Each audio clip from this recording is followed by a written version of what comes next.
Chapter 1. The beginning. In the year 740 of the Age of the Dragon, Bardock pressed his palm firmly against the glass, gazing at Kakarot within the spacecraft, silently murmuring a farewell.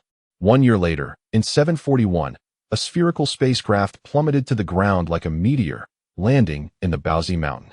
An elderly man discovered the infant within and gently cradled him, proclaiming, "From this day forth, you shall be named Sun Wukong." By the end of the year 748, a boy with a crab-like head pondered aloud, Who am I?" As he calmed himself, he surveyed the surrounding woods and the house behind him. In an instant, fragments of his memory began to resurface.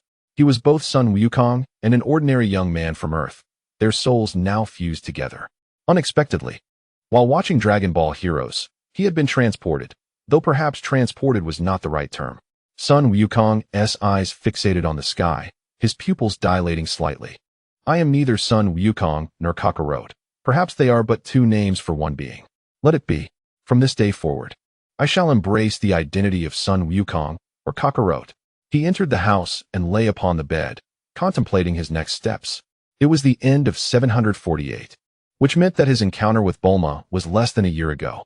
Gazing at the calendar on the wall, he mused to himself. He had often envisioned what it would be like to traverse into the world of Dragon Ball, if he were to become a scion. He could not escape the four aspects: the spirit bomb, Senza beans, Dragon Balls, and the gravity room, along with mastering the use of ki. Snapping back to the present, Sun Wukong looked around, memories of years past flooding his mind, his eyes growing moist.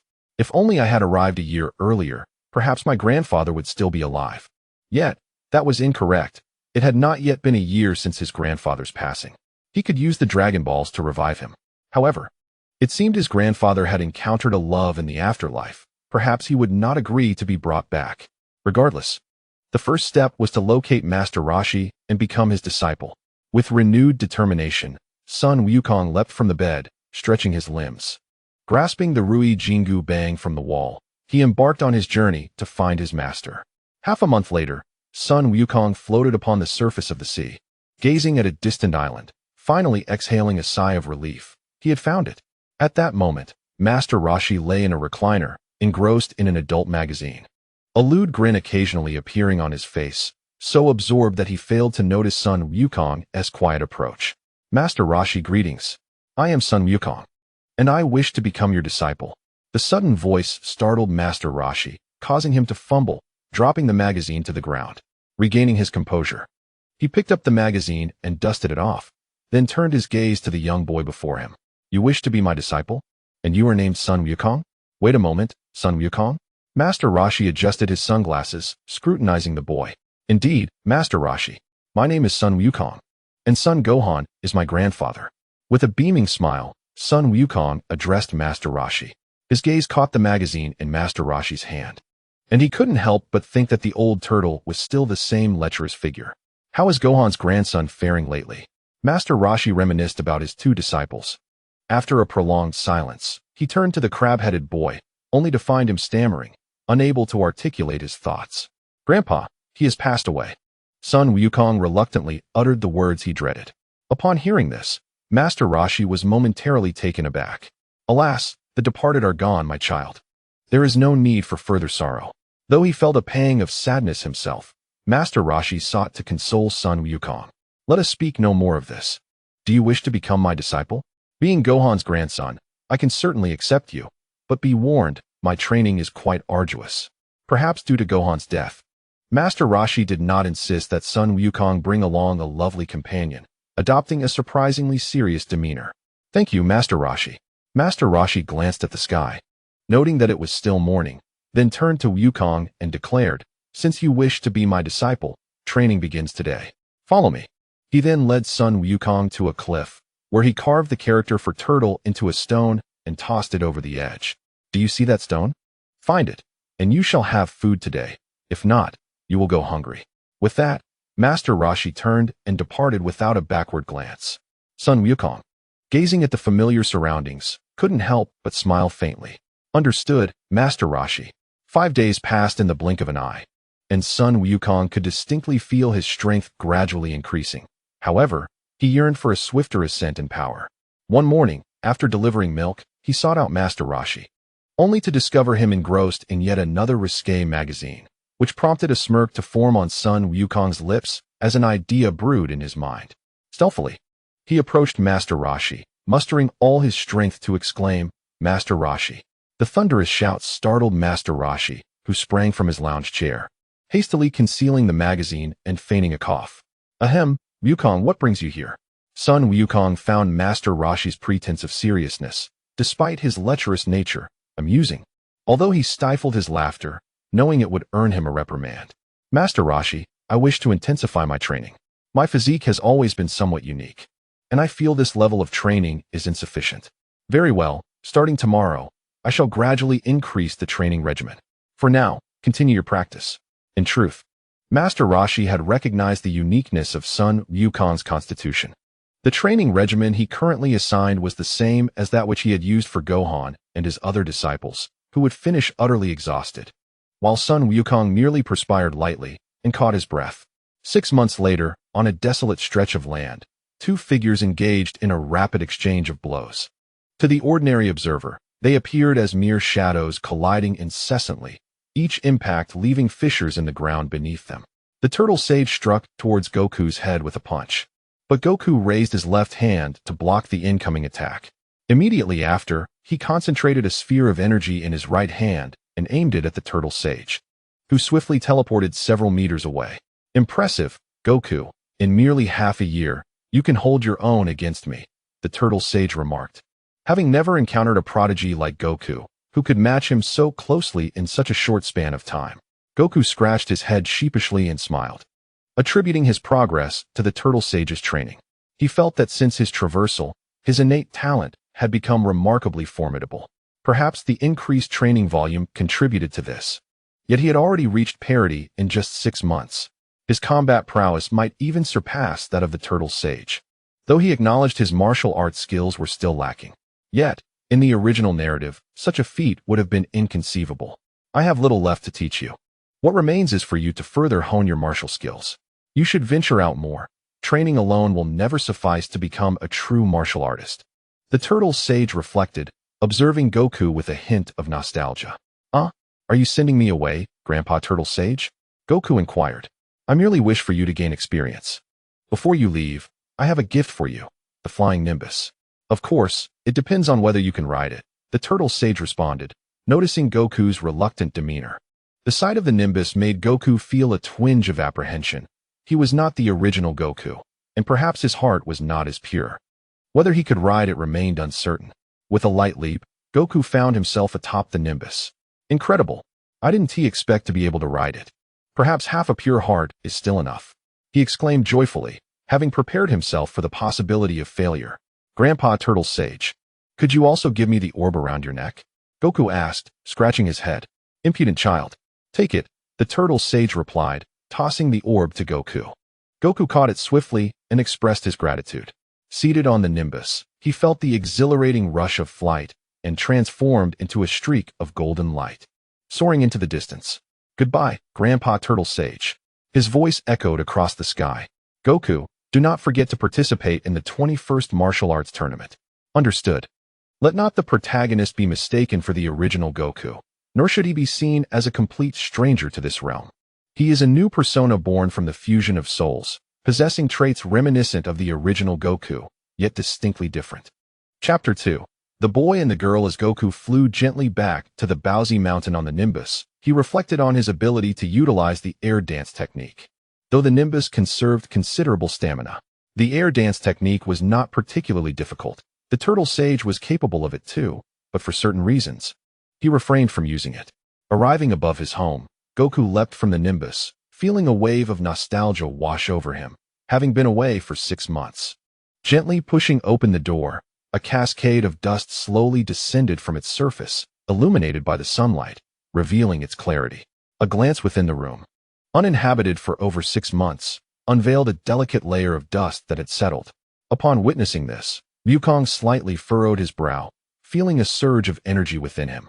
With a sudden burst, he expelled the dust clinging to the walls, allowing it to fall to the ground. Subsequently, he enveloped the dust with his energy and transported it outside. After accomplishing this task, Wukong exhaled in relief. It served as a form of training in controlling his energy.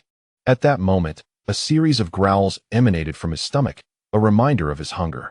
Casting a glance at the sky, he noted it was nearly lunchtime. Wukong decided to fish in the nearby stream. Do not inquire about a fishing rod, for a Scion's tail serves as the finest fishing implement.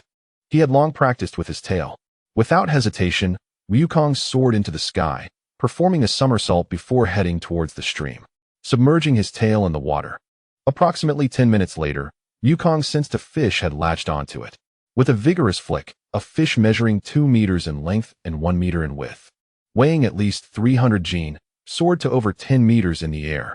Wukong ascended and delivered a swift kick, sending the fish crashing onto the shore, rendering it unconscious. Observing the fish before him, he reflected that he had improved significantly from his previous days of aerial antics. This fish was both quick to bite and impressively large. Finding a sturdy branch thicker than his arm, he skewered the fish from head to tail. Gathering some firewood, he ignited a flame and began to roast it. As he gazed at the flickering flames, his mind wandered, contemplating his next steps. It was now the year 749 in the Age of the Gods, and Bulma's quest for the Dragon Balls would soon commence. He was not opposed to seeking the Dragon Balls himself, but without the radar, he would rely on Bulma. For the time being, he resolved to continue his training until Bulma passed by the Baozi Mountain. As he pondered, a sudden whiff of burning wafted through the air. Oh no, my fish. 3 months later, Wukong wiped the sweat from his brow, reflecting on the day's training. He felt quite pleased with his progress over the past 3 months, having nearly doubled his strength. Previously, he had a power level slightly above Master Roshi, estimated at 150. Now he approximated 300. Yet, Wukong remained somewhat unsatisfied, yearning to transform into a Super Saiyan before Vegeta arrived on Earth. Truth be told, he was eager to witness Vegeta's reaction upon seeing his golden hair and azure eyes. What expression would grace his face? Perhaps this inclination marked a divergence from the original Wukong.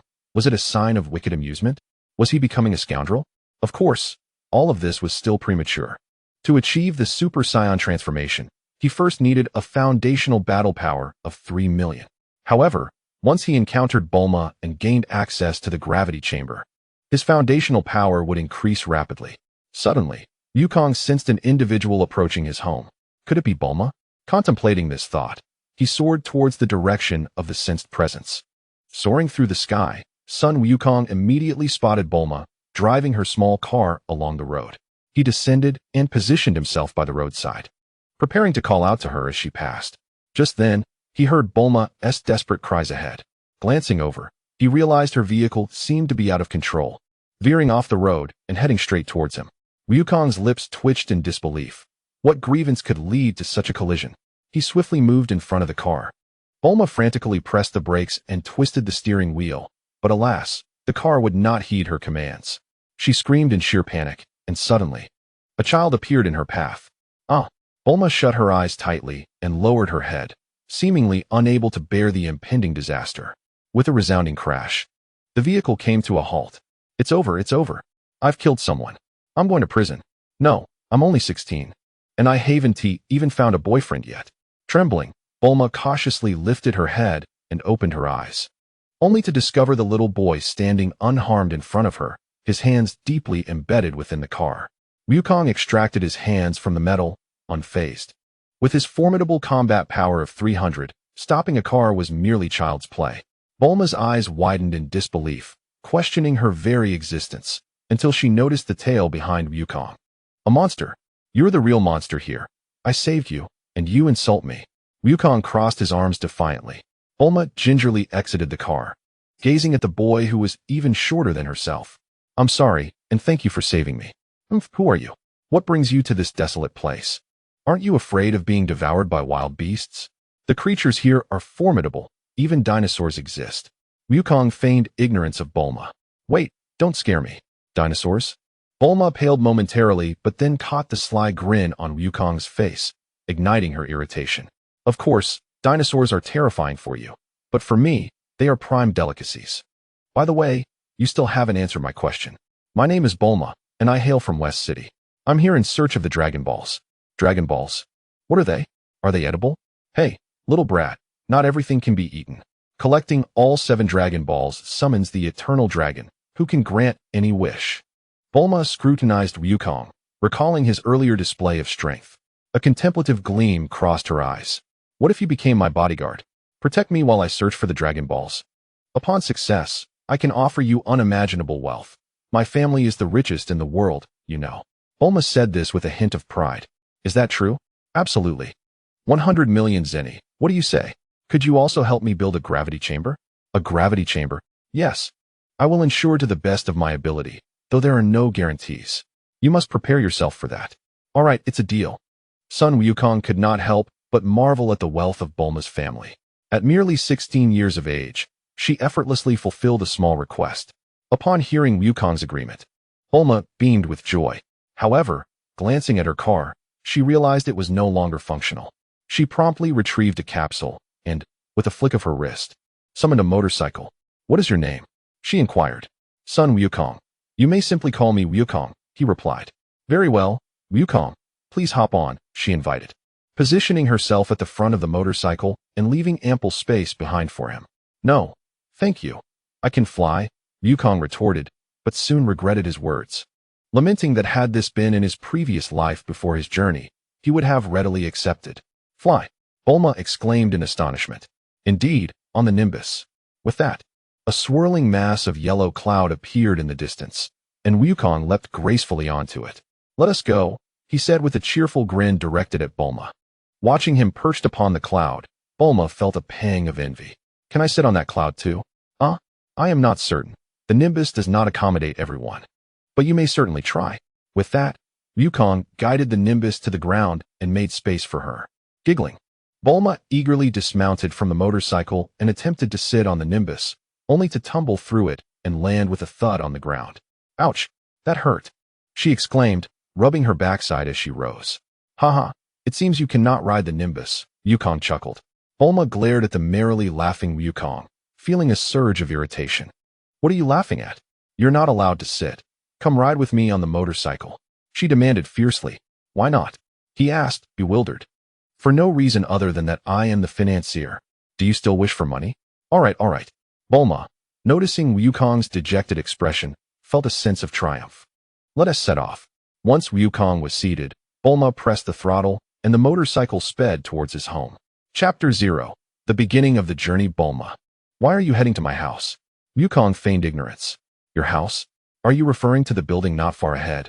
Bulma inquired, her brow furrowing in confusion as she halted the motorcycle. Yes, that is my home. At that moment, Bulma produced a Dragon Ball, a glass orb with 2 red stars encased within its vibrant orange hue. So this is a Dragon Ball. Indeed. I stumbled upon this in the warehouse and eventually learned it was a Dragon Ball, capable of granting any wish. Thus, I created the Dragon Radar to locate them. With that, Bulma showcased the Dragon Radar to Wukong. Wukong, look. The Dragon Radar indicates that there are 2 Dragon Balls at your home, she exclaimed, her excitement palpable. Oh, so this is what a Dragon Ball looks like. I have 2 at home. I shall fetch them for you shortly, Wukong replied, his face lighting up at Bulma's enthusiasm. Marvelous, thank you, Goku, Bulma exclaimed, turning around to embrace Goku tightly. In that fleeting moment, Goku felt a blush creep onto his cheeks. Although Bulma was merely 16 and not fully developed, being held in the embrace of a youthful maiden would cause any normal person, even one as innocent as Goku, to feel a flush of warmth. No, I apologize. I got a bit too excited. Bulma quickly realized her own reaction. Despite Goku being only 12, this was her first intimate embrace with a stranger, and she too felt her cheeks grow slightly warm. Let us go, she said shyly, regaining her composure. All right. Goku feigned nonchalance, adhering to the adage that if one feels no embarrassment, it is others who feel it instead. As the sun began its descent, the golden rays bathed the earth in a tender glow, elongating the shadows of the motorcycle and the youthful pair. Goku, your home is quite small, Bulma remarked, a bit taken aback, as the daughter of West City's wealthiest family had never encountered such a modest abode. Goku retrieved 2 Dragon Balls from his house, reflecting. Small it may be, but it is filled with my cherished memories. I wonder how long it will be until I return. Here, take them, Goku said, handing the Dragon Balls to Bulma, who eagerly accepted and stowed them away. This is fantastic. Now we have 4. We only need 3 more to summon the dragon. Goku glanced at the sky, noting that darkness was swiftly approaching. He turned to Bulma and proposed, "It's about to get dark. Shall we spend the night here before we leave?" "Sure, I'm a bit hungry too. What do you want to eat?" "I have plenty of delicious food," she replied, producing several multifunctional capsules and casting a proud glance at Goku. "Bulma, do you remember I told you there are dinosaurs around here?" "Yes, I remember." "Why? How about we feast on roasted dinosaur meat tonight? It's delectable. Once grilled, the meat is juicy and tender, and I'm quite skilled at barbecuing," Goku suggested enthusiastically. "Sounds great. It's been a while since I've had dinosaur meat, though it's quite a delicacy. As the daughter of the world's richest man, I've had the pleasure of tasting it, and it truly surpasses ordinary meat in flavor." "All right, wait here for a moment. I'll be right back," Goku said mischievously before soaring into the sky. "Flying? P.S. really flying?" Bulma watched in astonishment, having already been overwhelmed by the surprising feats of this boy named Goku. High above, Goku glided through the twilight. Though darkness enveloped the land, his ability to sense energy made locating a dinosaur exceedingly simple. The aura of the creatures around him was distinctly larger, signaling the presence of a dinosaur. In no time, he spotted his target and, moving with a speed that seemed instantaneous to the untrained eye, he positioned himself before the dinosaur's head. The creature, resembling a Tyrannosaurus rex from a past life, stood perplexed at the sudden appearance of what it perceived to be food. Suddenly, a forceful impact struck his mind, rendering him incapable of thought. With a swift kick, Wukong struck the dinosaur on its forehead, sending the nearly 10-meter-tall creature soaring over 100 meters. Its massive body plowed through countless trees before colliding with a colossal rock. Grasping the dinosaur's lifeless form with one hand, Wukong began to ascend towards Bulma's direction.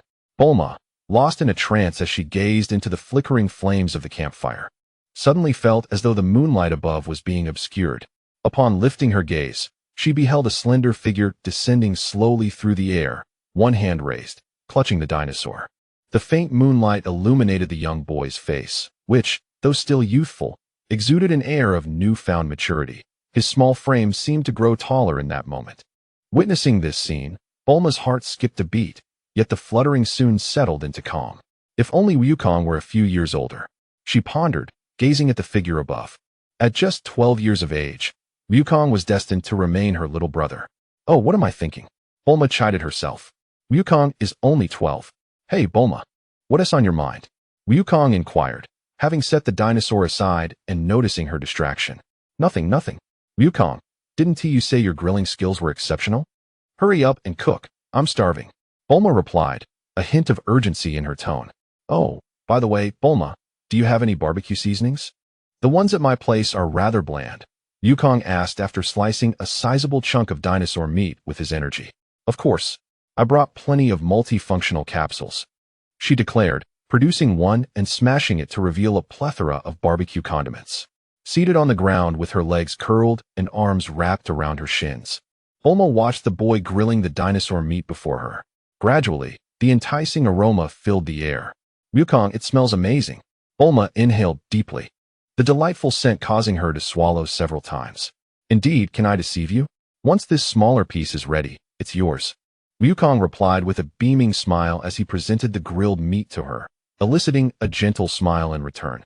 "Thank you," Bulma exclaimed as she accepted the offering, taking a hearty bite that awakened her taste buds to the savory flavors of the meat and seasonings. This is truly delicious. How about I hire you as my chef from now on?" she proposed. "No way. I'm not a chef. I still have training to do." Wukong rolled his eyes at the suggestion. What is so great about training? You wouldn't understand." "Of course, I don't understand our great hero Wukong," she teased. As Wukong noticed his own meat was nearly ready, he took a bite and began to eat. "Wukong, can you really eat all that?" Bulma asked curiously, eyeing the piece of meat that was nearly the size of him. "Very easily. My physique is quite unique. I consume more than the average person," he explained. Bulma, upon hearing his assertion, raised an eyebrow, skeptical of what he deemed a bit more than usual, yet she chose not to delve further. "Bulma, after gathering the 7 Dragon Balls, what wish would you make?" Goku inquired of Bulma, fully aware that she was likely hoping to find a boyfriend. What wish?" Bulma responded, slightly flustered. I don't know." Let's talk about it once we've gathered them all. Upon hearing this, Goku furrowed his brow, pondering the implications. Could it be the butterfly effect at play? Wasn't Bulma's initial wish to find a boyfriend? What about you, Goku? If this wish were granted to you, what would you wish for? Bulma promptly shifted the topic. Me? I would wish for a gravity room, Goku replied candidly. How dull. At such a young age. All you think about is training. Will you even be able to find a girlfriend when you grow up? Bulma rolled her eyes. Hee, I think I'm quite handsome. I should be able to find someone, Goku replied with a hint of vanity. Such narcissism. How about when you grow up, you make me your girlfriend? What do you say? Goku jested. Bulma's cheeks flushed upon hearing this. What are you saying? You're still so young. Wanting a girlfriend at your age? Huh. Wasn't it you who brought it up? Honestly, do you even know what a girlfriend is at your age? I don't know. Isn't it just a friend? Oh. You really don't know? I thought. Ugh, it's so dark now. I'm going to bed. Realizing the awkwardness of her earlier statement, Bulma quickly found an excuse to leave. Watching Bulma use a capsule to conjure a house and escape, Goku couldn't help but chuckle. Young Bulma was truly amusing. Soon after, Goku returned home, washed up, and prepared for bed. In the middle of the night, Goku lay awake, gazing at the ceiling, contemplating the adventures that awaited him, feeling a tinge of excitement as the story began to unfold from that day. Meanwhile, Bulma emerged from the bathroom, sitting on the edge of her bed, lost in thought as she gazed through the glass at the luminous moon in the sky. Chapter 4. The Six-Star Dragon Ball. Hey, Bulma, it's time to get up. Goku knocked on Bulma's door, calling out. Bulma, groggily waking, felt a flicker of annoyance. However, her face soon flushed a shade of pink. The reason being the vivid dream she had experienced the previous night. After washing up, Bulma opened the door, glanced at Goku, and stepped outside, stealing furtive glances at his face. Will Goku really be that handsome when he grows up? She mused, contemplating the possibility of him resembling the figure from her dream. Hey, Bulma, what's wrong? Why do you keep daydreaming? Goku asked, perplexed by her distracted demeanor.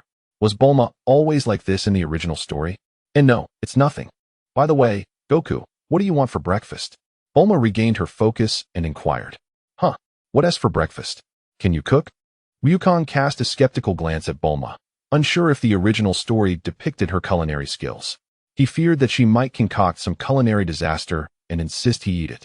Concerned for his own safety, he decided to inquire. What do you mean? Do you think I can't cook? Don't underestimate me, Bulma retorted, rolling her eyes before heading into the kitchen. Wukong chuckled and shrugged. While Bulma prepared breakfast, Wukong engaged in his training. Wukong, come eat.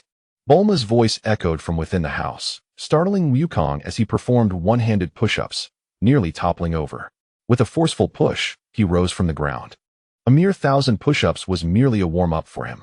Upon entering the house, the enticing aroma of food wafted through the air, bringing a sense of relief. Bulma, I didn't expect you to be such a good cook. Of course. Do you think a wealthy young lady like me has no culinary skills? Bulma replied, her pride evident upon receiving the compliment. A few minutes later, having finished her meal, Bulma set down her chopsticks, observing Wukong, who was still ravenously devouring his food. Whoever becomes your girlfriend is truly unfortunate, unless she doesn't cook.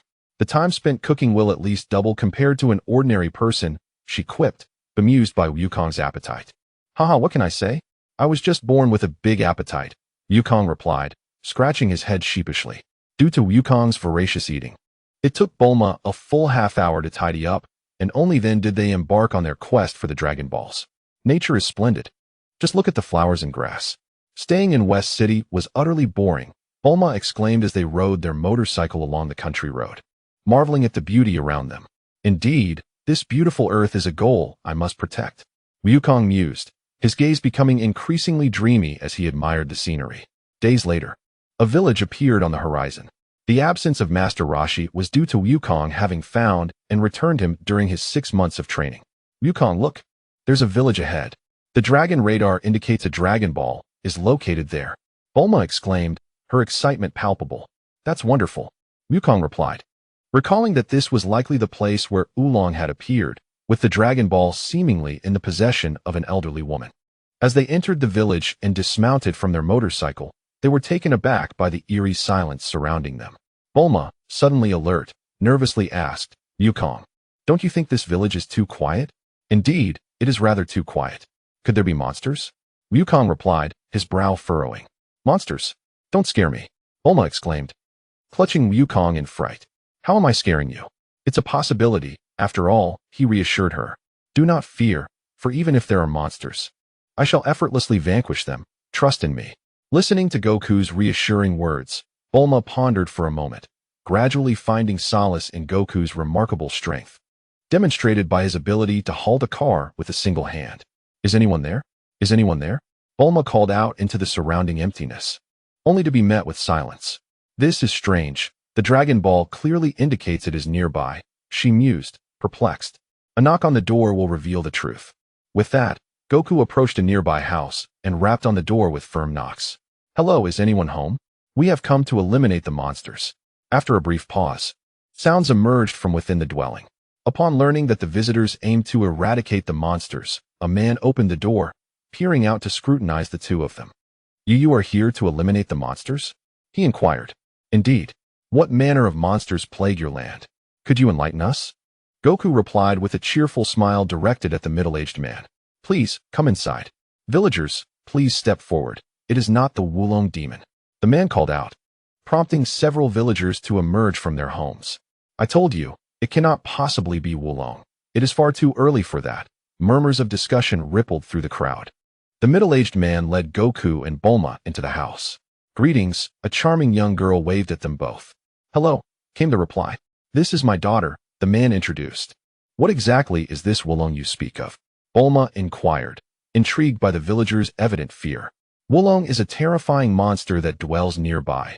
It can transform into various forms, and no one has ever seen its true visage, the man explained, cradling the little girl in his arms. Yesterday, the Oolong demon came to our village and set its sights on my daughter, declaring it would come to marry her at noon today. Oolong is notoriously lecherous. Several young women from our village have already been taken. Moreover, if we resist or attempt to flee, it threatens to massacre our entire village, the middle-aged man expressed, an edge of fear in his voice. What is the matter with that? We shall defeat him. Leave this task to me, Goku declared confidently, thumping his chest. But Oolong is incredibly powerful, the man replied, regarding the youthful figure before him with skepticism. Trust me, Goku reassured him. Has anyone here ever seen this Dragon Ball? At that moment, Bulma retrieved a Dragon Ball from her bag and presented it to the gathered villagers. The middle-aged man shook his head, indicating he had never encountered such an orb. I have seen this Dragon Ball. I possess one.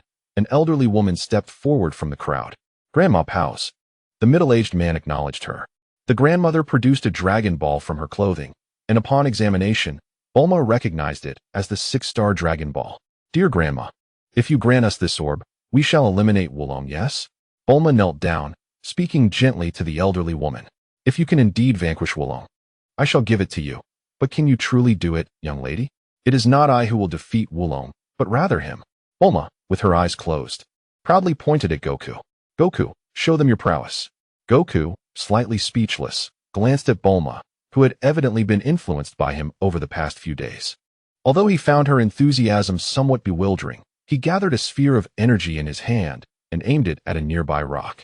With a swift release, the rock shattered into countless fragments, scattering in all directions. The onlookers were astonished by the spectacle. Incredible! We are finally saved.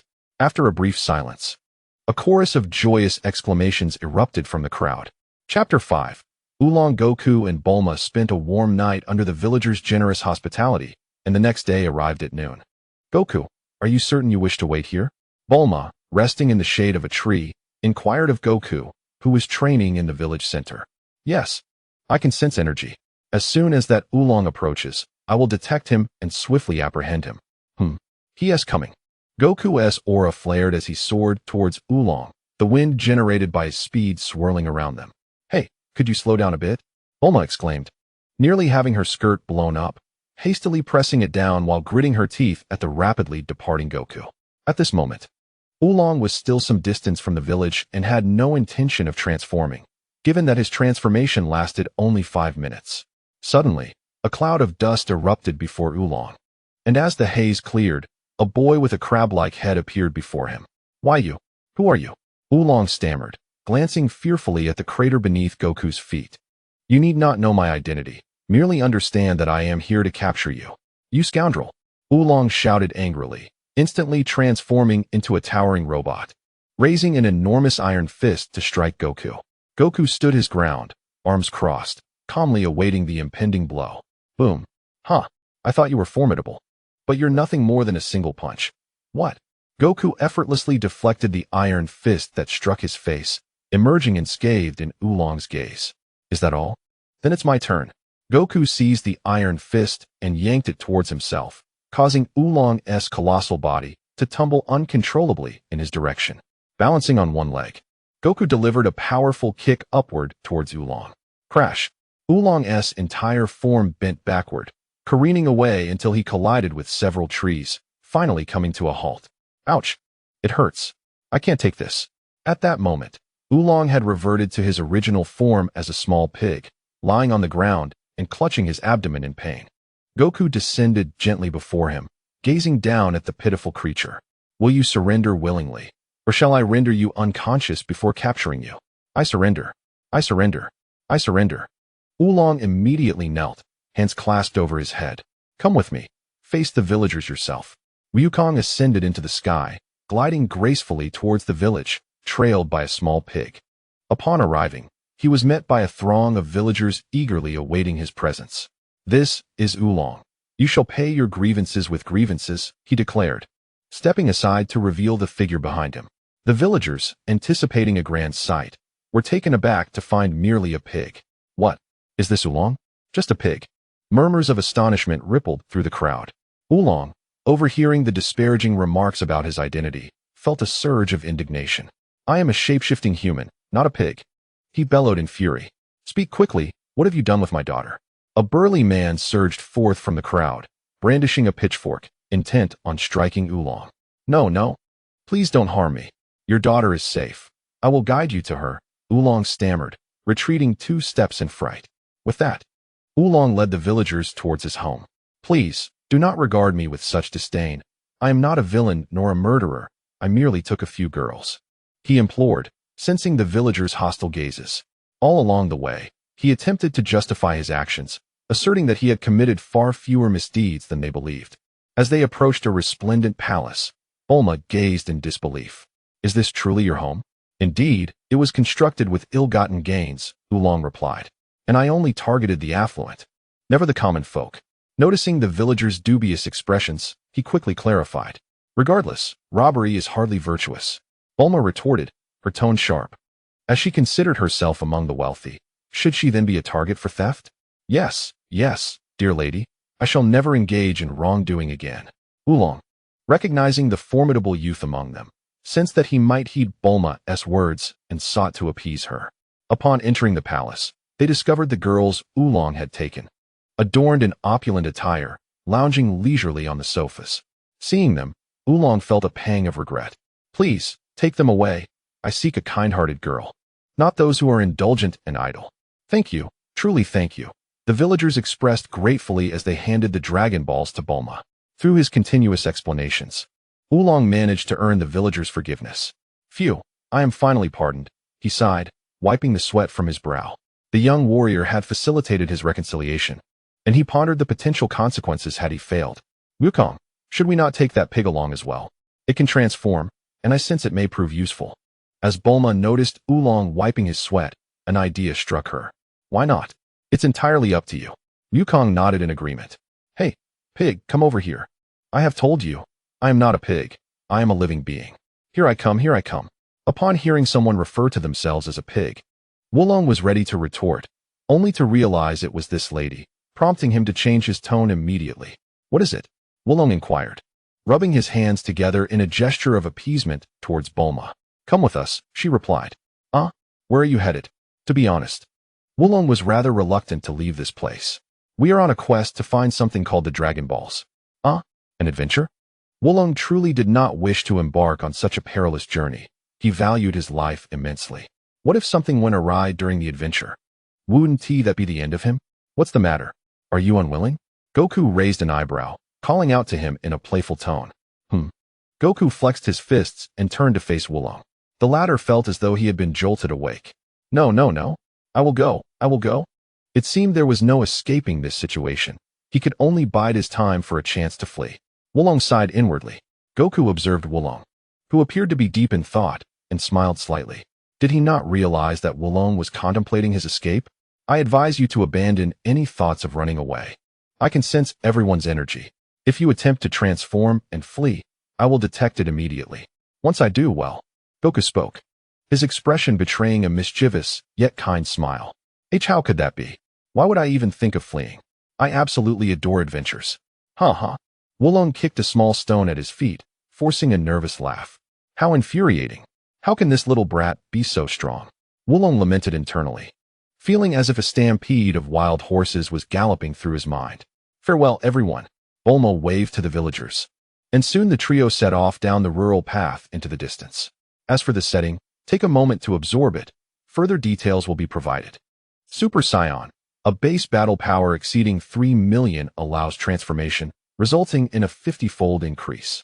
Initially, when transforming, much like Goku's first transformation to the first stage.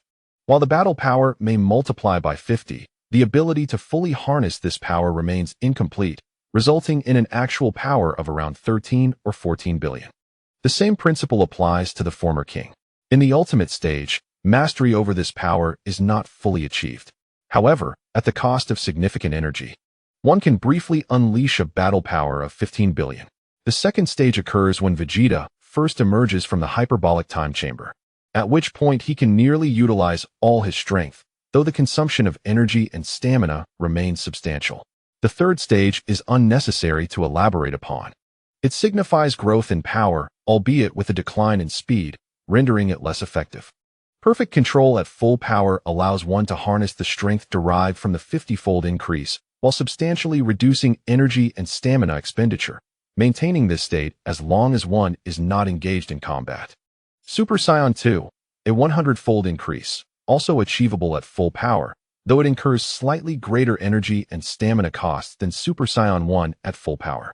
Super Saiyan 3, a formidable transformation with a staggering 400-fold increase in power.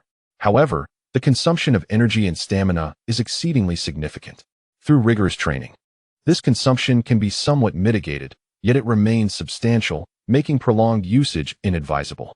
Mysterious form. This transformation boasts an impressive 800-fold increase, with energy and stamina consumption akin to that of Super Saiyan God. However, it necessitates a certain level of stamina reserves to achieve the transformation. Perfect evolution of Super Saiyan 4 bloodline. An astonishing 4,000-fold increase, with energy and stamina consumption remarkably low, even less than that of Super Saiyan 1 at full power. It is capable of maintaining the transformation even in the absence of energy and stamina. Super Saiyan 4 full power, a staggering 100,000-fold increase. Super Saiyan 4 limit breakthrough, a Super Saiyan 4 with divine energy, achieving a 600,000-fold increase, with hair transitioning from black to red. Dimensions: mortal, deity, king of hell, king of worlds, grand supreme Kai, divine dimension. Upon reaching the divine dimension and undergoing further training, one's battle power will swiftly escalate to the realm of divine power level 1, especially if one possesses a higher dimensional rank. Battle power exceeding 1 trillion signifies divine power. Divine power, categorized into 5 realms, with the third realm corresponding to the Destroyer God level, surpassing Beerus at the 4th realm. Each realm approximately represents a 400-fold increase. Beyond the divine realm, further enhancement leads to Super Saiyan God, a 4,000-fold increase, with energy and stamina consumption even lower than that of Super Saiyan 1 at full power.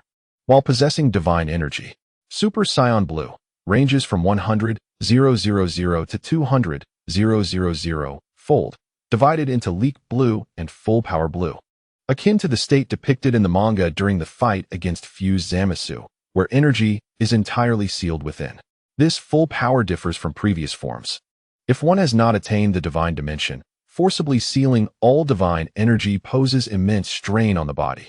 However, within the divine dimension, energy and stamina consumption aligns with that of Super Saiyan 1 at full power. Deep Blue, a 400,000-fold increase, further amplifying the consumption of energy and stamina. Ultra Instinct, as a divine technique, It enhances Super Saiyan God by 300 times. Its evasion capabilities are nearly maximized, unless there is a significant disparity in power. One is not easily defeated.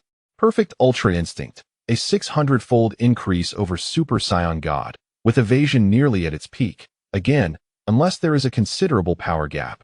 One is not easily vanquished. Many may perceive Ultra Instinct as merely a technique rather than a transformation, yet have they considered how, without enhancement, one could inflict damage upon Jiren in their normal state? Thus, in my conceptualization, Ultra Instinct serves as both a transformation and a realm of martial prowess.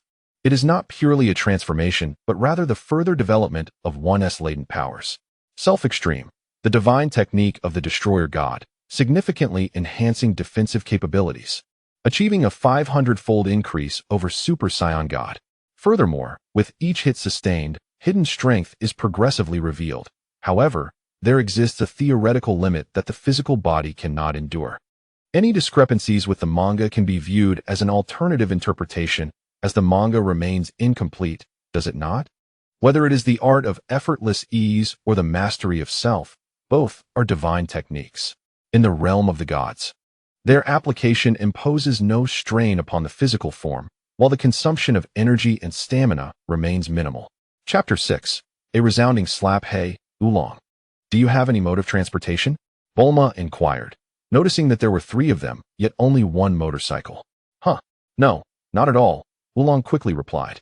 Although he possessed a rather large RV, he questioned why he would bring it forth. Oh, is that so? Then you can just follow behind me. Goku can ride with me on the motorcycle. Bulma, observing Oolong's demeanor, sensed he must have something but was reluctant to reveal it. Wait, let me think this through. Oolong feigned a thoughtful expression. Ah, I've remembered. I do have an RV, haha. Oolong chuckled awkwardly before producing a universal capsule, transforming it into a spacious RV. Come on, step inside. Oolong glanced at Bulma's skeptical gaze, feeling somewhat anxious and apprehensive. Humph, Goku, let us enter, Bulma declared, taking Goku's hand and leading him into the RV. Once they were inside, Oolong cautiously followed. This RV is truly enormous. Upon entering, Bulma couldn't help but marvel at its size. It appeared large from the outside, but stepping in revealed its true vastness. Indeed, it cost me quite a fortune to custom make, Oolong said, pride swelling as he rubbed his nose. Oolong, you can drive, right? Of course. Oolong answered almost instantaneously. Great, then you shall take the wheel while I rest. Bulma responded, retrieving a mirror to examine her face. Honestly, after days of exposure to the elements, my skin has deteriorated. I must apply a face mask. From seemingly nowhere, Bulma produced a face mask and placed it on her face. As Oolong entered the driver's seat, he suddenly realized he had no idea where they were headed. He turned to the 2 seated on the sofa and asked, where are we going? Bulma, blissfully applying her face mask, appeared indifferent to Oolong's inquiry. Goku, glancing at Bulma, shook his head in resignation before addressing Oolong. We are heading to Fire Mountain. By the way, I am called Son Goku, and she is Bulma. You can simply refer to us by our names. Huh, Fire Mountain, Oolong exclaimed, startled by the mention of the infamous location. Fire Mountain was home to the fearsome Ox King, who had never been defeated, and Oolong thought they were courting disaster. What are you afraid of? Do you not trust me? Goku found Oolong's fear amusing. Upon hearing Goku's words, Oolong recollected the monstrous strength Goku had displayed when they first met, and his apprehension began to dissipate. Indeed, with a formidable presence like Wukong, what fear could there be of the Bull Demon King? If necessary, he could easily reduce him to a mere pulp. It seems that with Wukong by his side, Oolong has begun to assume a false bravado. Hey, what are you so confident about? It's not like you can defeat the Bull Demon King. Oolong appeared utterly unconcerned, waving his hand dismissively. Witnessing this, Wukong could not help but twitch the corner of his mouth. After approximately 2 hours of travel, the trio arrived at a region characterized by sandstone formations. Bulma leaned against the window, marveling at the unique scenery of the sandstone area. The shapes of these rocks were truly peculiar. She had only seen them in books and had never encountered them in person before. At that moment, atop a towering, weathered rock, engraved with the marks of countless trials, a creature resembling a cat was peering through binoculars at the RV. What a magnificent RV! It seems there's a lucrative venture afoot. Pura swiftly tucked away the binoculars and dashed into the cave. Yamcha, we have a big business opportunity. Inside the cave, Yamcha was enjoying a meal. Upon hearing Puro's words, he hastily swallowed his mouthful of noodles and wiped his mouth with a piece of paper. It's been ages since we've encountered business, and now it's a grand opportunity. Haha. Yamcha emerged from the cave and took out his binoculars, directing them towards Ryukong's direction. An RV? Such a large RV must belong to wealthy individuals. Pura, prepare the vehicle. Meanwhile, inside the RV, Ryukong was counting as he completed his push-ups. 99.97, 99.98, 99.99, 10,000. After finishing, he rose, exhaling deeply and wiping the sweat from his forehead. Phew, finally done.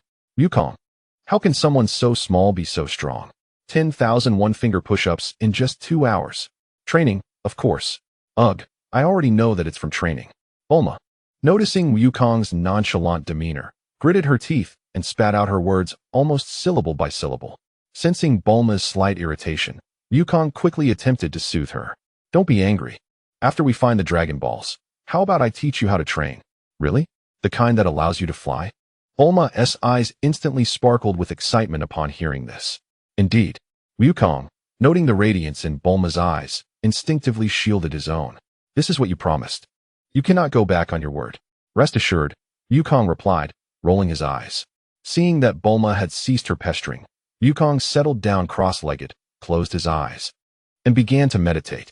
To become a master of martial arts, mere physical training is insufficient. Only through the dual cultivation of spirit and practice can one fully harness every ounce of strength. Approximately 15 minutes later, during his meditation, Ryukong abruptly opened his eyes. He sensed 2 energy signatures approaching him. If his memory served him correctly, they should belong to Yamcha and Pura. Hey, you in the RV ahead, stop right now. Or do not blame me for being impolite. Yamcha rode his motorcycle with one hand while holding a megaphone in the other, shouting at the nearby RV. Hey, what is going on? Bulma, who was relaxing with a facial mask, was startled and nearly fell off the sofa. It's nothing, I'll handle it. Oolong, stop the vehicle, Goku said as he rose and addressed Oolong. Oh, all right. With that, Oolong brought the vehicle to a halt. Yamcha, noticing the RV had stopped, also parked his motorcycle. Moments later, a young boy emerged from the RV. Hey, where are the adults? Tell them to come down. We're here to rob you. We seek only your wealth, not your lives. Leave the money, and you can go. Yamcha, seeing that the boy was merely 11 or 12 years old, relaxed his guard. Upon hearing Yamcha's words, Goku chuckled softly, remaining unfazed. Hey kid, did you hear that? After a pause, Yamcha grew impatient as he noticed Goku still standing there, seemingly unaffected. It was his first encounter with such an arrogant child. Indeed, a rolling pin had poked a sleeping swan awake.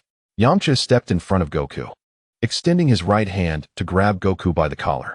In a swift motion, Goku aligned his head with Yamcha's and, with his left hand, delivered a resounding slap to Yamcha's right cheek. The sharp crack of the slap reverberated through the air, echoing to the heavens. This staggering blow struck deep within Yamcha's slumbering spirit.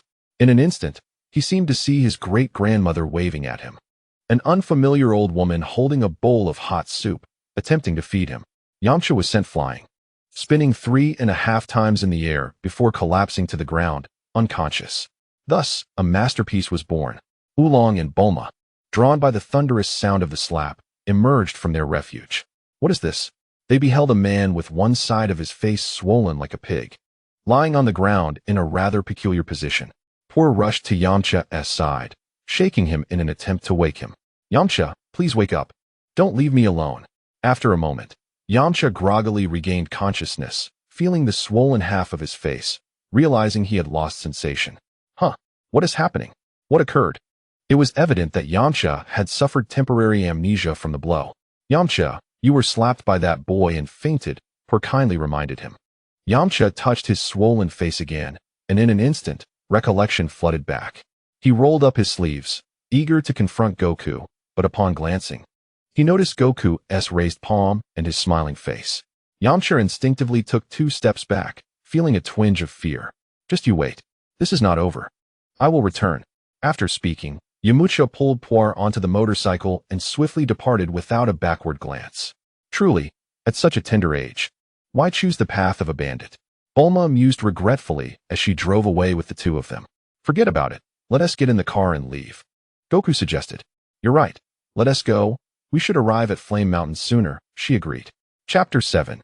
A reunion with Yamcha in the evening. The RV came to a halt in an open area. Bulma alighted from the vehicle, transformed it, and stepped into the kitchen to prepare dinner. Approximately half an hour later, she called out, Goku, dinner is ready, stop meditating. Hearing Bulma's voice, Goku opened his eyes and ceased his meditation. Upon exiting the RV, he discovered Bulma had set up a large table outside, laden with an array of delicious dishes, many of which she had prepared herself. I'm here, Goku exclaimed. The sight made Oolong envious. He couldn't fathom that Bulma and Goku were merely friends. She seemed rather peculiar, having a penchant for younger companions. He knew Bulma came from immense wealth, the world's richest, and here was Goku, at such a young age, seemingly free of any burdens. What a stroke of luck. Meanwhile, Oolong was still struggling to make ends meet through dubious means, often finding himself in precarious situations. This thought brought tears of envy to his eyes. By the way, how are we going to arrange the sleeping situation tonight? 3 of us with only 2 beds. Oolong suddenly posed a question mid-meal. That's simple. I'll take my bed. Goku can have the bed in the RV, and you can sleep on the couch, Bulma replied instinctively without a second thought. Huh? What? Do you disagree? Bulma challenged. All right. Oolong conceded, his ears drooping in defeat. What a predicament he found himself in. After dinner, Bulma tidied up and retreated to her room, while Goku and Oolong returned to the RV. Goku, are you still training tonight? Oolong observed as Goku immediately began doing push-ups upon entering the RV, feeling a mix of exasperation and admiration. How could someone so strong also be so diligent? Life is tough, Oolong sighed. Indeed, the more one trains, the faster one grows stronger. Only by becoming sufficiently powerful can one protect what they cherish. Hey, don't speak so profoundly. At your age, who do you wish to protect? Bulma? Oolong jested, feeling a bit more at ease with Goku. In his eyes, Goku was not nearly as intimidating as Bulma. A little humor should be harmless. Just because it's not true now doesn't mean it won't be in the future. Oolong, would you like to train with me? I can teach you how to train, Goku offered. Upon hearing Wukong's inquiry about cultivating, Oolong swiftly shook his head. No, I have no interest in cultivation. My only fascination lies with women, he chuckled lewdly. This prompted Wukong to feel a deep sense of hopelessness for Oolong. Suddenly, Wukong sensed the presence of Yamcha and Puer, leading him to halt his training. Hey, Wukong, why have you suddenly stopped? Oolong inquired, curiosity piqued. Come with me. I wish to introduce you to an old acquaintance. Wukong responded enigmatically. What old acquaintance? Oolong asked, though he followed Wukong outside, intrigued. Lord Yamcha, do we truly need to return tonight? Aren't you at a disadvantage against that youth? Puer bluntly questioned Yamcha, eliciting a flicker of annoyance. Though I may not outmatch him in strength, I can certainly prevail through my intellect, Yamcha retorted. Then, Lord Yamcha, what is your plan? Puer inquired, a hint of confusion in his tone. Well, they must eventually retire for the night, right? While they slumber, I shall discreetly distribute a sleeping potion in their quarters. Once under its influence, they will be utterly powerless, allowing me to manipulate them at will, Yamcha explained with a sinister grin. Wow, Lord Yamcha, that's truly impressive. What a brilliant plan, Puer exclaimed, genuinely impressed. Crab-headed boy. Just you wait. I will exact vengeance for this slap in the face. Yamcha envisioned the scene of him hanging Wukong and delivering resounding slaps to his face. Ha ha ha. It's over. Lord Yamcha has lost his mind, Puer lamented, seeing Yamcha's foolish grin. Oh, what slap in the face are you referring to? A sudden voice interjected, startling both Yamcha and Puer. Who? Yamcha exclaimed, taken aback. Who do you think I am? Wukong appeared before Yamcha with a speed nearly imperceptible to the average eye. Ah, Yamcha fell to the ground, scrambling away on all fours. No. I meant I wanted to offer myself to give you a slap. Yamcha, recovering, decided to speak candidly. Fight him? How could that be possible? Engaging him would be like Chun Rue stepping on a nail, certain defeat. Lord Yamcha, didn't you say silence? Yamcha quickly interrupted Puer, who was about to undermine him. All right, I'll stop teasing you, Wukong said, observing their antics and choosing to refrain from further jest. Do you have any business? If not, I shall take my leave. Don't be in such a hurry to depart. Wukong noticed Yamcha inching away, attempting to escape, and he certainly wouldn't allow that. Do you have any matters to discuss? I merely wish to ask if you desire to grow stronger. Upon hearing Wukong's words, Yamcha's eyes sparkled with hope. Yes, yes. How could I not wish to become stronger? Originally, Yamcha believed himself to be sufficiently strong, but today, a resounding slap from Goku served as a rude awakening. Join us in our quest for the Dragon Balls. And once we have gathered them all, I shall recommend you for training under Master Roshi. What do you think? Upon hearing Goku's proposition, Yamcha felt a flicker of excitement. Though he was perplexed as to why Goku would vouch for him to Master Roshi. Master Roshi, the legendary martial arts sage? Are you certain? Absolutely. For I am indeed a disciple of Master Roshi. What? A disciple of Master Roshi? The revelation brought a sense of solace to Yamcha. Having been bested by the pupil of such a revered master seemed justifiable. The thought of seeking vengeance now appeared utterly foolish, akin to searching for death while illuminating a bathroom with a lantern. So what do you say? Will you join us? Yes. Yamcha gritted his teeth, resolute in his decision. The reason Goku extended his hand to Yamcha was that in the original narrative, Yamcha was also a Z fighter and even regarded as Goku's junior, feeling a twinge of guilt after having struck him. However, we cannot provide accommodation, we can only offer a couch. That's fine. Consider it a prelude to my apprenticeship. Yamcha replied, his demeanor suggesting no further discussion was needed. Then shall you come in and sleep on the couch? Goku inquired, his tone a mix of uncertainty and affirmation. Nonetheless, by the end, all four of them found themselves squeezed onto a single bed. Chapter 8. Fiery Mountain. The following morning, Bulma awoke from her slumber. Gazing out at the bright blue sky, a splendid day awaited. After stretching and yawning, she stepped outside. Upon exiting, she noticed an unfamiliar man training alongside Goku. As she scrutinized the stranger, he began to appear increasingly familiar. Wasn't he the robber who had half of his face swollen and was lying on the ground just yesterday? The swelling had subsided, making him initially unrecognizable. Approaching Goku, Bulma gently inquired, Goku, isn't that the robber? What is going on? Oh, him? His name is Yamcha. He is not inherently bad. He accepted my invitation to join us, Goku replied while performing push-ups. Join us? Is it really that simple? What did you promise him to make him join? Bulma was skeptical that mere words could persuade Yamcha. I promised to recommend him to Master Roshi, and that is why he agreed to join. And who is Master Roshi? The martial arts sage? Master Roshi was indeed well known. Even Bulma had heard of him. Yes. Why are you able to recommend him? Could it be that you are a disciple of Master Roshi? Bulma pondered Goku's age and concluded that this had to be the case. Yes, indeed. What do you think? I'll train you. You won't regret it. Oh yes, our beloved disciple of Master Roshi. Bulma rolled her eyes, speaking with playful sarcasm. With that, she turned her gaze towards Yamcha. Greetings, Yamcha. I am Bulma. I look forward to your guidance in the future. The typical Bulma is indeed polite and graceful. Hello? Yamcha feels a bit shy around Bulma. In the earlier days, he was rather timid in the presence of women, unlike his later, more flirtatious self. Goku, you all continue your training. I shall prepare breakfast. After exchanging pleasantries, Bulma headed toward the kitchen. All right. Goku observed Bulma with some confusion, pondering why she wasn't fawning over Yamcha. In the original narrative, Yamcha had indeed captivated her attention. Shaking his head, Goku decided to dismiss the thought.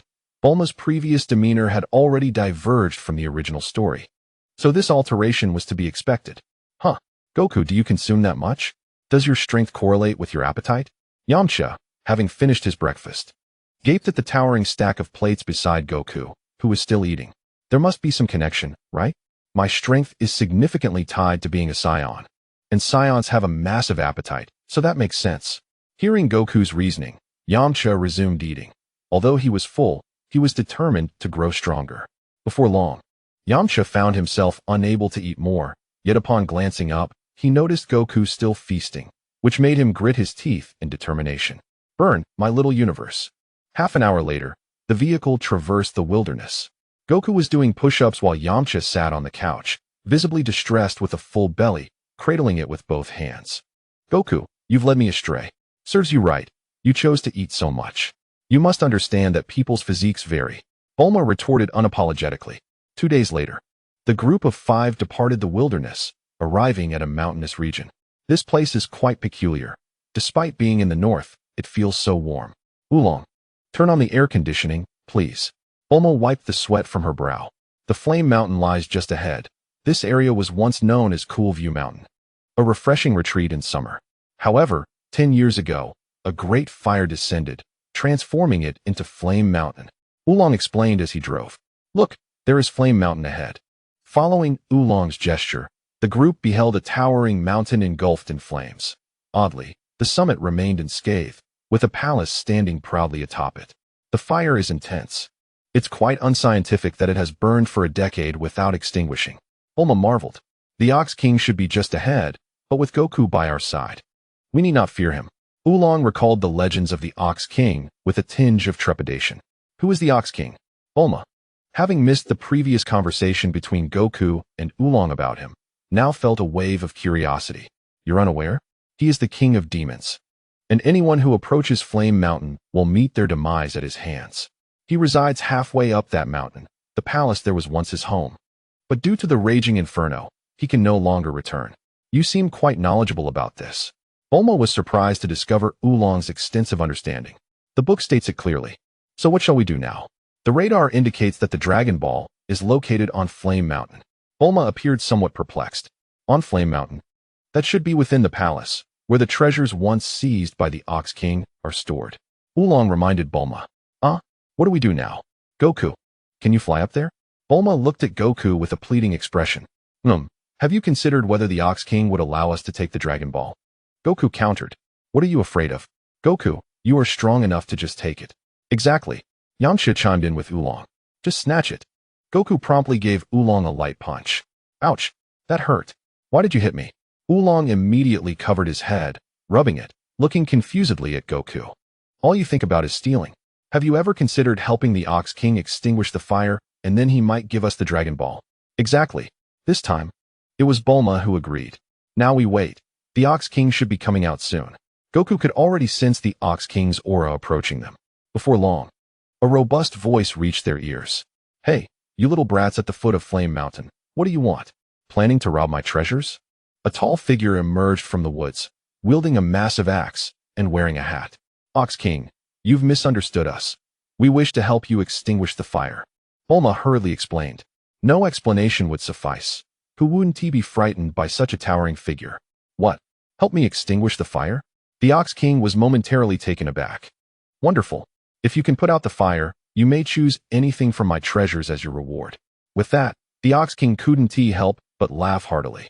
But how do you intend to put out such a large fire? Child, what is that stick on your back?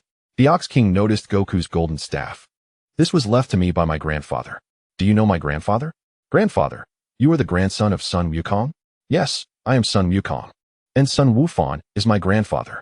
Haha, I apologize for my earlier rudeness. I didn't realize you were the grandson of Master Wufan. I trained alongside your grandfather under Master Roshi. Upon hearing he was Sun Wufan's grandson, the Ox King immediately became more amiable. Master Roshi?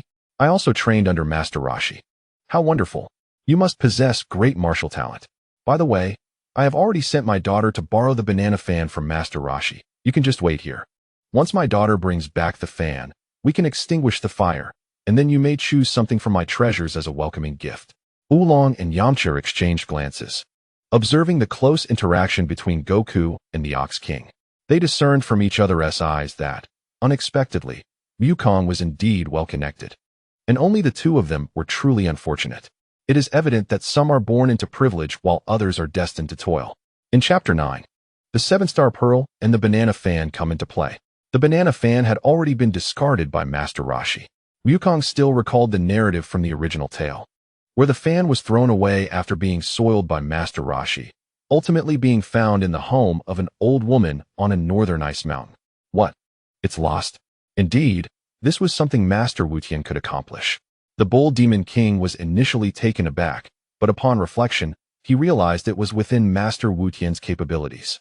Oh, then it's nothing to worry about. This is certainly something he could manage. My apologies, Wukong, but the fire is insurmountable, and I cannot enter. The Bull Demon King scratched his head as he spoke. Uncle Bull Demon, have you seen this pearl? Bulma inquired, retrieving a Dragon Ball from her bag to show him. The Bull Demon King turned to look, pondering for a moment before nodding. Yes, I've seen it. It should be placed in the palace on the mountain. Then how can we retrieve it? Bulma felt a wave of discouragement wash over her. After all their hard work over the past days, only 2 pearls remained, and yet. You need not the banana fan to extinguish this fire. I can extinguish it directly. Just as Bulma was feeling disheartened, Wukong's voice reached her ears. Indeed, Wukong always seemed to be the first to rise when she found herself devoid of hope.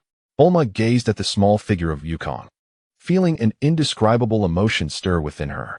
You can extinguish it? You mean? Just as the Bull Demon King began to speculate, Wukong ascended into the sky, his right palm facing upwards, energy gathering within his hand. What is this? Bulma beheld a blue energy sphere expanding in the sky. As blue strands of hair danced in the wind, the surrounding breeze intensified, and the energy sphere resembled a black hole, continuously drawing in the sand and stones from the ground. After gathering nearly half of his internal energy, Wukong gently pushed above Flame Mountain, causing the immense blue energy sphere to slowly drift upward. Boom! A blinding white light erupted, followed by a tremendous explosion that rendered the world momentarily silent. Even those several hundred meters away from Flame Mountain could feel a fierce gust of wind. Oh no! Wukong immediately realized he had underestimated the power of the energy blast.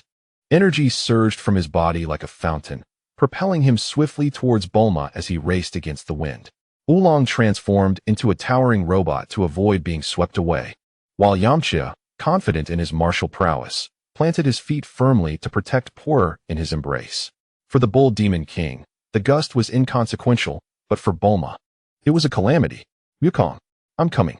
Just as Bulma's feet lifted off the ground, on the brink of being blown away, Wukong wrapped his arms around her, stabilizing her amidst the chaos.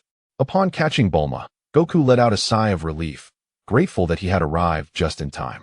I apologize, Bulma. I didn't consider your safety, he said. It's all right, Goku. Did you not catch me? Bulma smiled gently at the somewhat remorseful Goku. As the fierce wind subsided, Goku descended from the sky, cradling Bulma in his arms, while the others gazed towards Fire Mountain. Where was Fire Mountain? The flames had long since extinguished, leaving only scorched earth in their wake. The group swallowed hard and turned back to Goku, with Oolong and Yamcha expressing immense relief. Fortunately, we joined in, otherwise, we might have truly met our ancestors. Now that the fire is out, once the ground cools down, you may go treasure hunting, the Ox King declared joyfully. After all these years, he could finally return to his palace. Bulma, please hand me the dragon radar. The ground up there is too hot for you to ascend, Goku said, eyeing the searing terrain. Faced with the scorching ground, Bulma felt she too could not venture up, so she passed the dragon radar to Goku, allowing him to search. Goku took the radar and soared towards the palace on Fire Mountain. Moments later, he descended, holding a Dragon Ball. Goku! Bulma exclaimed joyfully, jumping and waving her hands. It's the 7-star ball, Goku said, handing it to her. Thank you, Uncle Ox King, Goku expressed his gratitude. Just as they were about to depart, the voice of the Ox King reached their ears. Goku, may I ask a favor of you? Of course, Uncle Ox King. What do you need? I sent my daughter Chi-Chi to borrow the magical fan from Master Roshi, but now that the fan is gone, could you bring her back? My daughter is naturally timid, and I worry for her safety. The Ox King scratched his head, looking anxious. Goku nodded, knowing that in the original tale, his connection with Chi-Chi began at this moment, though the future remained uncertain. He recognized Chi-Chi as a wonderful mother and wife. But that was a notion rooted in the lives of ordinary folk. Here is a photograph of my daughter, the Ox King said, producing a picture for Goku to see. What a charming little girl, Oolong remarked upon seeing the photograph. Indeed, Goku, if you can find her, I would be willing to have her marry you. Marrying me is a bit much, Uncle Ox King, Goku replied. Yes, marriage requires mutual affection. Even if Goku likes her, if your daughter does not feel the same, how could it work? Bulma interjected, reasoning with the Ox King. You make a valid point. Very well, the Ox King conceded, albeit with a hint of disappointment. I shall take my leave now. Bulma, you all wait here. I should return shortly. All right. With that, Goku flew off towards Master Roshi's abode. Indeed, he had already sensed Chi-Chi's aura. With his combat power exceeding 300, his perception was notably acute. After flying approximately 10 kilometers, Wukong spotted Chi-Chi, who was in the midst of turning a dinosaur to ashes. Chi-Chi. Huh? Who? Startled by the call, Chi-Chi halted her tears, wiping her face and scanning her surroundings. Wukong descended gracefully from the sky, landing before her. Did you call for me? Chi-Chi asked, a hint of trepidation in her voice. Yes, it is your father, the Bull Demon King, who sent me to find you. My father? Indeed. He has asked me to bring you back. The flames of Fire Mountain have been extinguished, so there is no need for the banana fan anymore. Let us go? All right. Chi-Chi, with her innocent disposition, readily agreed without further contemplation. Nimbus. At Wukong's command, a cloud appeared from the distance. He gestured to Chi-Chi, please take a seat upon this. Once Chi-Chi was settled on the Nimbus cloud, Wukong soared into the air, guiding the cloud towards Fire Mountain. He preferred to avoid too much interaction with Chi-Chi, primarily out of reluctance to confront her. Hey everyone, Wukong called out as he spotted Bulma and the Bull Demon King in the distance, waving his hand. Ah, Wukong. The Bull Demon King, with his keen eyes, was the first to notice Wukong and his daughter. Upon landing, Chi-Chi immediately rushed from the Nimbus cloud to her father. Daddy, I was so scared. Can you promise not to let me go out alone next time? Seeing Chi-Chi in such distress, the Bull Demon King felt a surge of anxiety and quickly comforted her. All right, Chi-Chi, don't cry. I won't let you go alone again. Witnessing the tender exchange between father and daughter, Wukong and his companions couldn't help but smile warmly. Well then, Uncle Bull Demon King, it's truly goodbye this time. Wukong waved farewell to the pair. Ah, Wukong, are you leaving so soon? I still wanted to host you and express my gratitude for extinguishing the flames of Fire Mountain. Indeed, we must continue our search for the remaining Dragon Balls. Perhaps we can accept your hospitality another time. Farewell. Goodbye. Do visit again. Chapter 10, Arise, Dragon. Marvelous. We have but one Dragon Ball remaining, Bulma exclaimed, reclining on the sofa with her feet propped on the table, clearly delighted. By the way, now that we have gathered all the Dragon Balls, who among you intends to make a wish? Oolong, driving the car, turned to inquire. It's Bulma. I was drawn into this as well. So, Bulma, what wish do you intend to make? You didn't answer last time I asked. Guess? Bulma playfully winked at Wukong. Can I ask a question before you summon the dragon? Wukong contemplated before speaking. Of course.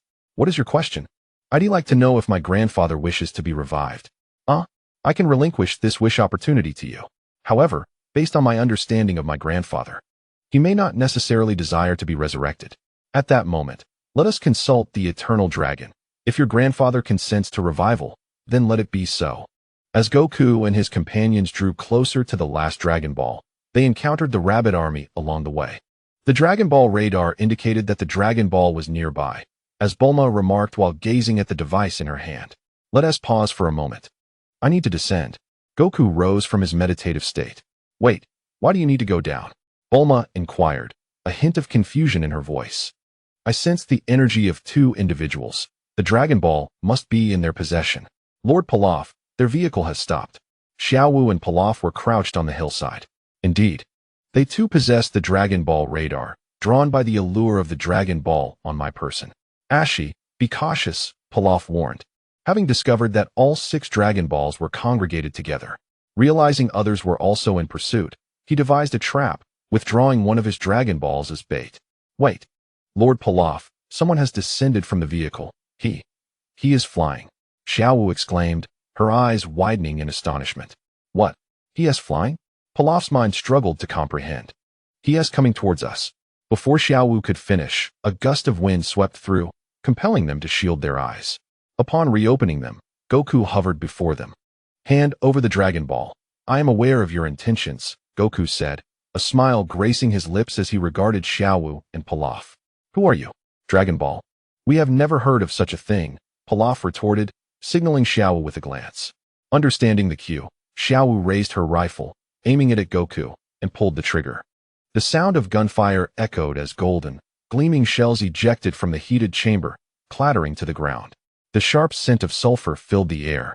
Yet the two remained frozen in fear, their limbs numb and beads of cold sweat forming on their brows. The bullets struck the young man before them. But contrary to their expectations of bloodshed, the projectiles transformed into mere pancakes, falling harmlessly to the ground. Goku lowered his gaze, brushing off the dust from his attire, and then fixed his eyes on the pair. Do not waste your efforts. Summon your accomplice from below. I advise you to stand down and surrender the Dragon Ball without any tricks, or else. As he conjured an energy sphere in his hand, he veered it slightly, allowing it to graze past their ears and land behind them. Boom!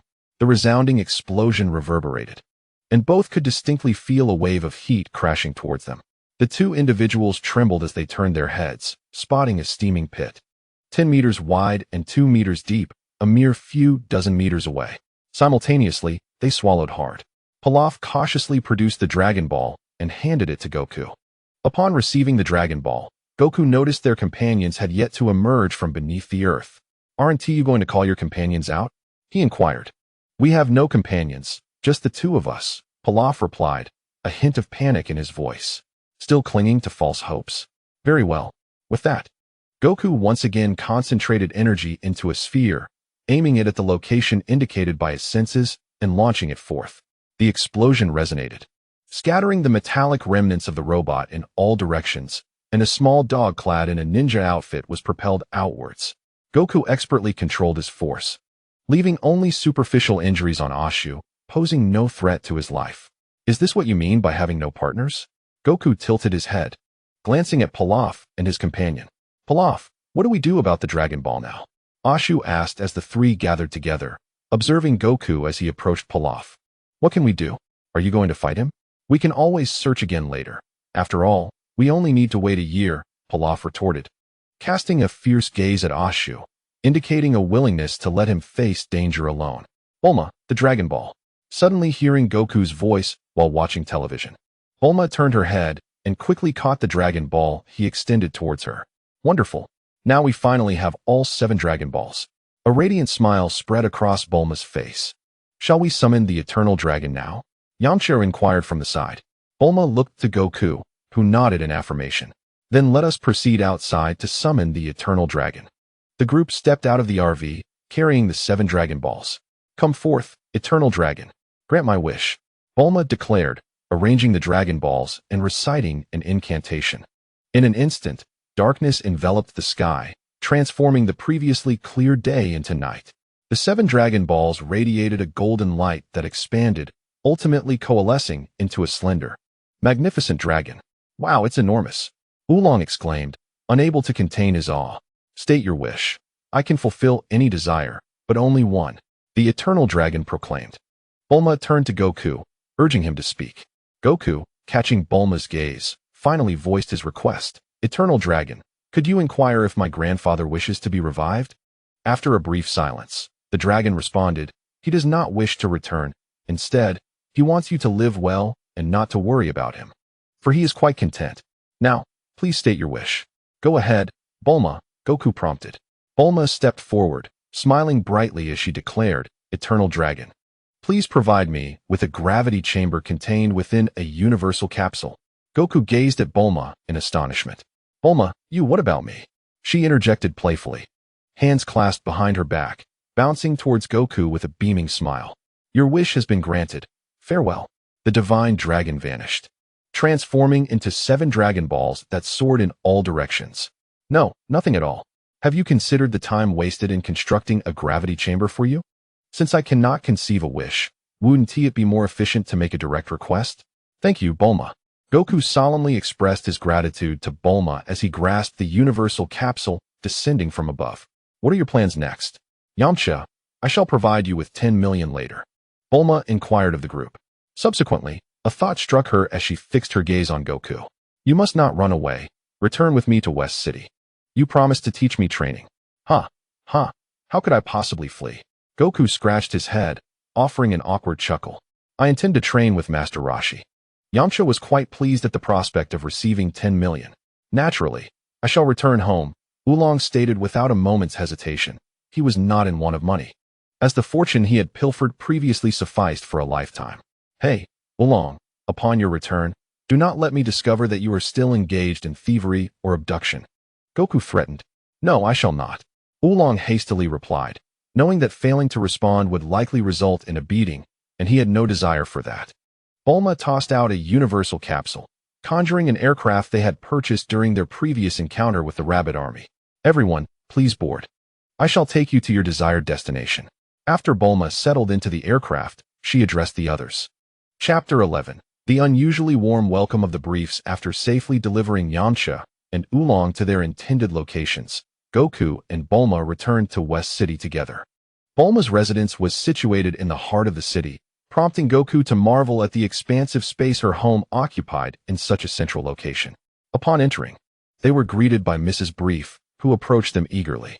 Bulma, you have finally returned. Did you enjoy your time outside? Who is this handsome young man? Mrs. Brief initially intended to engage in casual conversation with Bulma, but turned her attention to Goku upon seeing him. This is my friend, Sun Wukong, whom I met during my travels. He has returned with me to teach me martial arts. Friend? Teaching you martial arts? Yes, he promised me. Hello, Mrs. Brief. My name is Sun Wukong. Greetings, Wukong. You may call me Mrs. Brief. While Mrs. Brief had more to say, she noticed that Goku and Bulma lingered at the doorway, prompting her to usher them inside. Upon entering the living room, the group spotted Dr. Brief. Papa. Hearing Bulma call for him, Dr. Brief turned to face them, his gaze falling upon Goku, which elicited a look of curiosity towards Bulma and her mother. Hello, Mr. Brief. I am Bulma's friend, Sun Wukong, Goku introduced. Hello, Wukong. You may call me Dr. Brief. Please, have a seat and enjoy some tea. Dr. Brief poured the tea from the teapot into the teacup, inviting Wukong to sit down and enjoy the beverage. As Wukong settled in and took a sip, the fragrant aroma of the tea enveloped his palate. What a splendid tea. Unlike the average young person, Wukong had developed a penchant for tea prior to his journey through time. I never expected someone so youthful to possess such an appreciation for tea. It is quite rare for young people to understand its nuances. This is, after all, the finest tea brewed on earth, Dr. Brief remarked with admiration. Hearing this, Wukong bashfully scratched his head. All right, Dad, I'll take Wukong to choose a room now. Bulma interjected, her impatience growing as she noticed her father seemed eager to engage Wukong in conversation. Choose a room? Yes, Wukong will be staying with us. And he is going to teach me martial arts. Wukong exclaimed. Oh, very well then. Dr. Brief, Mrs. Brief, I shall take my leave, Wukong said, bidding farewell before departing with Bulma, leaving the couple in a state of bemusement. Exchanging glances, they nodded in silent understanding. Wukong, you shall reside in this room from now on, Dr. Brief declared. Wukong nodded in agreement, surveying the spacious room complete with a balcony, which was no less than 50 square meters. Very well. When do you plan to begin my training? Bulma inquired, her eagerness palpable. Perhaps tomorrow. Today I wish to experiment with the gravity chamber, Wukong replied. You can place the gravity chamber over there, he added, gesturing toward an expansive vacant lot. Bulma followed his gaze, noting it was situated beside a large swimming pool, separated by a vast stretch of greenery. All right, you carry on with your tasks.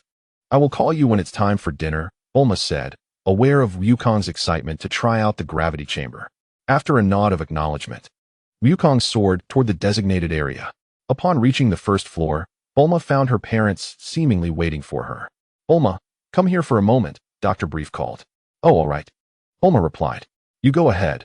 I need to have a serious conversation with my daughter. After Bulma approached, Mrs. Brief ushered Dr. Brief away. What's the deal with that boy named Wukong? You actually like someone so young? Mrs. Brief inquired, her tone teasing.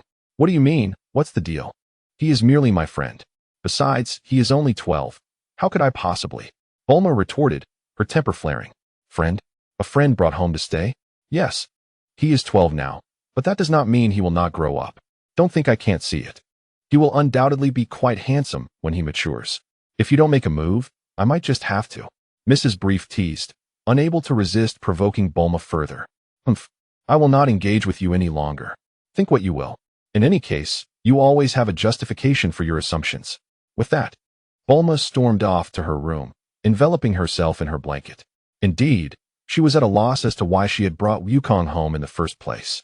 After Goku properly set up the gravity chamber, he stepped inside. Back in the day, with a combat power exceeding 400, he could withstand 10 times his weight. Thus, with his own power just over 300, enduring 5 times the gravity should pose no challenge.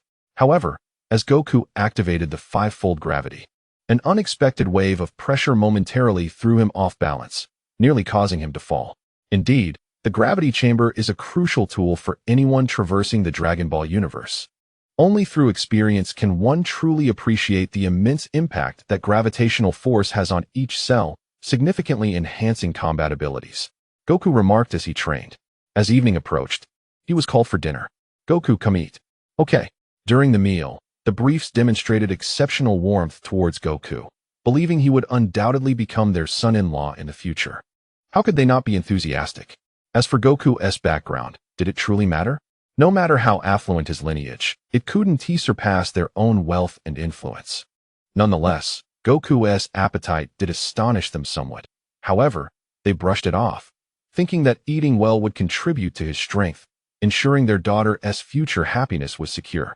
The brief's fervent hospitality left Goku somewhat taken aback. After dinner, he engaged in conversation with Bulma. Bulma, why are your parents so enthusiastic towards me? It's a bit embarrassing. How would I know? Just enjoy it, Bulma replied, rolling her eyes. Given her parents' level of enthusiasm, coupled with their previous conversation, she had an inkling of the reason, but she certainly wouldn't share that with Goku. Goku, there are just over 20 days until school starts. Do you think you can master that flying technique before then? I'm not sure. It entirely depends on personal talent. If you have a good aptitude, it's possible. If not, then it's unlikely. How many days did it take you to learn? Upon hearing Bulma's question, Goku couldn't help but chuckle. It felt as if she was asking him to boast. I learned it on my own, a few days. I felt the energy almost instantaneously and figured it out in less than half a day. You. Bulma raised her fist playfully and struck Goku, but he barely reacted, causing her to feel a bit of discomfort instead, igniting her annoyance. I'm done talking to you. I'm going to bed. With that, Bulma turned and left, and Goku returned to his own room. The next morning, Bulma sought out Goku early. Goku, you promised to teach me to train today. All right, I know. Goku responded with a wry smile.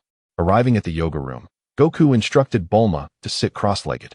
To learn the flight technique, the first step is to sense the energy within you. Energy within me? Bulma asked, puzzled. Yes, every being has energy within them. However, the vast majority cannot sense or control it. The more powerful a person is, the easier it is to perceive their own energy. So how do I sense it? This time, it is essential to consider each individual's innate talent. Calm yourself and maintain a tranquil heart. This may be somewhat perplexing to you, so please extend your hand. Listening to Wukong's words, Bulma obediently offered her right hand to him. I shall now transfer a minuscule amount of energy for you to feel within your body. Try to sense this energy. Thus, time slipped by, second by second. After nearly half a day, it was only at mealtime that Bulma finally perceived the energy within her. This nearly exhausted Wukong, who had to maintain control over such a delicate flow of energy within Bulma's body while ensuring it did no harm. Only someone who has attempted such a feat would understand the fatigue involved. Observing Wukong's pale visage and near exhaustion, Bulma felt a twinge of guilt. I'm sorry, Wukong. No, it's fine. Let us eat. I should feel much better after a meal. Ultimately, with Bulma's support, Wukong made his way to the dining table. The briefs couple, upon seeing Wukong in such a state, cast astonished glances at Bulma. Wukong is still so young. This is impossible. Bulma, what on earth happened? It's not what you're thinking. Bulma replied, knowing her parents' suspicions were unfounded. In the afternoon, after Wukong caught his breath, Bulma relentlessly dragged him away. Bulma, for now, you need only to meditate and enhance your physical abilities, continuously strengthening the energy within you. With that, Wukong swiftly took to the skies. 10 days later, wow, I am truly a genius. I can fly after just 10 days. Bulma proclaimed, reveling in her newfound ability as she soared through the sky, while Wukong, observing her, could only twitch his lips. Had he not guided her energy on the first day, she might not have sensed it before the school term commenced. Chapter 12. At the 21st World Martial Arts Tournament, half a year later, the year reached 750 in the Age of Earth. It was time to register for the martial arts tournament. Upon waking, Wukong's first thought was of the registration day. He dressed and stepped outside, preparing to fly to the tournament venue when Bulma unexpectedly appeared. Wukong, are you going to participate in the 21st World Martial Arts Tournament? Yes. Take me with you, please. School is on break. All right. Wukong knew that even if he declined, Bulma would still follow, so it was better to agree. Let's go. You can ride with me in the plane. After conjuring an aircraft, Bulma said to Wukong, Sure. About an hour later, Bulma landed the plane in a clearing outside the tournament venue. After disembarking, Wukong led Bulma directly to the registration area. The World Martial Arts Tournament was renowned, attracting martial artists of considerable repute from across the globe, hence the registration line was already lengthy. Master Roshi Yamcha. Upon arriving at the registration area, Goku soon noticed Master Roshi accompanied by Yamcha and Krillin as they registered. Goku, you finally made it. This is Krillin, your junior brother. Master Roshi greeted upon hearing Goku's voice, casually introducing Krillin to him. Hello, Krillin, Goku said, nodding at the small bald figure in front of Master Roshi. Hello. Goku's senior brother. Krillin examined Goku, curious to determine how much stronger this senior brother, who had entered the training 6 months prior to him, truly was. During their previous training sessions, Master Roshi had often belittled Krillin and Yamcha by comparing them to Goku. Goku, you're also participating in the martial arts tournament? It seems the championship is already secured, Yamcha remarked, well aware of Goku's formidable strength. Previously, he had even privately inquired with Master Roshi, who admitted that he himself might not stand a chance against Goku now. Who is this girl? Master Roshi inquired, directing his question towards Goku. As Goku and Bulma had previously escorted Yamcha to Master Roshi's island, Bulma had not descended, thus Master Roshi was unfamiliar with her. This is my friend, Bulma. Who came with me? Goku replied, casting a glare at Master Roshi, who seemed to possess questionable discernment. Ahem, enough said. You all should line up. Puer and I shall not accompany you, Master Roshi reminded them. Goku, good luck. I won't accompany you inside. Bulma signaled encouragement towards Goku.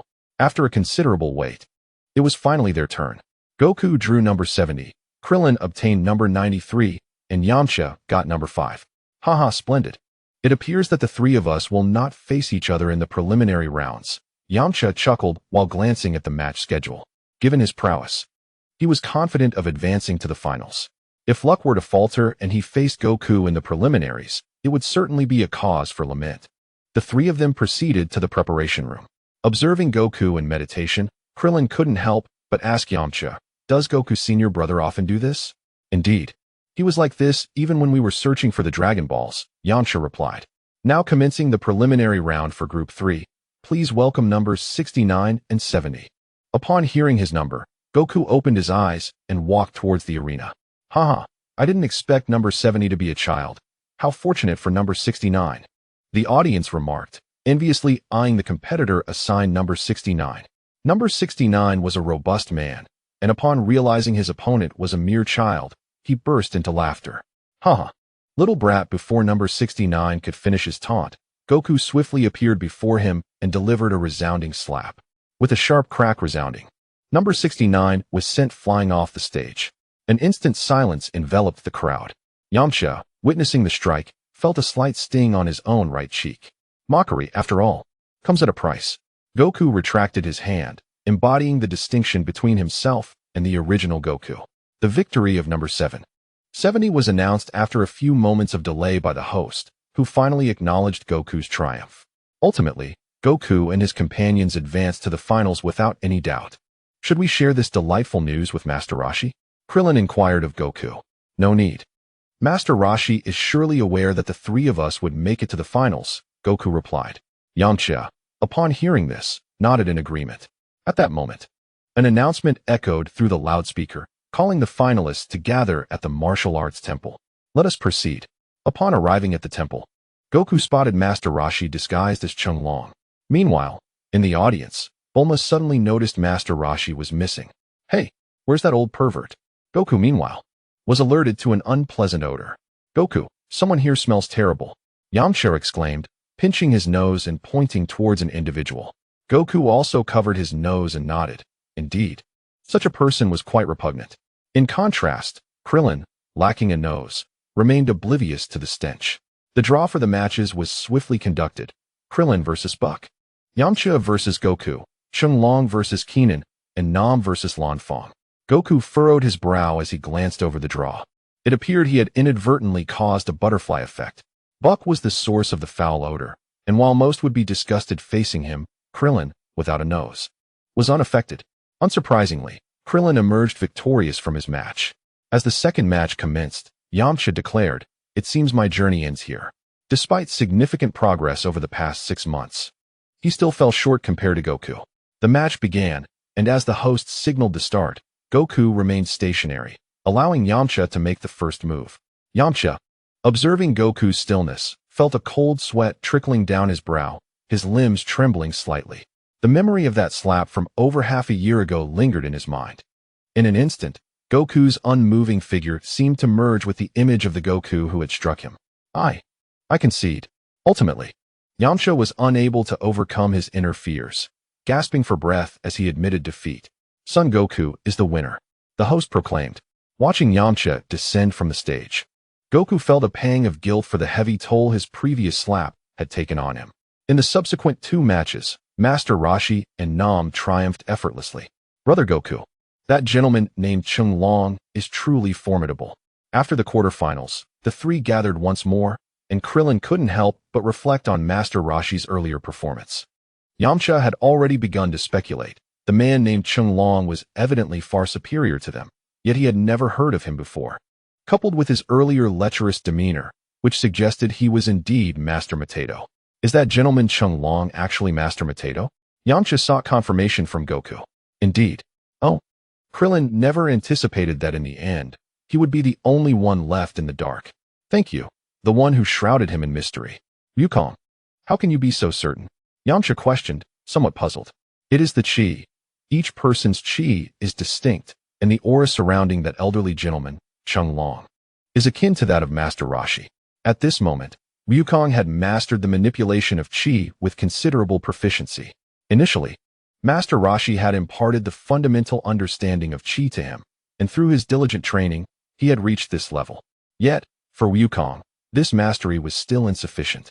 To attain a perfect command of chi, he would require not only vast amounts of time, but also a journey to the Divine Temple. Thus, Wukong planned to seek out the Immortals after the martial arts tournament to further refine his control over chi. Chapter 13. The Form of Utmost Freedom? As Wukong triumphed in the second match, his opponent in the semifinals was Krillin. Wukong observed Krillin standing opposite him and smiled slightly. Make your move, Krillin. Merely standing still, Krillin felt an overwhelming pressure emanating from Wukong, causing him to swallow nervously. All right, Wukong, please be careful. With that, Krillin transformed into a shadow and charged towards Wukong.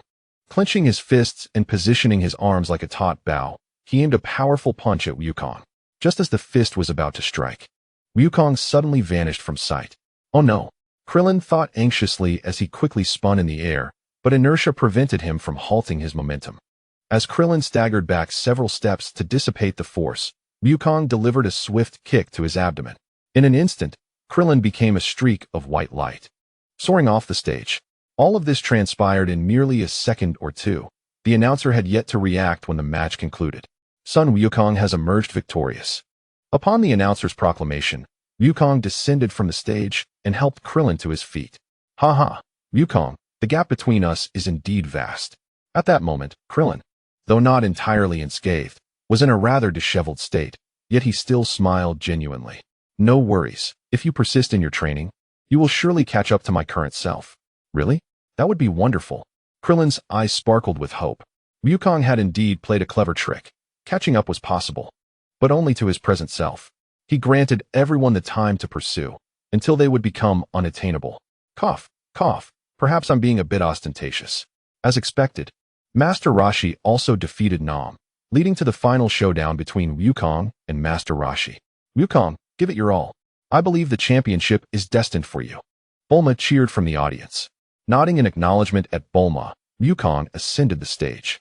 In the final match, Wukong gazed ahead at Master Roshi, who was disguised as Oolong, pondering whether he should expose him, since the 3 of them were already aware. Master Roshi, you needn't pretend. Don't you know I can sense chi? After some contemplation, Wukong resolved to unveil Master Roshi's facade. Indeed, I am aware. My disguise was intended solely for Krillin and the other one. I had initially planned to personally teach them a lesson, to remind them that there are always greater powers in the world. However, I never anticipated that you would preemptively administer a lesson to me, which is quite sufficient. So what now? Master Roshi, do you wish to engage in combat with me? Goku did not believe that Master Roshi could match him, especially after undergoing extensive training in the gravity chamber for over half a year, resulting in significant enhancement of his abilities. Although there was no combat scanner to quantify his exact power level, Goku was confident that a single Kamehameha wave from him could obliterate the Earth, suggesting he had surpassed 10,000 in strength. Do you think this old man has lost his touch? True, your energy is vastly superior to mine at present, but today, I shall impart a lesson to you. Strength is not solely determined by the magnitude of one's energy, Master Roshi proclaimed as he assumed a defensive stance. Come at me. Very well, Master Roshi, but do be cautious, Goku replied. Leaning forward, he delivered a punch aimed at Master Roshi. Though Goku did not exert his full strength, he was convinced that even this blow would be beyond Master Roshi's capacity to block. To his astonishment, Goku witnessed Master Roshi deftly twist his body to evade the punch. Goku could hardly believe it. He unleashed a barrage of punches, each accompanied by a gust of wind. Yet Master Roshi effortlessly evaded them all with apparent ease and grace. Goku halted his assault, gazing at Master Roshi in shock. Was this the essence of mastering the state of Zai-Ji-E? It was indeed reminiscent of that state. How does it feel, Goku? This is what one pursues upon reaching a certain pinnacle in martial arts, a serene mind, where body and consciousness exist in perfect separation, each move ingrained within one's very being. Master Roshi, noticing Goku's pause, felt a twinge of pride. This was perhaps all he could impart to his student at this moment. Indeed, Master Roshi, attaining your level in martial arts is truly formidable. I shall continuously strive to elevate my own martial prowess. But what if my energy surpasses yours by a significant margin? With that, Goku unleashed all of his energy. A fierce wave surging forth like a tsunami aimed at Master Roshi. The elder could not help but smile wryly as he sensed the sheer power emanating from Goku.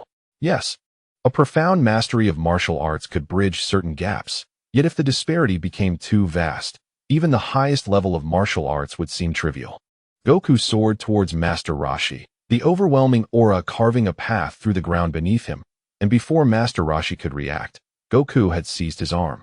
Master Roshi, it's time to concede. Goku wished to afford his mentor some dignity. Host, I concede.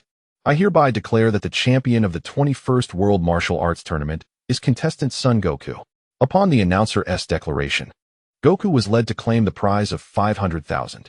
To be frank, Goku found himself rather indifferent to the sum. Setting aside the 100 million Bulma had gifted him, he had been astounded by the wealth of her family during his stay over the past 6 months. As Goku exited the arena alongside Master Roshi and the others, he caught the sound of Bulma's voice in the distance. Wonderful, Wukong. I knew you would surely claim the championship. Bulma exclaimed as she rushed over, her excitement palpable. The turtle hermit and his companions exchanged bemused glances, yet the truth remained. They were of a different caliber compared to Wukong.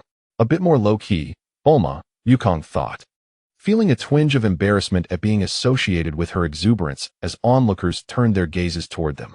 Bulma, too, became slightly flustered as she realized her enthusiasm. Her cheeks tinged with a hint of crimson. Ahem, enough of that. To celebrate Wukong's victory, I shall treat you all to a feast. Indulge yourselves. Bulma decided that since Wukong had triumphed, she ought to express her gratitude by inviting his master and fellow disciples to dine together. Absolutely. Krillin responded with enthusiasm. I know a fantastic restaurant. Let me take you there, the turtle hermit chimed in. Then let us be off. The group made their way to a nearby eatery, not far from the competition venue. During the meal, Krillin was astounded by Wukong's prodigious appetite. After satisfying their hunger, they split into 2 groups. Goodbye, Grandpa Turtle, Yamcha, Krillin. Wukong waved from the aircraft as it ascended. Farewell, Wukong. They replied, only to be met with a gust of wind from the aircraft's departure. Master, why did you disguise yourself to enter this competition? Krillin inquired, perplexed, after Wukong and Bulma had left. You wouldn't understand.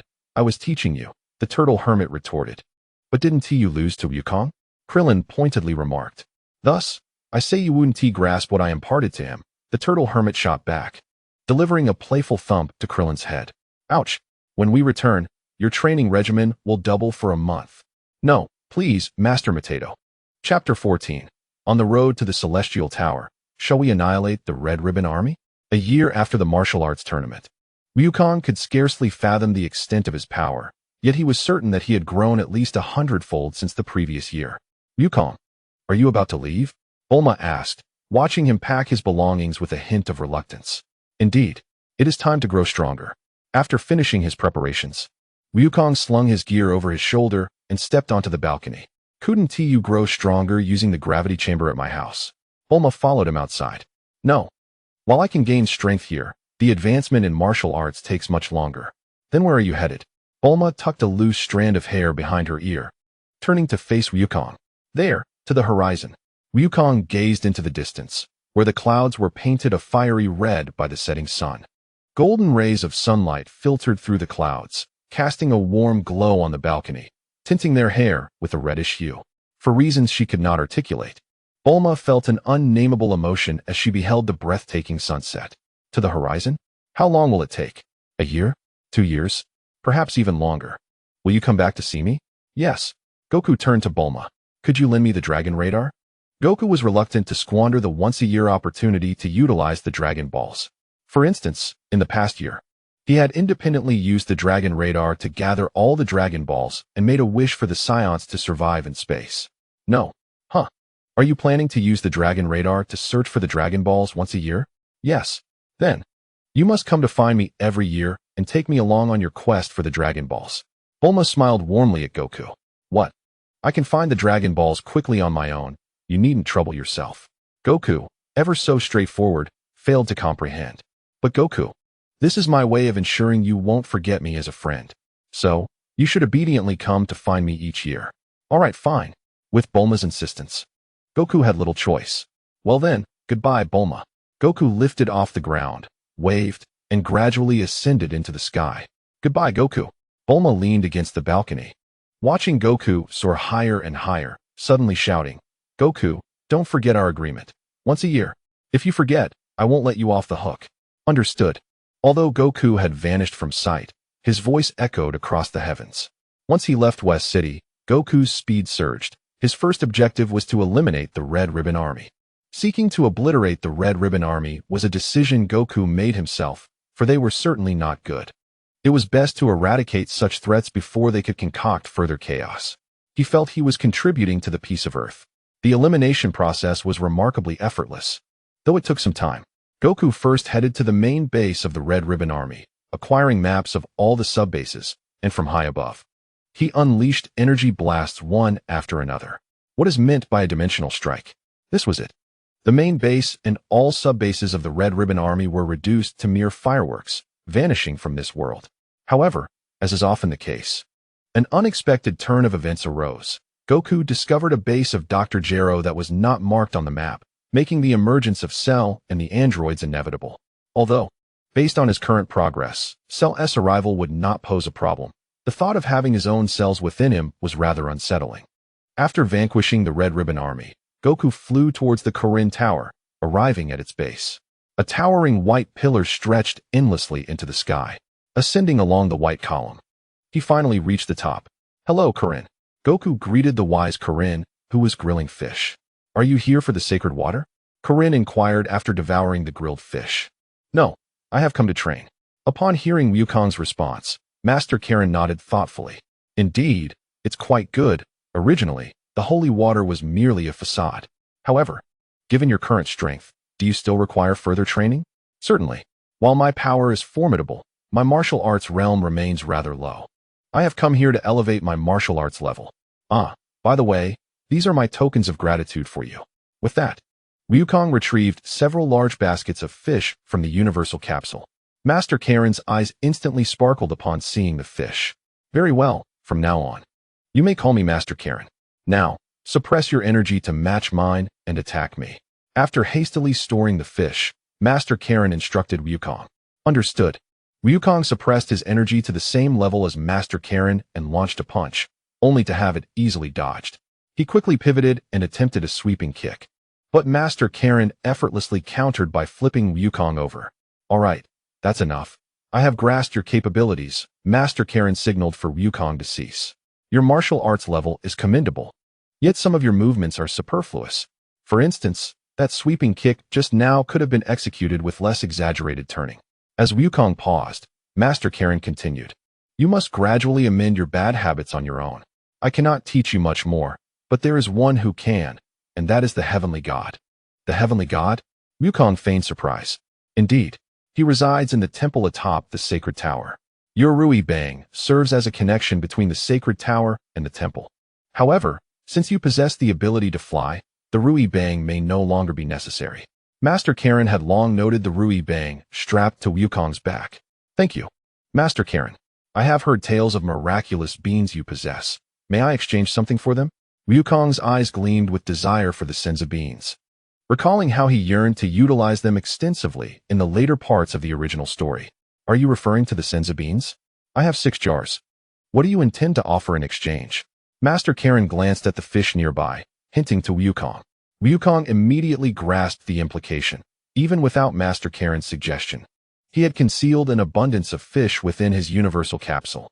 What foresight, he thought, as he pressed the capsule and tossed it to the ground, revealing a vast quantity of fish, at least thousands of them. Take them all, take them all. Just leave the Senza beans there.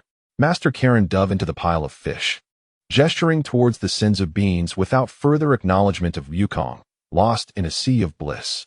Wukong approached the jars containing the Senza beans, gazing at the 6 jars filled with at least 10,000 beans. He couldn't help but marvel at the abundance of beans untouched by the chaos wrought by the likes of a Kairobe. He decided to take only 5 jars, leaving 1 behind, as it wouldn't do to take everything. After all, when Master Karen said to take them all, did that truly mean all? Wukong understood the nuances of human relations quite well. Farewell, Master Karen. Until we meet again, I shall continue to bring you fish. Goku waved as he soared towards the temple above. Yet, Master Karen remained oblivious, wholly engrossed in the pile of fish before him. Only when he heard the word fish did he lift his head in curiosity. Fish? What fish? Chapter 15, The Temple. The pinnacle of martial arts. As Goku approached the temple adorned with tiles, he discovered that the Heavenly God and Bobo had been awaiting his arrival. Given Goku's current combat prowess, it was only natural that they would take notice. In truth, from the moment Goku departed from Master Roshi's island, the Heavenly God had sensed his presence. After all, such strength had rarely graced the earth. As time passed, Goku's power became increasingly astonishing. Were it not for the Heavenly God's ability to discern Goku's inherent goodness through his aura, he might have feared for the fate of the earth. Are you the Heavenly God? Goku inquired. Indeed, I am the Heavenly God. This is my servant, Bobo. We have been observing you for quite some time, he replied. Hello. My name is Bobo. You've been watching me for a long time? Goku asked. Certainly. With your formidable energy, how could we possibly ignore you? Bobo chuckled.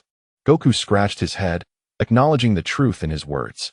At this point, his combat power was likely in the millions, a veritable force that would undoubtedly overwhelm the current state of Earth.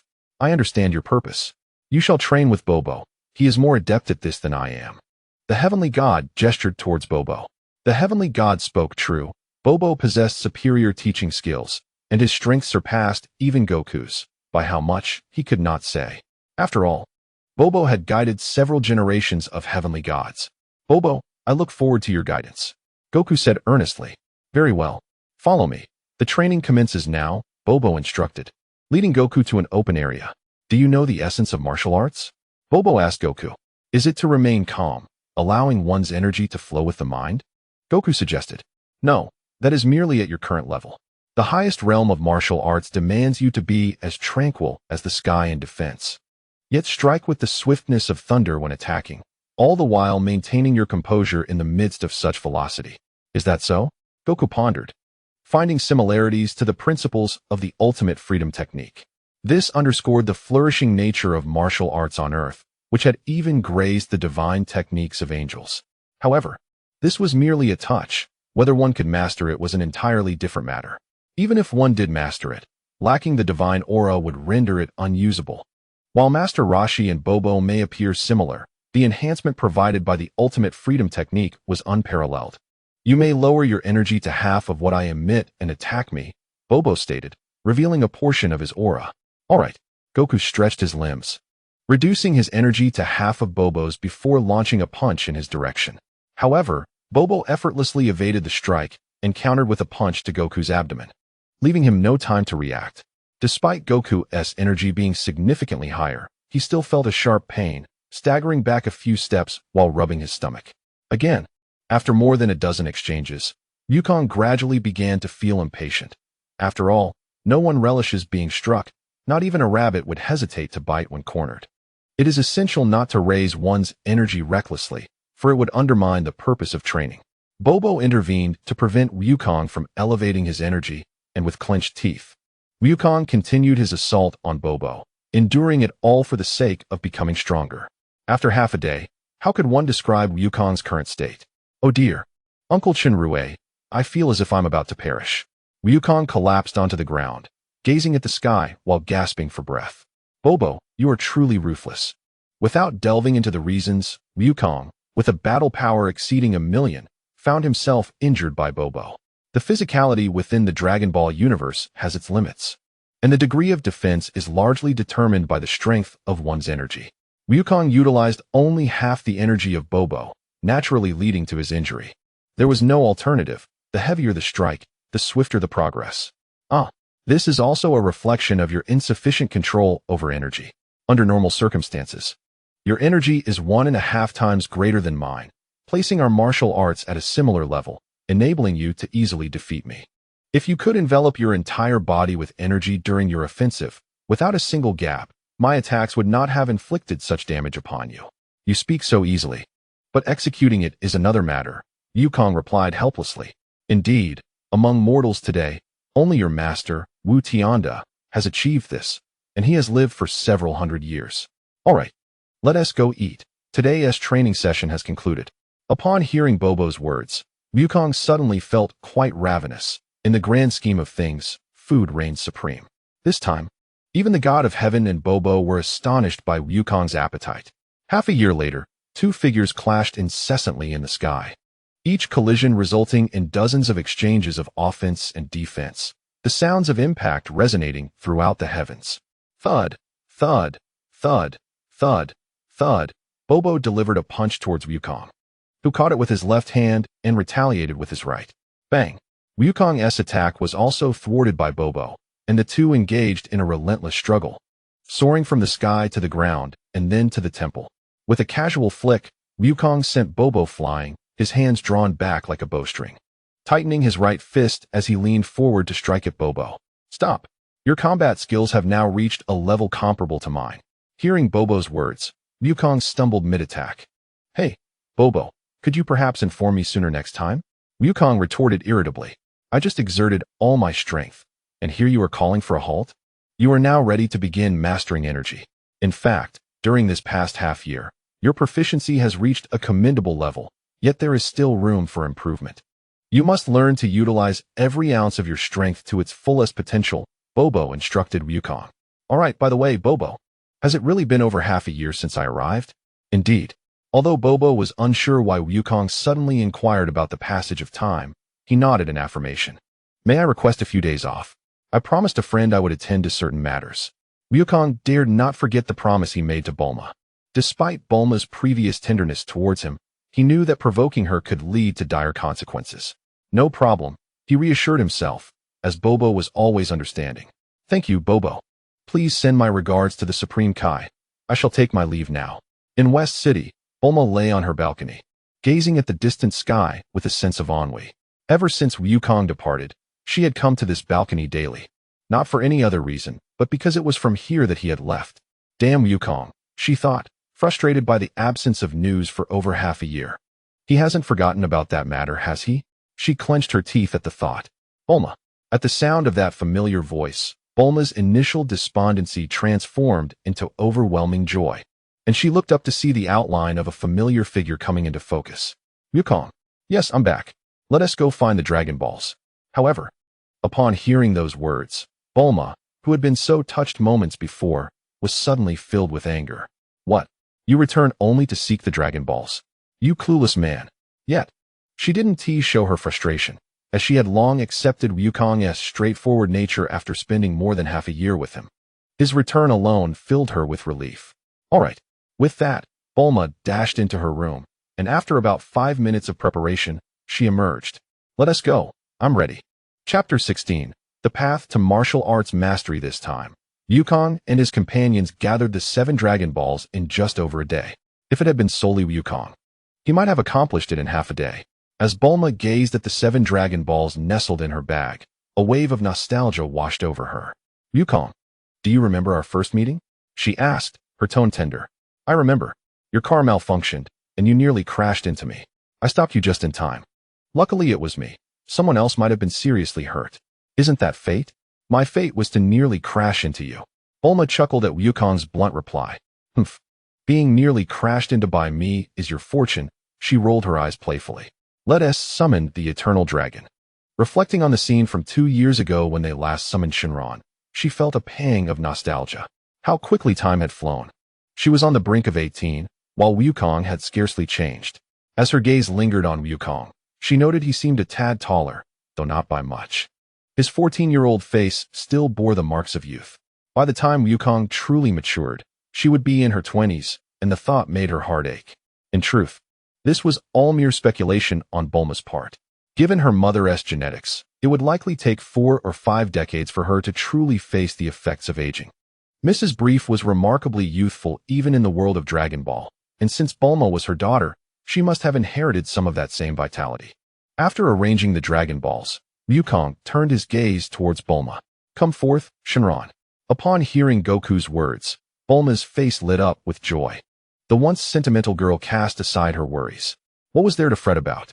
After all, there were the Dragon Balls. When the time came, she could simply wish for what she desired, and she would certainly make Goku pay for his mischief. Arise, Shenron, and grant my wish. As darkness enveloped the sky, Shenron appeared once more. State your wish, summoner. Bulma declared, let me possess a panel that reveals the true nature of my enemies. Very well, your wish is granted.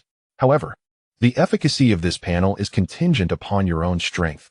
The stronger you become, the mightier the foes you can detect. Farewell.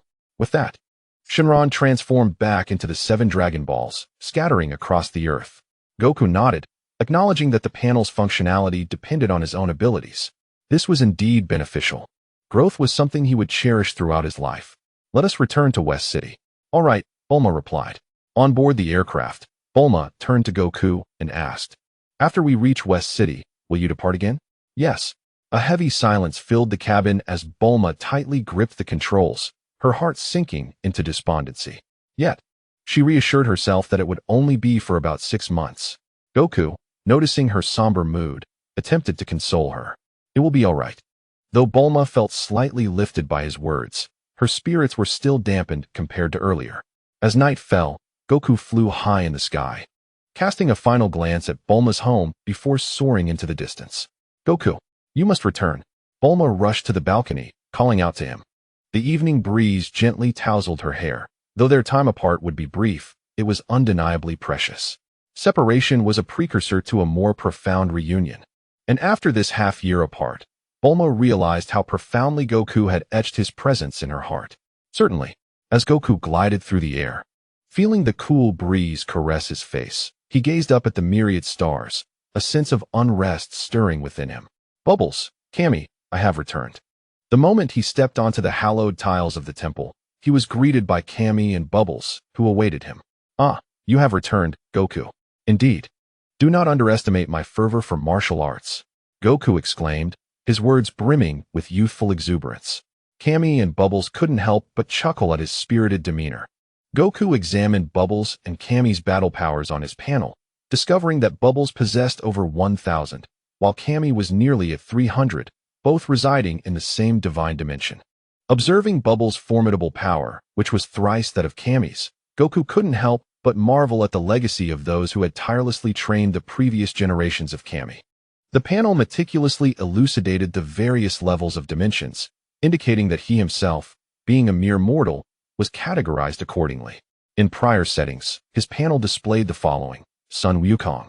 Race, Scion. Base combat power, 1, 48 million. Dimension level, mortal. Skills, too numerous to enumerate. Let's hasten the progression of the storyline. With a mere thought, Wukong deactivated the panel and turned his gaze toward Bobo. Is it time to commence training tomorrow, given how late it is today? Of course. But if you wish to train tonight, that is also permissible. Over the past 6 months, during his interactions with Wukong, Bobo had become notably more vivacious and had even begun to jest with him.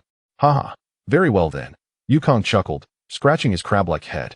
As night fell, Wukong reclined on his bed, illuminated by the moonlight, and gazed at the bracelet adorning his arm, a gift from Bulma, aptly named the Gravity Bracelet.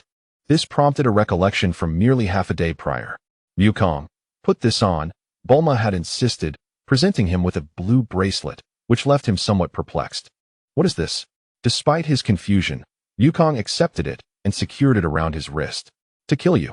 Huffed, who would believe that? Wukong rolled his eyes in mockery. TCH. How dull. This is the Gravity Bracelet. It can be adjusted up to 100 times gravity. While it may not compare to the gravity chamber, you've been away, right? This will provide you with 100 times the gravity, accelerating your strength development. When did you make this? I never requested such a thing from you. Humph. Consider it a reward for your return after your half-year absence, Bulma replied, a hint of pride in her demeanor. Thank you, Bulma. Her discomfort was palpable at his expression of gratitude. No, we're friends. There's no need for thanks. Gradually, Wukong's thoughts drifted back to the present, and he succumbed to slumber, a faint smile gracing his face.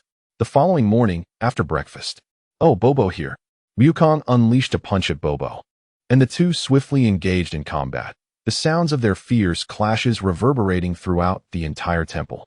From now on, you shall train with me for half the day and meditate for the other half, honing your mastery over ki in this manner, Bobo remarked as he parried Wukong's strike. All right. Months later, Wukong awoke from his meditative state to find Bobo and the Supreme Kai standing before him. Wukong, you have achieved the status of a martial arts master. There is little more I can teach you. Perhaps this realm is not the pinnacle of martial arts, but the future lies in your hands. Wukong rose and bowed in respect. I am grateful to you, Bobo and Supreme Kai, for your guidance and companionship over this past year. I shall not forget the lessons imparted. Haha, you're free to go now. That little girlfriend of yours has been waiting for you. Wukong's face flushed red at the remark, stammering. Wah, what are you talking about? She asked, just a friend. All right, understood, just a friend. Let us depart. Upon his demise, Wukong's mouth remained, while everything else was reduced to ash. Farewell. Chapter 17, the 22nd World Martial Arts Tournament. 3 million combat power. Bulma. As Wukong hovered above Bulma's residence, he immediately spotted her beside the gravity chamber. Wukong. Upon hearing that familiar voice, Bulma quickly lifted her gaze towards him. With a soft thud, Wukong descended from the sky. Intrigued by Bulma's presence near the gravity chamber. Bulma, what is this? Oh, you mean the gravity chamber? The one conjured by the Dragon Balls only offers a 150 times gravity, which is insufficient for you now. Hence, I had my father upgrade it. Bulma replied with a cheerful smile. Your father is so busy. Would he agree to that? Humph, does he dare refuse? Every father cherishes his daughter deeply. Only a father can truly understand this sentiment. However, Dr. Brief was heartbroken upon realizing that Bulma had leveraged this to entice Wukong. Shall we go inside to give it a try? It can now reach a maximum of 400 times. Bulma tempted Wukong. Instantly, she regretted her words. For Wukong's eyes sparkled brightly at the mention of 400 times. Hey, she's wearing white silk today. After Wukong entered the gravity chamber, a despondent Bulma was left outside. Son, Wukong. Bulma's call immediately captured the attention of Mrs. Brief. What's the matter, Bulma? Mrs. Brief approached with concern. It's nothing, Mom.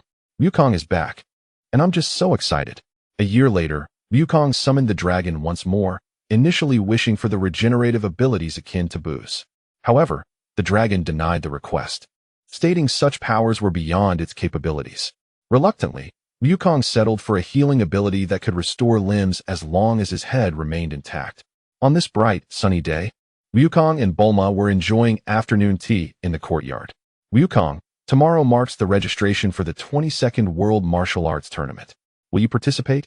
Bulma inquired while sipping her red tea, gazing at the now 5-meter tall, increasingly handsome young man before her.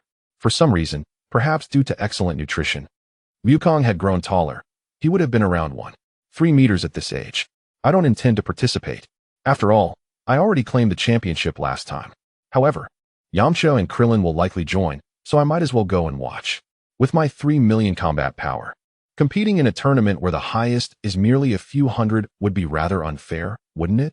I don't plan to strictly follow the original storyline. Even if it might cause a few butterfly effects, so what? Is my strength not formidable enough? What unexpected outcomes could arise from a maximum of a few hundred combat power? The following day, Goku and Bulma arrived early at the venue for the 22nd World Martial Arts Tournament. Soon after their arrival, Krillin and his companions spotted Goku, Krillin, Yamcha, Master Roshi, and Launch. Goku approached them with a friendly greeting. Over the past 3 years, aside from a year spent training at the temple, Goku and Bulma frequently visited Kame House, resulting in a strong bond among the group, including their acquaintance with Launch. Even in Goku's absence, Launch was unsurprisingly brought back to Kame House. "Launch!" Bulma exclaimed, rushing over to take Launch by the arm, and the two retreated to a corner to engage in conversation about matters pertinent to women. Master Roshi, upon seeing Bulma this time, refrained from making any lewd remarks, as he had discerned the somewhat unusual relationship between Bulma and Goku. "Goku, how have you grown so tall?" Krillin asked, comparing their heights with a hint of melancholy. The reason Krillin refrained from calling Goku Master was due to Goku's request. It always felt strange to him. Haha, perhaps it's due to a good diet, Goku replied, feeling that his height might surpass 176 centimeters in the future. "Goku, will you participate in this martial arts tournament?" Yamcha inquired from the side. "I want to participate. After all, I've already claimed the championship once. It's only fair to give others a chance," Goku stated. Though he did not intend to sound boastful, yet his words often carried an air of superiority in the eyes of his friends. "That's wonderful. I finally have a chance to win the championship," Yamcha exclaimed, feeling a surge of hope, although Krillin beside him felt a tinge of competitive pressure. "Hey, you little rascal. What are you thinking? I'm participating too. If you want to win, you'll have to get past me first," Master Roshi interjected. "Really, Master Roshi? You're participating again? Is that allowed?" came the incredulous response from Krillin. Meanwhile, Bulma and Launch were engrossed in a conversation quite unrelated to the martial arts tournament. "Bulma, Goku has grown quite a bit taller over the past 3 years. He is becoming increasingly handsome," Launch remarked, glancing at Goku not far away. "Yes, all right. I don't see much difference," Bulma feigned indifference. "Of course, you wouldn't notice, considering you spend every day with him. By the way, Bulma, Goku is growing more attractive. When do you plan to confess your feelings to him?" "Don't let someone else get to him first," Launch teased. At Launch's playful suggestion, Bulma's face flushed crimson as she bashfully responded, "What are you talking about? Goku and I are just good friends." "Who believes that? Just ask Krillin and the others. Who doesn't know about your relationship?" "Friends? I'd say you're more like a couple," Launch countered, unable to withstand the teasing. Bulma reached over and began to tickle Launch at her waist. "You little rascal, after a month apart, you've grown bold enough to tease me," Bulma declared, determined not to relent until she had thoroughly tickled Launch. "Ha ha, Bulma, I was wrong. Please let go." Launch attempted to free herself from Bulma's grasp. But after years of training alongside Goku, Bulma was not someone the blue-haired Launch could easily escape. "Help me. Goku, look at your Bulma." Upon hearing someone call his name, Goku turned to observe Bulma and Launch. As soon as Bulma noticed Goku's gaze, she immediately released her hold, allowing Launch to finally catch her breath, nearly laughing herself to breathlessness moments before. "What are you two up to? Did you call me for something?" Goku inquired, somewhat perplexed. "It's not like it's your fault." Launch began to speak, but Bulma quickly covered her mouth, then smiled sweetly at Goku. "Oh, Goku, why are you so curious? I was just sharing a secret with Launch. It's best not to pry into our feminine matters." How strange, Goku thought, turning away to continue chatting with Krillin and the others. "Humph, women," Launch remarked, shivering under Bulma's scrutinizing gaze. "You nearly scared me to death just now," Bulma said, narrowing her eyes at Launch. She was genuinely alarmed. Such words were meant for private conversation, and if Launch let that slip, how would she face Goku in the future? All right, I won't say anything to Goku next time," Launch quickly pleaded for mercy. Before long, the martial arts tournament commenced, with Goku, Bulma, Launch, and Poir seated in the audience. The ensuing scenes closely mirrored the original narrative, albeit with Goku absent. Ultimately, it culminated in a match between Krillin and Tien, with neither gaining the upper hand, though Tien eventually showcased superior skill. Indeed, Yamcha lost to Krillin. And the reason for Krillin's parity with Tien lay in the specialized training Goku and Bulma provided when they sought them out. Ultimately, Tien also parted ways with his master. In Goku's view, there were numerous reasons for Tien's departure, primarily influenced by Master Roshi's earlier counsel and Tien's own disinterest in continuing as an assassin. "Hey, are you the senior brother that Krillin mentioned?" Tien approached Goku and asked. Upon hearing this, Goku turned to face Tien, already anticipating his intention. "Can you fight me? Krillin says you're much stronger than he is." "No," Goku declined. "Why not?" At that moment, Goku swiftly moved to Tien's front at a speed that left Tien astonished. "That is why. Here's the deal. I will grant you 3 years to train. I shall participate in the martial arts tournament 3 years hence, and you may challenge me then." With that, Goku turned and walked towards Bulma. "Goku, I feel like you're just putting on an act," Bulma remarked, poking him playfully as they walked. "An act? Perhaps my aura is just too powerful," Goku replied with a shameless grin. Uffed, so conceited, Bulma rolled her eyes at him. Just as Goku and the others prepared to return to West City, a sudden thought struck him. Piccolo Daimao, he should be revived by now. Chapter 18. The overly cautious Demon King Piccolo. Goku swiftly attuned his senses and discovered that Krillin was alive and well, while the aura of the demon tribe was notably absent, leaving him puzzled as to why this was the case. Suddenly, the distant sky darkened ominously. This was bad. The dragon had been summoned. Goku reproached himself for his negligence. Whether the Demon King Piccolo was revived or not was trivial, as he could be effortlessly vanquished. However, the depletion of the Dragon Balls was a matter of great concern. "Bulma, I need to step out for a moment. Wait for me here. I shall return shortly." Without further contemplation, Goku soared towards the location of the dragon's summoning. The scene shifted back a month prior. The Pilaf gang stumbled upon an unusual rice cooker. "Lord Pilaf, what is this rice cooker? Why does it have a talisman affixed to it?" As Shu inquired, he tore off the talisman. No. Yet, Pilaf's warning came too late. With a burst of blinding light, the Demon King Piccolo, sealed for centuries, re-emerged into the world. I, Demon King Piccolo, have finally returned. Upon his emergence, Piccolo first laughed triumphantly towards the heavens, then turned his gaze towards Pilaf and his companions. "In light of your role in my liberation, I grant you a chance to live as my subordinates." As Pilaf was about to refuse, Shu swiftly covered his mouth.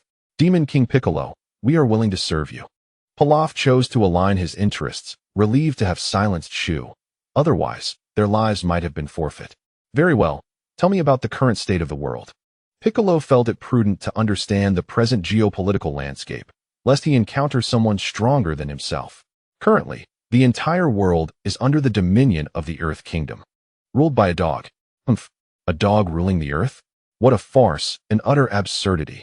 Piccolo's apprehension towards martial artists resurfaced, recalling the one who had previously sealed him away. Are there any formidable martial artists on Earth? Indeed, the most renowned is Master Roshi. Recently, an unknown martial artist has emerged, and there once existed a formidable faction known as the Red Ribbon Army, capable of toppling kingdoms. However, in a single day, they were utterly annihilated, with only a few escaping.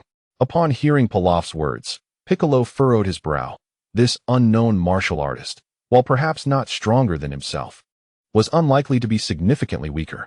To be safe, I shall use the Dragon Balls to restore my youth before proceeding. What? This malevolent aura, could it be the Demon King Piccolo? At this moment, Master Roshi had yet to depart. The overwhelming energy released by Piccolo after his rejuvenation astonished him. However, Roshi remained untroubled, sensing Goku flying towards Piccolo. Given Goku's current strength, confronting the Demon King Piccolo would be a mere trifle. At this moment, the rejuvenated King Piccolo unleashed a casual strike that felled the dragon, his expression tinged with concern. Since regaining his youth, the uncontrollable energy surging within him erupted uncontrollably, likely sensed by several formidable martial artists on Earth. Initially, he had hoped to proceed with caution, gradually establishing his dominion, but alas, the dragon had betrayed him. He could now only pray that no martial artist on Earth surpassed his strength. Otherwise, the consequences would be dire. Fortunately, he had retained a contingency plan, one that he would resort to only in the direst of circumstances. At that moment, King Piccolo detected an energy signature that rivaled his own approaching rapidly, causing his demeanor to darken instantly. He beheld Goku, descending from the sky to stand before him, only to discover that his opponent was merely a youth. Recognizing the potential for manipulation, King Piccolo decided to make an attempt. Young one, would you not desire boundless wealth and power? Beautiful women, luxury cars, and opulent mansions within your grasp? Upon hearing this, Goku could not suppress a chuckle.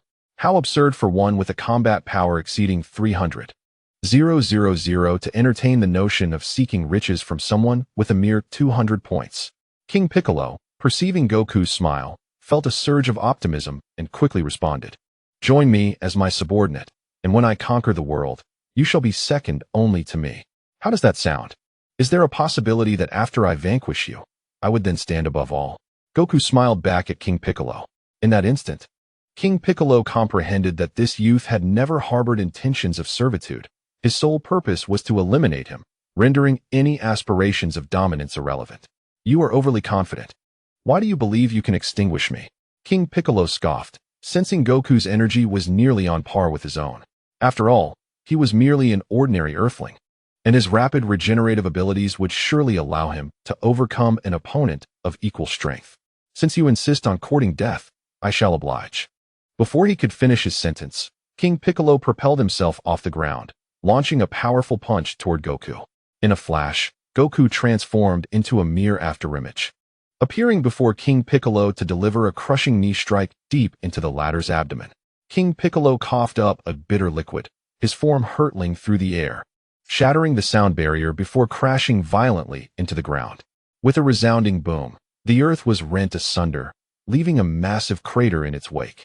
Dust swirling into the air. As the dust settled, King Piccolo lay at the center of the pit, his eyes vacant, momentarily stripped of his capacity to resist. You too can sense energy. Did you ever consider that I might conceal the magnitude of my own? Goku hovered in the sky, smiling down at King Piccolo.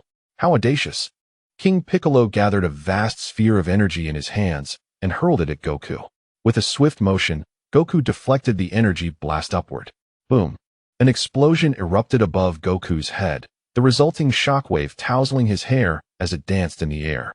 In a sudden surge of fury, Wukong charged towards the pit where the demon King Piccolo lay, delivering a powerful blow to his face that sent him plummeting deeper into the earth. Subsequently, Wukong seized Piccolo by the head, emerging from the depths to the surface, and struck him fiercely in the abdomen. With a cry, Piccolo was propelled backwards, and Wukong swiftly followed, executing a spinning kick that sent Piccolo flying at an even greater velocity. For a fleeting moment, Piccolo became a mere plaything, tossed through the air by Wukong's relentless onslaught. Yet, with great difficulty, Piccolo managed to rise from the ground. Do you think you have defeated me? He spat, struggling to articulate his defiance. Seriously, my friend, in your current state, you still cling to bravado? If it were me, I would beg for mercy, Wukong mused, astonished by Piccolo's tenacity. I have planted bombs throughout the city. Should I perish, they will detonate, claiming the lives of hundreds of thousands. I have even slain the eternal dragon. You cannot resurrect the dead, nor can you kill me, Piccolo retorted, wiping the green blood from his mouth. So this is your leverage? Alas, I possess the means to revive the fallen. Prepare to meet your end. Wukong shrugged nonchalantly.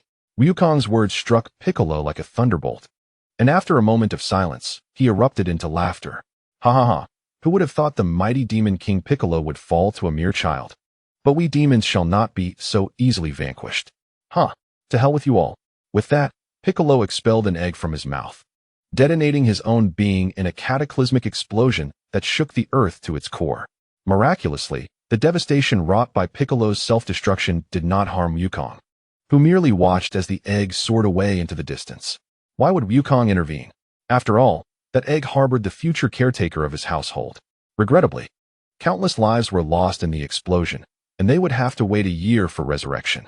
With a sigh, Wukong set his course towards the martial arts tournament. This version of Piccolo was far more cautious than in the original tale, yet ultimately, he still fell short of his ambitions. Chapter 19, Resurrect, My Beloved. Banish the Dead. Bulma. Wukong approached Bulma, who awaited him with concern. Wukong, where have you been? Earlier, Bulma had noticed Wukong's hasty departure, but had refrained from questioning him in detail. Now, she was eager for answers. Nothing much, just played the hero and saved the Earth, Wukong replied candidly, for without his intervention, Piccolo might have reigned over the planet. Who would believe that? You can keep your secrets. If you don't want to share, then don't, Bulma retorted. This is unjust. I am telling the truth, Wukong exclaimed, feeling wronged by her disbelief. Upon the airplane's arrival in West City, Bulma was taken aback by the scene before her. In the West City, thick smoke billowed ominously, and many were rescued from the fiery inferno. Bulma hurriedly soared towards her home. Upon arrival, she sighed in relief to find her house unscathed, yet her heart remained heavy. For the tragedy had claimed at least tens of thousands of lives in West City. I have told you before, I am here to save the Earth, Goku stated, crossing his arms. However, there is no need to worry about these people. They can be resurrected with the Dragon Balls, though the loss of property is irreparable. Then let us seek the Dragon Balls. Bulma expressed her desire to save the lives of those affected. It is futile to search now. The Eternal Dragon has already been summoned. We can only wait until the new year to seek them again. Through numerous quests for the Dragon Balls, Goku discovered an intriguing fact. Their replenishment occurs annually. For instance, if a wish is made in December of this year, another wish can be granted in January of the following year. Last year, his wish was made in December, and he had intended to wait until after the martial arts tournament in May to pursue the Dragon Balls again. Alas, he had underestimated the situation and had been caught off guard. Upon returning home, Goku recounted the events to Bulma, who fell silent upon realizing how insignificant her mortal life seemed in the presence of such formidable beings. In truth, Bulma had grown stronger over the years under Goku's tutelage, her battle power reaching an impressive 22 points. At this level, she was no longer intimidated by ordinary firearms. The subsequent 6 months passed in simplicity for Goku, indulging in exquisite delicacies, driving luxury cars, and residing in grand homes. Each day was spent either training or conversing with Bulma, and sometimes he found solace in this tranquil existence, ordinary yet comforting. Half a year prior, Goku had visited the sacred temple, hoping to resurrect the Eternal Dragon. To his surprise, the deity had revived the dragon the very moment it was slain. Bulma, it is time. We must seek the Dragon Balls, he announced. After 6 months, Goku had grown to a height of 1.6 meters. Bulma, gazing at the handsome young man before her, felt a flutter in her heart, her old infatuation resurfacing. It seemed her years of waiting were not in vain. Indeed, she had not been entirely innocent 4 years ago, having entertained thoughts of a childhood husband. Seeing Bulma lost in thought, Goku waved his hand in front of her face. Hey, Bulma, stop daydreaming. I know I'm quite handsome. What? Your looks are of no concern to me, you narcissistic fool. Bulma retorted, her cheeks flushing with embarrassment at Goku's boldness. Ah, yes, I am indeed narcissistic, Goku replied playfully. Do you realize how infuriating that is? Bulma challenged, her hand playfully squeezing the soft flesh at Goku's waist, a smirk gracing her lips. Wait, Bulma, let go. That's not right, Goku exclaimed, raising his hands in surrender. Humph, let's see if you dare to do that again, Bulma scoffed, releasing her grip. All right, Bulma, let us seek the Dragon Balls. In no time, the duo gathered the Dragon Balls to summon the Eternal Dragon. Arise, Shenron, and grant my wish. In an instant, darkness enveloped the sky, and Shenron descended once more. The one who summoned me, speak your wish. Shenron gazed at Goku. Revive, cough, almost slipped there. Shenron, please resurrect those who perished due to King Piccolo. As the words revive escaped his lips, Goku nearly blurted out the name of his beloved. Your wish has been granted. Farewell. Shenron transformed into the 7 Dragon Balls and scattered across the earth. With the resurrection of all those who fell victim to King Piccolo, a shared bond between the two was also resolved. In other words, their thoughts aligned. In a peculiar turn of events, an extraordinary sight unfolded across the globe. Countless deceased individuals emerged from their graves, knocking on their own doors. When their families opened the doors, they were met with what they presumed to be a haunting, nearly scaring them to death. Yet, there were also heartwarming reunions among families. Upon returning to West City, Goku cast a conflicted glance at Bulma, uncertain of how to broach the subject. Goku, is something on your mind? Bulma noticed Goku's puzzled stare. Bulma, I might be gone for another 6 months. Goku scratched his head, feeling a bit bashful.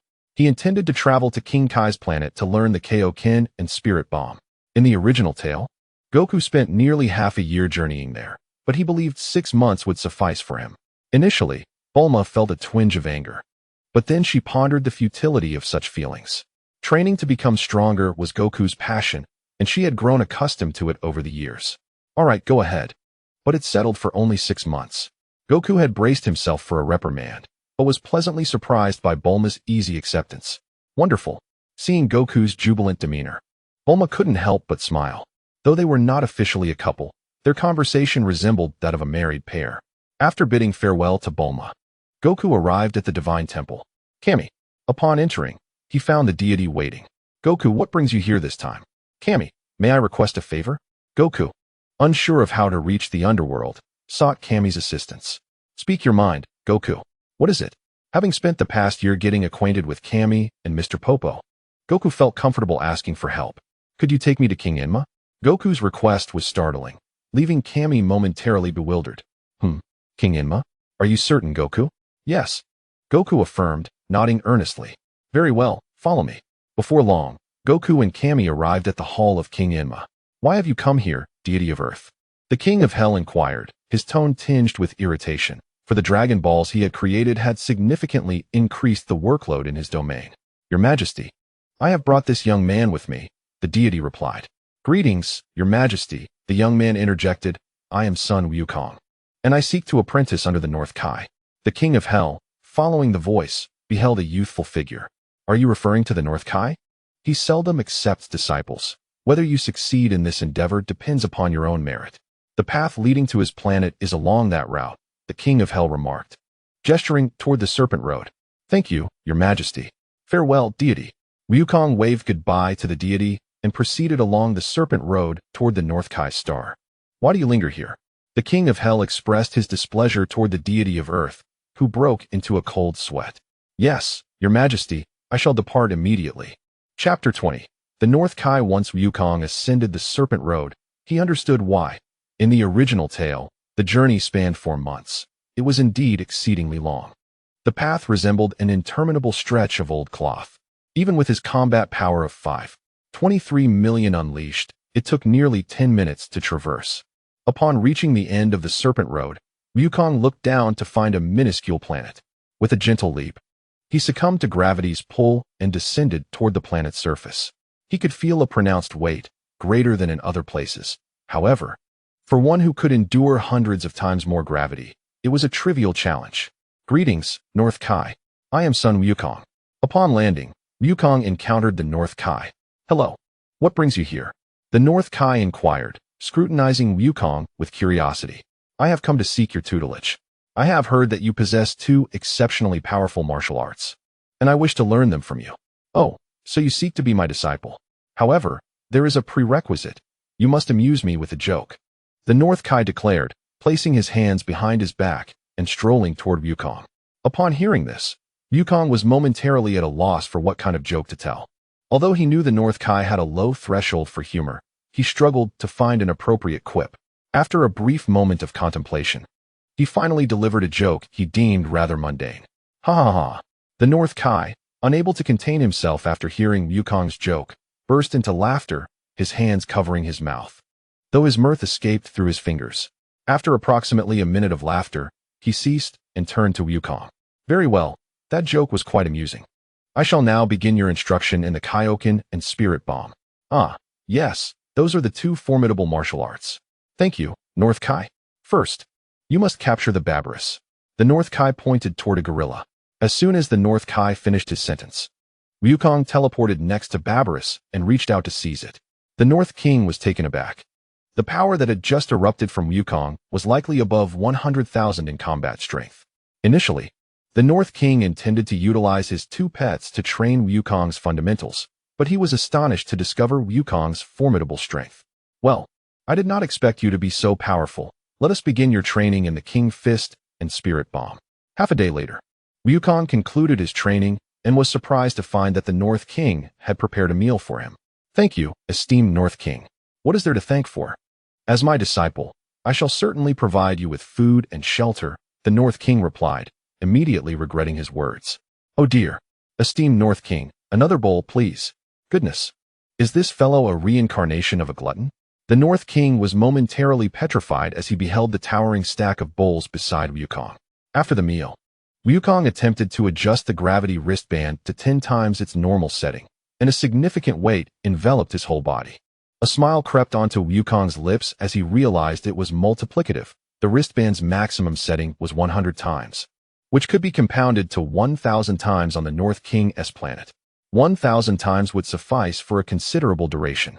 And even after transforming into a Super Saiyan, it would remain effective, at least under normal circumstances. Forgive me, Bulma, Wukong mused, contemplating that if he could not create a 1,000 times gravity chamber in the future, he would train here with the North King. Half a year later. Farewell, esteemed North King. Wukong waved goodbye and soared down the Snake Way. The North King sighed with relief, finally free of his presence. Farewell. Let us hope we do not meet again. Yet, the North King had a heart of gold beneath his sharp tongue. Should Wukong require assistance, he would certainly lend a hand, though that was a matter for another time. As Wukong flew along the Snake Way, he felt immensely satisfied with the results of his training over the past 6 months. His combat strength had surged from over 5 million to nearly 8 million in his normal state. His current status was as follows: Sun Wukong race, Scion combat strength, 7. 96 million dimension, mortal skills, healing, ultimate Kamehameha, Kamehameha, King Fist, maximum 20 times, spirit bomb indeed. Wukong had mastered the King Fist to 20 times within this half year. As for the ultimate Kamehameha, it was an enhancement he developed, making the destructive power of the same energy significantly more potent. I would like to clarify why the protagonist is so much stronger than in the original timeline. It is because he is the fusion of 2 souls. The fusion resulted in extraordinary reactions, greatly enhancing both his comprehension and physical potential. Consider him a composite being, albeit with the appearance of Sun Wukong. I had hinted at this distinction in the first chapter. Lord King Yama, could you send me back to the mortal realm? Wukong addressed the towering figure of King Yama. Startled by the sudden voice, King Yama looked down and realized it was Sun Wukong. Ah, it is you, little fellow. You have returned from your training with the esteemed North King? The King of Hell was somewhat incredulous that Wukong had completed his training in just 6 months. Indeed, my lord, Wukong replied, your innate talent is truly remarkable. I shall escort you back now. Thank you, my lord. Upon returning to the mortal realm, Wukong soared towards Bulma's residence. He entered his home through the balcony of his room, and, as he descended the stairs, he beheld Bulma engaged in yoga. It must be said, Bulma's physique was indeed impressive, prompting Wukong to steal a few glances, his youthful exuberance stirring within him. Wukong, when did you return? Bulma suddenly noticed him, a hint of shyness washing over her. She caught Wukong sneaking peeks at her, feeling both bashful and delighted, realizing that this thick-headed boy had finally gained some awareness. I just got back, Wukong replied, awkwardly rubbing his nose after being caught. Bulma approached him, circling around him, and found herself daydreaming as she gazed at him. Wukong was now tall and handsome, having grown significantly in the past 6 months. He stood at an impressive height of 1 meter 80, 4 centimeters taller than his original portrayal, though he suspected this would be his final stature. Why are you looking at me like that, Bulma? Wukong asked, feeling uncomfortable under her gaze. Nothing, just admiring you. It seems you've changed quite a bit in these 6 months, she replied. Of course, I know I've become even more handsome, Wukong said shamelessly. Look at that face of yours, how utterly shameless, Bulma retorted with a roll of her eyes. Have you had lunch yet? She inquired as they walked together. Haha. No, I was eager to return, Wukong responded, hoping to amuse Bulma.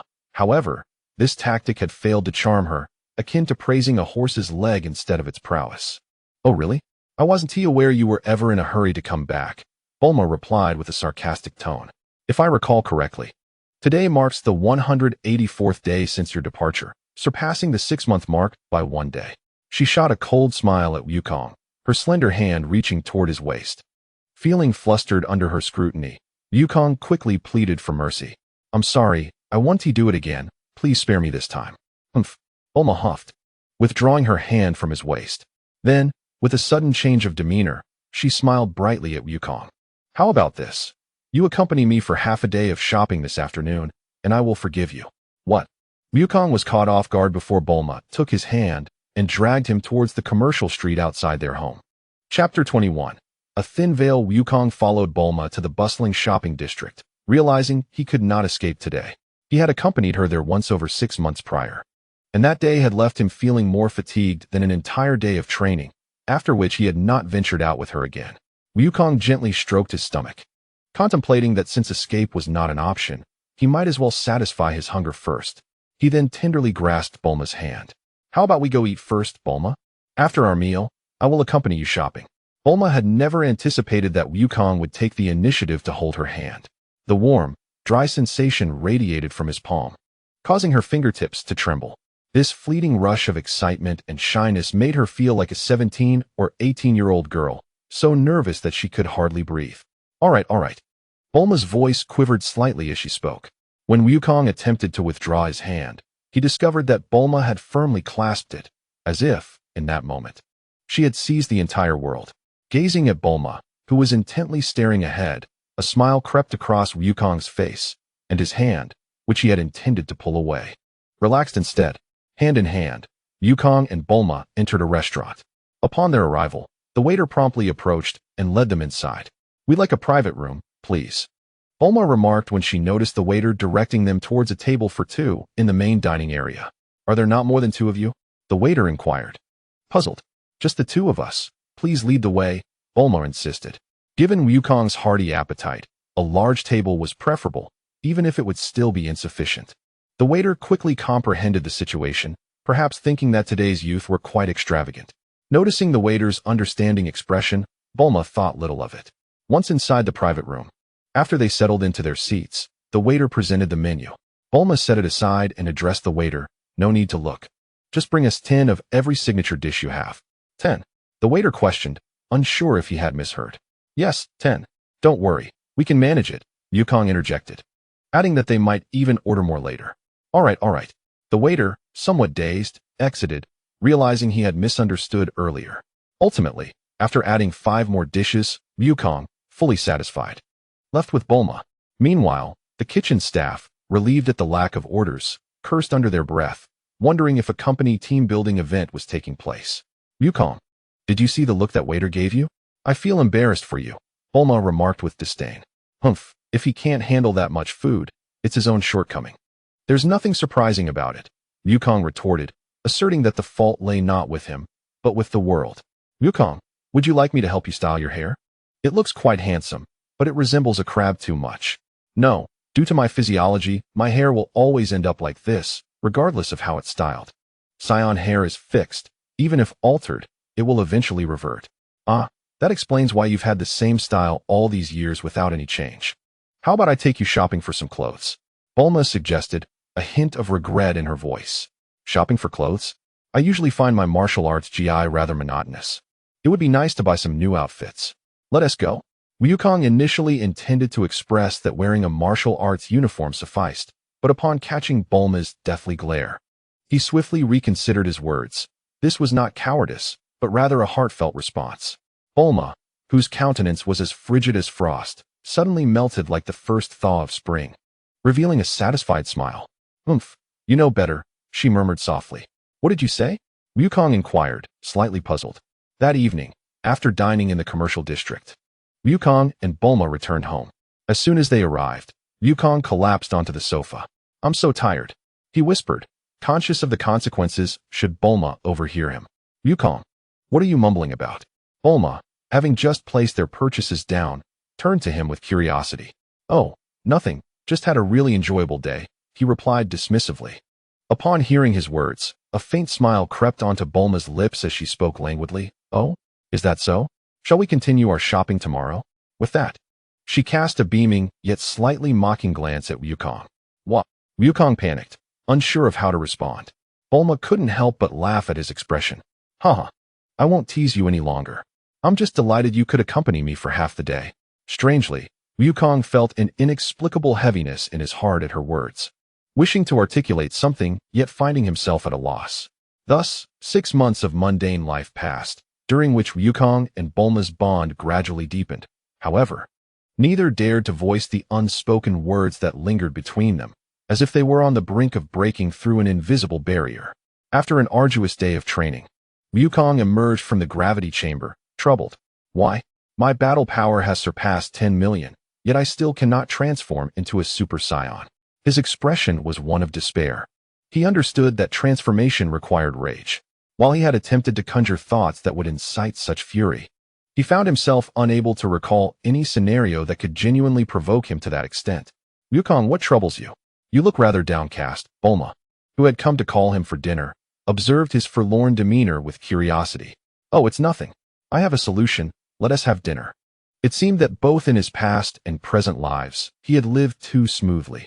While his heart was at peace, his anger had faded. Now, it appeared that only the dragon could provide assistance. During dinner, Wukong suddenly broached the subject of seeking the Dragon Balls. Bulma, let us search for the Dragon Balls tomorrow, he said after swallowing his food. Oh, are we going to search for the Dragon Balls again? Sure, Bulma replied, finding the idea preferable to idleness. You two are off to hunt for the Dragon Balls again. By the way, when will you settle your relationship? Mrs. Brief interjected from nearby. In recent years, the Brief couple has been deeply troubled. There exists merely a thin veil between them, yet no one seems willing to shatter it first. What are you talking about? Bulma has grown accustomed to such comments, having heard her mother's words countless times over the past 6 months. Do you two not comprehend what I am saying? And you, Bulma, with your assertive personality, why do you not speak up first? This is unlike you. I've had enough. With that, Bulma abruptly rose and departed, leaving an awkward Son Goku at the dining table. Why does Goku remain? For him, nothing surpasses the importance of a hearty meal. And you, Goku, do you harbor feelings for our daughter? Mrs. Brief inquired after Bulma had left. After a brief moment of silence, Goku uttered 3 words. I like her. Are you aware that our daughter likes you? Yes. Goku had always known, ever since he returned from his first quest for the Dragon Balls. He sensed Bulma's unique feelings for him. Then why do you not express your true feelings to Bulma? Stammering, Goku found himself at a loss for words. Listen to your aunt's advice. You both cannot continue in this manner. If Bulma does not take the initiative, why can't you? After a moment of serious contemplation, Goku nodded and solemnly replied, Understood, Auntie. This chapter delves into the emotional bond between Goku and Bulma. As for why I have delayed their relationship, I shall reveal a hint. It pertains to Goku's transformation into a Super Saiyan. I can only say so much. The rest is for you to ponder, hee. Chapter 22. Super Saiyan. That night, both Goku and Bulma found themselves unable to sleep. The following morning, owing to their heightened mental fortitude, they appeared free of dark circles and fatigue. Let us go, Bulma. The conversation between them had seemingly dwindled. On the plane, Goku gazed at Bulma, who was piloting. Bulma. I have nothing in particular to say. I just felt like calling you. Yet, Goku could not bring himself to utter those words. I like you. As if they were forever trapped within him. All right. Bulma seemed to understand Goku's unspoken thoughts. Thus, an oddly silent atmosphere enveloped them once more. After gathering the Dragon Balls, Bulma arranged them and turned to Goku. Goku, it's your turn. Okay. Goku stepped forward and summoned the Eternal Dragon. Whoever has invoked me, state your wish. Goku glanced at Bulma and declared, Please grant me enough rage. Very well, your wish has been granted. Farewell. The dragon transformed into 7 Dragon Balls and soared away. Suddenly, Goku found himself in a different realm, surrounded by an apocalyptic landscape. Roar, roar. Mr. Son Goku, this is my true power, 1.2 billion battle power. Goku turned towards the familiar voice, unmistakably that of the final form of Frieza. He remained unconcerned, believing that his standard power of 10 million, augmented by a 20-fold Kaioken, would amount to an impressive 200 million. However, in the next moment, Goku's expression shifted dramatically. He could distinctly feel that after activating the 20-fold Kaioken, his battle power was merely 60 million. Mr. Goku, I presume this woman holds great significance for you? Suddenly, a voice urged, Goku, run. Upon hearing that familiar tone, Goku turned and beheld a sight he dreaded most. Bulma being held aloft in the air, remotely controlled by Frieza with a single hand. No, Bulma. Frieza, release her. Goku, consumed by rage, unleashed all his energy and charged at Frieza, delivering a fierce blow aimed at Frieza's face. Yet, Frieza retaliated with a swift kick to Goku's abdomen, sending him crashing into the ground. Goku coughed up blood, racked with excruciating pain throughout his body. Oh dear, Mr. Goku, how is it that your strength is so feeble? You cannot even protect your own woman? Wasn't Vegeta boasting that you were a Super Saiyan? Is this what a Super Saiyan is? Frieza taunted mockingly. Run. Goku. Don't worry about me. Bulma's cries pierced Goku's ears. Please, Goku, don't worry about me, just run. Her words struck Goku's heart like a dagger. Each syllable a painful twist. Shut up, you foolish woman. Do you think he can escape? I will kill you first, then him. Frieza's other hand began to gather energy. A laser beam forming, the crimson glow intensifying. No. Goku struggled to rise from the ground, charging at Frieza in desperation, but alas, it was too late. A crimson laser sliced through the sky, a splash of red blooming against the horizon as Bulma turned to Goku, the light in her eyes dimming. Her lips moved as if to utter something, but she lacked the strength to speak, regretfully closing her eyes as her fragile form descended gently from the heights. Bulma. In a moment of fury, an anguished roar echoed across the sky, and instantaneously, bolts of golden lightning struck from above, a tempest swirling around. An overwhelming energy erupted from Goku. Frieza gazed at Goku, witnessing the eruption of golden flames enveloping him, his hair shifting between gold and black. He recalled the warnings of his ancestors to be wary of the Saiyan with golden flames and golden hair. No, it's impossible. How could a true Super Saiyan exist? Die. Frieza quickly conjured a red energy sphere, launching it at Goku. Boom. With a resounding explosion, smoke engulfed half the sky. Unforgivable. Unforgivable. Frieza. Goku bellowed. No. It's impossible. With a thunderous shout, a golden aura surged through the smoke, crashing into Frieza's face under his horrified gaze. As the impending impact drew near, the scene before Wukong transformed back to Earth. In the celestial expanse, a figure with golden hair and emerald eyes stood proudly, tears streaming from his eyes, carried away by the fiery aura surrounding him. TCH. How infuriating. Wukong seethed, his discontent palpable, though merely an illusion, it was undeniably vexing. Frieza, just wait. I shall not let you escape unscathed, he resolved, his demeanor turning more ferocious under the influence of his transformation into a Super Saiyan. The once gentle features now bore a hint of sternness and malevolence. Frieza, utterly confounded, lamented, why must calamity befall me when I am at home? Who understands this plight? Wukong reined in his visible energy and glided gently toward Bulma. Wukong, what has happened to you? You seem to have become remarkably handsome, Bulma remarked, gazing at Wukong, whose golden locks cascaded elegantly, framing his face with a few rebellious strands. His golden brows and verdant eyes exuded a mischievous charm that captivated her. Wukong did not respond. Instead, he took a couple of steps forward and enveloped Bulma in a tight embrace. Wukong, you. Bulma froze momentarily, at a loss for words. Burying his face deep within her silken hair, Wukong inhaled the fragrant scent that calmed his once tumultuous heart. Do not leave me, Bulma. Fool. How could I ever abandon you? She whispered softly, resting her head against his shoulder. Indeed, I will not allow you to depart. No one shall harm you. No one. Sensing Wukong's agitation, Bulma tenderly patted his back. Enough of these dark thoughts. With you by my side, who could possibly hurt me?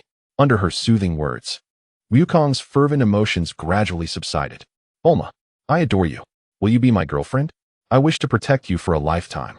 Bulma paused for a fleeting moment, then beamed. Of course, but you must ensure my safety. Yes, I will. Wukong, please let me go, she gently urged, tapping his arms that encircled her. All right, lower your head. As Wukong bowed, Bulma wrapped her arms around his neck, and a wave of softness enveloped them as their lips met. Wukong's eyes widened in surprise, his pupils dilating.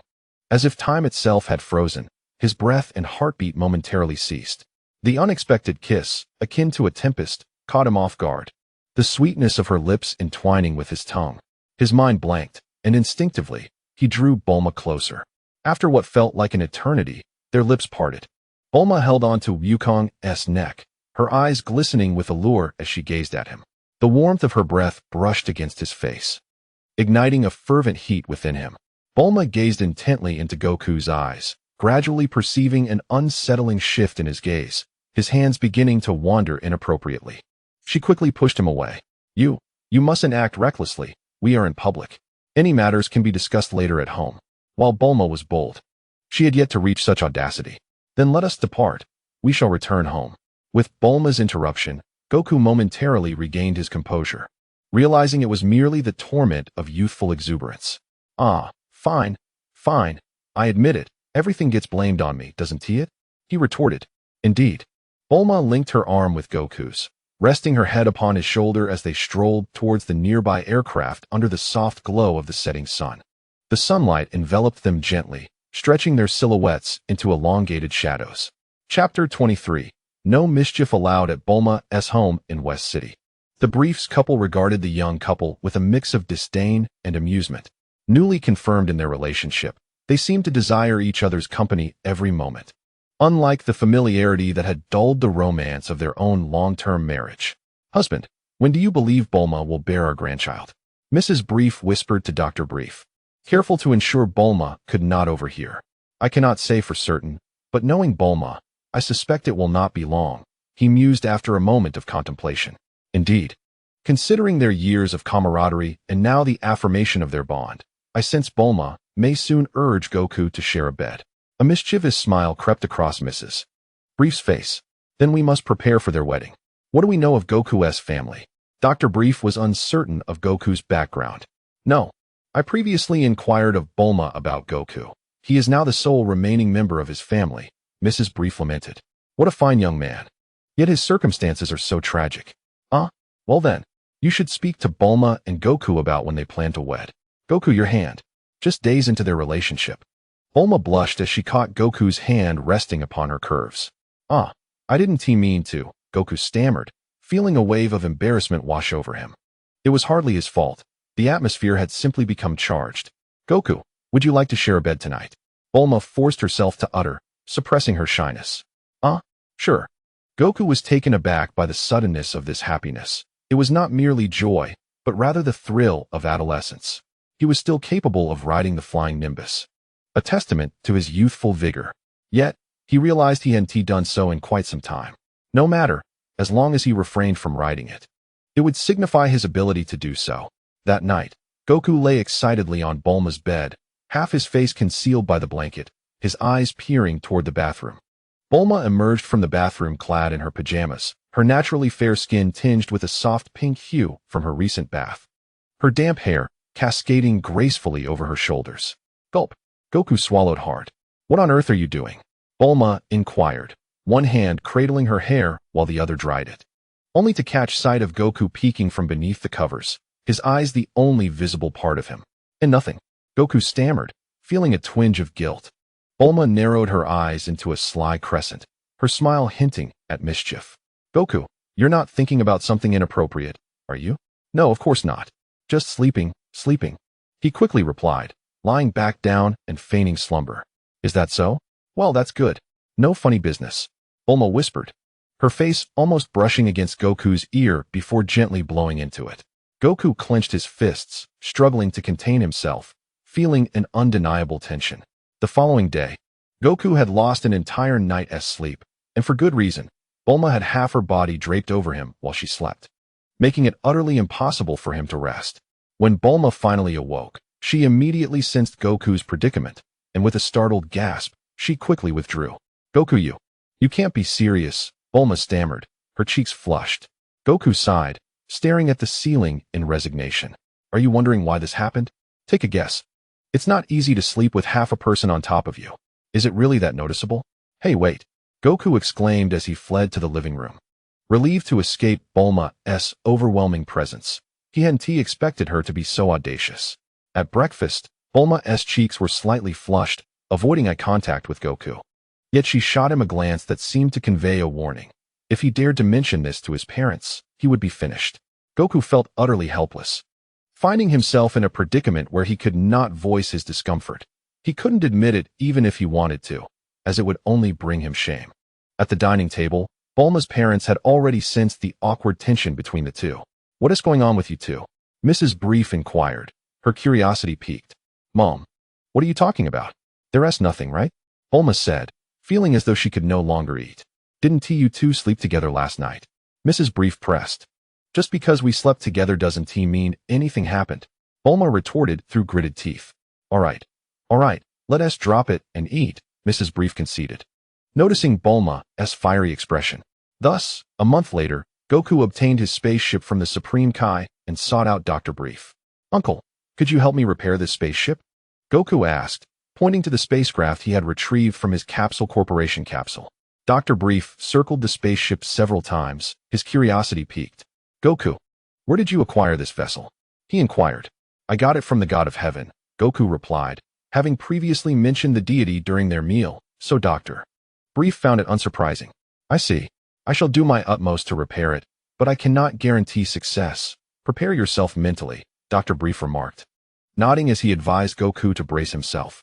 "All right," Goku responded, knowing from the original storyline that Dr. Brief would indeed restore the spaceship, though he refrained from voicing this certainty. "By the way, Uncle, please don't let Bulma know. If she finds out, I am doomed. I will do my best."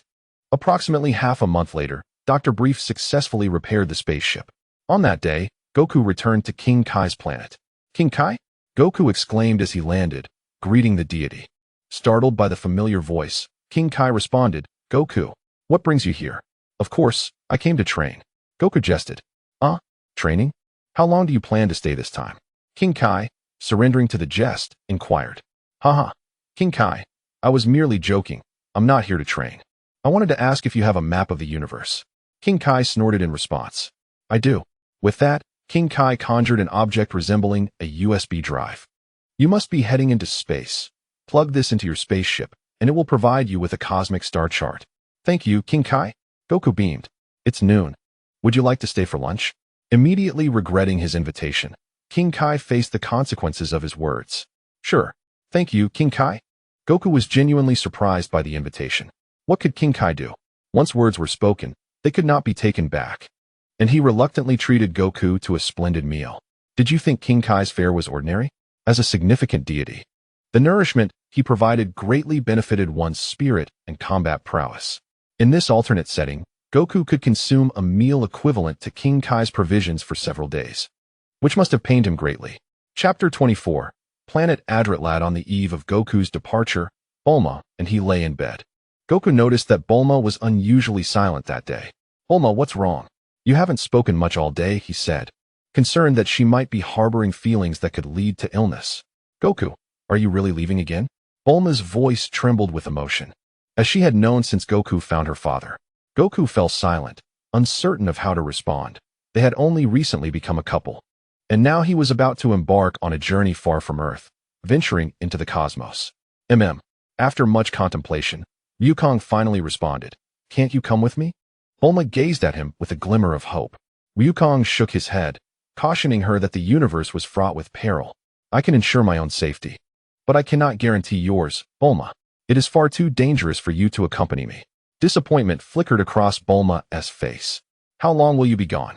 she inquired, tracing circles on Wukong's chest with her finger, causing him to feel a mix of ticklishness and unease. "About a year. I will definitely return by the 23rd martial arts tournament. Moreover, this will be the last time I leave you behind. I promise to take you with me next time." Wukong felt that once he mastered instant transmission, he would be able to ensure Bulma's safety.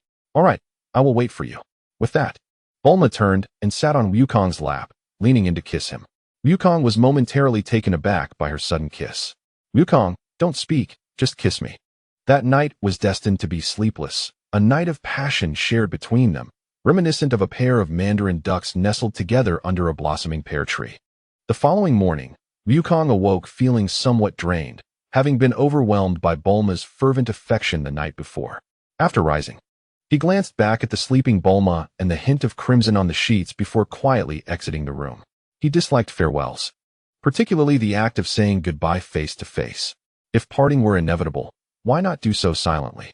Sitting in the spaceship, he took a final look through the glass at Bulma's room before activating the vessel and soaring into the depths of the cosmos. "Wukong." Bulma's first instinct upon waking was to call out for him, but the anticipated reply did not reach her ears. Wukong was already gone. Slowly, she made her way to the balcony, gazing upward at the sky. Meanwhile, Wukong initiated his training aboard the spacecraft, activating the gravity wristband.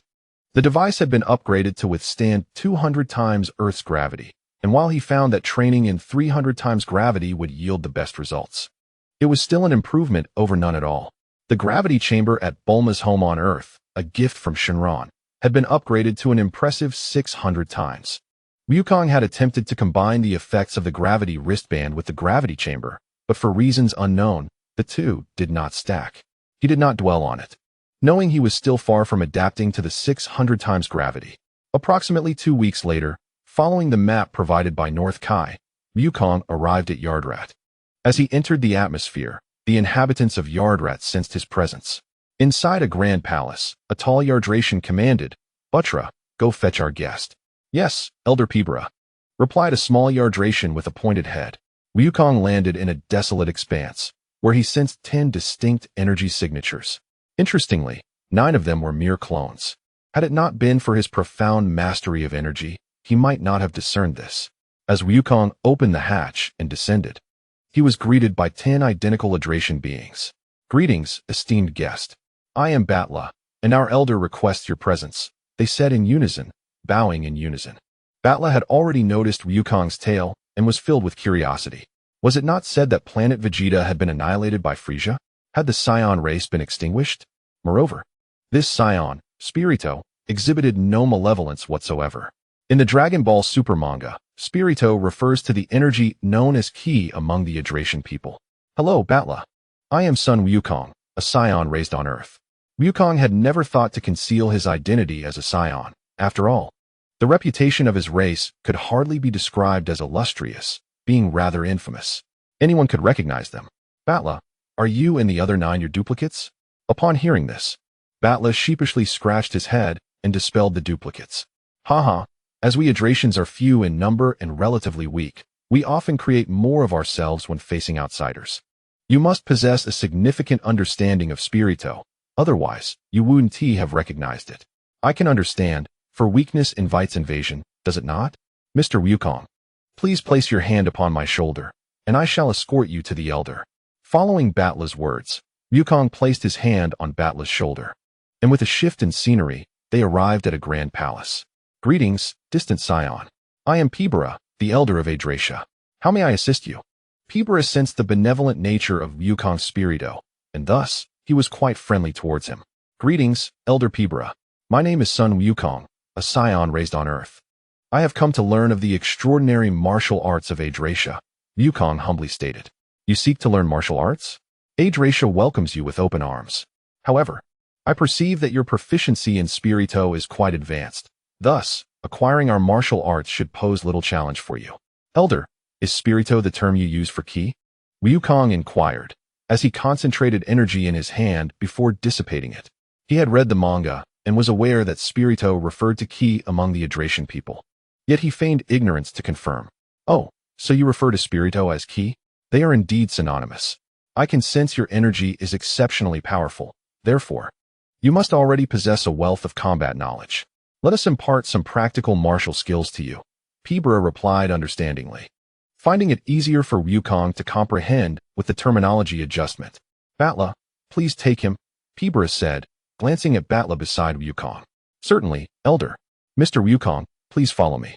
Batla led the way, with Wukong trailing behind, and they arrived at a space resembling a martial arts arena. "Mr. Wukong, I believe there are a few martial techniques that would suit you perfectly. Butra, you may simply call me Wukong. Addressing me as Mr. Wukong feels rather awkward." Wukong is not particularly fond of excessive reverence. A dialogue of equals is far more preferable. With a shared glance, the two exchanged smiles. "By the way, Butra, which martial arts do you believe are most suited to me?" Wukong inquired, a hint of curiosity in his voice. "Instant transmission, separation technique, gasification technique, and fusion technique," Butra replied. Wukong was familiar with instant transmission, separation technique, and fusion technique, yet the concept of gasification technique was entirely foreign to him. It had never been mentioned in the original text. Noticing Wukong's confusion, Butra hastened to clarify. Instant transmission employs energy to sense energy, enabling instantaneous movement. Separation technique allows one to detach powers that do not belong to oneself. The gasification technique is a name invented for your understanding. It can transform the energy within you into various forms. Observe. With a flourish of his hand, Butra conjured a white, energy-formed ladder that soared into the heavens. "Wow, coach! I must learn this," Wukong exclaimed, his youthful enthusiasm igniting. Imagine ascending step by step into the sky, creating a staircase with each stride. What an exhilarating thought. As for the fusion technique, it enables two warriors of nearly equal power to merge, resulting in an extraordinary fighter with formidable strength. We, the inhabitants of the Yardrat star, have often relied on the fusion technique to overcome dire challenges. All right, Butra, let us begin. Wukong could hardly contain his eagerness.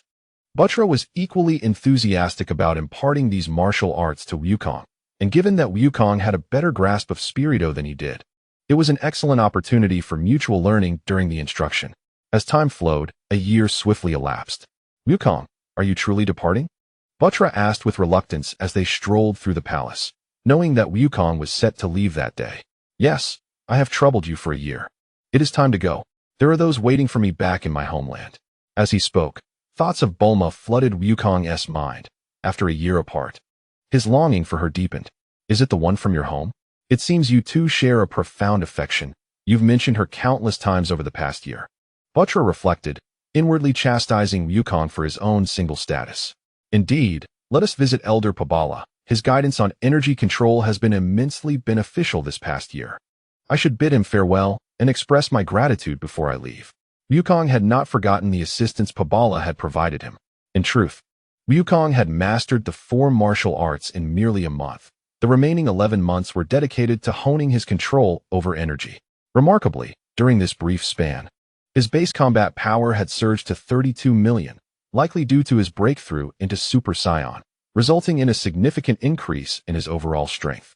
Had it not been for the absence of assistance in enhancing his combat prowess over the past year, he would likely have amassed a fortune of 40 million by now. Presently, his mastery over energy has indeed progressed, albeit slightly. Yet at his level, every incremental advancement demands considerable time and sacrifice. As the two entered the Elder's chamber, the Elder's voice resonated. Wukong, you are set to depart today, are you not? Yes, indeed. I have come specifically to express my gratitude. Thank you for your guidance throughout this past year. Wukong replied with a beaming smile, placing a hand on Pabala's shoulder. Over the year, Wukong had grown quite familiar with both Pabala and Batla, nearly reaching the point of brotherhood. Oh, not at all. It is primarily due to your remarkable talent. After just 1 year, I find I have little left to teach you. Your achievements are entirely your own. Pabala spoke sincerely, having never encountered anyone with such extraordinary aptitude as Wukong. Am I not merely being polite? Wukong retorted shamelessly. The expressions of the other two darkened momentarily, though they were unperturbed, having become accustomed to his demeanor over the year. By the way, Wukong, before you leave, I wish to impart one final piece of wisdom. In the words of your Earth, the path of martial arts is boundless. You shall benefit throughout your life. So I implore you to continue your exploration of martial arts, Pabala said earnestly, hoping that such a genius would not lose his fervor for the discipline. Indeed, I shall, Wukong declared, placing a finger to his forehead before vanishing in an instant.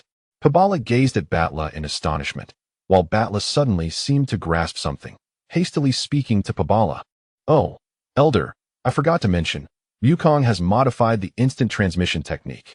Now, as long as he has visited a location, he can teleport there directly without sensing energy. Pabala was momentarily taken aback, then burst into laughter. Haha, truly a monster among men. By the way, Wukong should pass on his improved instant transmission to you, right? Upon hearing this, Batla sheepishly scratched his head, admitting that although Wukong had taught him, he had not mastered it. Yes, Elder, Wukong did instruct me, but I failed to grasp it. However, I recorded the technique, Batla concluded, a sense of pride swelling within him. Pabala was left bewildered, having never seen someone take such pride in failing to learn. Show me what you have recorded, Pabala requested, and Batla promptly handed over several sheets of paper. After some time, Pabala chuckled awkwardly. Haha, as expected of Wukong. Let us place these papers in the collection. Perhaps one day someone will be able to learn from them. We must have faith in the wisdom of future generations. Pabala felt an overwhelming sense of accomplishment at that moment. Batla, however, could not help but look down upon Pabala internally, noting how, unable to learn the technique himself, he began to elevate Wukong's status. All while speaking of believing in the wisdom of future generations. The two had spent so much time with Wukong, yet had not emerged as paragons of virtue. Batla possesses a remarkable self-awareness and acknowledges his own shortcomings. However, this is largely influenced by Wukong, and it would be unjust to place blame on him. Wukong, after traversing the cosmos for 5 to 6 days, arrived at a planet bustling with commercial activity, intent on purchasing gifts for Bulma. Upon disembarking from his spacecraft, he found himself on the most renowned shopping street of this vibrant world. True to its reputation, the street was teeming with a multitude of extraterrestrial beings, each more diverse than the last. One figure bore a striking resemblance to a Namekian, while another, sporting 3 eyes, seemed to share a lineage akin to Tien Shinhan. Astonishingly, there was even an alien shimmering like gold. For Wukong, this was the first time he had encountered such an array of alien life, sparking his curiosity and prompting him to explore further. "Hey, buddy, are you a scion?" approached an extraterrestrial who bore a slight resemblance to a human.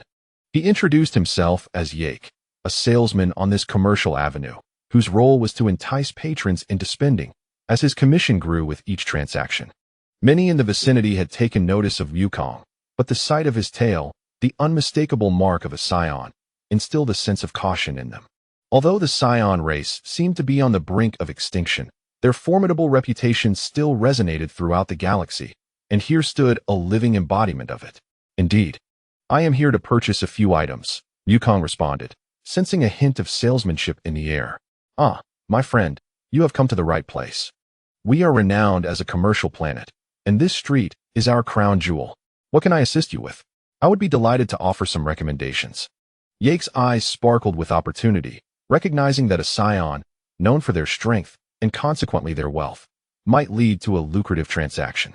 "Women's products," Wukong replied, sensing a hint of mischief in Yake's demeanor, yet failing to detect any malice. There was something strangely familiar about Yake's aura. Regardless, even with ill intentions, Wukong felt unfazed. He could easily withstand any attempts to deceive him given his power. "Women's products?" Wukong sighed. "I've spent quite a bit of time away from home, and I intend to bring back a gift for my partner.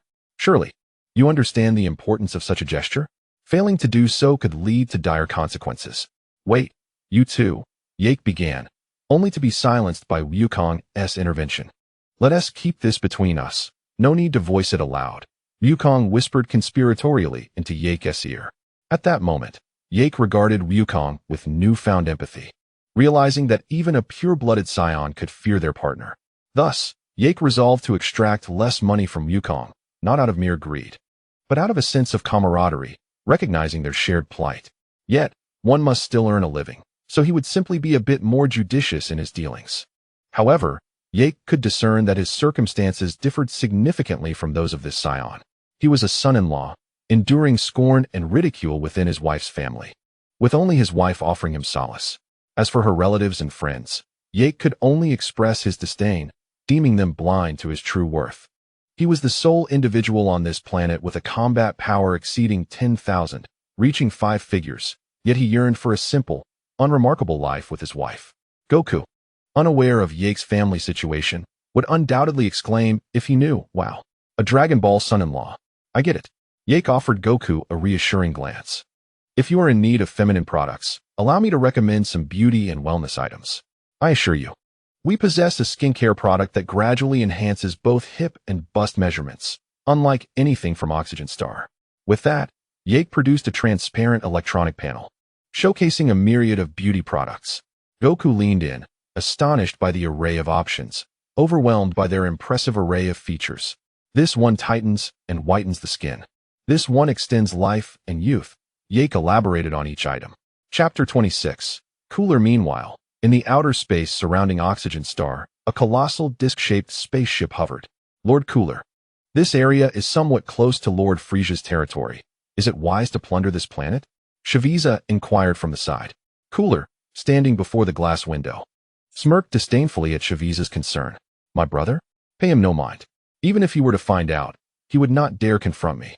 You must understand that my final form possesses a combat power of 4.7 billion, while he is a pitiful 1.2 billion. He is merely an incompetent fool incapable of training.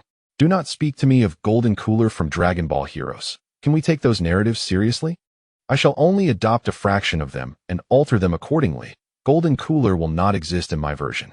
Shaviza, this planet appears to lack resources. Primarily serving as a renowned commercial hub, Cooler observed, gazing down at Oxygen Star through the glass. Indeed, Lord Cooler. Very well, after seizing all the wealth of this planet, we shall annihilate it. As he spoke, an evil grin spread across Cooler's face. Prepare the entire Legion, ready the ship for descent onto this planet. As Cooler watched the spaceship enter the outer atmosphere, he commanded, immediately, launch countless small vessels towards Oxygen Star. Just as Yake was diligently presenting products to Goku, the defense alarm suddenly blared.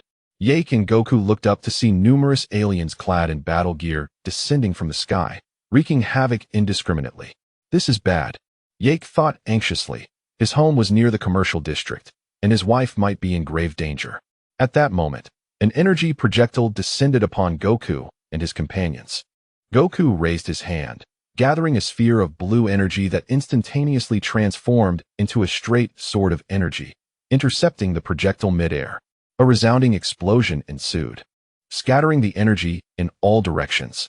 Yake, witnessing Goku's hair fluttering in the blast, recognized that this scion was formidable. That single display of power matched his own prowess. Yake found himself in a quandary. As the strongest native of this planet, he felt compelled to protect it. Yet he was tormented by the thought of leaving his beloved unguarded. Frustrated, he clenched his fists tightly. You should go. Leave this to me. Isn't safeguarding the ones we cherish the most important? Goku sensed Yake's inner turmoil and, sharing his disdain for invaders, offered his assistance. Yake hesitated momentarily. With a slight lift of his hair, an astonishing aura erupted from Goku. All right, thank you. Yake nodded solemnly, fully aware of the immense power radiating from Goku, far surpassing his own. Prepare what you promised me. I certainly do not wish for my desired items to vanish after I save this planet. I came here to acquire something. Goku smiled at Yake. Absolutely. With that, Yake turned and soared into the distance. Once Yake departed, Goku gazed at the invaders in the sky, their attire strikingly familiar. Suddenly, he recalled Frieza, a cruel smile spreading across his face. Goku instantaneously teleported into the sky, encircled by numerous members of the Gula Legion. Who are you? The surrounding warriors recoiled in shock, eyeing Goku with trepidation. Goku turned to the one who spoke, tilted his head, and in a flash, appeared beside him, delivering a powerful kick that sent him flying. What? The others barely registered the event when Goku, moving at an incomprehensible speed, unleashed a flurry of punches, sending countless foes hurtling backward, leaving only one remaining in the sky. What are you? We are the Gula Legion. You are doomed. The last survivor stammered, stepping back in fear. Gula? Isn't that Frieza's faction? Well, it matters little. They are essentially the same. Goku teleported to the final adversary, his right hand condensing an energy sphere pressed against the man's head. Farewell. May you repent for your sins in hell. As he spoke, the energy sphere rapidly expanded, enveloping the last member of the Gula Legion, leaving no trace behind once it dissipated. After vanquishing this group, Goku looked up, sensing that the strongest individuals were positioned above him. At that moment, Gula and his elite Gula task force, stationed high in the sky, became aware of the unusual happenings below. With a swift motion, Goku teleported before them, startling Gula and his team. Gula gradually emerged from behind his subordinates, his gaze falling upon Goku's tail. You must be a scion, am I right? Let me ponder this for a moment. Aside from the three under Frieza's command, it seems the only remaining scion is the one I once spared. Goku is undoubtedly aware, having witnessed the film The Strongest versus The Strongest, where his survival to Earth was granted by Goldo's mercy. Your recent performance was commendable. You possess a battle power exceeding 100,000. Thus, if you choose to join me, I shall grant you another chance. Goldo is indeed discerning. Apart from his three elite troops who boast battle powers above 100,000, none others match that caliber. Do not indulge in fantasies. Do you truly believe it to be possible? Goku cast a mocking glance at Goldo, who bore a striking resemblance to Frieza's final form. Humph, if you refuse the opportunity to live, then I am left with no alternative. Saviza, you three, deal with him. With that, Goldo turned to return to his carriage. In the next instant, Goku executed a spinning kick that struck Goldo's face, sending him hurtling through the air unprepared. At that moment, there was no sign of Saviza and his companions. Goku's explosive fury obliterated the trio in an instant, and he directed a kick towards Guldo. Guldo steadied himself mid-air, touching the spot where Goku had struck him. Though unharmed, he felt a wave of humiliation, igniting a surge of rage within him. Scion Monkey, are you courting death? Despite his overwhelming anger, Guldo's tone remained icy. Just then, a voice reached his ears from the spaceship. King Guldo, that Scion has just unleashed a battle power of 32 million. The elite squad was eliminated in an instant. Hearing this, Guldo sneered and turned his gaze to Goku. Scion Monkey, now I understand your audacity. You possess 32 million in battle power, but that is not a foundation for arrogance. Do you know how much power I wield? Goku nonchalantly stretched his limbs and replied, Of course, is it 200 million? I also know you possess an even stronger form, transform. Guldo was taken aback that Goku knew of his 200 million battle power and his final form, intrigued as to why Goku remained unfazed by his 32 million. Though surprised by Goku's knowledge, he decided to grant this wish before Goku's demise, allowing him to witness the true extent of their disparity. With that, a surge of purple energy enveloped Guldo.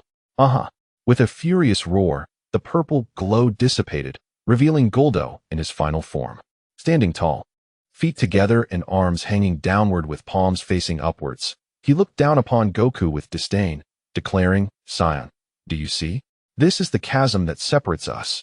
Chapter 27, Battle Power of 6 billion. Indeed, I see, Goku replied coldly. If that is the case, your end has come. With that, Guldo transformed into a wave of purple energy, launching a punch toward Goku. What? With a firm grip, Wukong seized the punch launched by Gula, a golden aura emanating from his being. Have you ever heard of the legend of the Super Saiyans? Upon stating this, Wukong raised his right fist and struck fiercely at Gula's face, causing the golden flames to surge dramatically. In an instant, Wukong transformed into a Super Saiyan with golden hair and azure eyes. With a combat power of 6 billion, he unleashed a devastating blow. Boom. Gula's figure was reduced to a streak of purple light, crashing violently into the mountainside. No, it cannot be. How could the legend of Super Saiyans possibly be true? Extracting his limbs from the mountainside, Gula could no longer maintain his poise, his face contorted with rage. Wukong's punch had inflicted significant damage, and despite the nearly triple disparity in their powers, Gula had not been dispatched with a single blow, a testament to the resilience of the frozen demon clan. Nothing is impossible. The Super Saiyan, adorned with golden flames and hair, stands before you. Wukong's emerald eyes regarded Gula coldly. How arrogant. We should have annihilated every one of your Saiyan kind back then. Suspended in the air, Gula's visage twisted with fury as a purple aura erupted from him. Enveloping a portion of the sky, Gula launched a punch towards Wukong, who caught it effortlessly. In retaliation, Wukong thrust his knee deep into Gula's abdomen. Gula's body curled in agony, bitter fluid spilling from his mouth. Yet Wukong showed no mercy. He firmly grasped Gula's fist with his right hand and extended his left towards Gula's face. Did your parents never teach you not to strike faces? Slap, slap, slap. Wukong began with a forehand slap, then reversed for a backhanded strike, rhythmically delivering the blows. The sky reverberated with the crisp sound of slaps and Gula's wails. Wukong relished the moment. After all, Gula bore a striking resemblance to Frieza, and Wukong had not forgotten the past grievances. Summoning every ounce of strength, Gula attempted to break free from Wukong's grasp, but Wukong's grip was as unyielding as iron. After nearly a minute of relentless slapping, Wukong finally released him. Gula staggered back 100 meters, casting a glare filled with resentment at Wukong. Is this your true strength? Who was it that wanted to demonstrate the disparity between us? It appears that indeed, our differences are as vast as the heavens and the earth. Wukong's words struck Gula's pride like a heavy blow. Gula charged forward, unleashing every punch and kick with fervor. However, Wukong, with his flowing golden hair, evaded each attack effortlessly. Boredom set in. Wukong casually kicked Gula, sending him flying 1,000 meters away. Once again, Gula lunged at Wukong, halting midair to glance down, only to find a golden energy blade piercing through his abdomen. From dozens of meters away, Wukong flicked his wrist, propelling Gula skyward. Wukong retracted the golden sword energy, bending slightly with his hands resting on his hips. This shall be your end.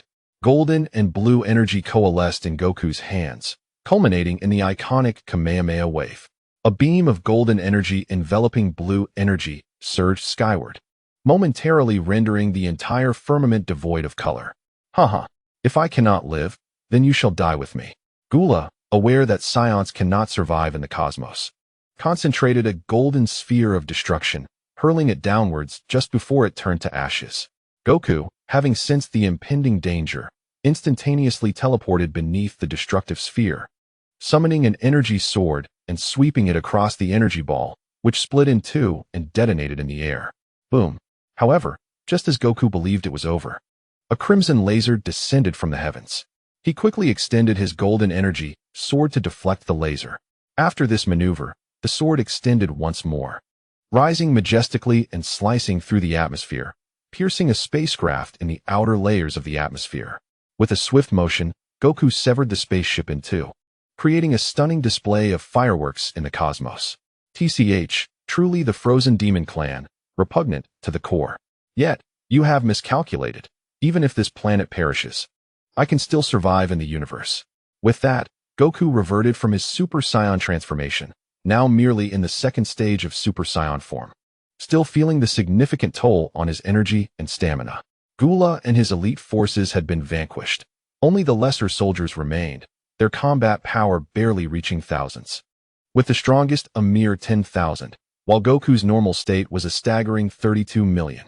10 minutes later, Goku's energy sword cleaved through the last of Gula's legion, instantly bisecting the soldier, green blood splattering everywhere. Goku swiftly used his energy to shield himself from the green blood. Initially, Goku had been averse to such brutality, but as the bodies piled up, he became increasingly desensitized. Phew, it's finally over. Goku felt a wave of nausea wash over him. He realized he would need to rest after such a massacre. Although the slain were wicked, the sheer number left him feeling unsettled. Goku began to sense the energy of Yake. Found it. With that, Goku instantaneously teleported to Yake's side, only to stumble upon a dramatic scene. Humph, blind to the truth. From now on, I, Yake, have no further ties with you. My dear, let us leave. Yake, regarding the kneeling figure before him with indifference, prepared to depart with his wife when Goku's sudden appearance startled him. Whoa, buddy, how did you just show up like that? No need for the buddy talk. Just call me Goku. He replied, appearing unexpectedly is one of my skills. All right, Goku, let's South find another place to talk. I prefer not to see them. Very well. With that, Goku placed a hand on Yake's shoulder and teleported them to the commercial district they had visited earlier. This commercial street, largely unscathed due to the presence of Wukong, retains the integrity of its surrounding architecture. It is truly astonishing, thought Yake, gazing around in wonder. Oh, by the way, Wukong, this is my wife is, with her flowing black hair, bears a striking resemblance to Earthlings. Rather, she is more akin to a blend of Oxtians and Earthlings. Greetings, Mrs. Wukong politely addressed her. Hello, Mr. Wukong, she replied. Yake, what exactly transpired earlier? Wukong inquired, a hint of curiosity in his tone. Sighing, Yake continued, I have always preferred a mundane life. Hence I never revealed my abilities to my wife as family, nor did I showcase them, leading them to underestimate me. He paused, reflecting on the earlier invasion. When the time came to protect my wife, my true power manifested, resulting in what you just witnessed. They begged for my forgiveness, and I am fully aware of their intentions. I genuinely wish to avoid them now. As Wukong listened, a sense of familiarity enveloped him. Wait a moment. A Dragon Ball son-in-law? Are you the Dragon King? Yake looked puzzled at Wukong's question. What is the Dragon King? Ah, nothing. By the way, how about the cosmetics you prepared for me? Wukong awkwardly coughed before continuing, inadvertently wondering how Yake might have come across the Dragon King's narrative. Just head to the store. This street is my wife's inheritance. Wukong was taken aback, realizing he had encountered another who, like himself, was living off a partner's fortune. Brother, I didn't expect you two were living off your wife. Wukong exclaimed, giving Yake a friendly pat on the shoulder. Chapter 28, Half-Blood Scion Yake. I didn't realize you shared this trait. Yake looked at Wukong in astonishment, recognizing their similarities and the fact that he too bore Scion blood within him. Is it acceptable for me to call you Big Brother? Yake suggested, feeling fortunate to align himself with someone as formidable as Wukong, who had even defeated Gula. He had sensed the terrifying auras in the sky earlier. Call me big brother? Wukong was momentarily taken aback by Yake's unexpected logic. Indeed, we share such similarities. And I possess Scion blood as well. Upon hearing Yake's words, Wukong was astonished and activated his interface to inspect Yake further. Yake race, half-blood Scion, a mix of Oxtian and Scion, battle power, 10086 realization dawned on Wukong. It was this lineage that explained the familiar aura he sensed from Yake. However, but this battle power, are you mobile? You're a half-blood Scion? Where is your tail? Ah, I severed my tail. My father was a Scion. Yet I have never met him. Yake gritted his teeth, harboring deep resentment towards his father. If it weren't for his indifference, his mother wouldn't have. All right. I acknowledge you as my second brother. Eldest brother. Second brother. Now, you two, spare me the theatrics, is interjected, unable to bear the scene any longer. Indeed. My sister-in-law speaks wisely. Wukong nodded in agreement. Yes, my elder brother is correct, Yake concurred. Is cast a resigned glance at the two of them, realizing they were beyond redemption. By the way, second brother, how old are you this year? Wukong could distinctly sense that Yake was older than him. I am 24 this year, elder brother. No need for further discussion. What does age matter? Ah, well, Yake effectively silenced Wukong's words, prompting Wukong to shake his head in resignation and inquire, what do you two plan to do now? We intend to leave this planet and seek life elsewhere. Regardless, the profits from this street will automatically be deposited into my wife's cosmic bank account. Yake replied casually, genuinely wishing to avoid seeing those people again. The Cosmic Bank was established through the collaboration of many powerful factions, with even the Frozen Demon Clan participating, and its currency was nearly universally accepted throughout the cosmos. Wukong gazed at them, contemplating whether to bring them to Earth. After all, Scions were a rare breed, even half-breeds. Eventually transforming into Super Scions would grant them immense battle power. Why don't you both come with me to Earth? It is a truly beautiful planet. And I believe you will both love it, Wukong proposed. Upon hearing his suggestion, Yake and his exchanged glances, and then Yake nodded. All right, we shall follow you, elder brother. Then you two should gather your belongings. We will depart together. Half an hour later, Yake and his were ready, addressing Wukong. Elder brother, you go ahead. We will follow you in our spaceship. Wukong nodded in understanding. It was a good arrangement.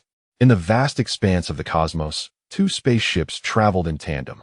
Yake and his were engaged in conversation when suddenly, Wukong teleported beside Yake. Hey, elder brother, is there something you need? Yake questioned, perplexed. Would you like to learn how to control your battle power? Wukong approached with the intention of teaching Yake how to manage his energy, ensuring that a power level in the thousands would not alarm the inhabitants of Earth. Of course I want to. Elder brother, please teach me. Yake's eyes brightened.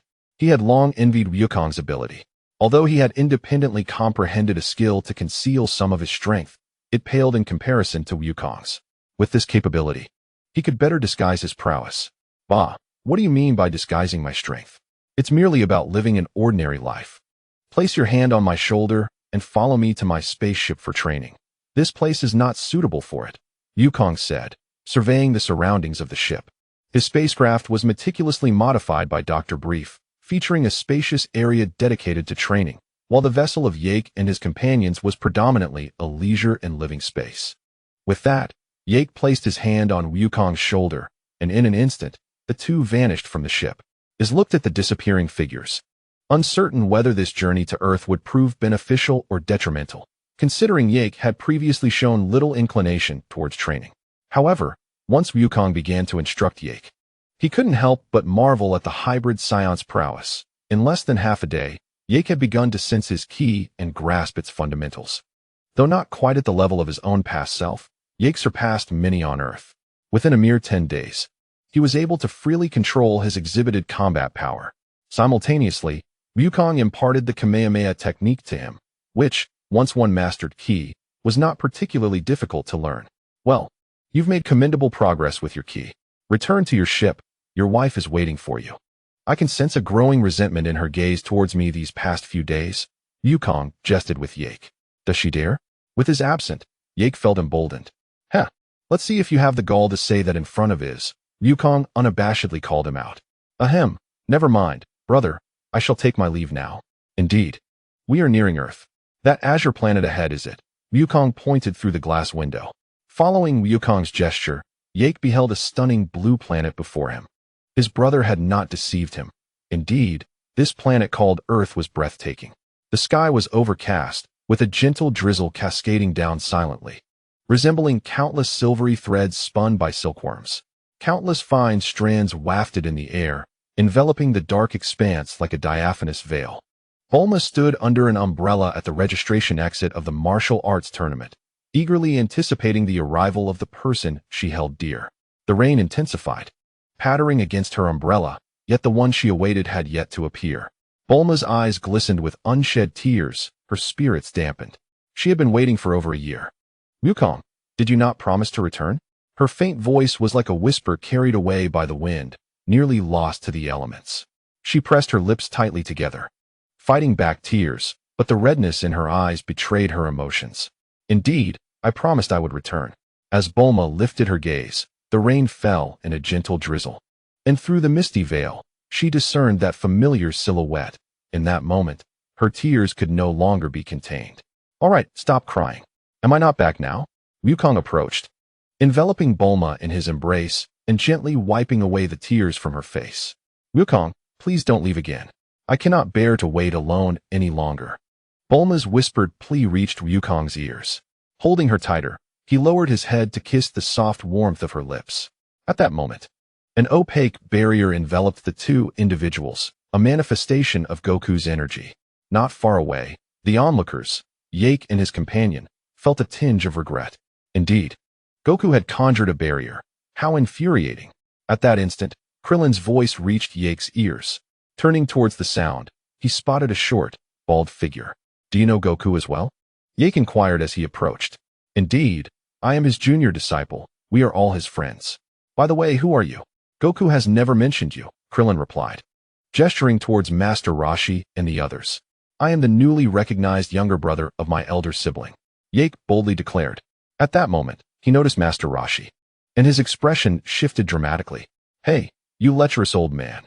If you keep looking at my wife with those eyes, I swear I will chop you up."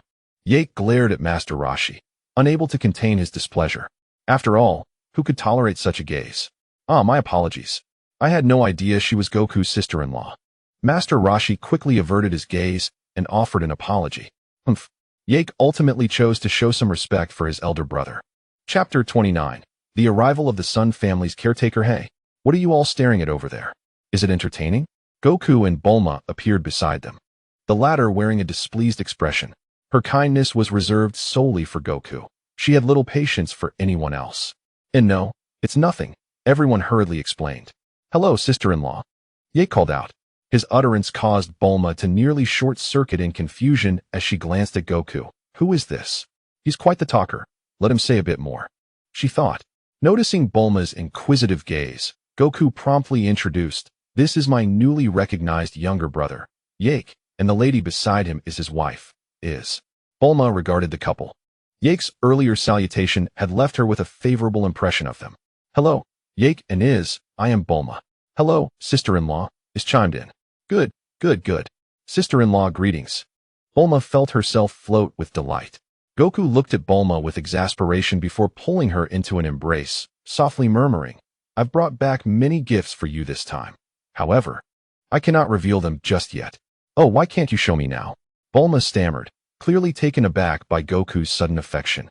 "There are quite a few, and it's not the right time to unveil them. I shall present them to you when we return home." "All right," Bulma nodded, her cheeks flushed. Turning to the others, she noticed their amused expressions directed at her and Goku. Instantly, she felt a wave of embarrassment wash over her, prompting her to pinch the soft flesh at Goku's waist. "Ouch! What was that for?" Goku winced, rubbing his side. "It is not you. Rather, consider how they perceive us. How can you even inquire? Hurry and register your name." With that, Bulma swiftly escaped from Goku's embrace. "Hello, everyone. It has been quite a while," Goku greeted as he approached Krillin and the others. To his surprise, nearly everyone he knew had gathered, including Oolong. "Wow, Goku, it's been nearly 2 years, and you've grown quite a bit. You must be around 180 centimeters now," Krillin remarked, surveying Goku. A tinge of sadness washed over Krillin as he reflected on his own stature. Being so short made him wonder how he would ever find a girlfriend. Among the three brothers, he remained the only bachelor. Indeed, Yamcha had found a girlfriend, having overcome his fear of women 2 years prior. Since then, he had become quite the charmer, and it was hard to keep track of how many girlfriends he had had. Krillin envied him greatly, though this also widened the gap in strength between him and Yamcha. Haha, just right at 180. By the way, Oolong, what brings you here? Goku inquired with curiosity. Oolong rolled his eyes in response. What do you mean? What brings me here? Am I not allowed? You wouldn't know since you're not on Earth. But the second generation of demons has declared that they will participate in this tournament. If no one can defeat him, he intends to rule this world by force. Oolong replied tersely. Haha, I see. My apologies, Oolong. Goku was taken aback by the revelation of Piccolo's involvement, realizing that this diverged from the original narrative, likely due to his own butterfly effect on the timeline. Nevertheless, it mattered little. The fact that Piccolo remained his housekeeper was unchanged. Goku sensed that among their group, Tien possessed the greatest strength, followed by Krillin, with Yamcha excluded from this consideration. A glance at his power level revealed Tien's astonishing combat strength of 602 points, more than double what it was in the original storyline, while Krillin boasted a commendable 532 points. Such achievements were remarkable, especially considering they had not utilized gravity training rooms and had solely relied on diligent training, undoubtedly influenced by Goku's own butterfly effect. Tien, I hope this time you can unleash your full potential, so I may gauge the difference between us, Tien remarked with a bittersweet smile directed at Goku.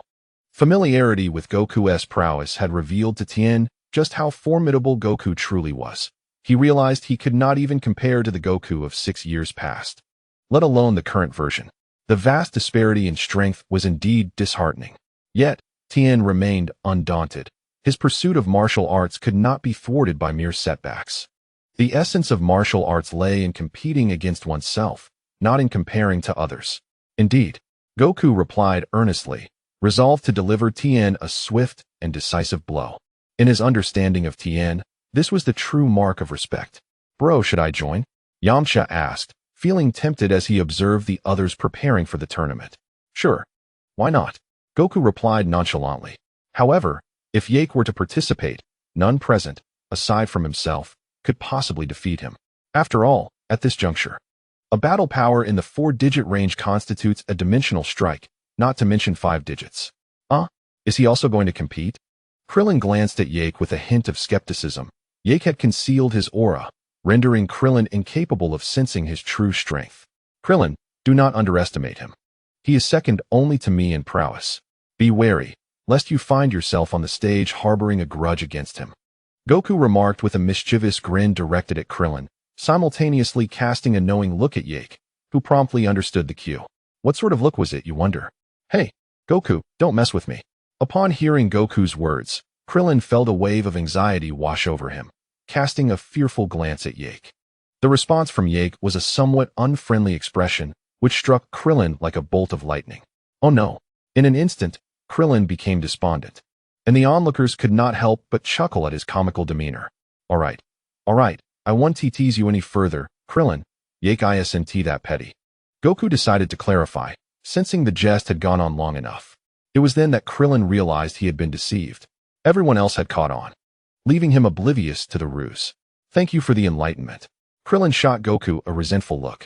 All right, let us proceed to register, Yamcha interjected, attempting to defuse the situation. Upon hearing Yamcha's voice, Goku turned his attention to him. To his surprise, he discovered that Yamcha's battle power was a mere 300 points. A stark contrast to Krillin and the others. Alas, the once mighty Yamcha had indeed fallen from grace. Even with Goku's presence, nothing could alter that reality.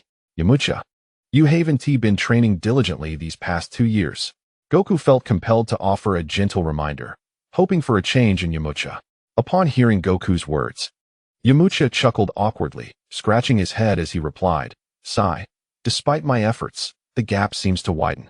Even if I try, I doubt I could surpass Krillin or Tien. I think I'll pass. My current life is quite satisfactory. Goku shook his head, resigning himself to the fact that Yamcha seemed beyond saving. Krillin, Tien, and Master Roshi shared a similar sentiment, but did not press the issue, recognizing that Yamcha's ambitions lay elsewhere. After everyone had registered and entered the waiting room, A smile crept onto Goku's lips as he sensed the presence of their caretaker. Chapter 30. The 23rd World Martial Arts Tournament. Goku turned his gaze toward the source of his sensing, and a green-skinned figure came into view. Indeed, it was Piccolo. Goku regarded Piccolo with curiosity, pondering how he dared to utter such words. Lost in thought, he opened his panel and discovered that Piccolo's battle power stood at a mere 1126, leaving Goku even more perplexed. This surpasses the original by threefold. Yet one must also assess their current combat prowess. In truth, one cannot entirely blame Goku when he faced the old Piccolo.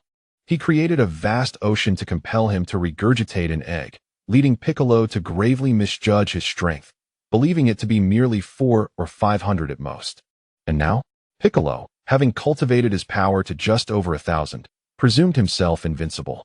Indeed, he was unmatched previously, but now he faces a formidable opponent from the heavens. Upon spotting Piccolo, Goku noticed that Piccolo had also seen him, causing the latter to snort disdainfully. "Humph, Son Goku, just wait." Piccolo silently mused. Convinced of his superiority over Goku, believing no one on earth could rival him. It must be said that the old Piccolo has led many astray. Despite being merely a 3-year-old in spirit, this does not hinder his role as a caretaker. For Goku, there is no escaping the fate of being a guardian for Piccolo. Recognizing that Piccolo had seen him, Goku turned to converse with Krillin and the others, unperturbed, for they would inevitably cross paths in the arena.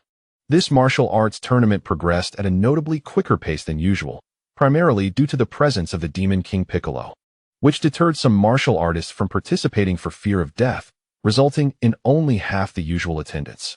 Yet, a few formidable martial artists, not present in the original tale, seemed to have emerged. After the drawing of lots, a pained scream from Yamcha pierced the air. "What is this? In the very first match? I must face Goku. Let destruction ensue."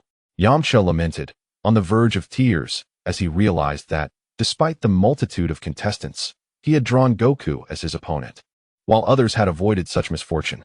Alas, he felt as though fate had dealt him a cruel hand. "I will make it swift for you, Yamcha."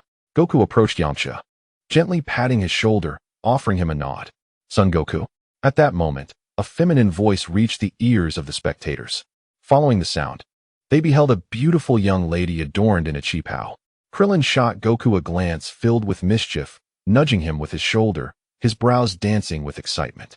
"Goku, I never imagined you to be the type to indulge in such frivolities." Goku sensed Bulma's piercing gaze from the audience. "How could this be? Am I truly that kind of person? Is that you, Chi-Chi?" Having read the original work, Goku instantly recognized Chi-Chi. "Yes, it is I." Chi-Chi nodded. Having approached primarily to greet him, aware that their previous encounters were scant, and now she did not cling to him. "All right then, let us reminisce after our matches conclude." Goku felt compelled to end the conversation, not for any other reason than the unwavering gaze behind him, which suggested that continuing the dialogue would lead to dire consequences upon his return home. Indeed, after Chi-Chi nodded, she took her leave. Upon their arrival at the arena, the golden-haired host regarded Sun Wukong with a sense of familiarity. "Are you the contestant, Sun Wukong?" he inquired, observing the unique crab-like hairstyle of Wukong. "Indeed, that would be me," Wukong replied with a cheerful smile. His response delighted the host, as the former champion's presence signaled hope for Earth.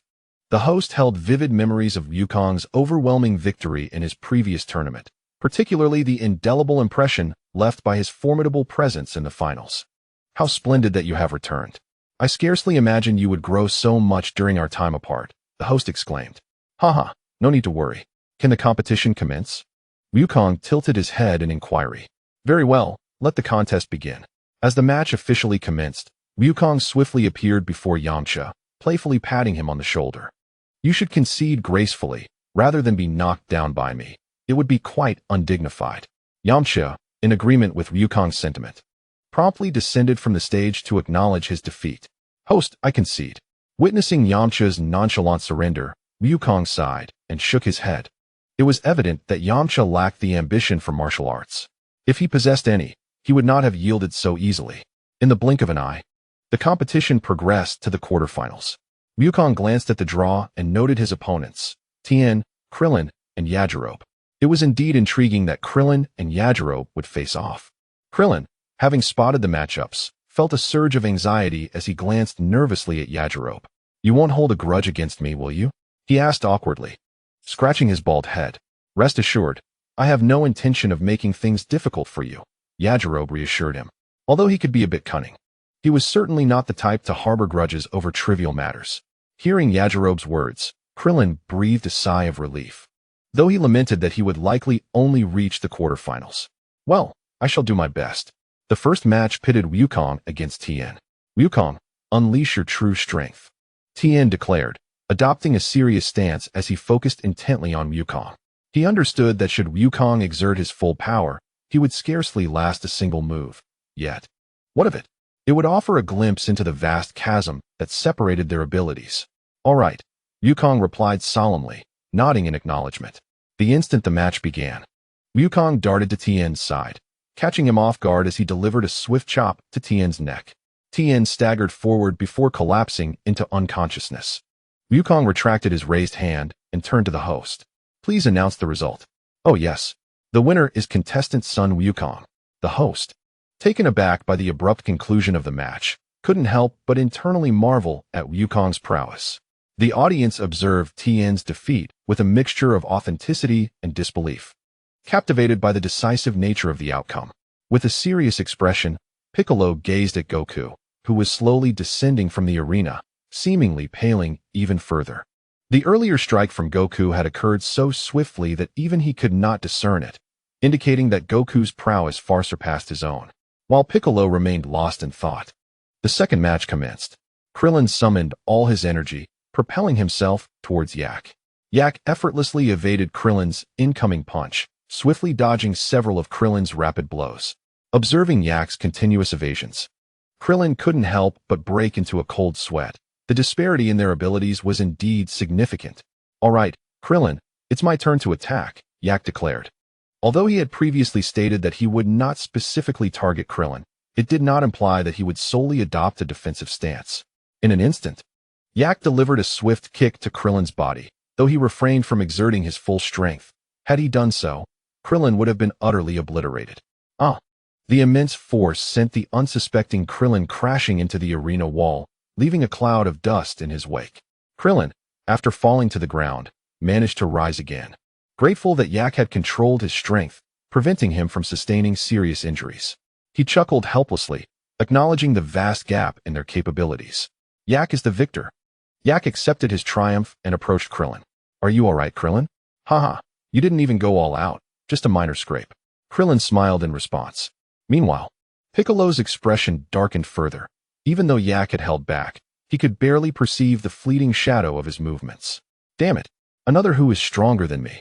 Reflecting on his earlier bravado, he couldn't help but feel it was a joke. Upon entering the preparation room, Krillin inquired of Yak, "By the way, do you know just how strong Goku is?" This question prompted Yak to recall the scene on planet Vegeta, where a golden aura dominated the sky, akin to a celestial being. Shaking his head, Yak replied, "I don't know, but he is undoubtedly on a different level from us.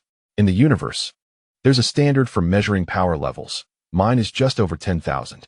Among you Earthlings, aside from that green-skinned fellow, the rest hover around 1,000. While the eldest brother likely exceeds 1,000,000,000. As they conversed, Piccolo had also dispatched his opponent from the ring, drawing their attention once more. "He must be the Demon King Piccolo. He truly is formidable," Krillin remarked, somewhat in awe. He mused that even if he had taken the stage, he too might have been defeated in a single blow. "Well, it's not that impressive, just over 1,000 in power level," Yak stated nonchalantly. Krillin rolled his eyes in exasperation, looking at Yak incredulously. Hey, with your power level over 10,000, of course, you think it's no big deal. I barely scrape by with a few hundred." Krillin felt the weight of being outclassed, constantly subjected to ridicule. Although Yak meant no harm, the unintentional air of superiority was disheartening. Ultimately, Kiki reached the quarterfinals but fell short. Soon, the matchups for the semifinals were announced. Wukong versus Yak. On the arena, Yak and Wukong stood at opposite ends. "Brother, just how strong are you?" Yak inquired, gazing at Wukong. "You will find out soon enough. Come at me." Wukong replied without a hint of defense. "All right, here I come. Kamehameha, let us go." Just as Wukong anticipated Yak would charge at him, Yak unexpectedly unleashed a Kamehameha wave aimed directly at him. Wukong quickly extended his right hand, catching the energy blast. Hey, Yak, you're not playing by the rules. Who starts off with a power move? Wukong flicked his wrist, dispersing the residual blue energy into a shimmering arc that vanished into the air. Haha, brother. If I adhere to the rules, how could I possibly land a hit on you? Yak's words immediately silenced Wukong, who had initially intended to showcase his prowess. Come on, let us not waste time. I might just go easy on you this time, Wukong stated in the most nonchalant tone, uttering the most terrifying words. During the more than 10 days aboard the spaceship, Yak had been thoroughly battered by Wukong each time. Damn it, here goes. Yak swung a fist toward Wukong. But in the blink of an eye, he vanished behind him at lightning speed. However, to Wukong, this rapid motion seemed exceedingly slow. Wukong swiftly turned and grabbed Yak by the head, forcefully driving him down towards the ground. Boom. The arena floor instantly caved in, creating a large crater. And smoke billowed everywhere. The announcer quickly covered his mouth and nose, squinting to prevent dust from entering. As the smoke cleared, the announcer widened his eyes, peering into the pit where Yak lay unconscious, and promptly declared, "Contestant son Wukong wins." In the audience, Krillin observed Yak's unfortunate state and felt an inexplicable sense of schadenfreude. Thankfully, due to his rigorous training, he refrained from laughing unless absolutely necessary. Haha. Ultimately, Krillin could no longer contain his laughter. You're finished, Krillin. I'll let Yak know what happened here and see if he remembers this time, Yamcha chimed in playfully from the side. Huh. Cough, cough. Yamcha's sudden remark nearly caused Krillin, who was laughing heartily, to choke. In the subsequent match, Piccolo also emerged victorious with ease. The final showdown would pit Wukong against Piccolo. In the finals, Piccolo regarded Wukong with a grave expression. Son Wukong, I know you are formidable, but I must avenge our grudge. Hearing this, Wukong sighed in resignation. I can sense that you are different from old Piccolo. Do you know why I sought to defeat him? Pic shook his head. Since his birth, he had devoted himself solely to cultivation, never paying heed to such matters. As an embodiment of pure malevolence, his ambition was to enslave the entirety of Earth. Indeed, the planet was beautiful, and its inhabitants were kind and virtuous. However, should the malevolent Bic succeed in his conquest, the smiles would vanish from every face. In response to Bic, Wukong swiftly engaged his eloquence. For the art of persuasion was eternally beneficial to the protagonist. As for Bic's nature, it was not inherently evil. In fact, during the past 3 years, he had aided many, albeit with a haughty demeanor and a lack of empathy. Perhaps the only one more prideful than him was our Prince Vegeta. And you, me? This chapter nears 4,000 words, and I shall present but one for today. Chapter 31. The Art of Persuasion. Yes, you. Unlike Bic, your essence is kind. Over the past 3 years, you must have helped numerous individuals. Have you not felt joy upon witnessing their genuine smiles and gratitude? Wukong countered, prompting Bic to reflect. Memories of those he had assisted flooded his mind, including a small girl who once approached him with an innocent smile, offering him a lollipop. Uncle, thank you. Let me treat you to candy. This lollipop is very sweet. Humph, I do not require it. With that, he swiftly flew away. If he were to inquire about his feelings at that moment, he would undoubtedly respond with joy. Thank you, echoed in his mind, as countless voices of gratitude converged in that instant. That is why I must eliminate the malevolent Bic. Of course, if you still harbor resentment towards me for that act, then come forth. Wukong sighed, gazing at Bic with a melancholic expression. Bic, observing Wukong, found himself in turmoil.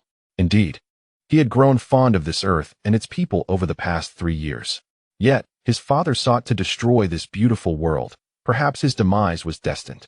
Wukong, astonished by the effectiveness of his eloquence, felt a sense of profound filial piety wash over him. Upon regaining his composure, Bic regarded Wukong with a dismissive snort. Humph. We can discuss revenge later. For now, let us conclude this match. Very well. Bic readied himself, only to find Wukong standing still. Why do you remain motionless? Bic inquired. Puzzled. You may strike first. Consider it an apology for the death of your father. Wukong's words left Bic momentarily speechless, as he grappled with the realization that he was contemplating vengeance against such a benevolent soul. Humph, no need.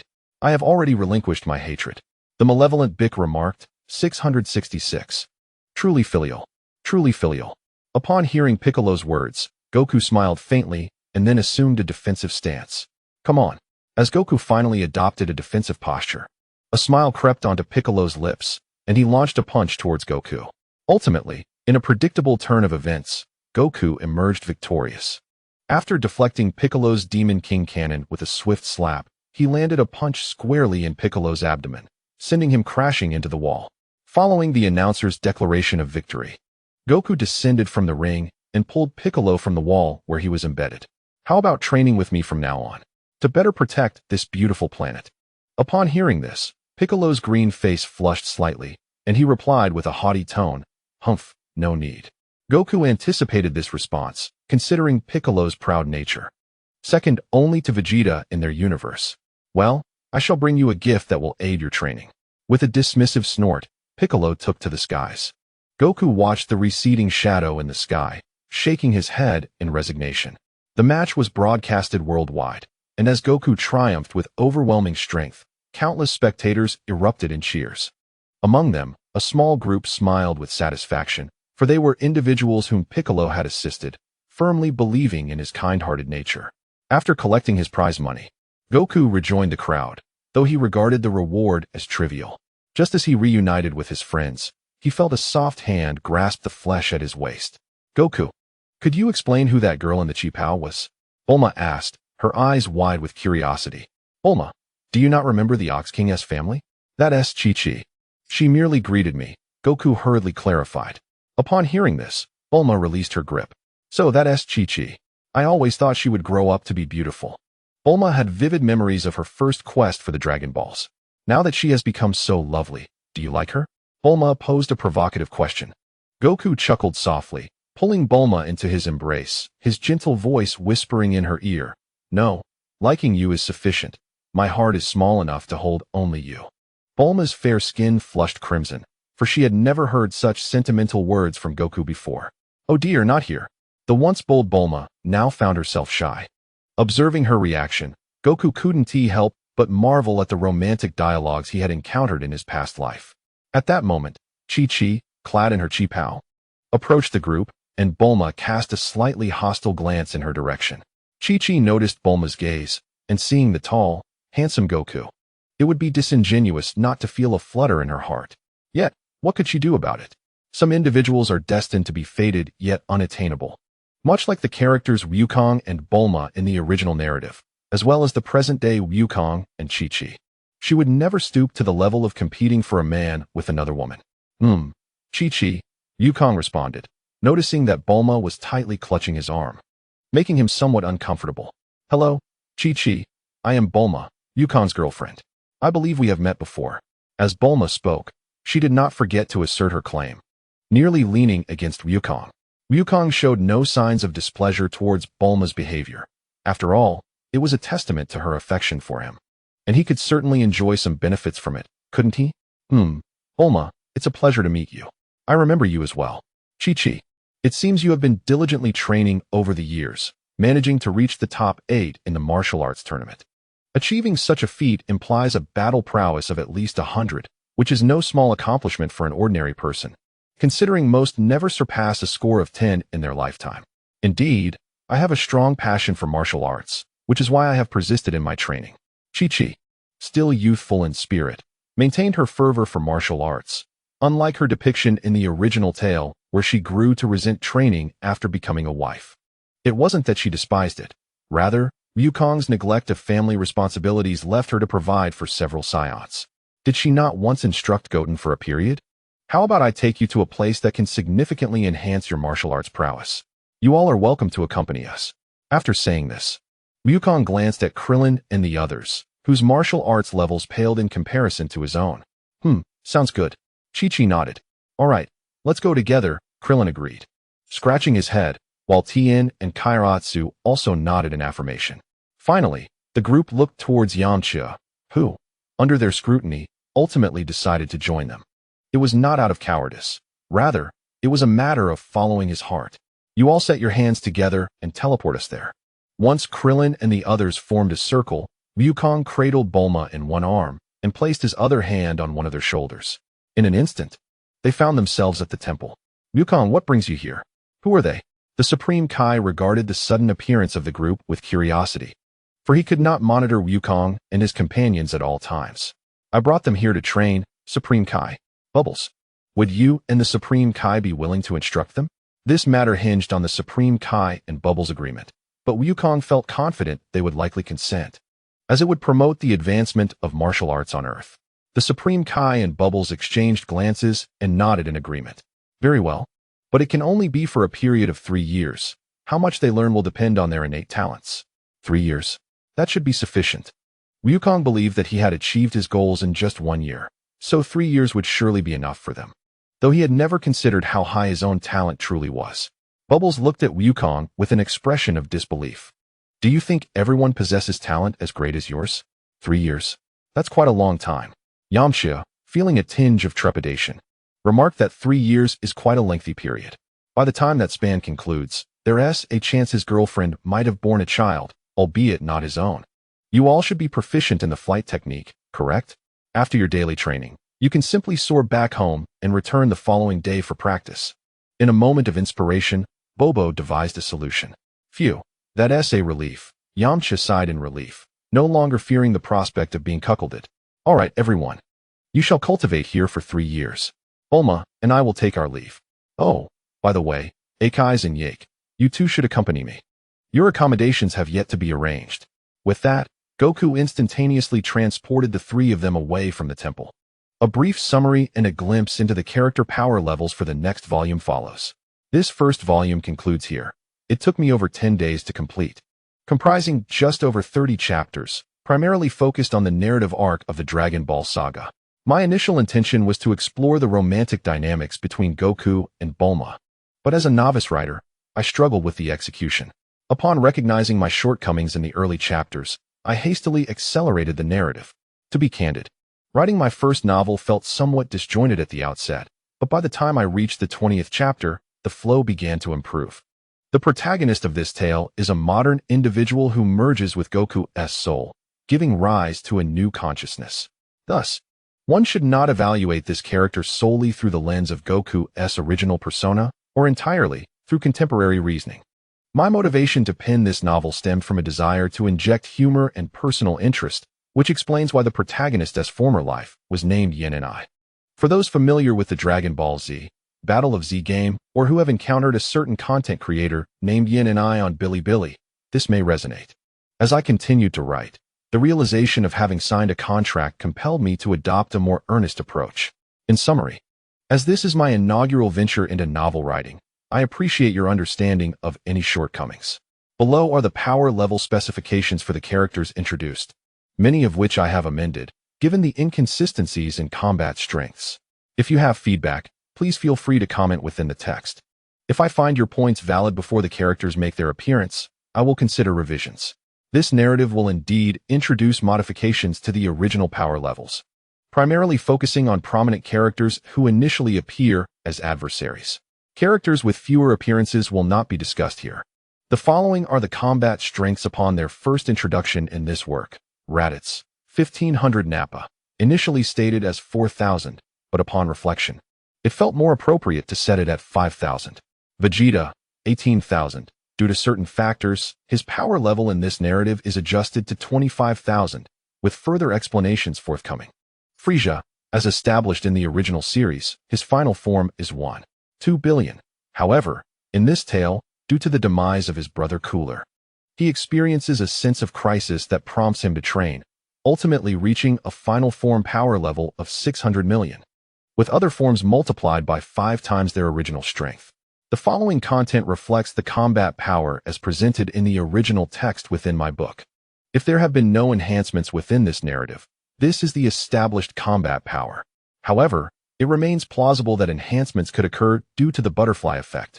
Therefore, these statistics should be regarded with a degree of skepticism and not taken too seriously. Android 16, 1 billion. The manga clearly states that 16 is as formidable as Cell after absorbing tens of thousands of people during his second appearance. Android 17, 800 million. Android 18, 700 million. Android 19, 5 billion. Android 20, 5 billion. Cell, upon his first appearance, after absorbing over 10,000. His power was 500 million. After absorbing tens of thousands more, it rose to 1 billion. Following the absorption of Android 17, he reached stage 2 at 2 billion. His perfect form at 5 billion, and the lightning form at 8 billion. Dubra, 5 billion. Able to gain the upper hand against teenage Gohan in Super Saiyan 2. Although grown-up Gohan may not be as potent as in his youth, he is not likely to have diminished significantly, thus being slightly weaker than the adolescent Super Saiyan 2 Gohan. Majin Buu. Initially, Fat Buu's power was 60 billion, while his standard form was 80 billion. Kid Buu was at 90 billion, Gotenks Buu at 150 billion, and Gohan Buu at 160 billion. In my interpretation, even if Buu absorbs others, their power does not add up entirely due to inevitable losses. Original Buu stands at 50 billion. Devoid of any individual strength, he is the most primal, evil, and weakest form, having even split off a weaker Fat Buu. By the way, the previous stipulation that power exceeding 300 billion equates to divine strength has been revised to 1 trillion, which seems more reasonable. QQ Group 942583176 is available for discussion. Chapter 32. Kindling returning to West City in Bulma's home. Everyone settled onto the sofa. Goku turned his attention to Yak and is inquiring, "Where do you plan to reside?" The couple exchanged glances, contemplated for a moment, and ultimately decided to stay in the city, as urban life is considerably more engaging than rural existence.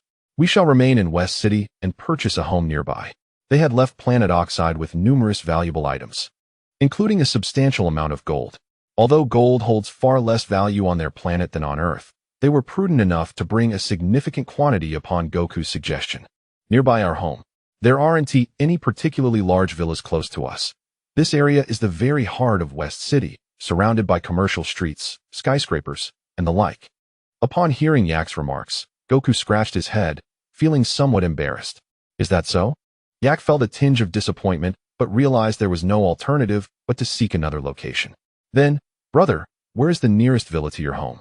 At that moment, Goku produced an electronic screen from seemingly nowhere, tapped on it a couple of times, and then handed it to Yak.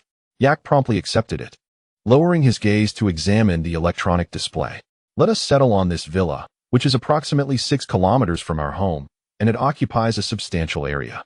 Your desire to be near us suggests an inclination to accompany me in my cultivation, does it not? A mere 6 kilometers would take you but a few seconds to traverse, making it quite convenient." Wukong has already assisted Yake in selecting this property, deeming it the most suitable option available. Thus he inquired if Yake was agreeable to this particular villa. Yake examined the specifics of the villa and subsequently handed the details to Iz. Eli received the electronic display, studied it for a moment, and nodded in approval. Both were quite taken with the villa, feeling it was more than adequate for their needs. "Brother, let us choose this one," Yake declared. Wukong nodded in response. "You may proceed directly to that villa. It is merely an extra property of mine. You can move in right away, and in a few days. I will arrange your identification. You may come to my home to collect it then," Bulma interjected. For her, gifting a villa was trivial. She was quite pleased to bestow it upon them, especially since they had affectionately called her sister-in-law in the past. Primarily, Bulma wished for them to leave promptly to avoid interrupting her time with Wukong. "All right, brother, sister-in-law, farewell for now. We shall return in a few days." Yake and his companion understood Bulma's intentions and bid their farewells before departing. Once they had left, Bulma turned to Wukong, recalling his promise of numerous gifts. "What are the gifts you mentioned?" she inquired, casting a sidelong glance at him. Wukong quickly understood, retrieving the presents from the multifunctional capsule, which soon amassed into a small mountain on the floor. Bulma gazed in astonishment at the towering pile of gifts, realizing that Wukong had indeed spoken the truth. There were indeed many gifts. Curiosity piqued, she questioned, "Wukong, what are these? Why are there so many?" Hearing her inquiry, Wukong leaned closer, a mischievous grin playing on his lips, and whispered in her ear, revealing the nature of the gifts. He elaborated for quite some time, unaware that Bulma's face was growing increasingly flushed, particularly as some of the gifts were rather risque. "All right, Wukong, let us retreat to our room," Bulma declared, wrapping her arm around his as they made their way to the bedroom. "Hey, where are we going?" Wukong appeared confused by Bulma's intentions. "Never you mind," she retorted, tightening her grip on his arm. In the bedroom, Wukong protested, "Wait, Bulma, it is still daytime. And what of it? Who decrees that daytime is off limits? Or is it that you can't? This statement ignited Wukong's ire. A man must never admit to such shortcomings. As the saying goes, absence makes the heart grow fonder. And given that they had been apart for over a year while still deeply in love, their passion was unmistakably ignited. After a considerable time, Bulma lay atop Wukong. Her right cheek flushed against his left chest, her fingers tracing circles on his pectoral. Wukong was rendered utterly restless. "Don't do this, Bulma, it tickles." Upon hearing Wukong's words, Bulma's face broke into a mischievous grin. Rather than ceasing her actions, she intensified them. Observing Bulma's demeanor, Wukong surrendered to the situation, declaring, "Do as you please. I'm at your mercy. By the way, Bulma, shall we marry?" Wukong had contemplated this matter for quite some time, ever since their first encounter over a year ago. Bulma's hands halted momentarily, caught off guard by his sudden proposal, clearly unprepared for such an assertion. "Well, when shall we hold the wedding?" Bulma's hands resumed their motion slowly. "You decide. That's why I asked you," Wukong replied, feeling somewhat uneasy due to Bulma's antics, a feeling understood by some and perplexing to others. "My mother spoke to me about this recently. Let us discuss it with her tomorrow." During Wukong's year in the universe, Mrs. Brief had indeed broached the subject of their relationship with Bulma, though Bulma had paid it little heed at the time. "Tomorrow? Can it be today?" Wukong queried, puzzled. "Oh my, Wukong, now I must reward you." The following morning, the pair sought out Mrs. Brief. Upon their arrival, Mrs. Brief regarded them with an odd expression. It was evident they had not left their room since the previous afternoon. One could only commend the vigor of youth. "Mother, why are you looking at us like that?" Bulma retorted, slightly annoyed. Unable to contain her laughter, Mrs. Brief replied, "Haha, you should know the reason behind my gaze." Bulma felt a flush of embarrassment at her mother's teasing. "Mother," Bulma called out, a mix of petulance and affection in her tone. All right, enough of that. What brings you two to me?" Mrs. Brief shifted to more serious matters. Bulma glanced at Wukong, signaling him to speak. Though shy, Wukong managed to say, "Andy, we came to discuss our marriage." He scratched the back of his head awkwardly, as the subject was inherently uncomfortable for anyone. After he spoke, both Wukong and Bulma awaited Mrs. Brief's response, who seemed to be deep in thought. Chapter 33. The conclusion indeed. It is time to settle your affairs. After all, it has been several years, Mrs. Brief affirmed with a nod. "Mother, Wukong and I have not been at this for years. It has only been a little over a year." Bulma rolled her eyes. "Oh, is that so? From the moment Wukong first visited our home, I regarded him as my son-in-law," Mrs. Brief remarked with a sly smile directed at both Wukong and Bulma. "What? Humph, you are the most stubborn one here. You know very well what your intentions were when you brought Wukong home." With a glimmer of curiosity in his eyes, Wukong gazed at Bulma, who at that moment wished fervently to disappear into a hole. "All right, Mom, can we please change the subject?" Bulma had surrendered to the inevitable. Mrs. Brief, taken aback by her daughter's unexpected capitulation, mused at how rare such a moment was. "What are your thoughts, you two?" she inquired, eager to hear the couple's opinions. After all, it was their union at stake. "The sooner, the better," Wukong asserted, disliking any unnecessary delays. Since they had decided to marry, it seemed pointless to procrastinate. "Let us set the date for the 1st of next month. Do you wish to have a grand celebration?" Mrs. Brief proposed. After exchanging a glance, Wukong and Bulma shook their heads in unison, expressing their disinterest in a lavish affair, finding it quite bothersome. "Just a few familiar faces will suffice," they agreed. "Then let us hold it at our home. We have ample space. You needn't worry about the arrangements. I will handle all the details." In truth, Bulma's family could easily accommodate 1,000 guests, but since the couple preferred a more intimate gathering, a modest number of attendees would do just fine. Thus, a month later, at the wedding, Wukong and Krillin engaged in conversation. "Wukong, you've tied the knot." Yamcha, having recently changed girlfriends yet again, lamented his own single status. "Oh, it's best not to dwell on it." He sighed. Is height and appearance truly that significant? Wukong had found a wealthy and beautiful partner like Bulma, while Yamcha seemed to switch partners as easily as changing clothes, leaving him feeling like a forlorn bachelor. Upon hearing Krillin's remarks, Wukong patted his shoulder reassuringly. "Don't worry. You will surely find a lovely wife in the future." Wukong spoke truthfully, though it would be several years before that came to fruition, by which time Krillin would be a single man of considerable age. However, as the saying goes, 30-year-old women are drawn to 18-year-old boys, while 18-year-old girls fancy 30-year-old men, suggesting that Krillin would soon find himself in his prime. Haha, I'll take that as a good omen, he chuckled. Though he held little belief in it at the moment. He would only recognize the truth of Wukong's words 9 years hence. Yamcha, overhearing their conversation, joined in, linking arms with both Wukong and Krillin. Don't be so down, Krillin. At least you have Tianjin Fan by your side, he jested, casting a playful glance at Tianjin Fan. Naturally, Tianjin Fan heard this, but chose to remain unresponsive. Let us not be too hasty. Tianjin Fan might not be single for long, Krillin cheekily remarked, knowing well the complexities of Tianjin Fan's connection with Launch. Are you referring to Launch? Wukong asked, immediately catching on to the implications. Is it that obvious? You knew all along. Krillin questioned, puzzled as to how Wukong, who merely joined their gatherings for fun, was aware of their relationship while he, who trained diligently under Master Roshi, had discovered the intricacies of their bond. After the 22nd martial arts tournament, perhaps due to the butterfly effect, Tien Shinhan trained under the guidance of Master Roshi for a period of time. In truth, a closer observation would reveal the complexity of their relationship. However, the key is that Goku never took a detailed look, relying solely on his understanding of the original narrative. Haha, indeed. Goku awkwardly scratched his head, allowing this delightful misunderstanding to persist. Hey, what are you talking about? What connection could there be between me and Launch? Tien Shinhan exclaimed, his face slightly flushed. Yes. At that moment, Bulma, adorned in a pristine white wedding gown, was engaged in conversation with the blue-haired Launch. Bulma, you and Goku have finally tied the knot. We've all been eagerly anticipating this day for years, Launch teased.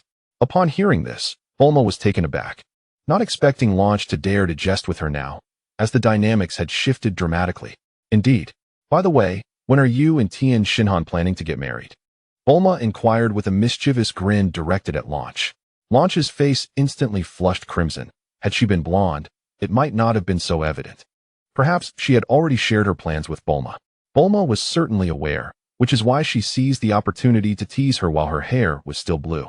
Seeing Launch's flustered demeanor, Bulma felt a surge of joy, reminiscent of the times Launch had playfully mocked her and Goku. That day, both Bulma and Goku indulged in considerable amounts of alcohol.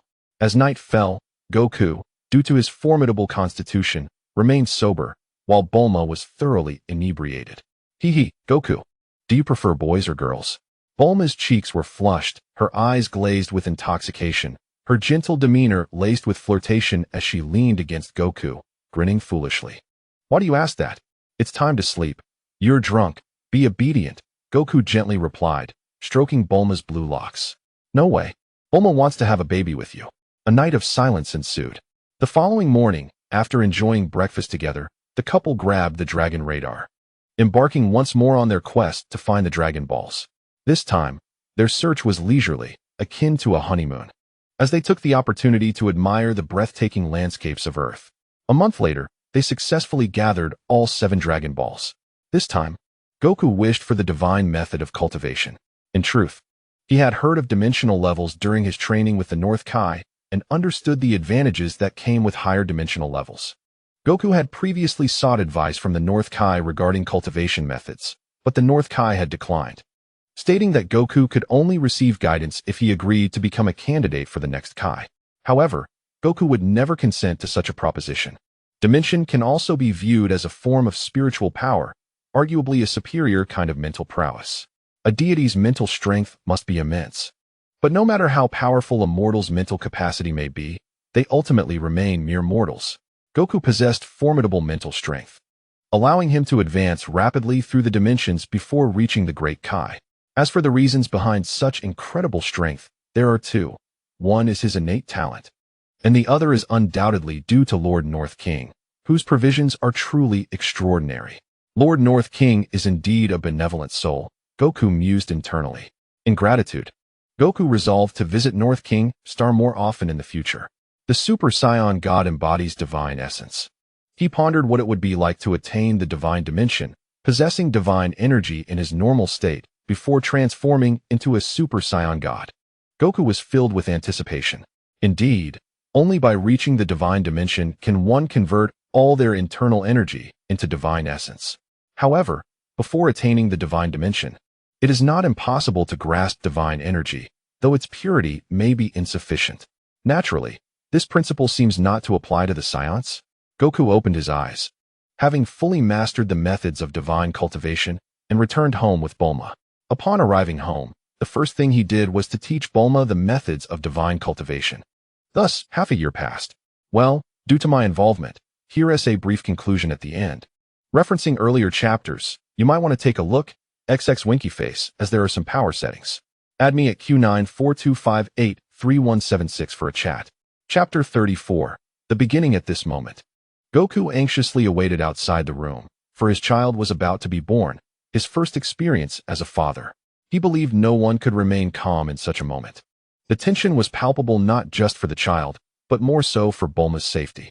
Bulma, while pregnant, opted not to stay in a hospital, instead inviting the finest medical team to their home, which was a reasonable choice given their financial means. Mr. Son Goku, you may come in. It's a boy, and both mother and child are safe.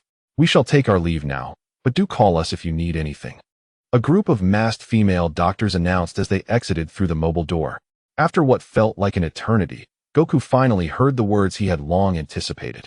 Thank you very much, and I will contact you if anything arises. He nodded to the doctors before stepping into the room.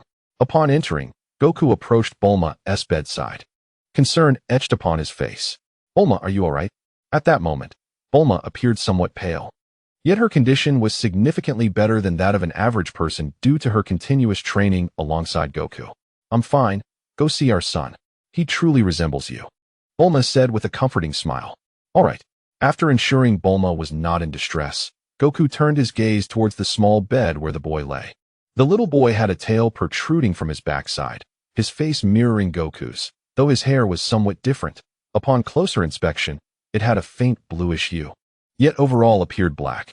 It seemed Goku's genes were indeed stronger than Vegeta's. He thought with unabashed pride. Goku picked up the little boy and brought him to Bulma's bedside. Wukong, what name do you wish to bestow upon your son? Bulma inquired, gazing at the child cradled in Wukong's arms. After a moment's contemplation, Wukong decided there was no need for alteration. The name would remain as it was. Let us call him Son Gohan, in honor of my grandfather. In truth, Bulma had met Gohan on several occasions, the earliest being after the 21st World Martial Arts Tournament, when Wukong had brought Bulma to meet the fortune teller and subsequently encountered Gohan. Son Gohan, you say? That sounds lovely. Should we pay a visit to your grandfather and share this news with him? Bulma suggested to Wukong. Yes, let us wait until you have fully recovered before we go. Wukong nodded in agreement. Perhaps due to his half-Scion heritage, little Gohan was remarkably lively upon his birth, playfully pinching Wukong's cheek. You mischievous little one. Pinching your father's face at such a tender age. What will you be like when you grow up? Wukong jested, gently patting Gohan's bottom. Hee hee. Bulma chuckled softly, observing the playful exchange between father and son. Suddenly, little Gohan fell silent, gazing intently at Wukong before bursting into tears. 2 years later, Wukong awoke from a meditative state. The method of divine training bore similarities to meditation, albeit with additional elements. As he opened his eyes, he glanced at his status panel. Sun Wukong Race, Scion Combat Power, 91 million Dimension, King Kai Transformations, Super Scion Full Power. Indeed, Wukong's base combat power had reached a staggering 91 million. A result of his focus over the past 2 years not solely on enhancing his combat prowess, but on cultivating his dimensional abilities. Naturally, this elevation in dimensional level had contributed to a modest increase in his combat power. If all continued as expected, by next year, his base combat power would surpass 100 million. Of that, he was certain. Daddy. At that moment, little Gohan came running over with his tiny legs, leaping into Wukong's embrace. Gohan, what brings you here? Where is your mother? Wukong asked, ruffling Gohan's hair. Mommy is busy, so she sent me to find you. Upon hearing Gohan's words, Wukong recalled that he had asked Bulma a few days earlier to make several gravity training rings. Indeed, she had been quite occupied lately. These gravity rings were intended for Krillin and the others, as they would significantly accelerate their combat power growth. What would you like to do, Gohan? Wukong resolved to spend more time with his son over the coming days, alleviating Bulma's concerns. I want to go to the amusement park. All right, Daddy will take you there. Shall we fly? Yes, Daddy is the best. The joy on little Gohan's face was unmistakable at the prospect of visiting the amusement park, and he joyfully planted a kiss on Wukong's cheek. Wukong smiled wholeheartedly, looking at his adorable son. How wonderful this life is. In the evening, as Wukong and little Gohan returned home, they were greeted by Bulma, who had come out to welcome them. Not long ago, she finally completed all the gravity bracelets. Goku, why have you reverted from that golden-haired state these past few days? Bulma found it peculiar that Goku had returned to his black hair, especially since he had maintained his golden locks for an entire year. Bulma preferred the golden hair not only for its enhanced handsomeness, but also for its remarkable ferocity in certain aspects, causing a faint blush to rise on her cheeks. She cherished the Super Saiyan form, whereas Goku was somewhat reluctant to sustain it indefinitely, as meditating in that state proved to be inefficient, even at full power. His mind could not achieve the same tranquility as in his normal state. Moreover, during the year of training at full power, the frequency of their nighttime activities had noticeably increased, not by his initiative, but rather Bulma's. A mere tease from her would prompt quite a reaction. Haha, this is merely one of my forms, which I have perfected, and thus, I need not maintain it any longer, as doing so has adverse effects on me, Goku remarked. Not uttering a falsehood, staying at full power was indeed detrimental to his meditation. Is that so? What a pity, Bulma expressed with a hint of regret. Upon her utterance of "Is that so?", Goku's heart skipped a beat, but her subsequent words eased his mind. Bulma approached and squatted down, lifting little Gohan into her arms, smiling as she asked him, Gohan, did you have fun this afternoon? Yes, it was fun, but it's a pity Mommy didn't come. Little Gohan replied, pouting slightly as he poked his thumbs together. All right, next time, Daddy and Mommy will accompany you, Bulma said, playfully pinching Gohan's chubby cheeks. Really? Little Gohan's eyes sparkled brightly at the prospect. Indeed. Yay, that's wonderful. Just then, Krillin's voice echoed from outside. Goku, we've come to see you. Goku and Bulma stepped out into the courtyard, where they were greeted by Krillin and a group of 5 others. Uncle Krillin, Uncle Yamcha, Uncle Tien, Uncle Kaiatsu, Uncle Yardrat. Gohan politely greeted each of them in turn. Hey, little Gohan, it's been a few months since we last saw you. You've grown, haven't you? Yardrat remarked. They had all met little Gohan before. After all, they hadn't spent the last 3 years confined to the temple. What brings you here? Goku inquired, a look of confusion crossing his face. Haha, hasn't it been 3 years of training in the temple? We decided to come find you, Yamcha replied. Oh, indeed. It has been 3 years, Goku nodded thoughtfully. By the way, where's Chi-Chi? Bulma noticed Chi-Chi had not come along and cast a puzzled glance at Krillin. For various reasons, Bulma remained quite attentive to Chi-Chi, even after marrying Goku, as one could never be too trusting of a man's self-control. She stayed at the temple. Krillin's words left both Goku and Bulma bewildered. What? She stayed at the temple? Goku struggled to comprehend, as Krillin observed the bewildered expressions on Goku and Bulma's faces. He earnestly remarked, indeed, she has become a candidate for the god of destruction. Upon hearing this, Goku felt an inexplicable sense of relief wash over him. Becoming a candidate for the god of destruction? Quite splendid. Perhaps this signifies a favorable conclusion for her. Since you are all here, why rush off? How about we host a barbecue party tonight? Goku suggested, once his thoughts returned to the present. Sounds great. Everyone agreed without objection. Today, I shall write another chapter. And thereafter, I shall aim for 2 chapters daily. Next month, I must ensure full attendance as well. I need to take advantage of the present to write more. For I have midterms coming up and classes to attend daily. Sigh, I hope for understanding. The next chapter will feature the emergence of the legendary Super Saiyan form, and the iconic battle of the 5th grade fighters shall soon unfold. Chapter 35. The Saiyan strike at the party. The brief couple was notably absent. As they would put it, what business do we have at your youthful gathering? This time, Goku even invited Piccolo, who initially declined but ultimately joined. Humph.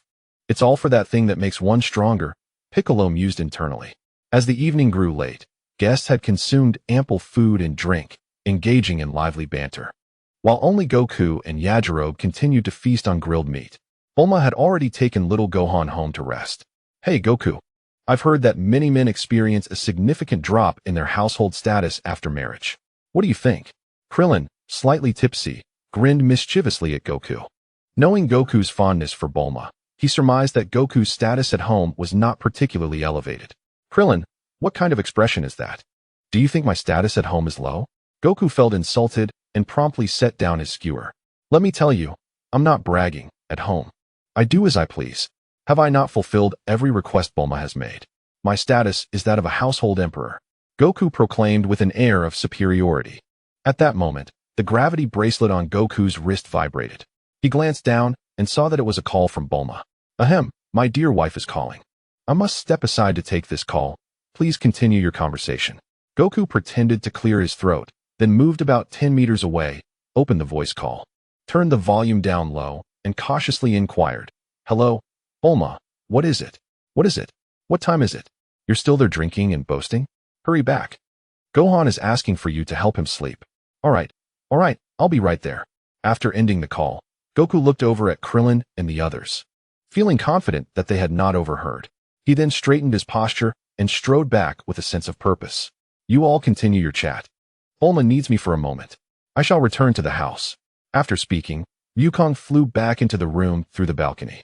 Once he departed, the others could no longer contain themselves. They were all professionally trained, and unless absolutely necessary, they would hold back. But in this instance, it was simply impossible. What familial imperial status? It should be familial subordination. Wukong, in all his calculations, had overlooked one crucial detail: Piccolo's exceptionally keen sense of hearing. A quarter of an hour later, Wukong emerged holding 6 gravity rings. Upon reaching the dining table, he sensed the peculiar gazes of everyone present and felt a twinge of curiosity. Why are you all looking at me like that? Is something the matter? No, nothing at all. Just recalling something joyous, Krillin replied, suppressing a laugh.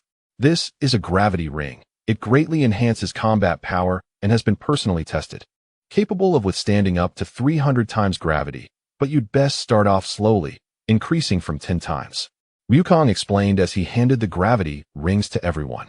After 3 years of training, even Yamcha had nearly reached a combat power of 1,000, while Krillin and Tien had long surpassed 1,000, nearing 2,000. Not to mention Yardrat, whose combat power had soared to 50,000. Piccolo had also experienced rapid growth through his own training, increasing from just over 1,000 to more than 3,000. Wukong believed that with the gravity rings, they could collectively increase their power by several tens of thousands over the next 2 years. After boasting for over an hour, the gathering finally came to an end. The night had deepened. The vast galaxy shimmered in the sky. Wukong returned to his room and laid down on the bed, with Bulma already asleep and Gohan nestled between them. Shortly thereafter, Wukong too drifted into slumber. 2 years later, a circular spaceship descended from the heavens like a meteor. Boom. The spacecraft landed in a field, kicking up a cloud of dust. A farmer, intrigued by the commotion, drove his small car to the impact site, cautiously approaching with a hunting rifle in hand. Not far away, Piccolo, invited by son Goku to the gathering, sensed an unfamiliar aura and adjusted his course to fly over. With a click, the hatch opened, and a robust man with long hair cascading to his waist stepped out, a tail wrapped around his waist. Is this the planet Kakarot sent me to? The environment seems quite acceptable, Raditz remarked as he surveyed his surroundings. I wonder if Kakarot has conquered this planet. Just as Raditz pondered this, a voice interrupted him. Who are you? The farmer asked, trembling as he pointed his gun at Raditz. Raditz glanced at the farmer, observing the reading on his scouter, which finally stabilized at 5. Ah, so it's merely a weakling with a combat power of 5. Daring to point a weapon at me? Raditz's tone was decidedly unfriendly. Bang! The farmer, startled, inadvertently pulled the trigger, and a searing bullet sliced through the air, aimed at Raditz. With swift reflexes, Raditz caught the bullet, crushing it effortlessly before releasing it. A soft thud echoed as the deformed bullet fell to the ground, and Raditz cast a disdainful glance at the farmer. At that moment, the testing device before him began to flicker, its needle pointing skyward. Raditz looked up and beheld a green-skinned figure hovering above him. The device's reading surged to 500, and upon seeing this figure, a cold smirk curled at the corners of Raditz's mouth. Huh, a mere 500 power level dares to act so arrogantly? Come down here. With that, he concentrated and hurled an energy blast towards Piccolo. Piccolo, who had noticed the tail behind Raditz and was pondering any connection to Son Goku, suddenly found himself targeted by the energy blast. With a scoff, he remained still, allowing the blast to approach him. Boom. A cloud of smoke erupted. Huh. Such trash. 500 power level. Daring to be so audacious before my 1500. You're courting death. Raditz laughed heartily, disregarding the fleeing farmer. Is that so? Who the real trash is remains to be seen, a voice echoed in Raditz's ear. What? Before Raditz could react, Piccolo's fist struck his abdomen, sinking deep, causing Raditz to double over and spitbile onto the ground. Unconcerned with any potential connection to Goku, Piccolo decided to subdue him first and inquire later. What? No. It's impossible. Your power level is only 500. Raditz struggled to rise from the ground. Piccolo smiled and replied, let me enlighten you. By your own measure.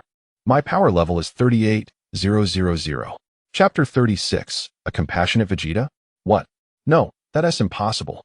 How could your power level be so high? Raditz gasped in pain. Nothing is impossible.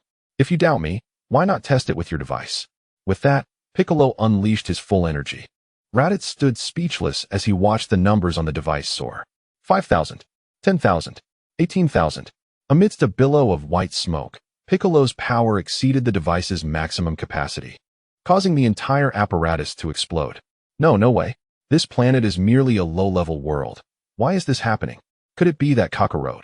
Raditz never anticipated that he and his brother would meet in the afterlife. Kakarot? Who is that?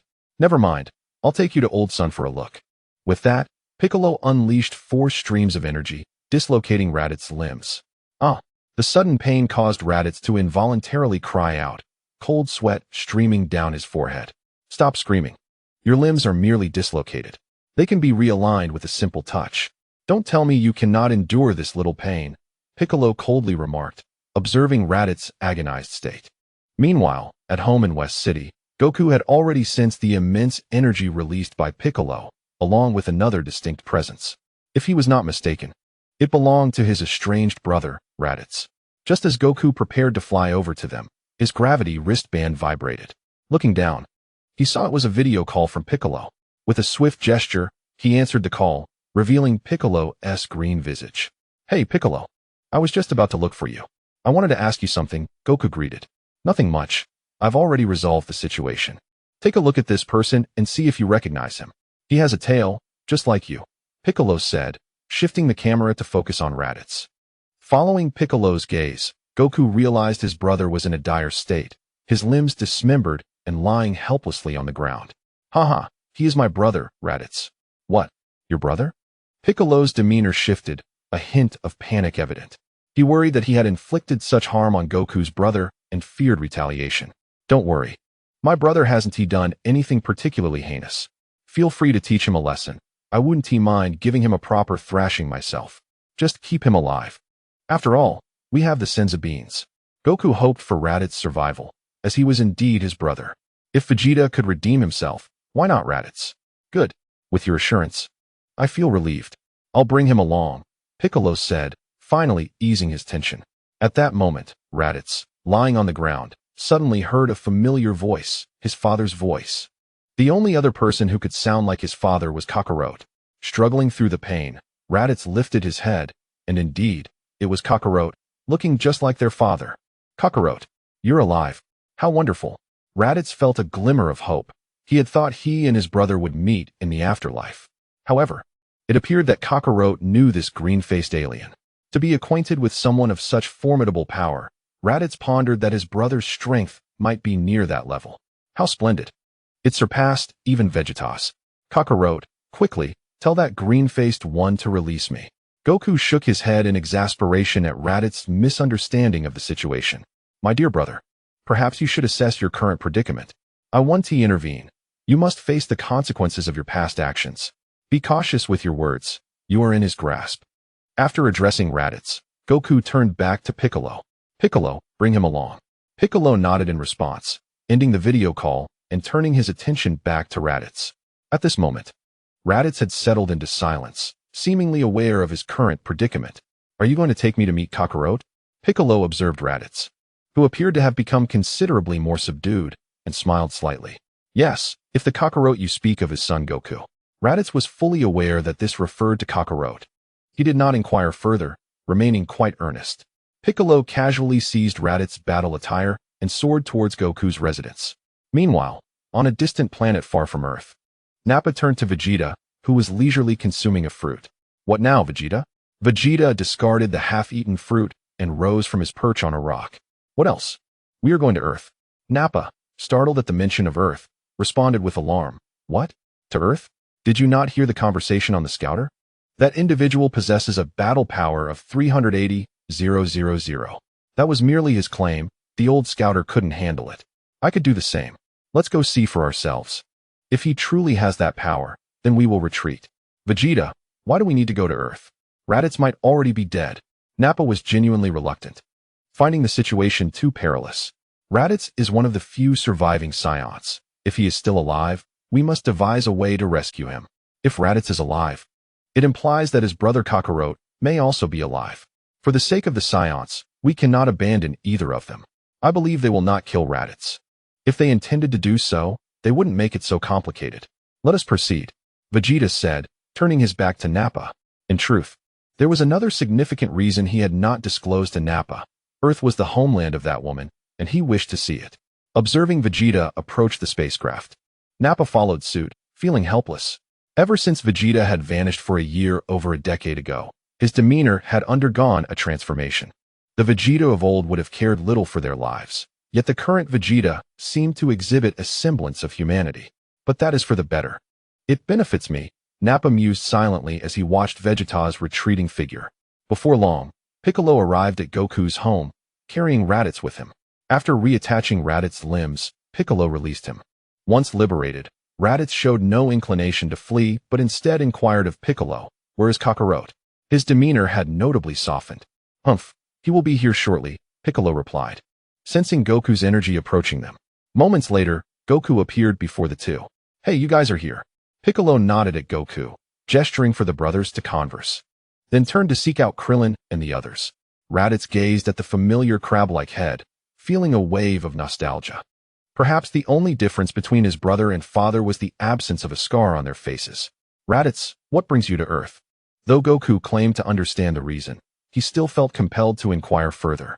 Raditz, upon hearing Goku's question, appeared immensely pleased and hastened to respond.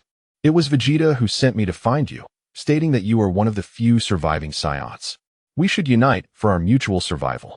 Raditz's words left Goku bewildered. Did Vegeta truly say that? Was the original text I read a counterfeit? "Kakarot, come with me. Vegeta is right. We are the last of our kind." Raditz boldly appealed to their shared heritage. Goku scrutinized Raditz, sensing a dissonance between him and the portrayal in the original narrative. Even Vegeta sounded different from what he remembered. "No, I cannot leave. This planet holds too many memories and attachments for me." Goku shook his head, firmly rejecting Raditz's proposition. "Memories and attachments? What do you mean?" Raditz seemed to grasp the implication. Goku nodded in affirmation. "Kakarot, you are a Scion. How can you be hindered by emotions? Especially regarding this inferior planet?" Raditz gazed at Kakarot in astonishment. Most Scions placed little value on emotions and familial bonds, with only a few exceptions, including their father. Although surprised, Raditz still believed in Goku's strength. Goku frowned, his expression tinged with coldness as he regarded Raditz, for his words carried a hint of disdain towards Bulma. I apologize. I should not have spoken of your wife," Raditz quickly recanted, sensing the shift in Goku's demeanor. "Humph, Raditz, I suggest you remain on Earth. There is no need to return and engage in such planetary slaughter. Otherwise, your soul shall surely descend into the depths of hell."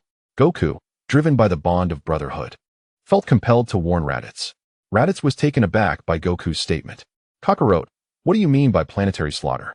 We have not engaged in such acts for over a decade. After we eliminate or capture the high-end resistors, we leave the rest to the Frieza Force." Raditz acknowledged his own flaws, but believed he was not as malevolent as Goku suggested. "Can we refrain from placing all blame on the three of us?" Goku was momentarily stunned, questioning his own recollections. Had he misremembered? The prospect of Raditz's redemption seemed increasingly plausible, not just for Raditz, but also for Vegeta and Nappa. "Well, I apologize. It seems I misjudged you. Come join me at the party, and do not think of returning. Stay on Earth." Goku did not dismiss Raditz's feelings, extending an apology. "But, Vegeta and the others will come. Trust me. Goku gazed skyward, envisioning the circular spacecraft traversing the cosmos. I am aware of your fears concerning Frieza, but allow me to enlighten you. My battle power has surpassed that of Frieza. Goku calmly gazed at Raditz. What? Surpassed Frieza? Your battle power exceeds 530,000. Raditz looked at Goku in astonishment. Goku nodded and then shook his head. Just as Raditz was filled with confusion, Goku began to elucidate. I have indeed surpassed Frieza. Yet Frieza's ultimate battle power is 1.2 billion, not merely 530,000. 2 years have passed, and Goku's normal battle power has reached 200 million, which already exceeds Frieza's final form. Furthermore, he has mastered Super Saiyan 2, allowing his ultimate battle power to soar to 20 billion. What? 1.2 billion. Are you truly the legendary Super Saiyan? Oh, how wonderful. Raditz looked at Goku with exhilaration. How could Raditz not be thrilled? Among their trio, he held the lowest status, often relegated to the most arduous tasks. Now, with his brother Kakarot having become a Super Saiyan, he would henceforth be regarded as the brother of a Super Saiyan. Would Vegeta and Nappa not have to treat him with more respect? Moreover, he would no longer need to fear Frieza, and could even avenge his fallen kin. As the three of them had previously deliberated the true reason behind the destruction of planet Vegeta, they had reached the final conclusion that Frieza was responsible. At long last, he could seek retribution for his people, his father, and his mother. The Saiyans were not devoid of familial bonds and emotions. They merely did not prioritize them. In this moment, Raditz resembled a man who had just achieved scholarly success. Yes, Goku smiled at the excited Raditz. Now, calm yourself and accompany me to the celebration. I shall introduce you to some of my friends, and you may reside on Earth from now on. Upon saying this, Goku paused briefly before continuing. However, you must amend your habit of relying solely on brute strength and adhere to the laws of Earth. With that, Goku turned to Raditz. Yes, I will certainly change. By the way, dear brother, might you showcase your Super Saiyan form? Raditz gazed at Goku with eager anticipation. Goku found Raditz's excitement amusing. Seeing a grown man exhibit such enthusiasm, he reluctantly acquiesced. After the party concludes, Raditz nodded, albeit with a hint of disappointment at not being able to witness the Super Saiyan's grandeur immediately. By the way, Kakarot, why do they call you Sun Wukong? Raditz inquired, seemingly perplexed, as Kakarot appeared to have no memory loss. This is the name I adopted as a member of Earth. If you prefer not to call me Sun Wukong, you may refer to me as Kakarot. In truth, Goku favored the name Sun Wukong slightly more, as it represented his existence as an Earthling. Yet, he bore no aversion to the name Kakarot, for he was indeed a Saiyan, was he not?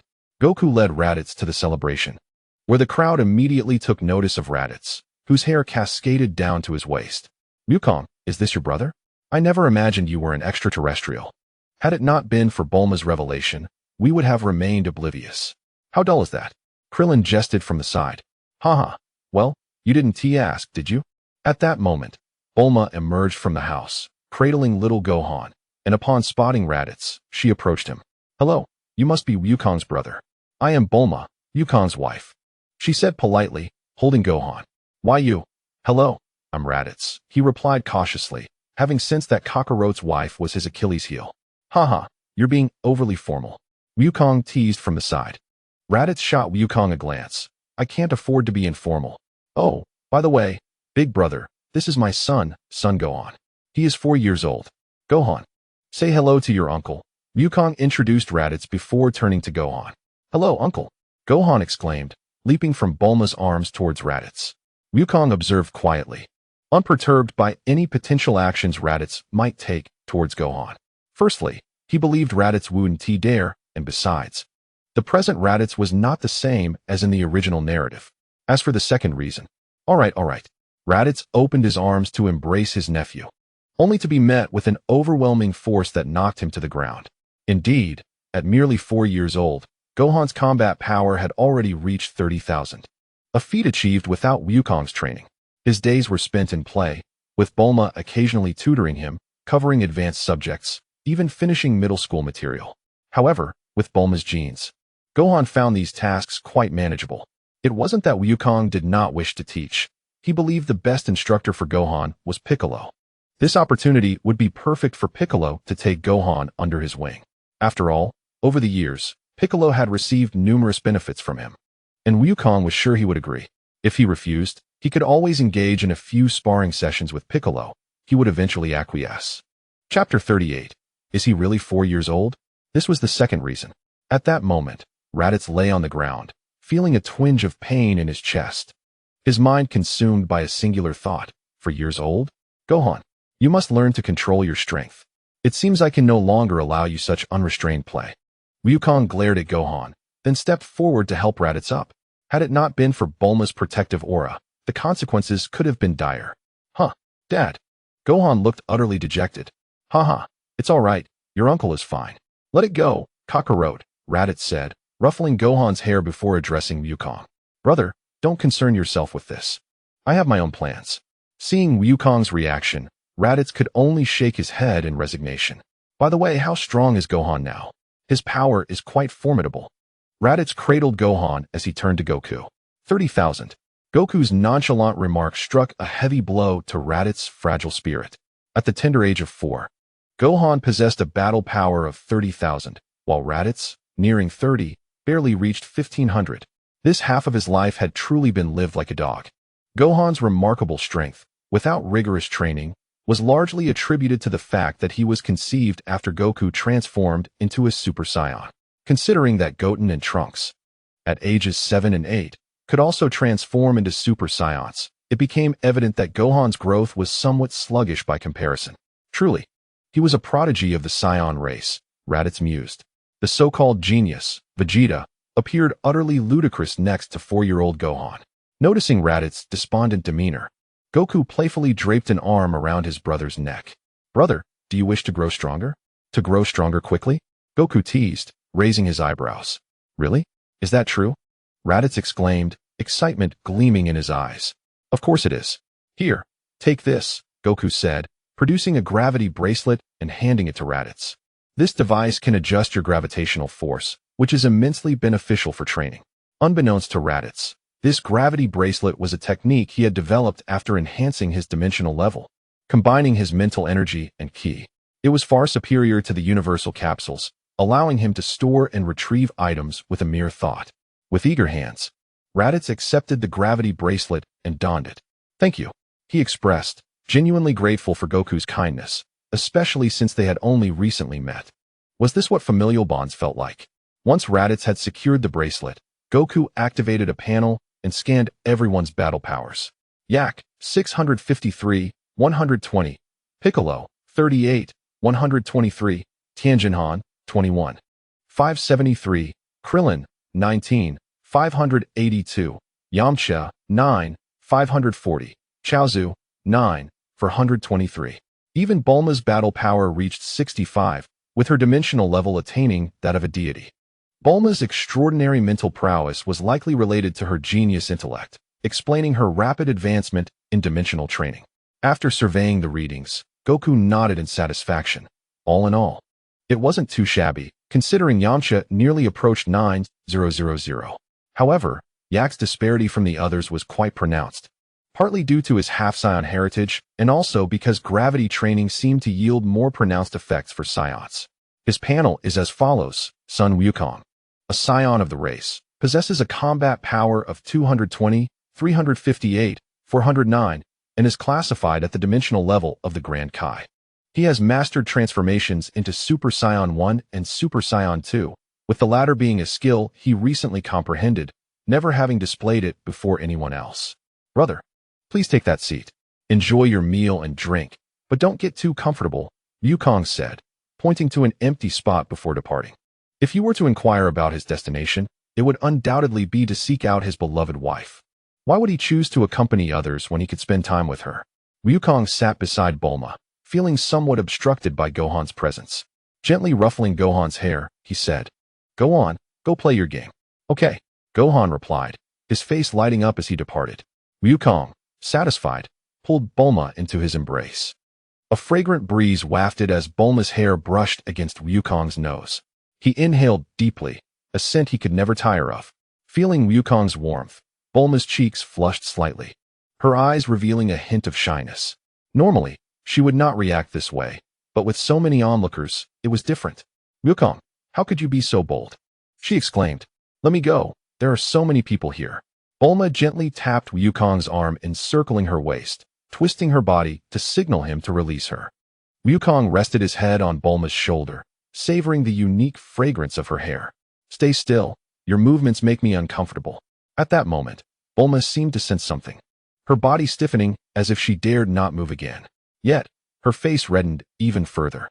Those lovebirds. Krillin gritted his teeth in irritation. Exactly. Come here, dear. He mocked.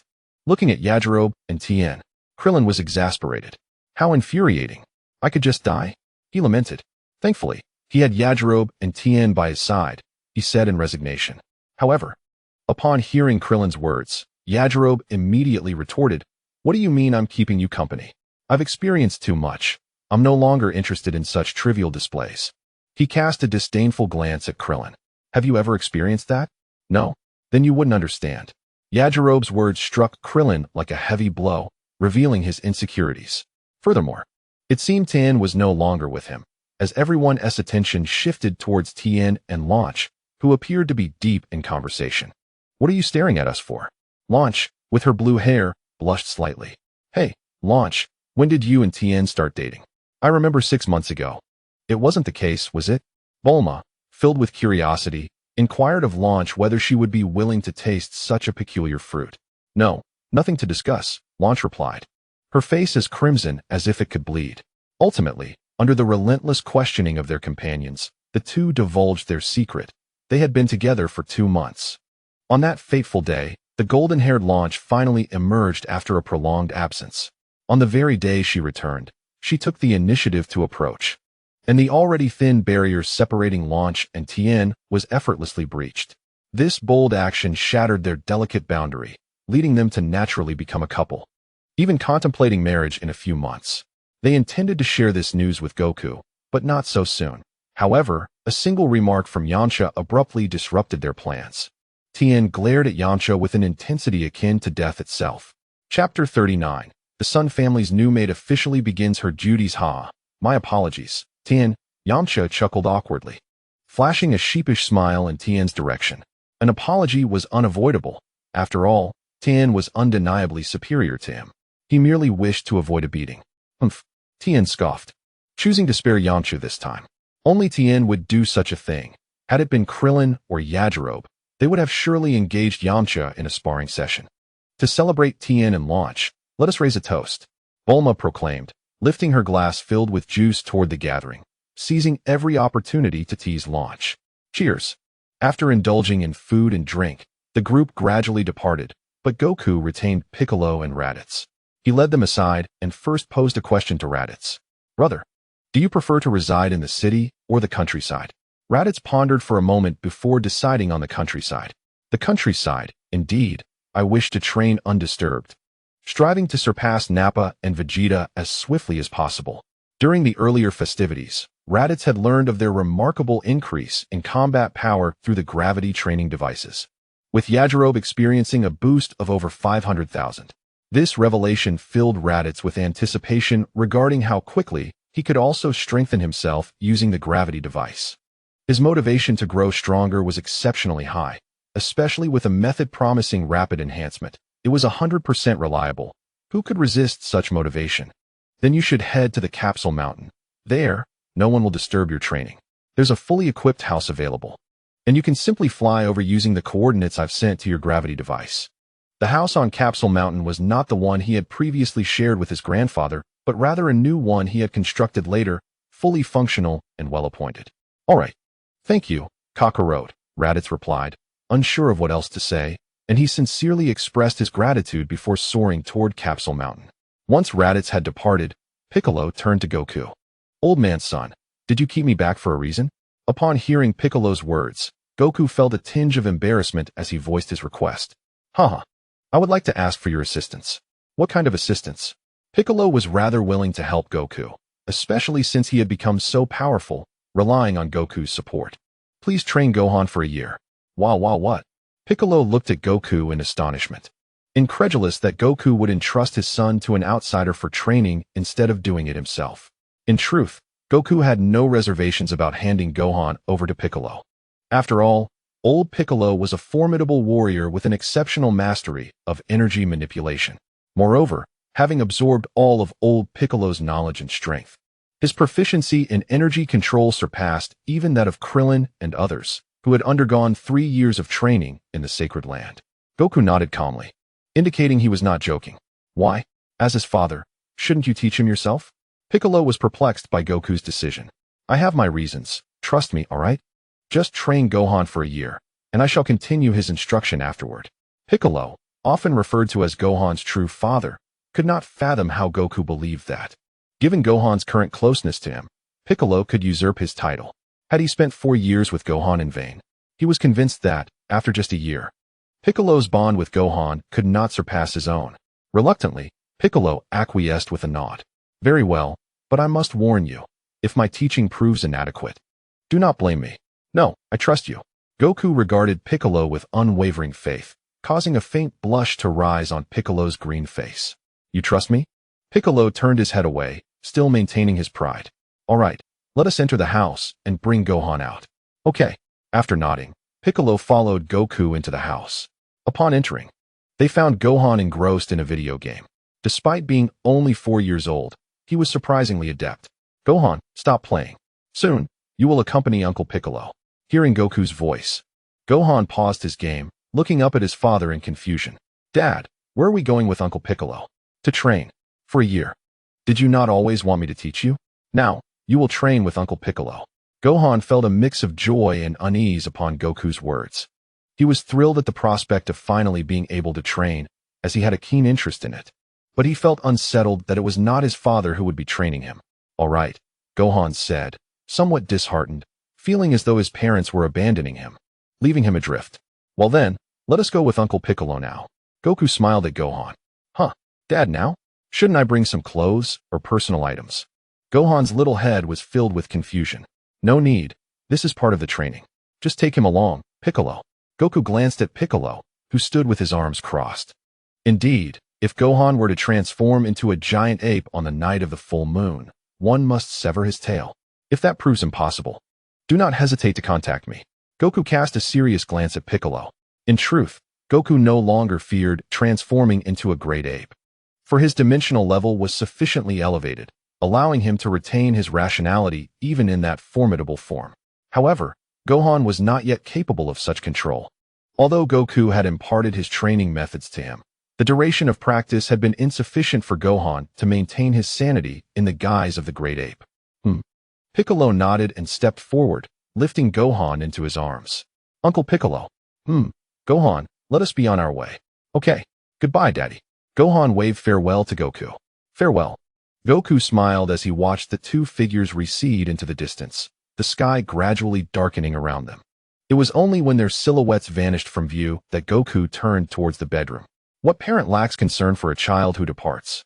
Goku, unlike his original self, was acutely aware that he would indeed worry. After bathing and donning his pajamas, Goku laid down on the bed, where Bulma, dressed in her own sleepwear, appeared somewhat despondent. Her moist eyes fixed upon him. Goku, why did you entrust Gohan's training to Piccolo?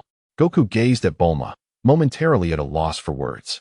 Oh, I have my reasons, do not fret. Do you not trust me? He comforted her, pulling Bulma into his embrace. Indeed, if she could not trust Goku, whom could she trust? Goku's actions were surely in Gohan's best interest. With this thought, Bulma's spirits seemed to lift somewhat. After a while, Goku sat on the bed in contemplation, while Bulma scrolled through her phone beside him. The existence of smartphones had emerged during the Dragon Ball Super era, but Goku had described this innovation to Bulma several years prior. To his surprise, within a mere month, Bulma had managed to create one, a testament to her brilliance. Over the years, she had effectively monopolized the industrial chain and smartphone applications, thereby augmenting their already affluent household. Suddenly, Bulma tapped Goku on the shoulder. Goku, you must see this news. It's outrageous. How can such a school exist? With that, she thrust her phone screen before his eyes. Goku opened his eyes and glanced at the headline. He was taken aback. Goodness, intern couples? Stunned, he read on. A certain high school, seeking to address the declining marriage and birth rates in society, had instituted a program for intern couples. A male student and a female student were to cohabit in a dormitory provided by the school, with their intimacy monitored through surveillance to determine their grades, linking graduation to the performance of these intern couples. What kind of absurdity is this? Is this truly the world of Dragon Ball? Surely, it cannot be some peculiar anime. Observing Goku's bewildered expression, Bulma suppressed a smile and continued to read. Remarkably, even the local government has consented. Bulma felt that the local government was beyond redemption, and such outrageous actions had somehow received approval. At that moment, Goku suddenly recalled how reminiscent this plot was of an anime he had once watched on Earth, More Than Friends, Less Than Lovers. He thought, I must visit that high school next time. Watching that series had nearly made my stomach ache. I wonder if those familiar faces still linger in my memory. Just as Goku was lost in thought, he suddenly felt Bulma's smooth, rounded legs resting upon his. So close to that intimate place. Even through the silk pajamas, he could sense their softness and allure. Turning to face Bulma, he understood in an instant. Chapter 40. Gohan's training. The sky had darkened completely, and Piccolo was still soaring high above, cradling Gohan in his arms. Uncle Piccolo, where are we going so late? I'm starving. Can we please eat first? Gohan turned his head to look at Piccolo with a pitiful expression. Piccolo glanced down at the adorable boy in his arms, feeling an unexpected pang of compassion. No, since Goku entrusted Gohan to me, I cannot let him down. Shaking off his reluctance, Piccolo declared, Apologies, Gohan. We're embarking on your first step of training. With that, he descended with Gohan to a desolate wilderness. Setting Gohan down, Piccolo, with a serious demeanor, proclaimed, Your first lesson begins now. Survive the night on your own. Uncle Piccolo, Gohan exclaimed, looking around in terror at the pitch-black surroundings. When he attempted to call out to Piccolo, he realized that his mentor had vanished. The darkness loomed around him like a host of ferocious beasts. Suddenly, a chorus of birds broke the silence. Mom, Dad, I miss you. Where are you? Gohan, frightened, scrambled behind a large boulder, curling up with his hands over his head as tears streamed down his cheeks. Yes, it was true that he now possessed a battle power of 30,000. But he had been coddled by Goku and Bulma since childhood. For Gohan to grow, he needed to shed his reliance on them. This was precisely why Goku had entrusted Piccolo with his training. He feared he would not be able to resist aiding him. Thus, Gohan cried, his sobs gradually diminishing. Hidden in the shadows, Piccolo felt a twinge of confusion as he concealed his presence and looked down from the sky. The little brat has fallen asleep, Piccolo thought, torn between amusement and exasperation. He picked a few fruits from the nearby woods and placed them beside Gohan, recalling the boy had mentioned his hunger. Of course, this would be the last time he assisted Gohan. He would not intervene again. The following morning, as the sweet melodies of birds filled the air, Gohan slowly awakened from his slumber. Rubbing his eyes with his small hands, he yawned and stood up. A fierce wave of hunger surged from his stomach. I'm so hungry. Gohan gently rubbed his belly, and at that moment, he noticed several fruits beside him.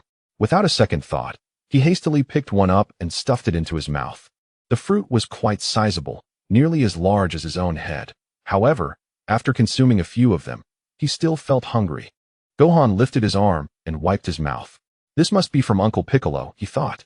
As he considered the fruits that had suddenly appeared beside him, no one else could have brought them.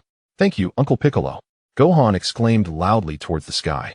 Yet, the surroundings echoed with silence, and in the distant forest, a flock of birds took flight, startled, hidden among the clouds.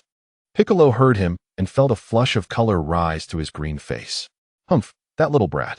After waiting for a while, without hearing Piccolo's voice, Gohan felt a twinge of disappointment. What should he do now? He was still quite hungry, so he decided to search for something to eat.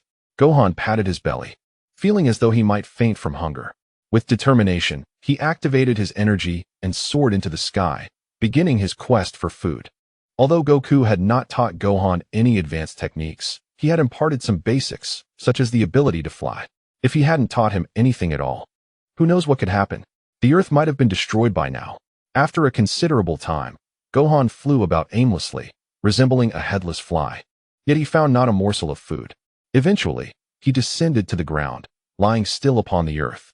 So tired. Why is there no food at all? I'm so hungry. Gohan stared blankly at the sky. At such a young age, he had already mastered the art of sulking. Observing this scene from the clouds, Piccolo could not help but twitch his mouth in amusement. It seemed that Goku had genuinely taught Gohan very little.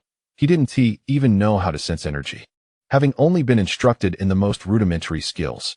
With a sigh, Piccolo flew towards a dinosaur, using his energy to control it, and brought it to a location not far from Gohan. Boom!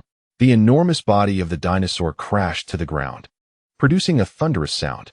Huh, what is happening? Gohan, who had been sulking, suddenly heard the loud noise and quickly scrambled to his feet, looking towards the source of the sound.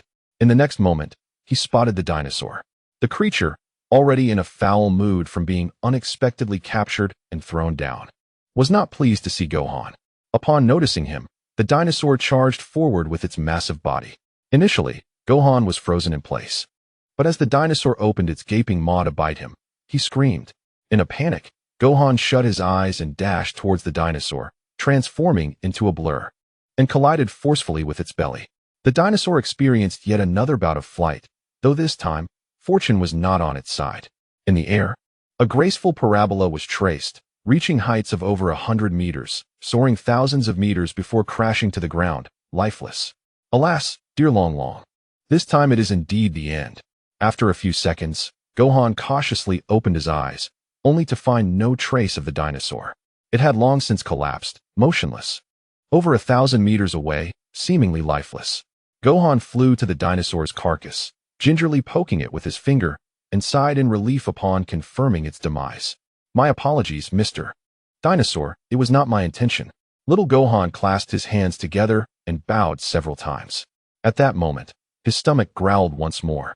He glanced at the enormous dinosaur and could not help but swallow hard. Ha ha, Mr. Dinosaur, let's be good to the end. After all, you startled me quite a bit, so consider this a token of gratitude. Thank you. Half an hour later, the aroma of roasted dinosaur meat wafted from a massive rock.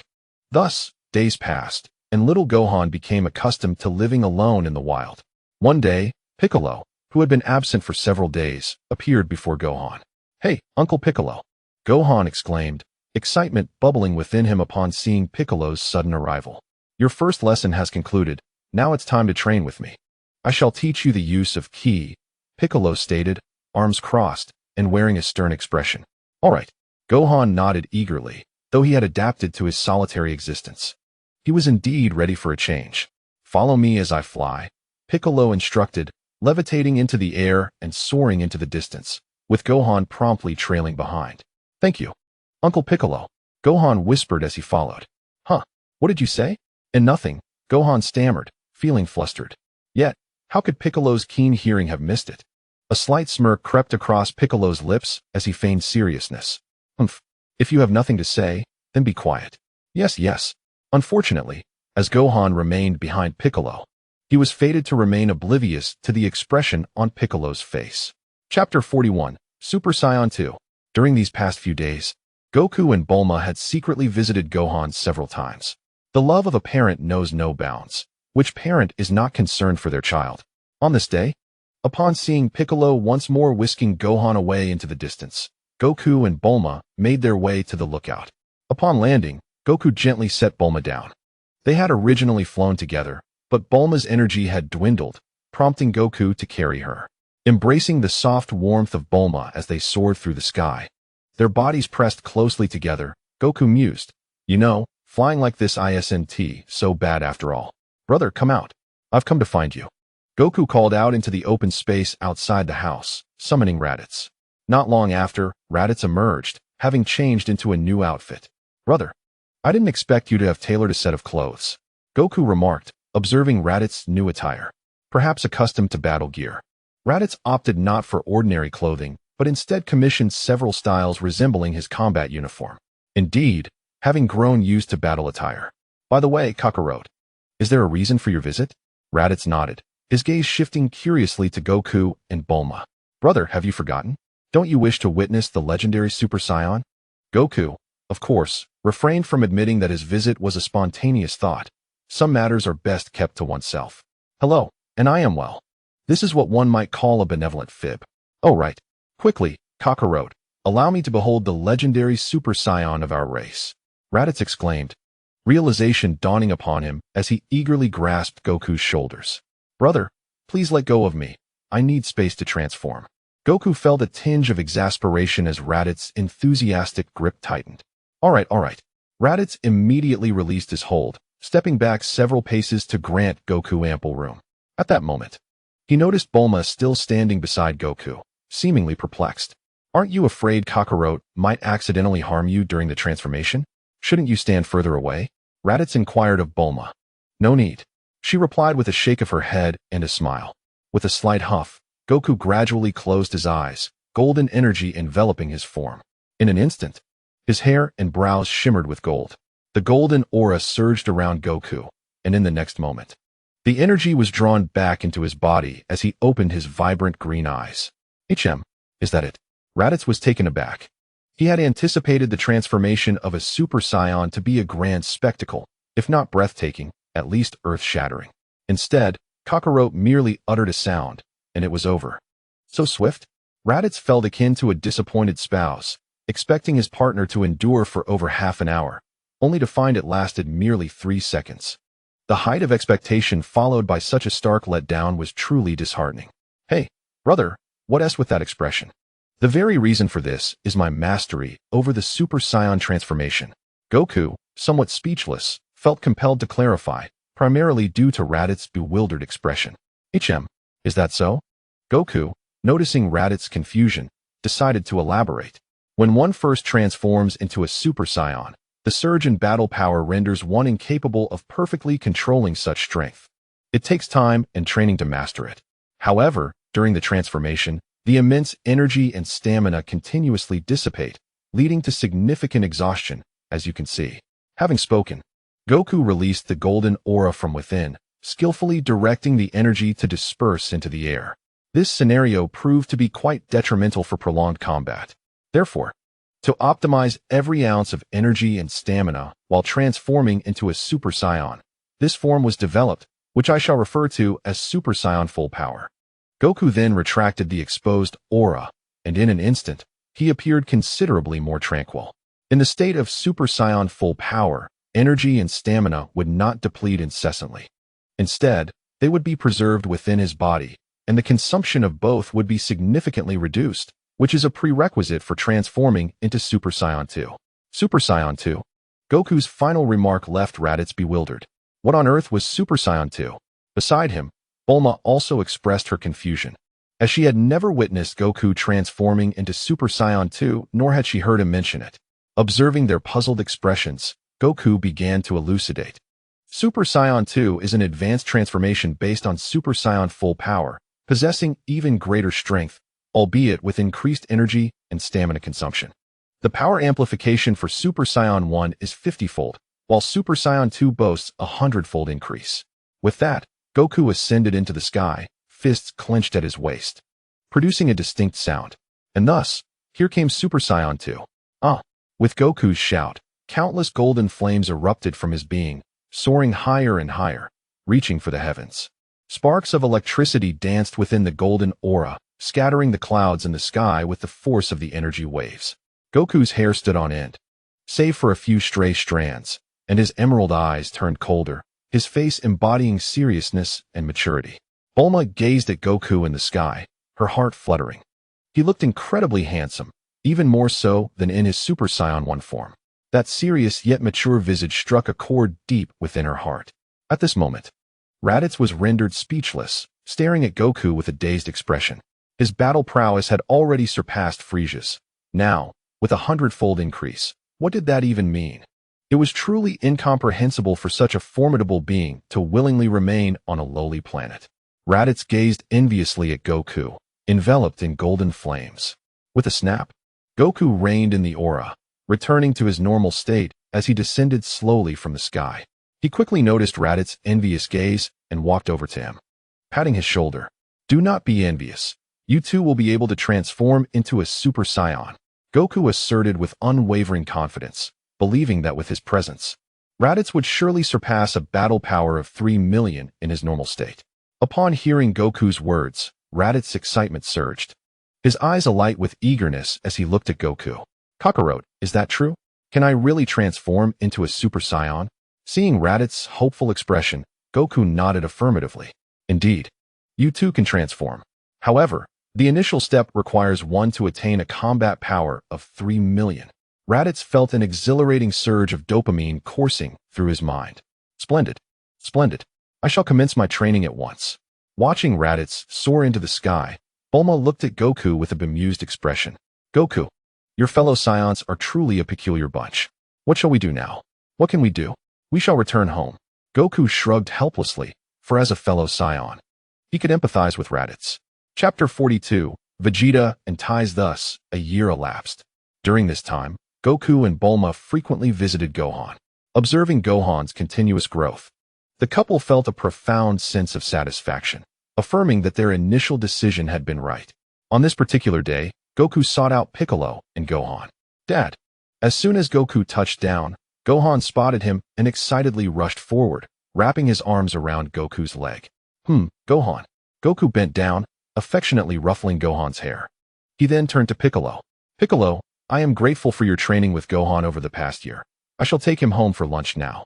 Upon hearing Goku's words, Piccolo's green face flushed slightly, followed by a derisive snort. I wonder how you manage as a father, truly just leaving Gohan in my care for an entire year. Piccolo shot an annoyed glance at Goku. Goku, feeling a bit embarrassed, scratched his head. I haven't neglected him. I've come to visit often, haven't I? Haha. There's no other choice. Gohan must grow. All right, Gohan, let us depart. Thank you, Piccolo. Goku lifted Gohan into his arms, offering a sincere thank you to Piccolo before soaring into the distance. Observing Goku and Gohan's retreating figures, Piccolo felt an inexplicable sense of melancholy and hastily shook his head. Who is he? He is the mighty Piccolo. How could he harbor such feelings? By the way, Gohan, your aunt has returned. In midair, Goku suddenly recalled something and spoke to Gohan in his embrace. Aunt. Gohan looked puzzled. He had never heard of having an aunt before. Noticing Gohan's bemusement, Goku remembered that he and Bulma had never mentioned this aunt to him. Actually, your mother has a sister named Ties, who is fascinated by cosmic adventures and writing novels. She ventured into the universe early on and returned 6 months ago. You shall see her when we get home. Oh, all right. Gohan nodded. Goku himself was uncertain why Ties had returned so abruptly, as this deviation from the original story was quite unexpected. Nevertheless, he had come to terms with the fact that their current reality diverged from the original narrative in numerous ways. Goku and Bulma had also inquired Ties about her sudden return, but she had been vague and unable to provide a clear explanation. In the past, whenever she returned, it was only for a few days before she departed again. Recently, she hadn't set foot back for nearly 5 years. Yet this time she had stayed for almost half a year without any intention of leaving. This strange behavior led Bulma to ponder whether this was truly her sister or if perhaps her soul had been exchanged. Goku harbored some suspicions regarding Tai's return, as he had inadvertently overheard her mention the name Vegeta. Why would Tai speak of Vegeta? This matter certainly warranted further contemplation, considering the transformations of the three of them. Alongside Tai's adventures in the cosmos, it became apparent that Vegeta was soon to arrive on Earth, and Tai had returned 6 months prior. There seemed to be only one possible explanation, an obscure connection between the two, with Tai possibly having learned of Vegeta's impending arrival, prompting her return. Goku decided he would inquire about this later, as he suspected the truth was very close at hand. Upon returning home, Goku discovered Bulma and Tai engaged in conversation. The sound of Goku and the others interrupted their dialogue. Tai turned her head and immediately spotted Gohan nestled in Goku's arms. What an adorable child. Bulma, is this your and Goku's son, Gohan? How precious. Tai exclaimed, rushing to Goku's side and playfully tousling Gohan's hair. Hello, Auntie. Gohan greeted her obediently. Yes, yes. Gohan is wonderful, Tai replied, her eyes sparkling with delight as she beheld the child, particularly fond of those who are charmingly innocent. Goku gently set Gohan down, ruffling his hair affectionately. Gohan, why don't you go play? After a year of hard training, you deserve some relaxation. Okay, Gohan responded joyfully. Having realized through the year of rigorous training that while he found it interesting, he did not have a profound love for it. Given another chance, he would prefer to avoid such demanding training again. Once Gohan had wandered off, the three of them settled onto the sofa, and Goku cast a mischievous glance toward Tai. Tai, Vegeta should be arriving soon, right? What? Vegeta? Tai replied, her demeanor suddenly flustered. She had never mentioned Vegeta in front of Goku and Bulma. How could Goku possibly know? Observing her reaction, Goku felt more convinced of his suspicions. Bulma, sitting nearby, watched Tai with a curious expression, sensing her sister was hiding something from both her and Goku. Tai, stop pretending. I've already figured it out. You must have some connection with Vegeta, otherwise you wouldn't have returned just as he was coming to Earth, Goku stated outright, finding the charade rather tedious. Well, yes, that is correct, Tai finally admitted, unable to conjure any plausible excuses. Wow, how exciting. Bulma's eyes sparkled with excitement. Oh my, her sister had quite the predicament, for she had heard Goku mention Vegeta before. Hey, sister, how did you come to know Vegeta? Do share, Bulma said with a mischievous grin. Oh well. Tai appeared somewhat bashful. Come on, sister. Spill the beans. Perhaps we could offer you some advice. Bulma sat beside Tai, leaning in to whisper in her ear. All right, Tai began, recounting the tale of her encounter with Vegeta. It turned out that due to a war, her spaceship had malfunctioned, leaving her stranded on a desolate planet.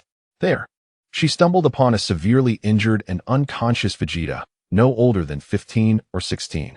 She brought him back to health, but with neither of them possessing a spaceship. They had to wait for Tai to repair hers. That repair took a whole year, and well, the rest you can imagine. Ultimately, they parted ways, only to reunite a year ago when Tai learned that Vegeta was coming to Earth. This time, she was determined not to forsake her cosmic adventures and aspirations of becoming a space novelist. Upon hearing this, Goku and Bulma exchanged glances. Goku finally understood why Vegeta and his companions had changed. It was all due to Tai's influence on Vegeta. Bulma, however, was taken aback to discover that her sister too had succumbed to the folly of love. Just then, Goku abruptly stood, his eyes fixated on a distant point beyond the glass. They're coming. What is coming? Bulma was bewildered by Goku's sudden movement. Vegeta and the others are here. Chapter 43. The arrival of Vegeta. Two circular spaceships streaked across the sky, their descent igniting the surrounding oxygen and leaving long trails of flame behind, resembling meteorites as they plummeted into a barren wilderness. Boom. With a plume of smoke rising, two colossal impact craters formed on the ground. As the hatches opened, a figure emerged from each ship. Is this planet truly the homeland of that woman? Vegeta pondered as he surveyed his surroundings. Vegeta, we have finally arrived. What shall we do now? Nappa inquired, hovering in the air beside him. Let us conceal ourselves for now and ascertain whether Raditz still lives, as well as the strength of the most formidable warriors on this planet, Vegeta strategized. However, his plan was doomed to fail. They had not mastered the art of key manipulation, and from the moment they set foot on Earth, they were sensed. Suddenly, the battle scanners flared to life. Trouble. Vegeta. Several high-energy beings are approaching us at high speed.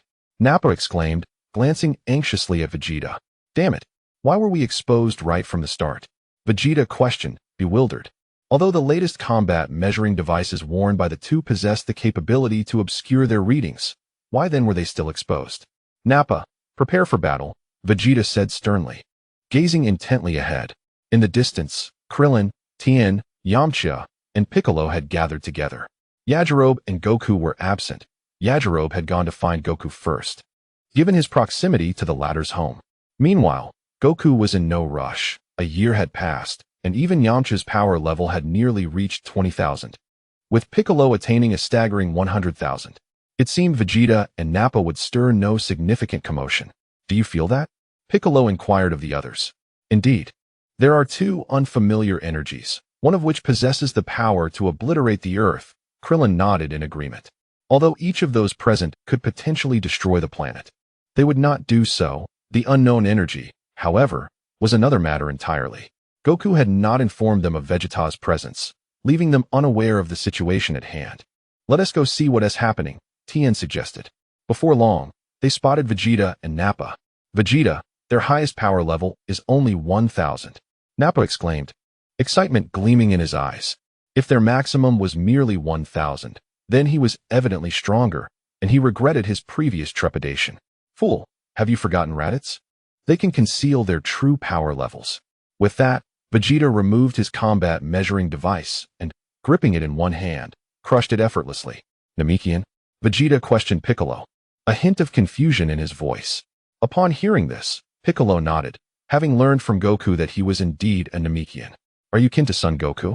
Piccolo observed the tails of Vegeta and Nappa behind them, suspecting they were of the same lineage as Raditz. Vegeta and Nappa exchanged puzzled glances. Who? Son Goku? Who is that? Realizing their confusion, Piccolo understood he should refer to Goku as Kakarot. In your terminology, Kakarot. Krillin and the others understood upon hearing the name Kakarot, as Raditz had consistently called Son Goku by that name. Vegeta began to piece together the implications. Kakarot and Raditz were not dead after all. It appeared that Kakarot was still allied with this group. Thus, there was no need for hostility between them. What? Kakarot and Raditz are alive? Nappa asked, bewildered. What are you talking about? Goku could never die. Even if he did, he could use the Dragon Balls to wish for resurrection. Yamcha chimed in. At that moment, Nappa's power level measuring device remained intact and had not been destroyed, allowing the Frieza force, far away in the depths of space, to intercept this information. Dragon, wish, resurrection, Namekians? At this moment, Vegeta's gaze fell upon the pulsating power level scouter in front of Nappa. This is bad. Nappa, quickly destroy the scouter. Vegeta had long been aware that Frieza had implanted surveillance within their power level devices. Previously, whenever they spoke of Frieza, they would remove the scouters and place them at a distance. Upon hearing Vegeta's command, Nappa immediately took down the scouter and crushed it. After witnessing Nappa's destruction of the device, Vegeta breathed a sigh of relief, hoping that Frieza would not deduce that the Namekians could create Dragon Balls. Otherwise, vengeance would be utterly hopeless. What is happening? Piccolo and the others were perplexed by Vegeta's intense reaction. The scouter has a listening function. All our previous conversations have been disclosed to Frieza. The Dragon Balls were created by you, weren't they? Vegeta queried Piccolo with a tone nearly brimming with certainty. Piccolo nodded. In a certain sense, yes. That's good then. There have long been whispers throughout the universe regarding the miraculous abilities of the Namekians, among which are the wish-granting Dragon Balls. However, no one had taken these claims seriously, nor could anyone substantiate them. But now Vegeta trailed off. As the gathered company comprehended the implication, is Frieza truly formidable? Krillin inquired, somewhat doubtful, believing that even someone as strong as Frieza could not surpass Goku. Extremely powerful. With a battle power of 255 million. Previously, it was 530,000, but for reasons unknown, it has suddenly escalated to 265 million over the past few years. A year prior, when Frieza proclaimed his battle power to have reached 265 million, Vegeta felt a deep sense of despair. While 530,000 seemed within the realm of possibility, the gap at 265 million was utterly demoralizing. He found it hard to believe he could surpass Frieza and avenge his planet. Lost in thought, Vegeta remained unaware that Krillin and the others were stifling their laughter at his expense.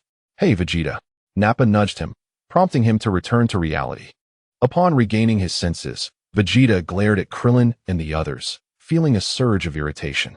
However, he dared not voice his anger, as his sixth sense warned him that Krillin and the others were stronger than himself. Why are you laughing? Vegeta gritted his teeth. Haha, it's nothing. If Frieza only has a power level of 265 million, you needn't worry, Goku can handle it. Krillin managed to say while stifling his laughter. He had thought Frieza was immensely powerful, only to discover he was merely a minor threat. Several years ago, Goku could have easily defeated him. What? Goku? Are you referring to Kakarot? Impossible. He is merely a low-class warrior. Vegeta could hardly believe it, as he, the Prince of the Scions, had a battle power of only 25,000, while Kakarot, a low-class warrior, had already surpassed Frieza.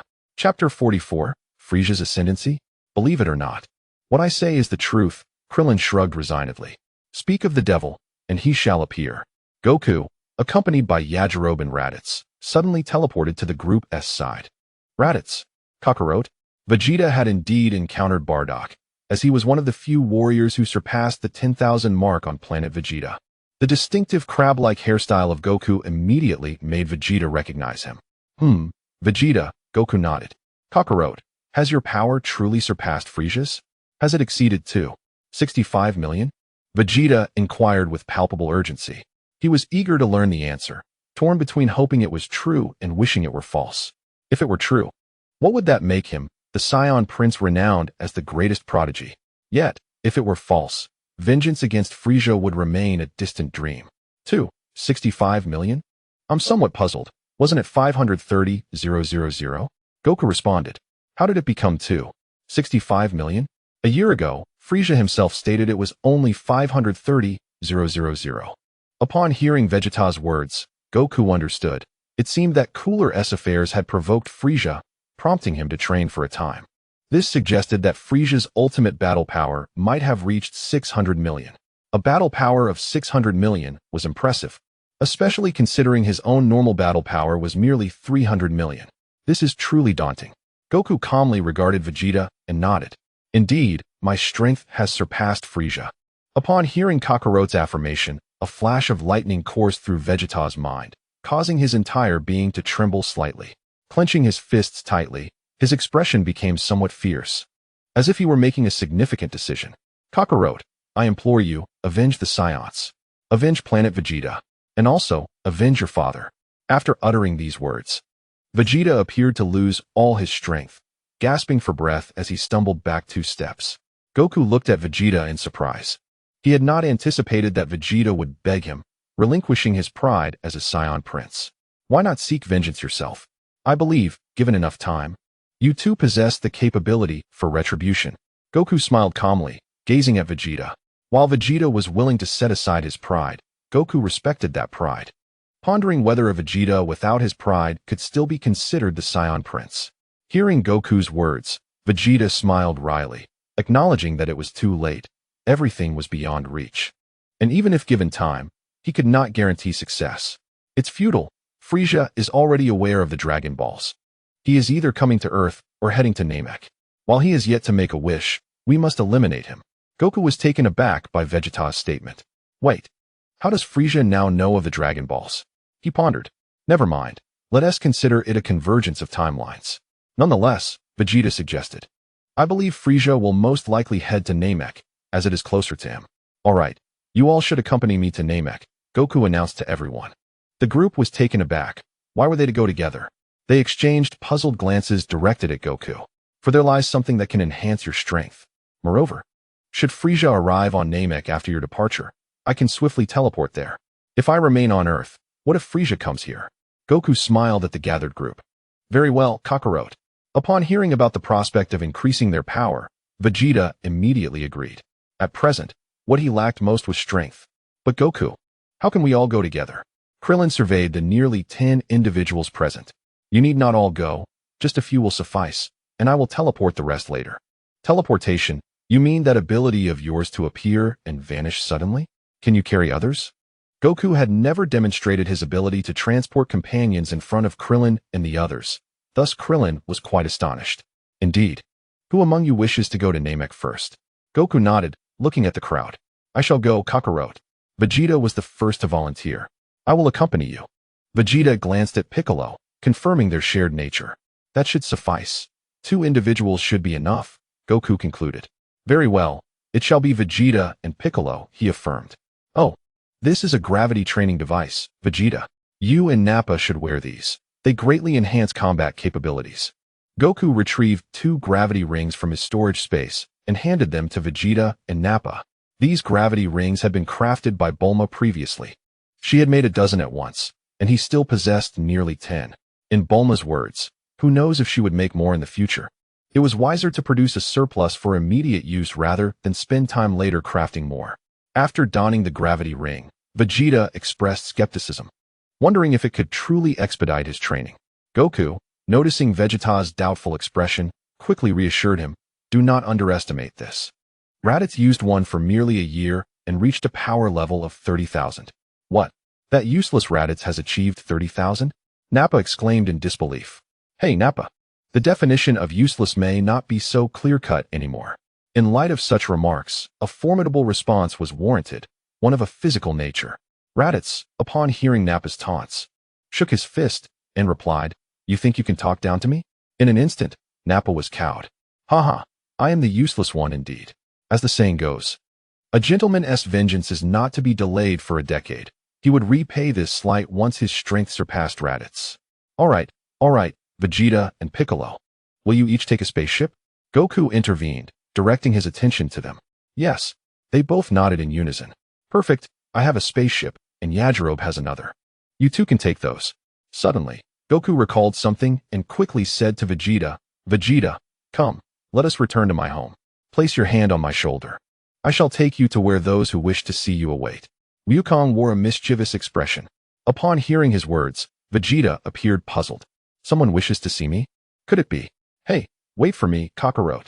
Vegeta quickly placed his hand on Wukong's shoulder, and with a swift motion, they vanished from the sight of the others. Instead of teleporting directly to Bulma and Tais, Wukong transported them to the doorstep of his home. Kakarot, is that person who wants to see me? Before Vegeta could finish his question, Wukong had already provided the answer. It was only natural, aside from her, who else on Earth would long to see him? Chapter 45, Departure to Namek. Upon entering the house with Vegeta, Wukong spotted Bulma and Tais. Vegeta. Tais immediately noticed Vegeta and rushed forward, embracing him tightly. Tais. Our proud Prince Vegeta appeared somewhat bashful, a blush creeping onto his face as his hands awkwardly rested by his sides, unsure of how to react. Let us go. Let them have some space, Wukong suggested as he approached Bulma. All right. Bulma replied with a cheerful smile, recognizing the importance of allowing them some privacy. Given the significance of her sister's lifelong affair, Bulma wrapped her arms around Wukong's and led him to their bedroom. Wukong, do you know about Vegeta? What kind of person is he? I wanted to ask my sister before, but she was reluctant to tell me. Bulma looked earnestly at Wukong. This matter weighed heavily on her heart. Wukong pondered for a moment upon hearing Bulma's inquiry.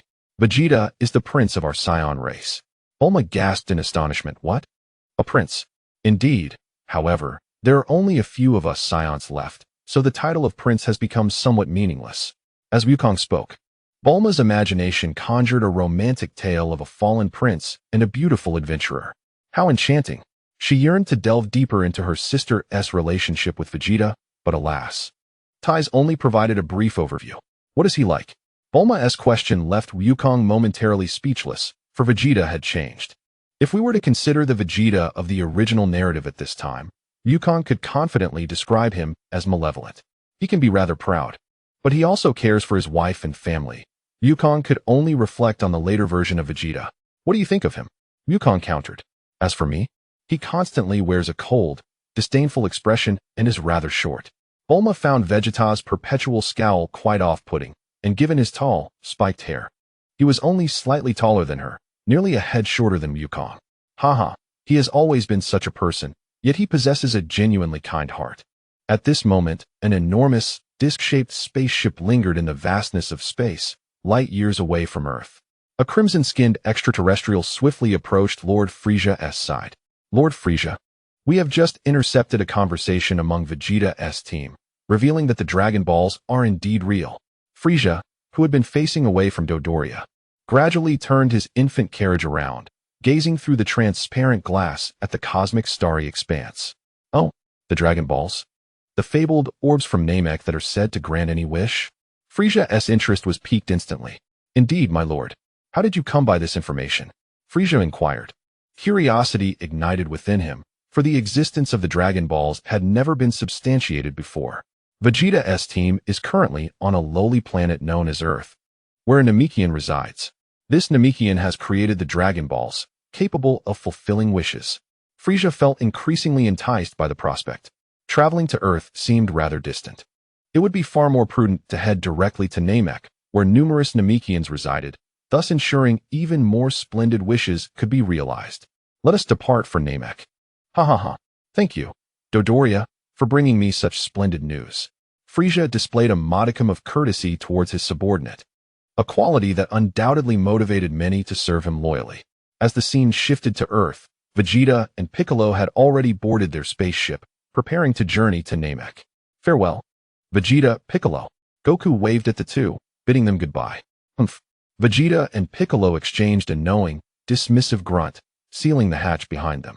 The spaceship then transformed into a streak of light, soaring into the sky. Those two truly are infuriating. Such quintessential tsundere, Goku mused inwardly. Sister, do not fret. Everything will be fine, for Goku is here. Typus reassured, watching Vegeta depart with a hint of concern, while Bulma comforted her from beside her. In Bulma's heart, Goku would always be the most dependable person. As long as Goku was present, no issue could be insurmountable. At that moment, Goku's stomach emitted a growl of hunger, prompting Bulma to turn and scold him with a smile. "You glutton. It's only been 2 hours since lunch, and you're already hungry again." Goku felt somewhat embarrassed, scratching his crab-like head, realizing it truly wasn't his fault. "Haha, it's not my fault. We had an extra Vegeta at lunch today, and the portion was about the same as usual, so I didn't get enough. I don't care. You're still a glutton, glutton, glutton. All right. I admit it. Could you please prepare something to eat for me?" Goku pleaded, looking at Bulma with puppy eyes. "Humph. Honestly, follow me." Bulma huffed with a touch of pride before leading Goku indoors. Half a month later, Goku arrived at North Kai's planet with a sudden flash. At this moment, the North Kai was seated comfortably in his small vehicle, leisurely circling around the diminutive North Kai's realm, enjoying the gentle breeze and humming a cheerful tune. Suddenly, the unexpected appearance of Goku ahead startled the North Kai, prompting him to hastily press the brakes, bringing the car to a halt mere centimeters from disaster. With a sigh of relief, he turned his gaze towards Goku. "Goku, could you please refrain from appearing so suddenly next time? It's genuinely quite alarming. Apologies. Esteemed North Kai, I promise to be more considerate in the future." Goku replied, his eyes squinting into a playful crescent shape as he grinned. "Alas, I've told you countless times, do not address me as esteemed. Your dimension has already reached that of a Grand Kai. Calling me esteemed only fills me with embarrassment." The North Kai couldn't help but envy Goku's prodigious talent. After only a few years of training, Goku had ascended to the level of a Grand Kai, while he himself had spent countless years in pursuit of the same, still remaining merely a Kai. It felt as if he were living a dog's life. Not everyone possesses the ability to elevate themselves as swiftly as Goku. Indeed, some individuals may never even reach the dimension of a deity in their lifetime. Haha, I've grown accustomed to it, and I owe my current status to you, North Kai, Goku asserted with sincerity. For his elevated dimension was indeed a result of consuming many divine delicacies provided by the North Kai. Very well, very well. Are you here once more to mooch a meal? Over the years, Goku had nearly made it a monthly tradition to dine at the North Kai's abode, and the North Kai had long since come to terms with it. After all, his resources would remain stagnant for his lifetime. It was far more beneficial to share them with Goku. "That's not all, but I wanted to inquire if you still have any spirit tree fruits?" Goku asked unabashedly. "Spirit tree fruits? I have quite a few left. How many do you require?" The North Kai replied, knowing that for someone at the Kai level, these fruits were still of considerable value. "Dozens would suffice." "Dozens? What do you mean by dozens? I only have a few hundred in stock." "Take them." With a wave of his hand, the North Kai conjured dozens of spirit tree fruits from the ground, which Goku quickly stored in his own space. "Thank you, North Kai." With a sigh, Goku eventually indulged in a meal before departing from the North Kai's planet. As for my story, I do not intend to include Dale's. He bears too much resemblance to Goku, and with Goten already introduced, should he be included, it may lead to his demise. Prompting questions about the last few scions. Why would anyone want to kill him? If he were not to be killed, his striking similarity to Goku would create an odd discomfort for me, so I have decided against his inclusion. Chapter 46. Spirit Tree Fruits upon returning home. Goku retrieved 10 spirit tree fruits and distributed 2 to each member of his family. As for himself, he abstained from consuming any, having already ingested a considerable amount of divine nourishment and previously partaken of the spirit tree fruits, which now held little effect on him. After consuming this fruit, commence your meditation immediately, Goku instructed the others. He imparted the divine cultivation method to the masses early on, yet apart from Bulma, the others did not progress swiftly. Gohan might be considered one of the quicker learners among them, yet he is yet to transcend to the realm of the Supreme Kai. The fruit of the spirit tree, when combined with the divine cultivation techniques, significantly enhances both dimensional growth and longevity. For Bulma and her companions, the necessity for combat is negligible. Thus, the increase in battle prowess afforded by the spirit tree fruit is of little concern. The primary focus remains on extending lifespan and dimensional advancement. As for Gohan, he has even less need for such an augmentation in combat strength. The spirit tree fruit has its limitations regarding enhancements in dimensions, longevity, and battle power. A dimension can elevate a mortal only to the level of a Supreme Kai, extend life by a maximum of 100 years, and increase battle power by a little over 2 million. Naturally, once a dimension reaches the status of a Supreme Kai, consuming the fruit again can still yield benefits. Specifically for someone who has never engaged in cultivation. This is knowledge Goku acquired from King Kai of the North. Therefore, Gohan has no need for this additional combat strength, as he can swiftly cultivate to achieve over 2 million in battle power.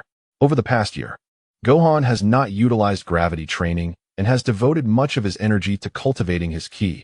Under these conditions, his battle power has already reached 200,000. After consuming 2 spirit tree fruits, the battle power of the group has indeed increased slightly. Bulma's strength surged from several points to 10,000. Tai's rose from a few points to 6,000. The brief couple reached 5,000, while Gohan experienced a remarkable leap to 350,000. Undoubtedly, Gohan reaped the greatest rewards, directly transcending to the realm of the Supreme Kai. Tai's and the brief couple are not far from achieving the same status. After distributing the fruits to his family, Goku also ensured that each of his acquaintances received 2. He even teleported 2 to Vegeta and Piccolo, who were aboard a spaceship. Moreover, he instructed Vegeta and Nappa in the cultivation methods, and Raditz had been taught by Goku previously. Goku harbors no ulterior motives towards them. After all, such items are not particularly precious. If they grow stronger, it alleviates some of his burdens. Goku firmly believes that they will ultimately redeem themselves, and they were never truly malevolent to begin with. However, no one else has transcended to the realm of the Supreme Kai like Gohan. While the group consumed the 2 spirit tree fruits primarily to enhance their dimensions and longevity, their battle power also saw an increase. The details are as follows. Vegeta, 160,000, having achieved 300,000 through half a month of gravity training. Yardrat, 100,000, originally 870,000. Piccolo, 200,000. Raditz, 140,000. Shenron, 160,000. Previously 60,000. Krillin, 150,000, formerly 550,000. Nappa, 110,000. Yamcha, 110,000. Those who do not engage in combat are not listed. After a round, 6 spirit tree fruits remained, and subsequently, 1 was given to each of the 5 members at home, leaving 1 behind. After consuming another spirit fruit, the remaining 3 still did not break through to the Supreme Kai level, while Gohan's battle power surged to 400,000.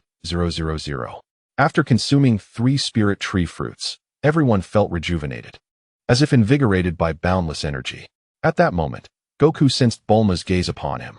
Oh no, tonight, I am bound to face repercussions. What repercussions?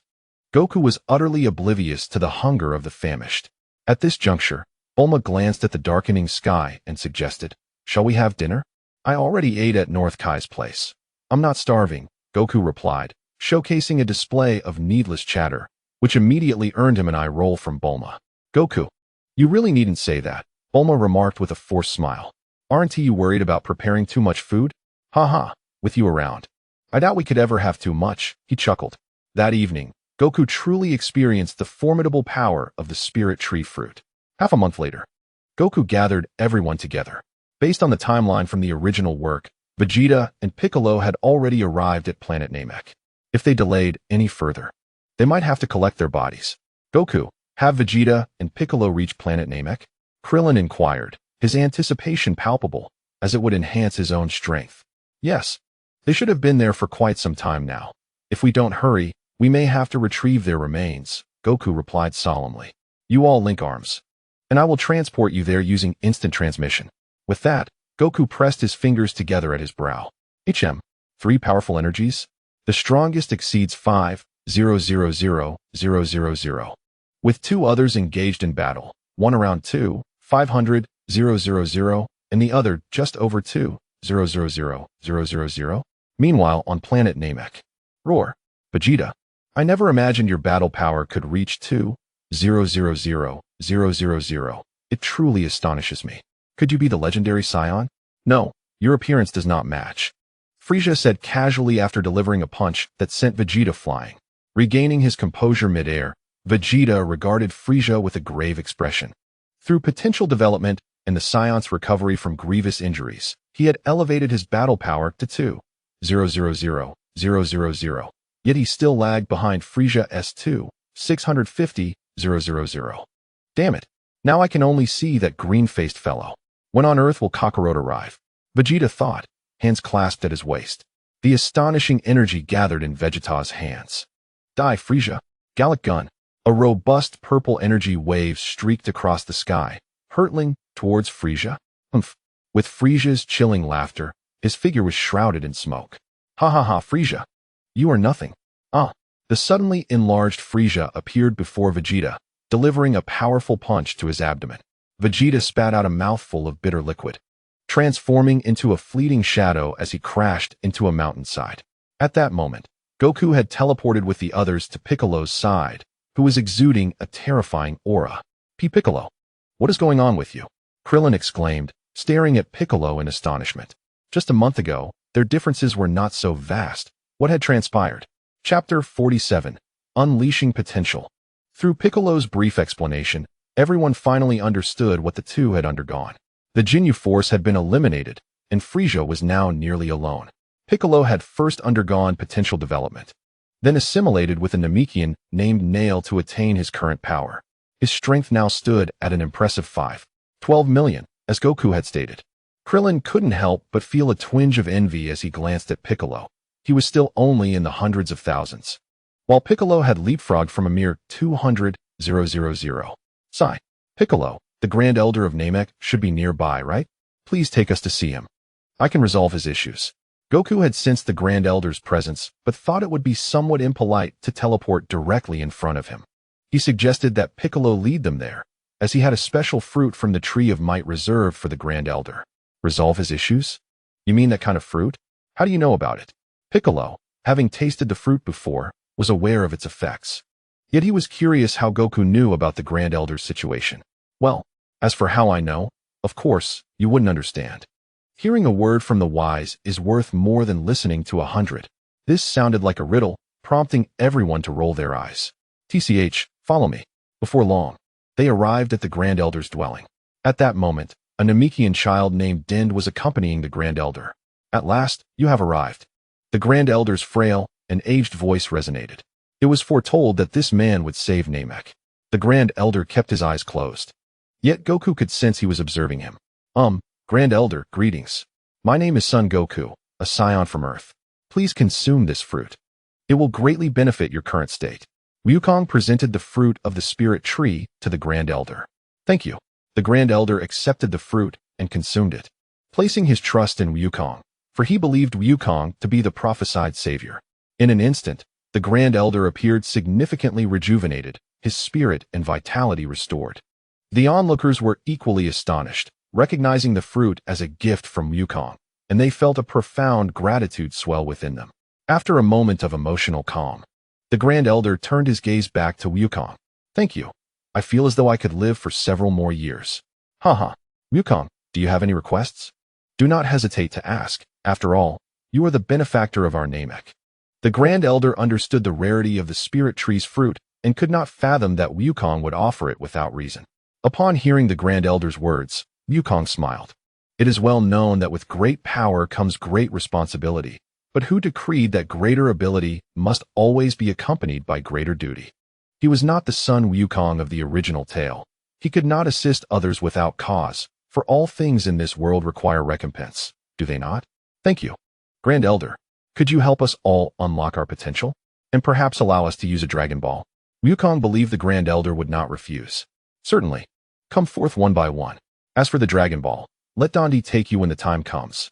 Before long, everyone had unlocked their potential, leaving only Wukong remaining. The battle power of the others had surged dramatically, and Wukong glanced at each of them. Yak. 1,800,000 Gohan. 1,200,000 Raditz. 500,000 Nappa. 480,000 Tien. 400,000 Krillin. 380,000 Yamcha. 250,000 Wukong. It's your turn now. Come forth. The Grand Elder's gentle voice resonated. Upon hearing this, Wukong smiled. Eager to discover the extent of his own battle power, he slowly approached the Grand Elder, who placed his enormous hand upon Wukong's head. In that moment, Wukong felt an overwhelming surge of new energy coursing through him.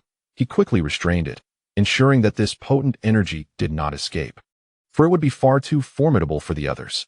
Yet, Wukong could not contain it entirely, and a faint aura slipped out, causing the onlookers to pale in shock.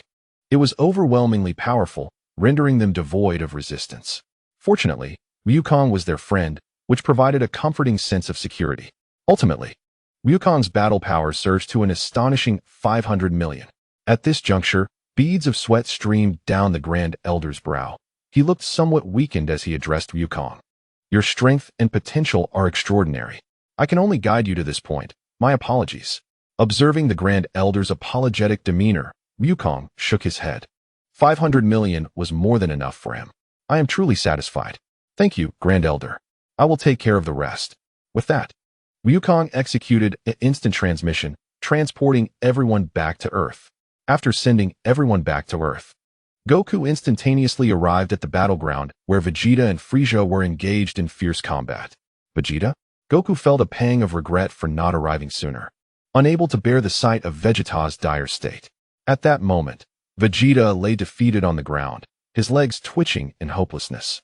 Just as Frieza was about to deliver a final blow to Vegeta, Goku teleported in and seized Frieza's fist. Who are you?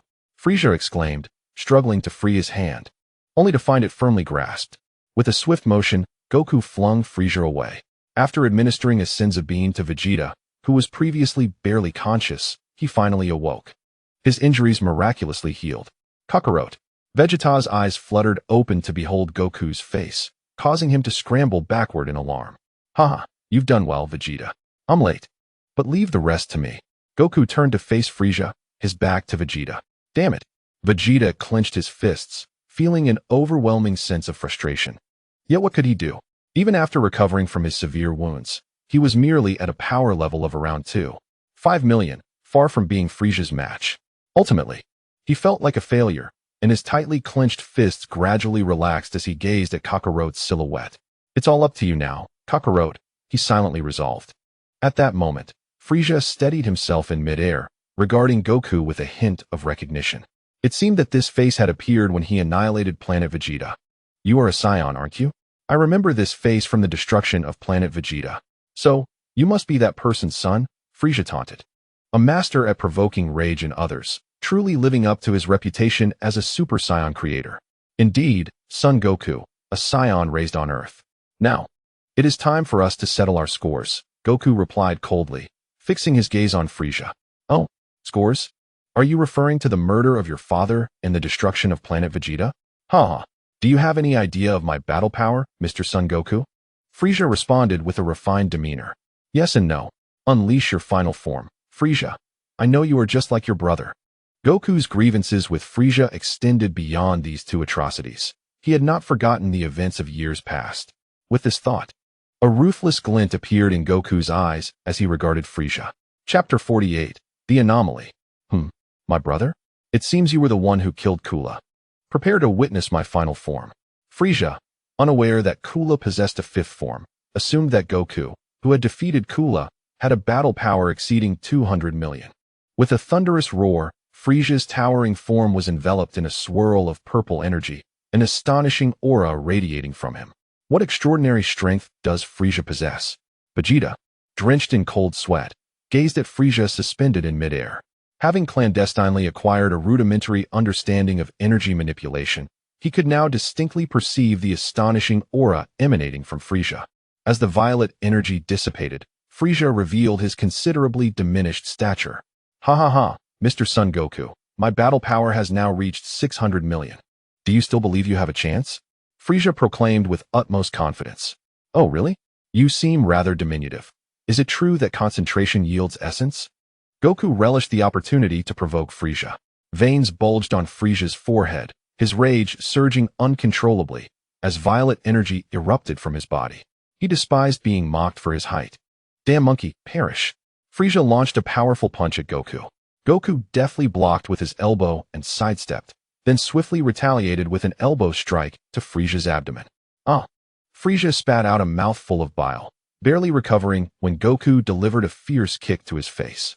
In an instant, Frisia transformed into a mere shadow, soaring through the sky and crashing into a mountainside. Boom! Before the dust could settle, Goku placed his hands on his hips, the blue light in his palms gradually intensifying. Kamehameha, here it comes. A colossal blue beam descended upon the mountain, instantly dimming the landscape, as a massive mushroom cloud erupted. Boom! The explosion unleashed a powerful shockwave, scattering countless fragments of stone, forcing Vegeta to retreat 1,000 meters. Kakarot, has he truly grown so formidable? Could he be the legendary Super Saiyan? Vegeta, from a distance, gazed at Kakarot with a twinge of envy, wishing he too were the fabled Super Saiyan. How outrageous!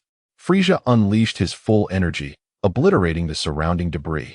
As purple energy stained half the sky, though he bore some injuries, Goku regarded Frisia with confidence, believing he could defeat him in his normal state.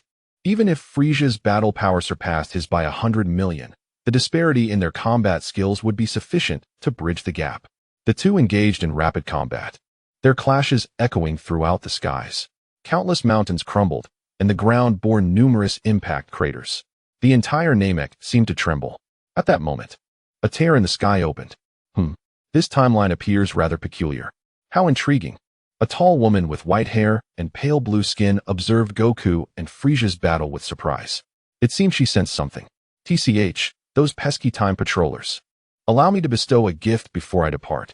With that, she hurled a sphere of dark energy towards Frisia, and having completed her task, she vanished. In an instant, the tear in the sky sealed itself. What? In the midst of an intense battle with Frisia, Goku swiftly evaded an attack, observing Frisia enveloped in dark energy, from which he sensed an immense power. Goku hurriedly opened his panel to assess Frisia's status. Frisia, empowered by dark energy, exhibited a combat strength of 6,150,000,000. Goku furrowed his brow, perplexed by the situation. What was this sudden surge of dark energy? Hey, Kakarot, what's going on? Why has Frisia's power increased so dramatically? Vegeta inquired as he flew over to Goku. I don't know, but one thing is clear. His combat strength has skyrocketed to 150 billion. Goku replied, his expression serious as he regarded Frisia. He was not afraid of Frisia's current state, but he dreaded the possibility of another surge of dark energy enhancing Frisia further. What shall we do now? Your strength, Vegeta began, but Goku interrupted him. With a smile, Goku looked at Vegeta. Vegeta, do not worry. Have you ever heard of the Super Saiyan? What? In an instant, Goku transformed into a golden-haired, blue-eyed Super Saiyan, leaving Vegeta in a state of shock, lost in contemplation. So that's it. Kakarot is indeed the legendary Super Saiyan, he thought, a resigned smile creeping onto his face. At that moment, Goku gathered a swirling energy of gold and blue in his hands, radiating a terrifying aura of destruction. Ultimate Kamehameha. The overwhelming energy compelled Vegeta to retreat to a safer distance. Ha ha, Mr. Son Goku, my power now.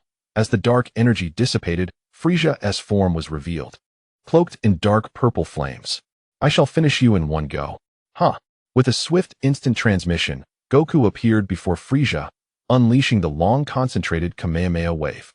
Instantly, Frisia was engulfed as the golden blue energy swept across the land, traversed the oceans, and soared into the sky, bursting forth from the planet.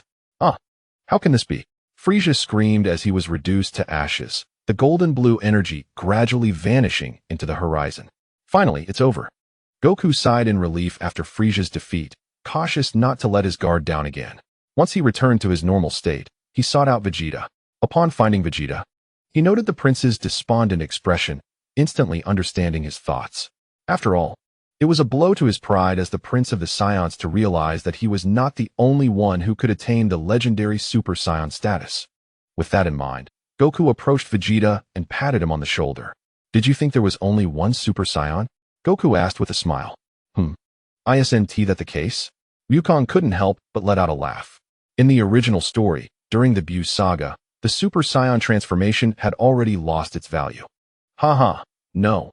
Every Saiyan possesses the potential to transform into a Super Saiyan. Vegeta's gaze was fixed intently on Wukong. What? Kakarot. Are you suggesting that I too could become a Super Saiyan? Vegeta's voice was tinged with excitement. It was not surprising. Any Saiyan who learned this would be equally thrilled. Indeed. Wukong nodded, then continued, there are two conditions for transforming into a Super Saiyan. First, one's base combat power must reach 3 million, and second, one must be sufficiently enraged. Wukong believed these conditions might apply mainly to full-blooded Saiyans. For hybrids, especially those born to parents who could transform into Super Saiyans, these prerequisites might be more lenient. Chapter 49. Baranja Vegeta struggled to maintain a facade of calm, yet his trembling body betrayed him. How could he not be excited? This was the Super Saiyan, a legendary figure within their race. To think he might have the opportunity to transform into one himself. Regardless, he was resolute. Upon returning, he would push himself to the limit. He must become a Super Saiyan. Of course, this was merely his initial step. His ultimate goal was to surpass Kakarot. If Kakarot, a lower-class warrior, could be so powerful, why couldn't he, the Prince of Saiyans? Wukong had long seen through Vegeta's inner thoughts, yet he chose not to expose them. Recognizing that Vegeta's desire to surpass him might forever remain unfulfilled. Come, I shall escort you back to Earth. Someone is quite concerned about you. Wukong jested. The proud Prince Vegeta felt a flush of embarrassment upon hearing this. Humph, who would worry about me? Nonsense. Ha. Wukong ignored the still proud Vegeta. Placing his hand on his shoulder, and with 2 fingers pressed to his forehead, they swiftly returned to Earth. The others were gathered, waiting for Wukong's return. Old son, what happened? The moment Wukong and Vegeta arrived, Piccolo inquired. After all, Namek could be considered his home planet, and he was quite concerned. Ha, Piccolo. You need not worry. Everything has been resolved. Wukong replied with a smile. However, there was one matter he did not disclose to everyone. The sudden surge of dark energy. A single burst of energy could empower Frieza to 15 billion. One could only wonder how formidable its master might be. Perhaps even stronger than himself. Yet, for some reason, this master had not made an appearance, which could be considered fortunate. This was the first time he had ever felt a sense of crisis. Everything that had transpired before had been within his control, yet this time it had slipped away. It seemed imperative to swiftly master that transformation imbued with divine energy. In fact, he had already begun to explore this transformation. After all, his dimensional level had now reached that of the Grand Kai.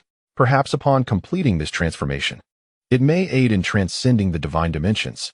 Once the gathering dispersed, Goku returned to planet Namek, where Dondi assisted him in collecting all the Dragon Balls. As Dondi uttered a phrase in the Namekian language, the skies darkened and a dragon, far less aesthetically pleasing than Earth's Shenron, yet significantly more imposing, emerged. Mr. Goku, please share your wish, and I shall convey it, the dragon proclaimed. After a moment of contemplation, Goku articulated his desire. Grant me boundless stamina. Following the local translation, Porunga fell silent, eventually responding after a lengthy pause. I apologize, esteemed one. Your power and dimensionality are far too formidable. I cannot bestow upon you infinite stamina. However, I can significantly enhance both your stamina's upper limit and recovery speed. Upon hearing this translation, Goku felt no disappointment, for he had previously consulted Earth's Shenron, whose responses paled in comparison to Porunga's. Very well then, Goku nodded in agreement. Excellent, your wish is granted. Perhaps due to Goku's robust stamina, he felt no immediate peculiarities. After some time, he expressed a second wish. Please enable me to learn the divine tongue. This is simple. Your wish is granted. In an instant, Goku sensed a profound language manifesting within his mind. If one were to overuse the dragon, could it truly result in dire consequences? Goku posed the question lingering in his thoughts. He had refrained from invoking Earth's dragon for several years, harboring an instinctual apprehension that such reckless usage would culminate in misfortune. Even the North Kai had cautioned him, referencing an ancient adage that portrayed the dragon as both a harbinger of miracles and a symbol of destruction. It seemed fitting to seek answers through Namek's dragon. Porunga remained silent for a considerable time before finally responding. I regret to inform you, I cannot answer that question. Goku was taken aback by the dragon's inability to respond to a query. A question that even the dragon cannot answer. How intriguing, he mused, inquiring further, why is that? I apologize, but it pertains to the source of our power, a matter I cannot disclose. I can only advise you, esteemed one, To remember that miracles possess both positive and negative facets. With that, Porunga transformed into a Dragon Ball and soared into the skies. Goku observed the scene in bemusement, his lips twitching in disbelief. Was this what constituted his third wish? All right then, this is how we play it. Even Dondi appeared somewhat embarrassed, having not anticipated the dragon's abrupt demeanor, as if eager to depart. Mr. Goku, I apologize. I am as perplexed as you are, Dondi said sheepishly. No worries. I am content. Thank you both. Should any troubles arise in the future, please reach out to me. I shall take my leave now. Kindly convey my regards to the elder. With that, Goku executed an instant transmission and vanished from planet Namek. Farewell, Mr. Goku. The tender voice of Dandy resonated through the wilderness. Upon returning home, Goku greeted Bulma before promptly retreating into the gravity chamber, leaving Bulma in a state of bewilderment. Haha. Bulma, did you not wager with me that Goku would not behave like Vegeta? Teize laughed heartily from the side. Previously, Vegeta had greeted her before embarking on his training, and Bulma had mocked her for that. Unwilling to concede defeat, Bulma had placed a bet, asserting that Goku would not return in such a manner. However, it was not entirely Goku's fault. He felt a sense of impending danger and, in his quest to protect his family, could do nothing but grow stronger. Son, Goku. You fool, Bulma exclaimed, her frustration mounting. Goku had never acted this way before, and she had been so confident in her wager, only to find herself in such an embarrassing predicament. After venting her grievances, Bulma took a deep breath, gradually calming down. Indeed, weren't the Saiyans inherently like this? In the early years of knowing Goku, was he not akin to Vegeta? Perhaps Goku had changed over the years, causing her to feel somewhat out of sorts. Bulma did not oppose Goku's training, for she understood it was his way of ensuring her safety, and he often made time to be with her. Humph. I haven't lost. Goku doesn't usually act this way. Today is just an exception. Over the past 6 months, Goku has spent most of his time with me. Don't you know? Bulma refused to back down, believing wholeheartedly that her Goku was the best. I see you're all talk. Teize rolled her eyes. In truth, both women understood the nature of Goku and Vegeta. At best, Goku was slightly better, but not by much. It mattered little. They were both accustomed to it. Chapter 50, A Culinary Warhumph. Goku trains to protect me because he knows that if he cannot safeguard me, no one can. And what about Vegeta? Bulma casually remarked, inadvertently hitting the mark. Teize fell silent at Bulma's words, yet Bulma did not relent in her assault. If Vegeta cannot protect you, Goku can. After all, you are my sister. Truth be told, he only wishes to surpass Goku. As Bulma spoke, a proud smile graced her face, challenging her opponent. How dare she? It was akin to inserting a straw into a cesspool to sip waste. Teize found herself at a loss for words. Yes, Vegeta aspired to surpass Goku. But could anyone truly claim he would not protect her? Yet Teize was at a loss for how to counter Bulma's argument, her frustration boiling over. She instinctively began to tickle Bulma. Haha, Teize, let go? If you don't, I want to hold back. Bulma laughed. I want to let go, not a chance. Teize defiantly retorted. At times, one must temper their arrogance, for hubris seldom reaps favorable outcomes. Such is the case with Teize, who has paid dearly for her overconfidence. The outcome was her utter defeat, leaving her in a state of unconsciousness, convulsing on the sofa. How could Teize, with her thousands of battle power, possibly contend against Bulma's overwhelming power exceeding 10,000? Bulma, brimming with self-satisfaction, rose from the sofa, exclaiming, How dare you challenge me, Bulma? Such a triviality. Meanwhile, in a newly constructed gravity chamber, crafted from materials brought by Yake, the quality of which surpassed even that created by the dragon. Under the guidance of Bulma and her father, they forged a gravity chamber capable of withstanding a staggering force of 1,000 times Earth's gravity. Yet, this was not even the limit of the materials used. The previous gravity chamber granted by the dragon was upgraded to 700 times, but could progress no further, as the materials dictated their constraints, rendering even Bulma's ingenuity insufficient.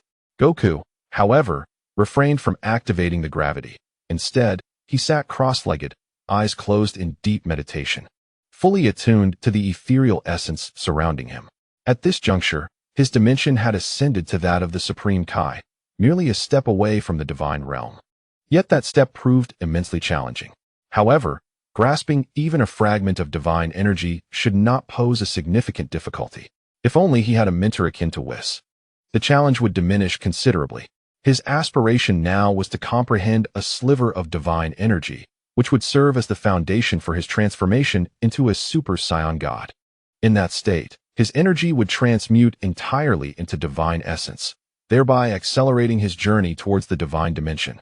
After half a day, it became evident that grasping divine energy would require considerable time.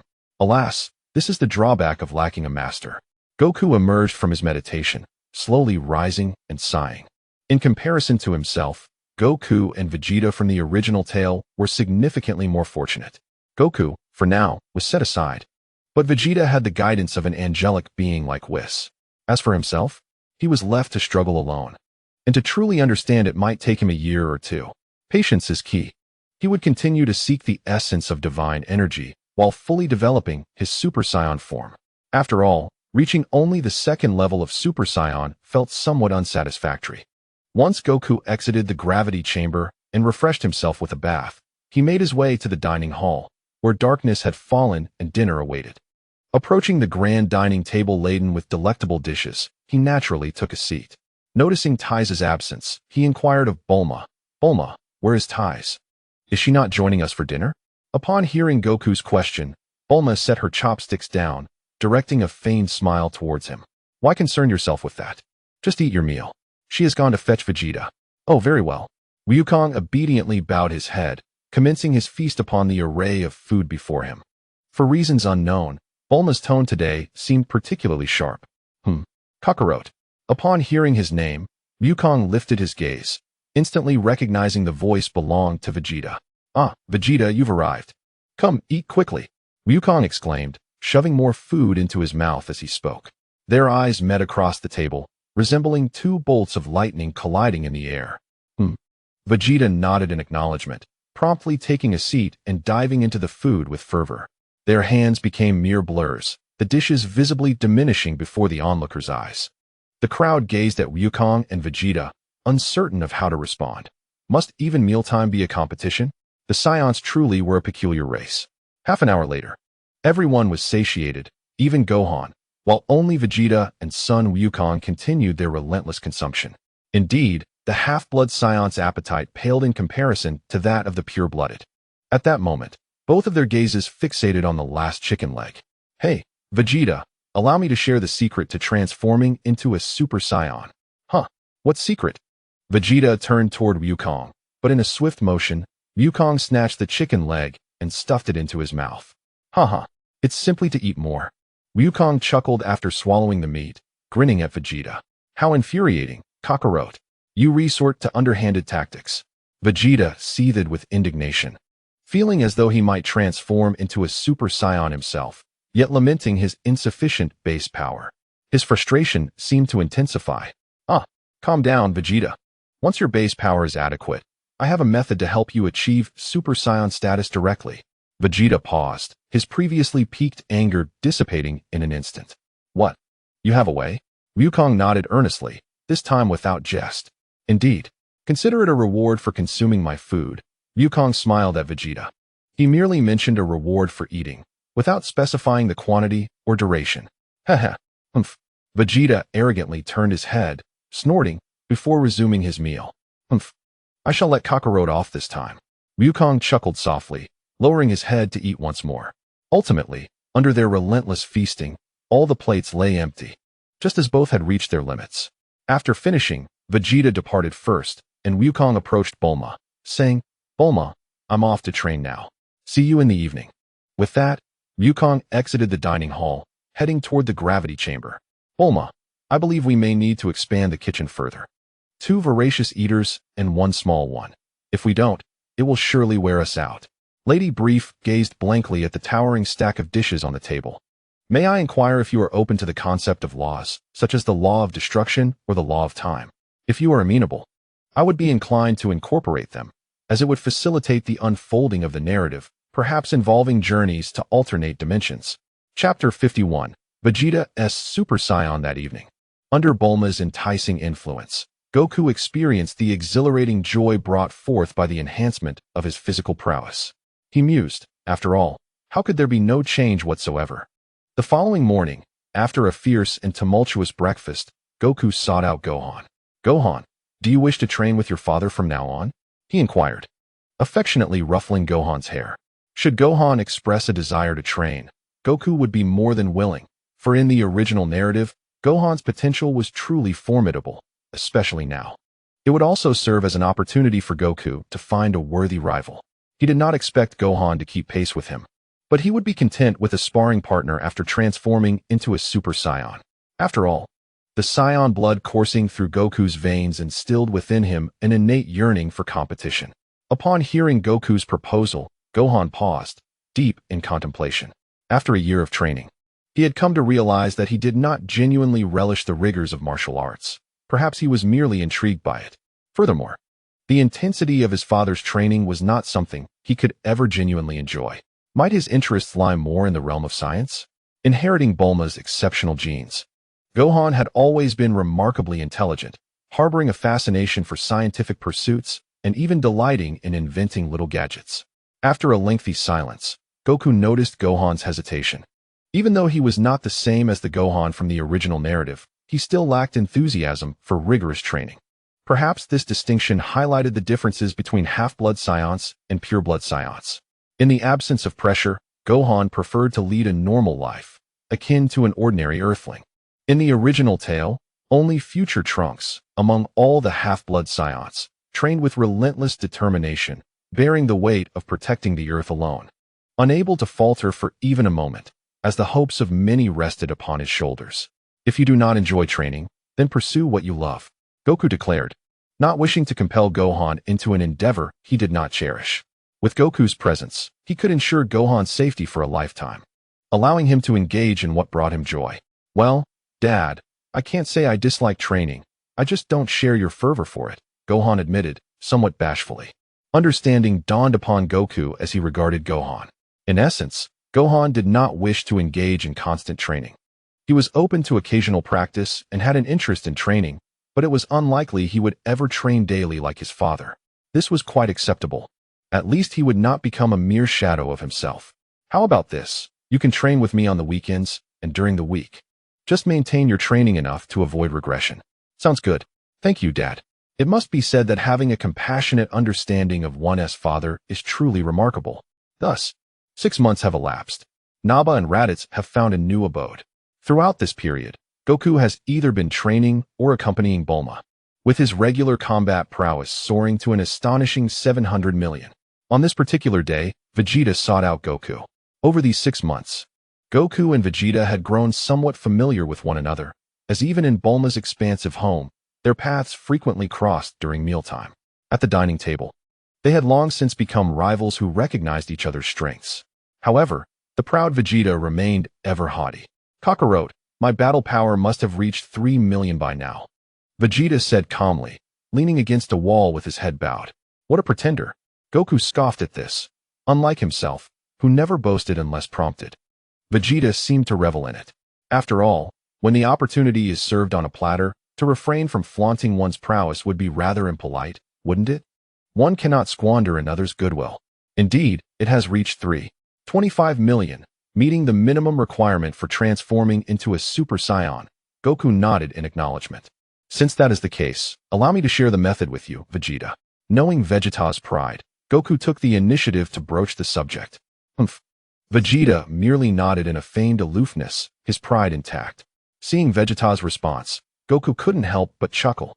"Sigh, 6 months have passed. One becomes accustomed to it. Vegeta, clear your mind and refrain from any thoughts of resistance when the time comes," Goku advised. Now, having ascended to the realm of the Great Kai, he possessed certain unique abilities, one of which was a storage space. What he needed to employ now was an illusion technique, albeit one that required the subject to be unresisting, a rather impractical feature in the heat of battle, where resistance is an inevitable instinct.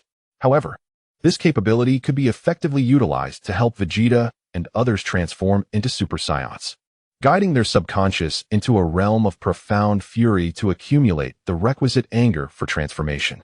Goku initiated the illusion for Vegeta, observing Vegeta with his eyes closed. Goku was uncertain of how long it would take. He recalled Bulma mentioning that it typically lasted only a few minutes. Yet, He pondered how long it would take Vegeta now. Gradually, 10 minutes passed. The energy emanating from Vegeta began to surge dramatically, a powerful aura that even Krillin and the others could perceive. At that moment, Goku's gravity bracelet buzzed incessantly, signaling inquiries from Krillin and the others about Vegeta's condition. However, Goku paid no heed to them. With so many questions, how could he respond? Once more, his gaze fell upon Vegeta, who was now enveloped in a golden aura.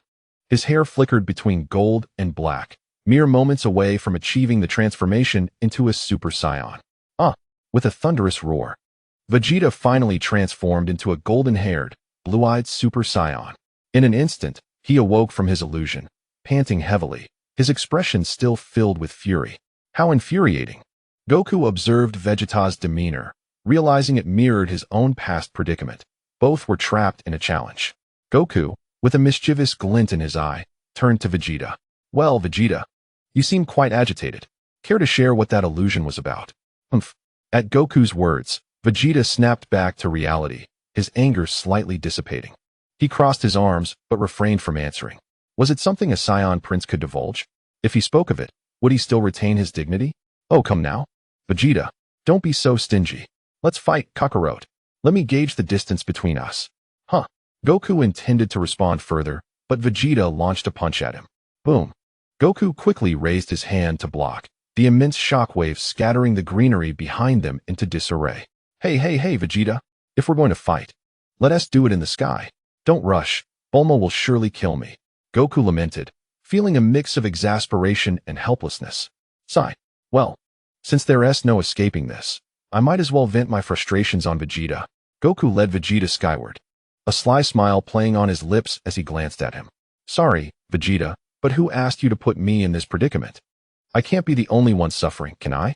Chapter 52, 2.5 years reduced to 1 year, the god of Super Saiyans. Boom, boom, boom. The sky echoed with the sounds of their clashes. After yet another collision, Vegeta quickly retreated, his expression somewhat menacing as he glared intensely at Goku. He could sense that Kakarot was merely toying with him, not unleashing his full power. Indeed, Goku's base battle power had now reached 700 million, while even after transforming, Vegeta's was only 16 billion. With nearly a 5-fold disparity, Goku needed but a slight exertion to perceive Vegeta's limits. Kakarot, I do not require your pity. Show me your true strength. Your current demeanor only makes me feel as though you are mocking me. Vegeta clenched his fists, his voice filled with indignation. In midair, Goku momentarily froze, then a smile broke across his face. Of course, as the Prince of the Saiyans, Vegeta could never accept such a fate. Be careful, Vegeta. Goku suddenly charged at him, and before Vegeta could react, delivered a punch to his abdomen. In an instant, excruciating pain rendered Vegeta incapable of resisting, causing him to revert from his Super Saiyan form. Had Vegeta possessed a higher mastery over the Super Saiyan transformation, he would not have succumbed to Goku's single blow. After regaining his normal form, Vegeta slowly descended from the sky, kneeling on the ground while clutching his abdomen. It took several minutes for him to recover. Thank you, Kakarot, Vegeta remarked before haughtily departing, his flight directed towards the gravity chamber conjured by the dragon. Indeed, Goku had already bestowed that gravity chamber upon Vegeta. After all, it was better to put it to use than let it sit idle, wasn't it? Goku watched Vegeta's retreating figure, shaking his head in resignation. It had been 6 months, yet Vegeta remained as proud as ever. Just as Goku was preparing to return home, a familiar voice echoed through the air. Brother. Yardrat descended from the sky, followed closely by Piccolo and Krillin. What brings all of you here? Goku asked, somewhat perplexed. Was it really necessary for everyone to gather just because Vegeta transformed into a Super Saiyan? He recalled that no one had shown up when he himself ascended to Super Saiyan 2. Oh, I see. Preferential treatment, is it? Haha, brother. We were just curious about why Vegeta's power has suddenly surged so dramatically. Could it be that he has mastered the Super Saiyan transformation? Yardrat replied with a grin. He was somewhat envious. Perhaps as a half-blood Saiyan, his drive for training and competition was not as intense as that of a pure-blooded Saiyan. Yet, his combat power had once far surpassed Vegeta's, and now being overtaken stirred a sense of competitiveness within him. Indeed. By the way, Yardrat, if Vegeta can transform now, how long will it take for you? Goku teased Yardrat, who had once boasted a combat power greater than Vegeta's but had since lagged behind. This was attributed to Yark's inconsistent training habits, 3 days of rigorous training followed by 2 days of idleness. After 6 months, he had only managed to increase his power by 200,000, which was quite underwhelming. In contrast, Vegeta had surged by 700,000, and even Gohan, who trained only on weekends, had boosted his power by 500,000, reaching a total of 7 million. And he has still a half-blood scion. Haha, I'll be improving quickly, very soon. Yark replied awkwardly, caught off guard by Goku's direct observation. He had resolved to return home and train fervently, vowing not to stop until he reached 3 million, or perhaps even surpass Vegeta, though surpassing Goku seemed a distant dream. Meanwhile, Raditz silently observed this exchange. Having only increased his power by 300,000 and feeling hesitant to speak. If Raditz felt intimidated, it was even less likely that Ba would voice his thoughts. His relationship with Kakarot could only be described as familiar, yet somewhat distant. Ultimately, the group gathered for a meal, as it had been quite some time since they had all come together. In the midst of their gathering, Goku extended an invitation to Vegeta, who, as expected, declined. What could he do? He could only acquiesce to the prince's wishes. Thus, a year and a half passed. On that day, Goku sat cross-legged within the gravity chamber, lost in deep contemplation. Suddenly, a divine aura enveloped him, and fiery red flames began to manifest, transforming his hair into a brilliant crimson. In that moment, he seemed to transcend the earthly realm. His presence felt ethereal, almost as if he had vanished from the perception of the world. To an onlooker, Goku appeared to have shed considerable weight. Slowly, he opened his crimson eyes, casting a glance at his own form. The sacred energy swirled around him, interspersed with glimmers reminiscent of starlight. One could not deny the aesthetic allure of this fiery aura. He had finally succeeded. He had attained the form of a Super Saiyan God. At that moment, even Goku's usually tranquil heart surged with excitement. He had never experienced such sublime joy. It felt as if he had transcended existence itself, his soul and body elevated to a new plane of being. The sense of impending crisis that had loomed over him 2 years prior seemed to dissipate. Now, his base combat power had soared to 2 billion, and upon transforming into a Super Saiyan God, it skyrocketed to a staggering 80 trillion. According to the divine hierarchy, this equated to a divine power of 8,400, with each realm representing 1/4 of the initial disparity. Suddenly, Goku sensed the emergence of miniature robots within his home, and, with a mere flick of his energy, obliterated them all. These robots had been appearing for several years, yet each time, he had dismantled them without fail. It was unexpected that they had persisted until now. Goku was aware that these machines had been dispatched by Dr. Gero to gather his genetic material, but he paid them no mind, only destroying those that ventured too close to his home. After all, they could no longer collect his or his family's genes. As for others, he could only advise them to remain vigilant, but ultimately, they were not him and would inevitably be subject to genetic collection. It was all for his brother Krillin. Wasn't it? How he must struggle. Krillin, you must remember my kindness. Goku reverted from his Super Saiyan God transformation, sensing that having grasped this form, he would soon ascend to a divine dimension in years to come. His next objective was to comprehend the transformation into Super Saiyan 4, merging the powers of Super Saiyan God and Super Saiyan 4. The perfect evolution of his bloodline, combined with the evolution of his realm, was an exhilarating thought. He wondered just how many-fold his combat power could increase. As Goku stepped out of the gravity chamber, he suddenly felt the familiar energies of 2 individuals approaching his home. Undoubtedly, it was Raditz and Nappa. What brought them both together? Could it be related to their transformations into Super Saiyans? Goku mused, a blend of curiosity and certainty washing over him.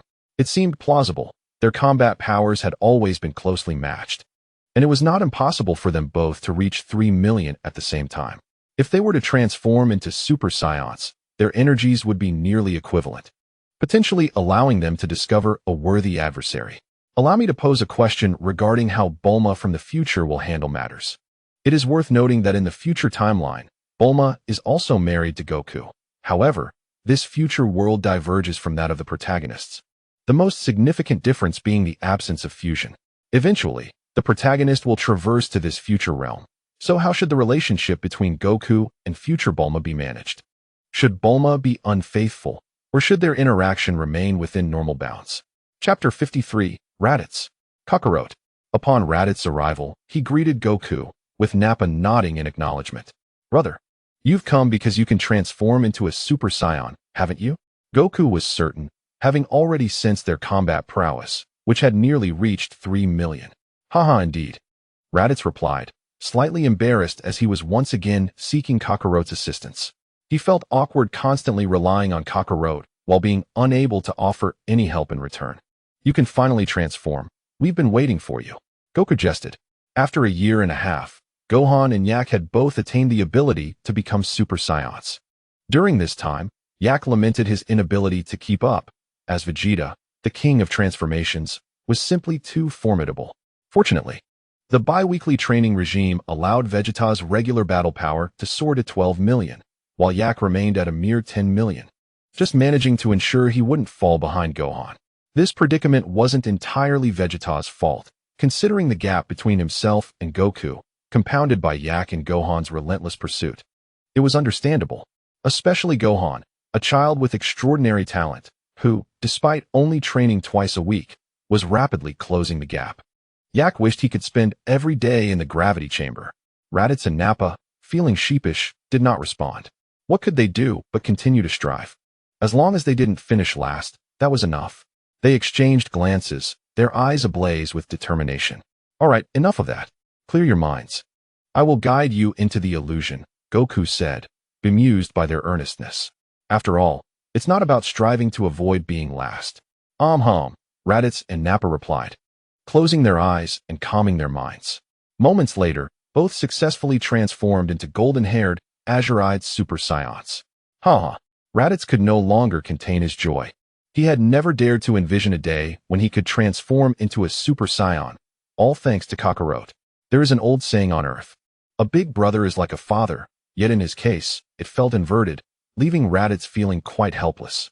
While Raditz and Nappa reveled in their newfound abilities, Goku scrutinized them. Their powers were comparable. Perhaps he could employ that technique? Indeed, the fusion technique. Previously, on the planet Yardrat, Goku was perplexed as to why they also possessed the fusion technique.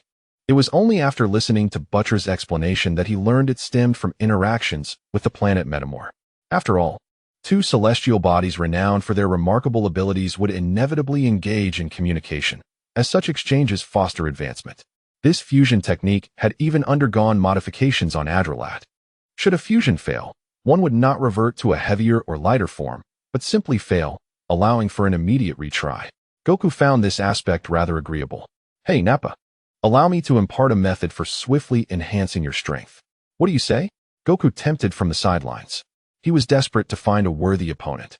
His base power had reached an astounding 2 billion, while even the mightiest Vegeta could only muster 600 million in his Super Saiyan form. This left him feeling quite unchallenged, especially as a pure-blooded Saiyan who yearned for the thrill of battle, the kind that requires no reservations, only wholehearted engagement. He had previously inquired with Vegeta and Yak about this, with Yak being indifferent, but Vegeta adamantly refused. Now, he thought to pose the question to Raditz and Nappa. What if they were successful? What? A method for rapid enhancement? Raditz appeared intrigued. Indeed, it could enable you to surpass Vegeta, perhaps even me. Goku spoke truthfully. Post-fusion, their base combat power might indeed eclipse his. However, he had mastered the god form of Super Saiyan, and unless they could transform into Super Saiyan 4 post-fusion, they would still not be his equal. Really? Yes. Just learn a dance of harmonious fusion from me. Subsequently, under Goku's persuasion, Raditz and Nappa began to learn an embarrassingly ridiculous dance. Police, can this even be called persuasion? Goku was the first to object, insisting it was for their benefit.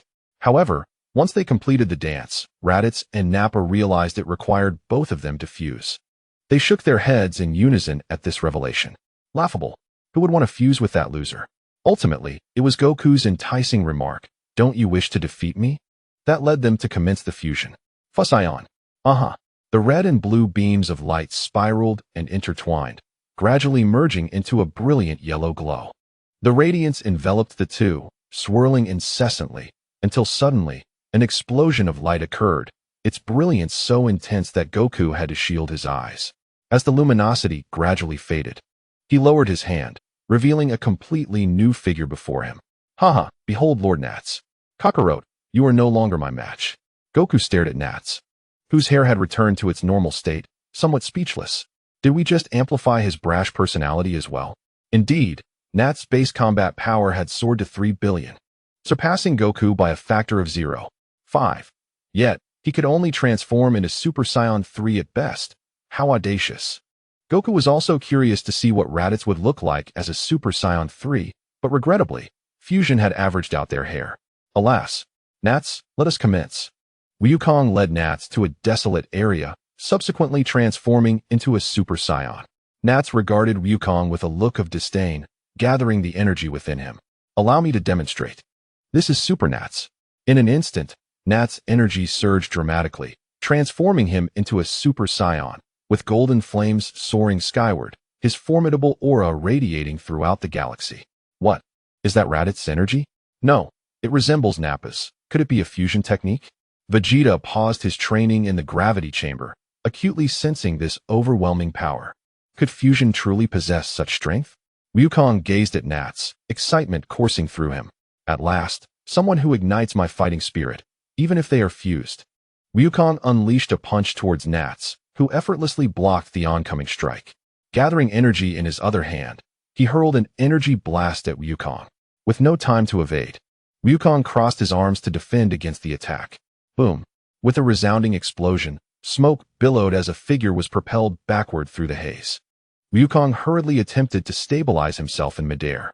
With a crash, Wukong's left hand dug into the mountainside, skidding for several meters before regaining his footing. Breathing heavily, he glanced at Nats. Impressive for a fused being, truly formidable.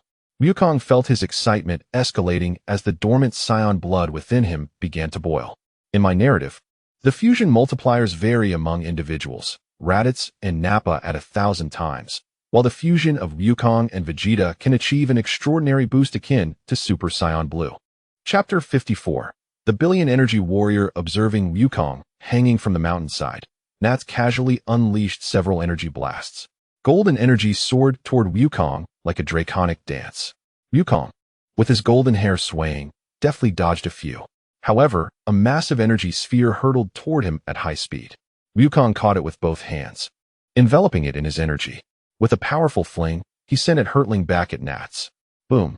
Nats detonated the energy sphere with a blast of his own, then unleashed countless energy orbs, initiating his prince's combat style. Wukong rapidly released the energy he had gathered, accelerating his movements to evade the onslaught. This was futile. Only close combat would do, as his energy was vastly inferior to Nats. Victory lay solely in leveraging superior martial skills in close quarters. He had no desire to transform into a Super Saiyan 2. Nats had only just grasped the Super Saiyan form and could not fully unleash its potential. With expert martial arts, Wukong believed he could prevail. Seizing the moment, Wukong instantaneously teleported beside Nats, delivering a swift kick to his waist. In an instant, Natais was sent flying, crashing into the mountainside, as Goku quickly followed suit, his fury igniting. He aimed a punch directly at Natais' face, only for the blow to be caught by his adversary. However, this was merely a feint. Goku's other hand had already condensed a sphere of energy that erupted against Natais' abdomen. Boom! With the sound of the explosion, Natais was propelled once more into the air. Just as Goku prepared to pursue him again, Natais, disregarding his own stamina and energy, unleashed an ultra-powerful energy wave. Goku swiftly dodged, granting Natais a fleeting moment to catch his breath. The two soon resumed their aerial skirmish, darting from the skies to the ground, and from the earth to the ocean, leaving behind several afterimages as if multiple versions of themselves were engaged in battle simultaneously. Natais threw a punch at Goku, who effortlessly evaded it, countering with a kick that struck Natais' chin, sending him hurtling backwards for several meters before he regained his balance. Frustration surged within Natais, despite his superior fighting prowess. He found himself being thoroughly outmatched in close combat against Kakarot. Each of his attacks seemed to be anticipated by Kakarot, who not only dodged, but also countered with precision. Natais realized that his effective strikes were few and far between, while he himself bore numerous injuries. In contrast, Goku reveled in the satisfaction of this battle, recognizing the disparity in martial skills. As long as he was not outclassed by half, he could contend with someone of Natai's caliber. Natai's could no longer contain his rage. With another furious roar, his energy surged rapidly, electric arcs crackling around him, and his hair stood even more erect. Kakarot. Behold the power of Super Natai's 2, he declared, before propelling himself toward Goku with renewed vigor. Kamehameha. Goku quickly unleashed a Kamehameha wave to intercept Natai's, then retreated further. The gap in their fighting capabilities had grown beyond the realm of martial technique. After blocking the Kamehameha, Natai sneered at Goku's fleeing form. After retreating several kilometers, Goku retracted his energy aura, pausing to observe the approaching Natai's. He had long sensed that Natai's had mastered Super Saiyan 2, which had kept him on guard. Kakarot, don't run away. Natai's taunted, having caught up. Goku, gazing at the arrogant Natai's, pondered whether he had truly forgotten that he too could transform into Super Saiyan 2. Hey Natai's, did you genuinely forget that I can also become Super Saiyan 2 after our fusion? He challenged.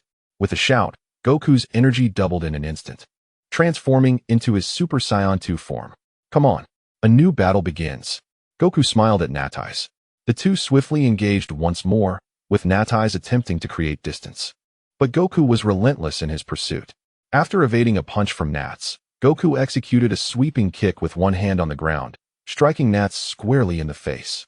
Once again, Nats transformed into a mere shadow, hurtling backward. Upon assuming the Super Saiyan 2 form, Nats' chances of victory diminished further. He had barely mastered Super Saiyan 1. The transformation to Super Saiyan 2 demanded even greater energy and stamina, and he could only harness about 70, perhaps even 60, of his internal power. As Goku had anticipated, the battle between the two in their Super Saiyan 2 forms resulted in Nats' utter devastation, as he was systematically dismantled by Goku. Though Goku's attacks were merely superficial, excessive scraping could lead to bone-deep wounds.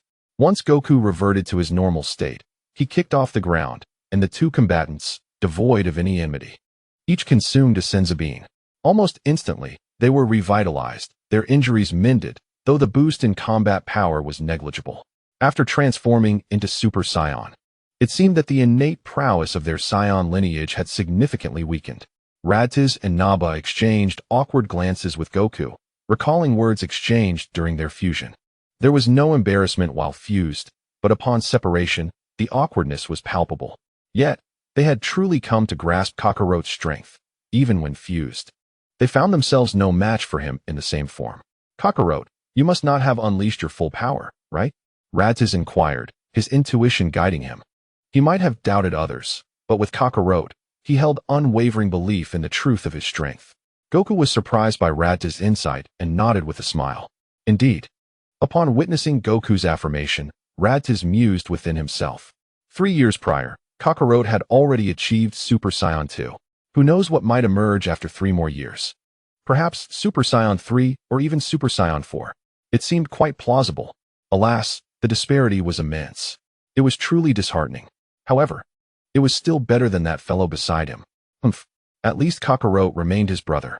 Nappa, too, noticed Raditz's expression. Their strengths had always been closely matched, leading to mutual disdain. Raditz had often mocked Nappa by invoking Kakarot's name. Yet, he felt helpless. The reality was undeniable. What could he do? Curse it all. If only he had a better brother. Goku observed them from the sidelines, already aware of the tensions between Raditz and Nappa, yet choosing to remain uninvolved. Such rivalry could ultimately benefit their growth and strength. So, are you two staying for a meal later? Goku inquired of them. His mood was quite buoyant today. He had finally enjoyed a satisfying battle and even felt a sense of pressure in their shared form. Reflecting on over 2 decades of invincibility, he found it rather monotonous. To be invincible is also a form of loneliness. He had resolved that he would use the excuse of training to encourage Raditz and Nappa to fuse again. Surely they would agree, wouldn't they? This is indeed a fortunate circumstance. Fulfilling personal desires while simultaneously empowering Raditz and Nappa. A veritable win-win situation akin to Emperor Qin Shi Huang admiring his reflection. Chapter 55.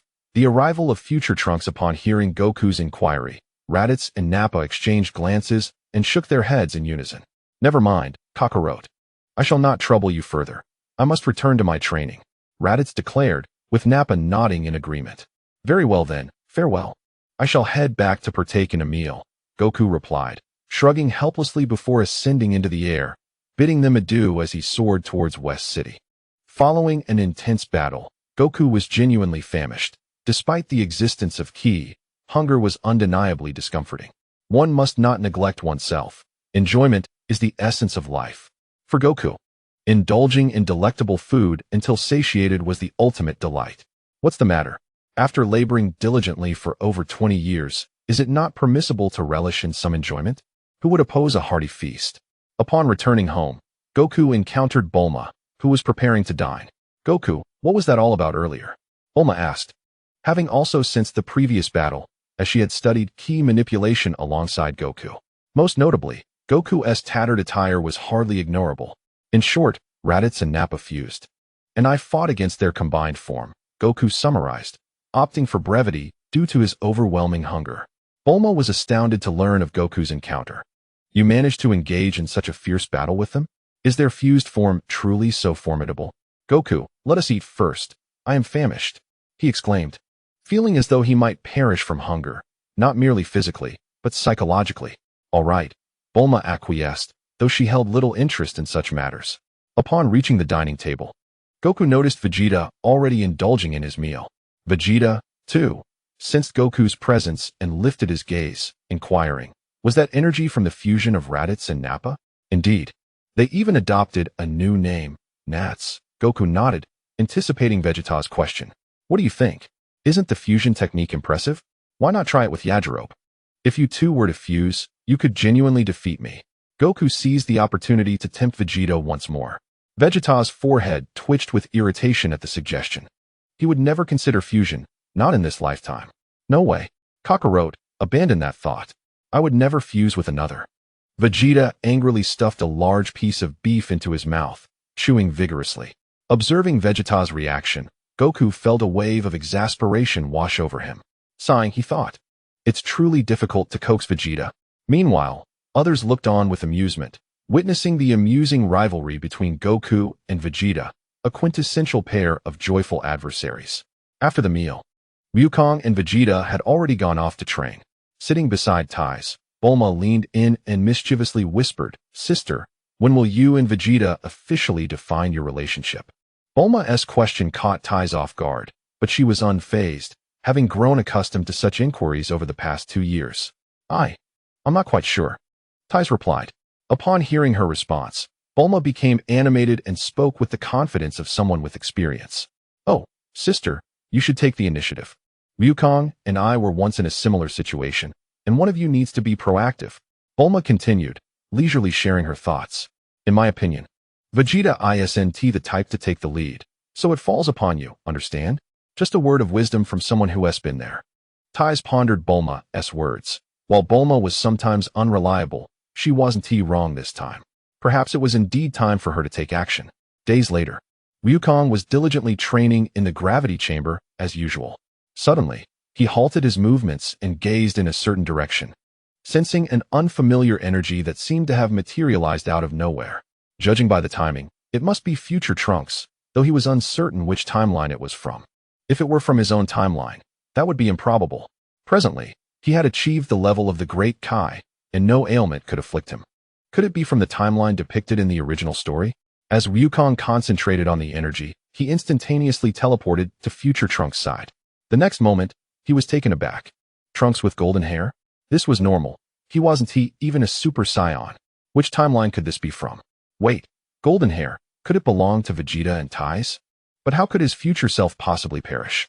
Heart disease? That was impossible. Wukong was certain of that. What could be the cause? Frowning, he felt a sense of unease. Hey, Uncle Wukong, how are you already back on Earth? Trunks, just stepping out of the time machine, was taken aback to see Wukong. He was utterly bewildered, as Aunt Bulma had said that Uncle Wukong had not yet returned to Earth and was still on his way back. Who are you? Wukong asked, observing Trunks' stunned expression.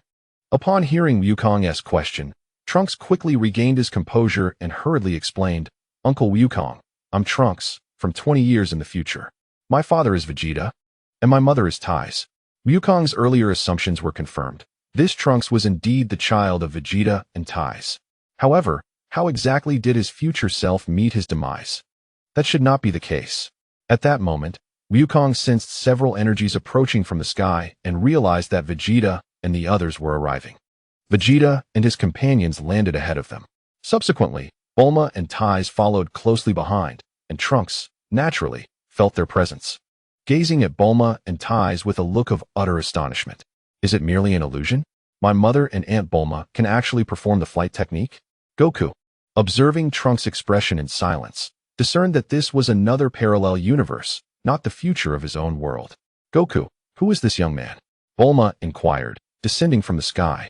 Her expression laced with confusion. He is the child of Vegeta and Ties, Goku casually remarked. What? Bulma exclaimed, her eyes widening in disbelief. The child of Vegeta and her sister, and he has grown so much. How had she never heard of him? Hey, Kakarot, what nonsense are you spouting? How could I possibly have a child this age? Vegeta retorted, his face flushed with embarrassment.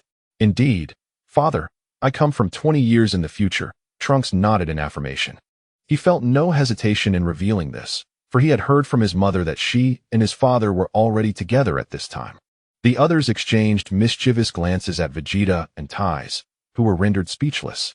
Having only confirmed their relationship a day or two prior, when suddenly a person claiming to be their child appeared.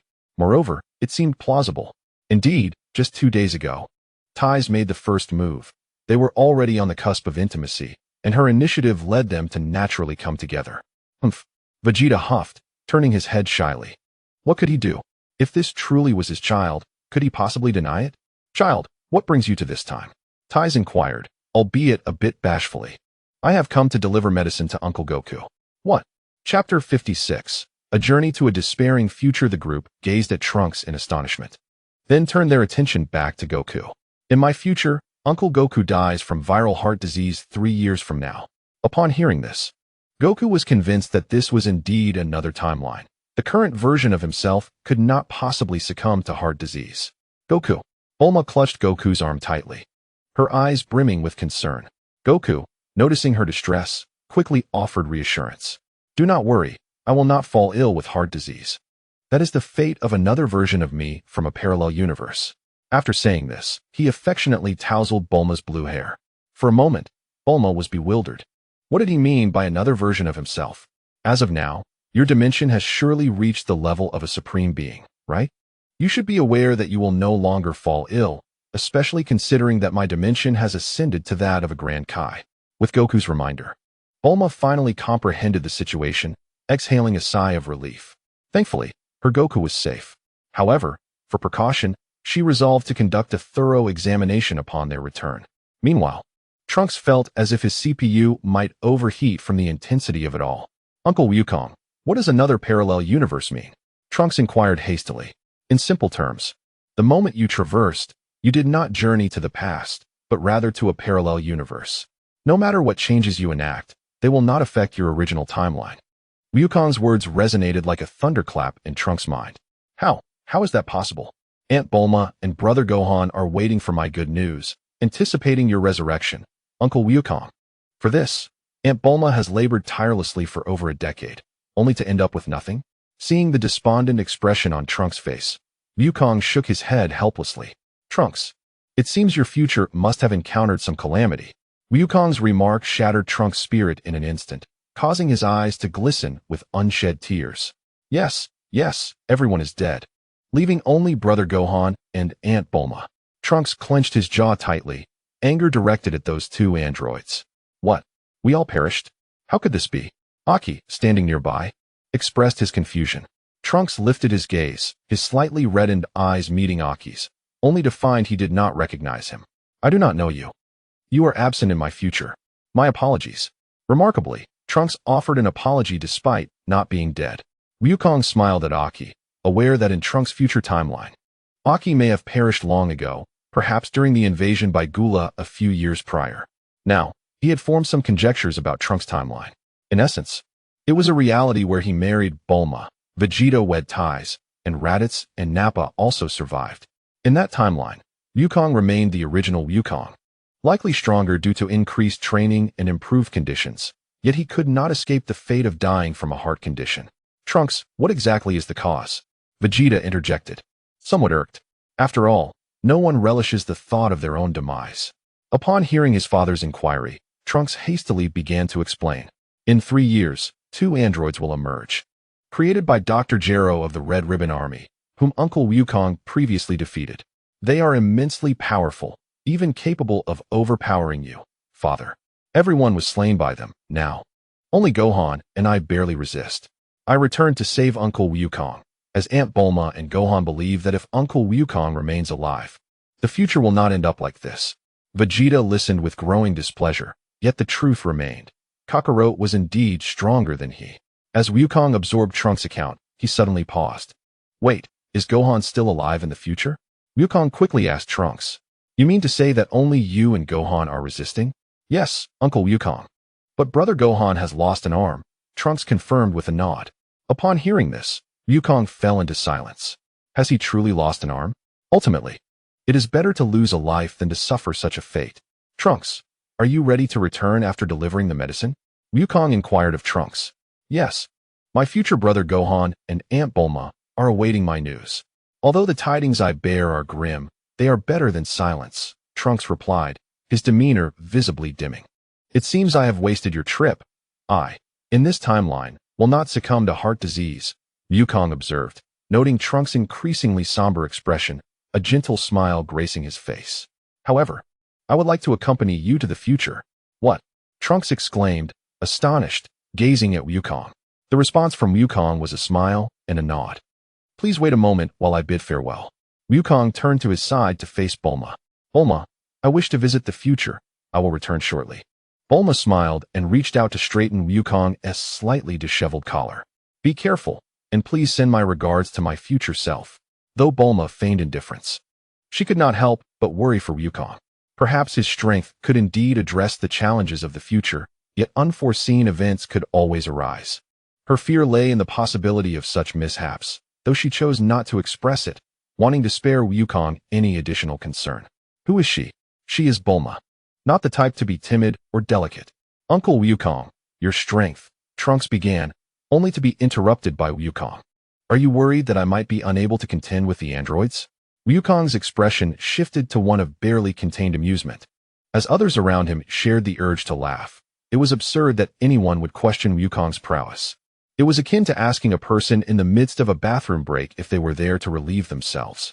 Trunks, sensing the humor, awkwardly scratched his head before nodding. Better safe than sorry. Well then, what do you think now? Do you still believe I cannot defeat the androids? This is merely my standard strength.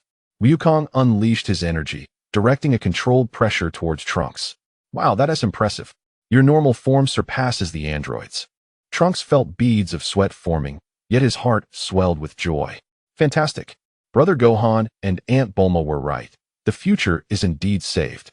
Once Wukong retracted his energy and bid farewell to the others, he turned back to Trunks. Let us go, Trunks. All right. Trunks, who had been momentarily dazed, snapped back to attention and quickly opened the time machine's cover.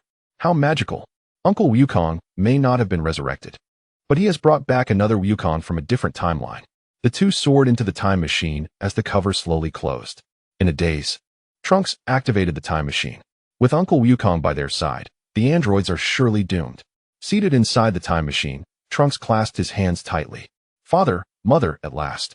We can avenge you. I would like to inquire about your opinions here. I noticed that many opposed giving Android 18 to Krillin. My greatest regret in writing this book is that Goku and Bulma do not end up together, and I wish to remedy this shortcoming. A lifetime shared by two souls. Half dreaming, half awake, half floating through existence. Does this not sound enchanting? Why can Goku and Bulma not love and cherish one another for eternity?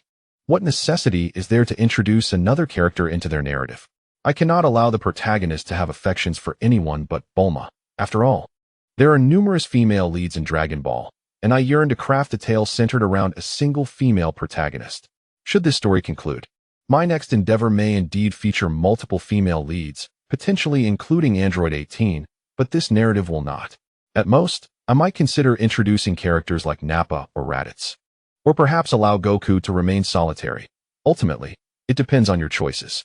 Personally, I am inclined to give Android 18 to Krillin, as it aligns with the original storyline. The protagonist will not take her. Thus, it is preferable to assign her to Krillin, who has never wronged Android 18. The most he has done is name his daughter after a former girlfriend, and this name seems to stem from translation issues, as there are distinctions in the original Japanese. In Chapter 57, Future Bulma, Goku travels to the future not only to save it, but primarily to meet two individuals, Gohan and Future Bulma. Future Bulma stands as the strongest, most remarkable, and most intelligent woman in Dragon Ball, without question. Although she lacks the ability to traverse galaxies and shatter stars, she is crucial to the salvation of the future world, a hero in her own right. With less naivety and more maturity, she embodies a steadfast resolve. In her timeline, Bulma is fortunate to have someone protecting and accompanying her, shielding her from despair and loneliness. In contrast, Future Bulma is tragic, having lost her husband to heart disease 17 years prior, coinciding with the emergence of the androids. As time passes and she reflects upon her circumstances, she finds that only Gohan and her sister's son remain of her family. To save a future steeped in hopelessness, she toils day and night, forsaking sleep to develop a time machine. She holds on to a belief that if Goku were present, everything would be resolved. Upon this thought, Goku's fists instinctively clenched. Regardless of the present, what Goku finds most unbearable in the original storyline is that Bulma perished at the hands of a face so familiar during the Zamasu arc. In the future world, Bulma's familiarity with Vegeta pales in comparison to her long-standing bond with Goku. To die at the hands of someone so well-known is a despair beyond measure. Goku swore he would never allow this timeline's Bulma to endure that fate again. Absolutely not.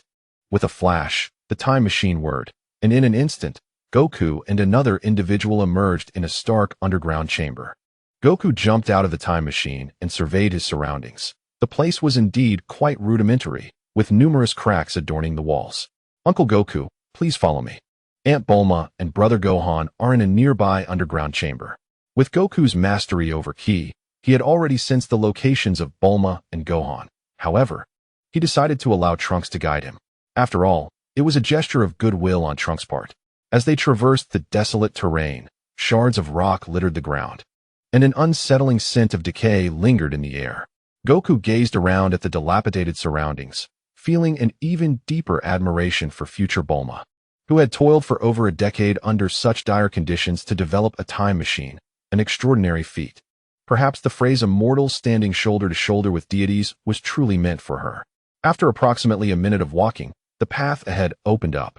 A slender man with light blue hair stood beneath the light, clad in an orange martial arts uniform, one sleeve conspicuously empty. Gohan, Gohan, I'm back. Look who I brought along. Trunks shouted from afar, calling out to Gohan. Upon hearing his name, Gohan turned with a hint of exasperation. How many times had Trunks been told not to be so dramatic? But when Gohan turned to face Trunks, his expression transformed in an instant. The familiar figure in the orange uniform was unmistakably his father. It had been ages since Gohan had shed a tear, but he could no longer restrain his emotions. How many years had passed? He had almost forgotten his father's visage, only able to recall the magnificent silhouette that had once stood before him. Ever since his father had succumbed to heart disease, Gohan had shouldered immense responsibilities. One by one, familiar faces had faded from his life, and the weight upon his shoulders had only grown heavier. For over a decade, he felt on the verge of collapse, unwilling to confide in anyone, especially his mother, Bulma. He did not wish to burden her with worry. Unable to contain himself any longer, Gohan fought to keep his eyes open, but tears streamed down his face, drawing him closer to Goku. Gohan, you've endured so much, Goku said as he stepped forward and embraced him. He understood the feeling of carrying the weight of an entire world upon one's shoulders. Father, Father, Gohan cried, tightly enveloping Goku. It had been over a decade since he had experienced such warmth. Gohan's tears soaked Goku's attire, yet Goku did not loosen his grip. If anything, he held on tighter, knowing that Gohan needed the comfort of a father's embrace now more than ever. Trunks observed quietly from the side, feeling a twinge of envy for Gohan. He had lost his parents before he could even form memories, never having felt the reassuring embrace of a father. Gohan poured out his heart to Goku, recounting the grievances and pains he had endured over the years. To the outside world, he had always projected an image of unwavering resilience. But only his father could evoke this vulnerable side of him. Goku's gaze fell upon Gohan's empty sleeve, and a surge of unbridled rage ignited within him. He yearned to personally eliminate androids 17 and 18. However, prior to his arrival, he had devised a plan to have Gohan and Trunks train in the hyperbolic time chamber for a year so that they could take on the androids themselves. Gohan, sensing Goku's gaze, smiled nonchalantly. Haha, Dad, it's just an arm. Scars are badges of honor for a man, and this arm of mine is a prestigious medal.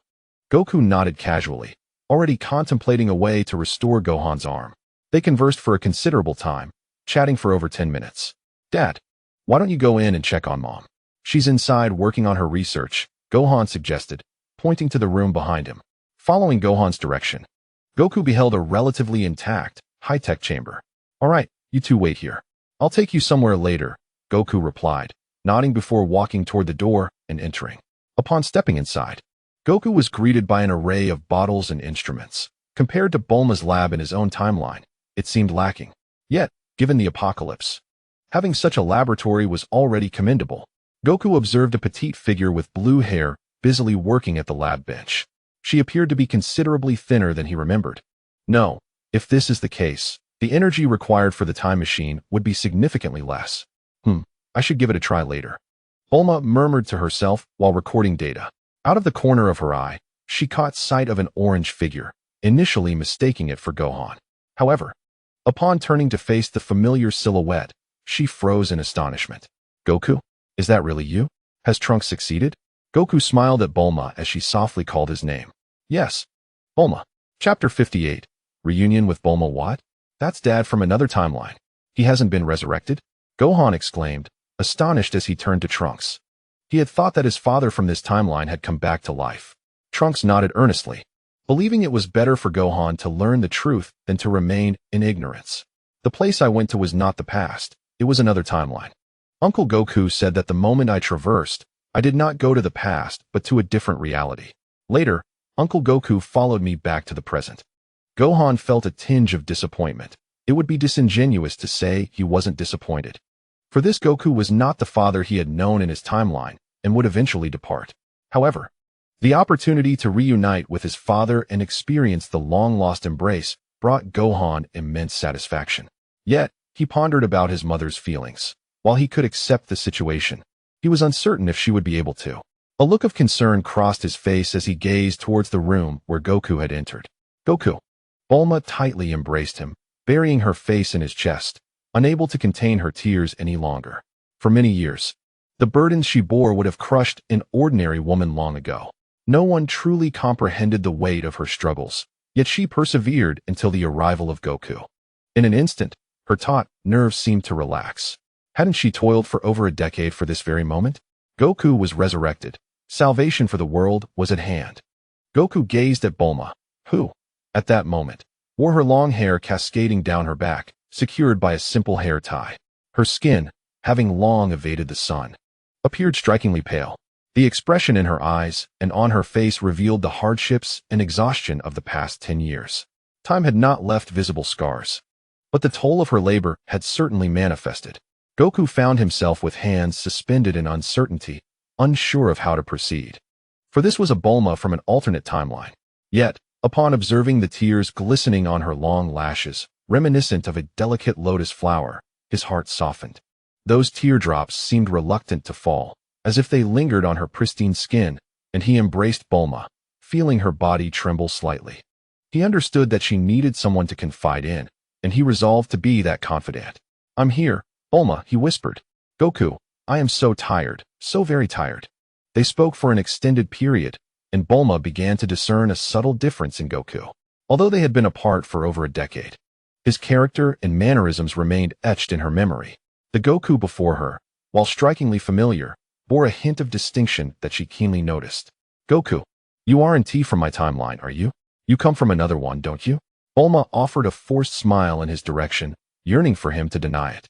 Though deep down, she already knew the truth. After a few moments of silence, Goku nodded. Indeed, Bulma's intelligence had allowed her to deduce the truth. Could you tell me how your timeline differs from mine? She inquired, eager to hear about the alternate version of herself, whom she imagined lived in bliss. Different? There are many distinctions, he replied. For instance, I am far more powerful in my timeline, and there are concepts such as dimensions. Bulma was astonished to hear things she had never encountered before, terms like dimensions, Super Saiyan 2, and Super Saiyan God. To know there existed a Goku of such strength in that timeline filled her with envy for that version of herself. Her gaze dimmed slightly. Goku, did you come to the future to eliminate the androids? Upon hearing this, Goku nodded, then shook his head. Yes and no. Destroying the androids is merely one reason. I also wish to see what the future held for you and Gohan. Bulma felt a surge of joy at his words, but that excitement quickly settled into a calm. What good was happiness if it was fleeting? Ultimately, Yukong will return to that timeline. I plan to take Gohan and Trunks into the hyperbolic time chamber for a year of rigorous training, enabling them to confront the androids themselves. The temple, you say? It has been quite some time since Bulma has heard that name. The temple has been destroyed. Yukong, it seems you can no longer visit the temple, as it has fallen to the androids. Of course, Yukong is aware that, given the state of Earth, the temple could hardly remain unscathed. Yes, I understand the temple has been obliterated, but the hyperbolic time chamber still exists, and I possess the means to enter and exit. As long as we locate the chamber's position, we can shatter the space with formidable energy, even in the original tale. Bu and Super Saiyan 3 Gotenks managed to do so.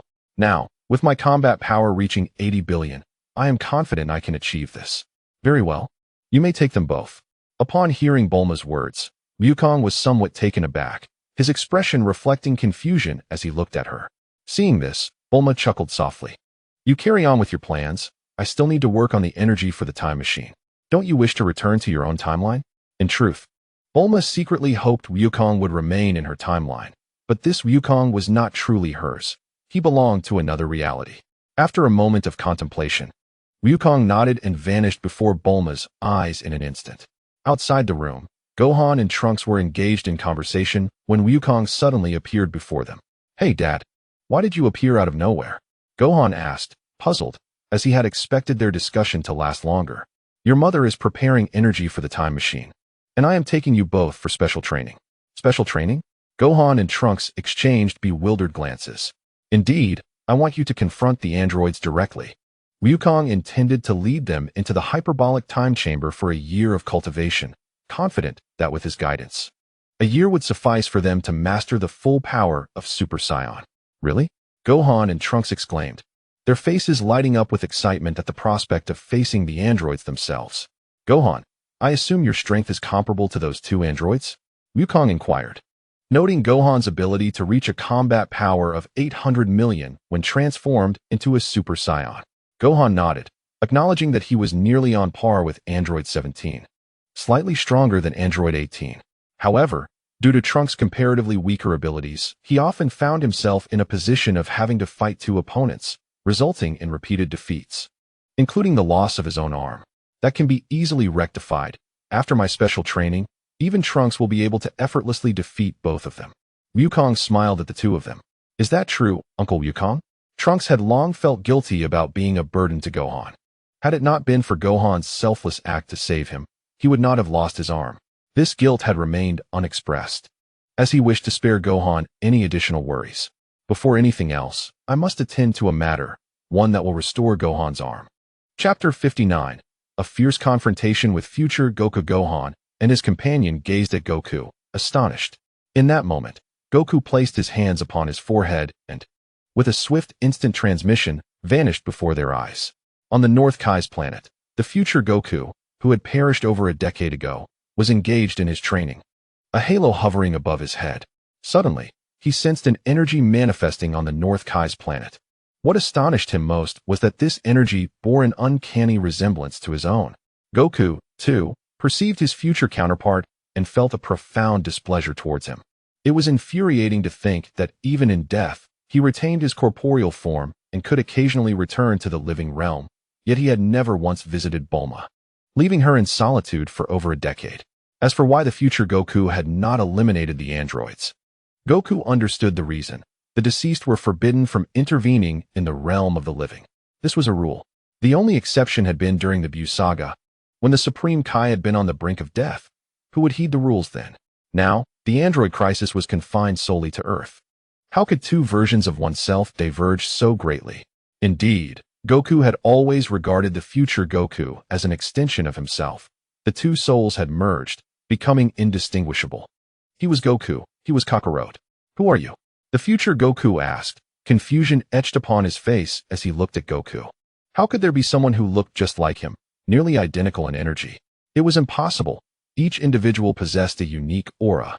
You are another version of me from a different timeline. To put it in perspective, you from 20 years ago, Goku replied, his expression devoid of emotion. Upon hearing this, the future Goku was taken aback. 20 years ago? Wasn't he that before I died? At that moment, the North Kai also took notice of Goku. As he looked at him, cold sweat broke out on his brow. How can there be another Goku? And why does this Goku possess such a high-dimensional level? He has reached the realm of the Grand Kai. The North Kai was filled with perplexity. The Goku he had known had always remained within his realm, a mere mortal in dimensional terms. Ah, greetings, North Kai, Goku exclaimed, beaming with a smile upon seeing him. Yes, the North Kai stammered, somewhat flustered. The future Goku could distinctly sense the disparity in Goku's demeanor towards them both. He felt as though he had done nothing wrong. Why did his past self seem to harbor such animosity? Another Goku, what brings you here? The North Kai inquired of Goku. In response, Goku flashed a smile at the North Kai. We shall discuss that later, but may I request a spar with my other self? Goku noted that the typical power level of his future counterpart was merely 10 billion, which ignited within him a desire to teach a lesson. Although he was uncertain of the reasons, according to the normal timeline, they were approaching the era of superheroes. At this juncture, Goku's base combat power should have been on par with that of Super Saiyan 3 during the Buu saga. Even if it were not, he should possess a power level in the thousands of billions. Yet, this is not without its merits, allowing oneself to unleash pent-up frustrations. At this moment, the future Goku possesses only the Super Saiyan 3 form, yet even this version of himself is sufficient to prevail. Upon hearing this, the future Goku's eyes sparkled with realization, instinctively recognizing that his past self was not weak. Although he could not fathom why his self from 20 years prior was so formidable, he chose not to dwell on it. Come forth. A divine aura surged from within Goku, and in an instant, crimson flames enveloped him, transforming his hair, pupils, and eyebrows to a striking red. The North Kai, witnessing this, was rendered speechless, if he was not mistaken. This was the divine essence attainable only in the realm of the gods. Though I cannot detect your energy, I can certainly sense your immense strength. I must summon all my power as well. In a flash, the future Goku transformed into Super Saiyan 3, the overwhelming energy causing the very planet of North Kai to tremble. This is Super Saiyan 3. In this form, the future Goku appeared fearsome, casting a self-satisfied glance at Goku. Presently, he could not gauge Goku's true strength through energy perception, believing that Goku was certainly no match for his Super Saiyan 3 form. A wave of energy erupted from behind future Goku, stirring up dust as he charged toward Goku, carving a long path in the ground, fists clenched, concentrating his power into a single point. Dragon Fist unleashed. Who could rival me? Roar. Accompanied by a mighty dragon's roar, a golden divine dragon emerged, enveloping Goku and relentlessly twisting and constricting around him. Bang! Future Goku's fist struck Goku's face with tremendous force, only to his astonishment that his past self did not evade at all. What transpired next was even more astonishing. Goku merely turned his face slightly, not a scratch on him, while future Goku felt an insurmountable force emanating from his fist. Goku slowly turned his head back to face future Goku, his cold eyes locking onto him, as he clenched his fist and struck at his abdomen. Future Goku was sent flying backward in an instant.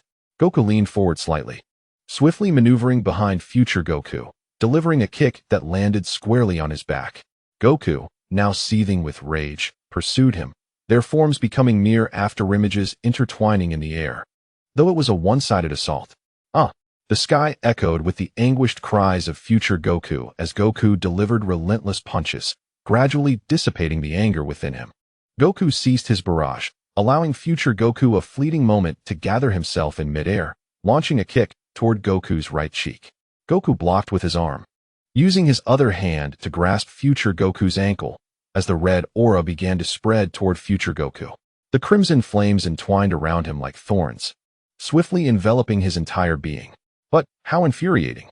In the future, Goku struggled against the overwhelming control of a particular aura, realizing he could not escape its grasp. "Tell me," I inquired, "why have you not visited the mortal realm even once in these past years? Do you comprehend the torment Bulma has endured over this time? Even a fleeting glimpse would suffice." Goku's agitation escalated, and the crimson aura surrounding him began to pulse erratically.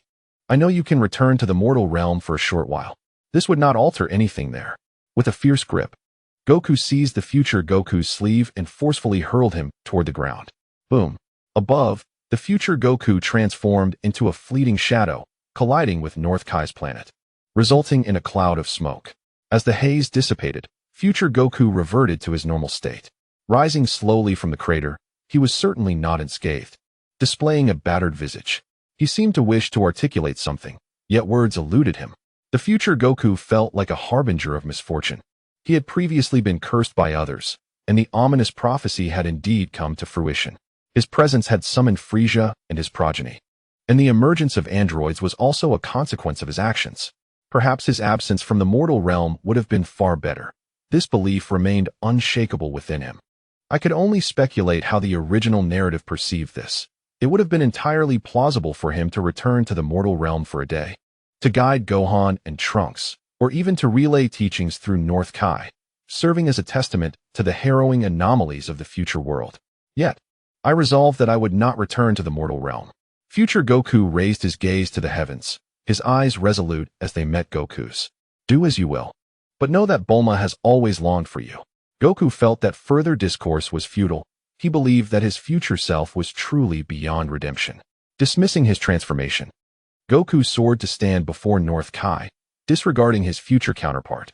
At that moment, North Kai felt a pang of sympathy for his planet, which was already diminutive due to the god of destruction. Now, it seemed even smaller. Fortunately, this reduction could self-repair, unlike the irreversible devastation caused by the god of destruction. Alas, what weariness. Chapter 60. The Restoration of a Severed Limb. North Kai, do you possess the coordinates for the new Namek? Goku's voice interrupted North Kai, who was still mired in sorrow. North Kai quickly regained his composure and nodded affirmatively. Yes, I will transmit the coordinates to your mind." Such tasks were trivial for North Kai. As North Kai spoke, Goku's mind was flooded with the location of the new Namek. Instantly, he sensed the energy of the Namekians on the planet, a smile creeping across his lips as he promptly expressed his gratitude to North Kai. "Thank you, North Kai. I apologize for the intrusion. I must take my leave." With his hands placed upon his forehead, Goku swiftly teleported away from North Kai's planet. Watching Goku depart, North Kai could not help but reflect. This Goku was indeed somewhat different. The North Kai turned to gaze at the future Goku, who was slowly approaching him. "Goku, why do you not reveal the truth to your past self?" Upon hearing this, Goku scratched his crab-like head, a naive and innocent smile gracing his slightly swollen face. Haha, I can sense from him that he has not been cursed. Perhaps that past is different from mine. If so, there is no need to worry about it any longer. Alas, Goku, does it not hurt to be beaten? The North Kai shook his head in exasperation. "It does, but the battles with my past self make the pain worthwhile," Goku replied. It had been a considerable time since he had encountered an opponent capable of besting him to such an extent, and it seemed that his past self had mastered a new transformation. The North Kai truly could not comprehend Goku's obsession with battle. At that moment, Goku had arrived on the new Namek. The environment of New Namek was far superior to that of its predecessor, adorned with lush greenery, a pure azure sky, and crystal-clear lakes. Perhaps living a life of leisure on this planet would be a delightful choice. Goku surveyed the surroundings and marveled at the beauty that surpassed most places on Earth. "Excuse me, are you Mr. Son Goku?" An elderly Namekian noticed Goku. Goku turned to face the old Namekian, recalling that this was likely Mune, the successor to the Grand Elder. He was fortunate indeed to have teleported directly to the Grand Elder's side. The Grand Elder clearly recognized him, as he had inherited the previous Grand Elder's remarkable abilities. "Yes." Goku nodded. "So, Mr. Son Goku, is there a reason for your visit to Namek? We Namekians will do our utmost to assist you." The Grand Elder spoke earnestly. As they had yet to repay Goku for his past deeds, and this was a perfect opportunity. Goku was pleasantly surprised by the Grand Elder's amicable demeanor and thus candidly expressed the purpose of his visit. I wish to borrow the Dragon Balls. The Dragon Balls? No problem. Let Dandy take you there. Upon the Grand Elder's words, a young Namekian emerged from the crowd behind him. Dandy politely greeted Goku. Hello, Mr. Son Goku. How is Gohan faring these days? Dandy and Gohan had known each other since childhood, and even after all this time, Dandy still remembered him. Goku shook his head. Not well. I am borrowing the Dragon Balls for his sake. Dandy's expression turned to one of alarm as he anxiously inquired, what happened to Gohan?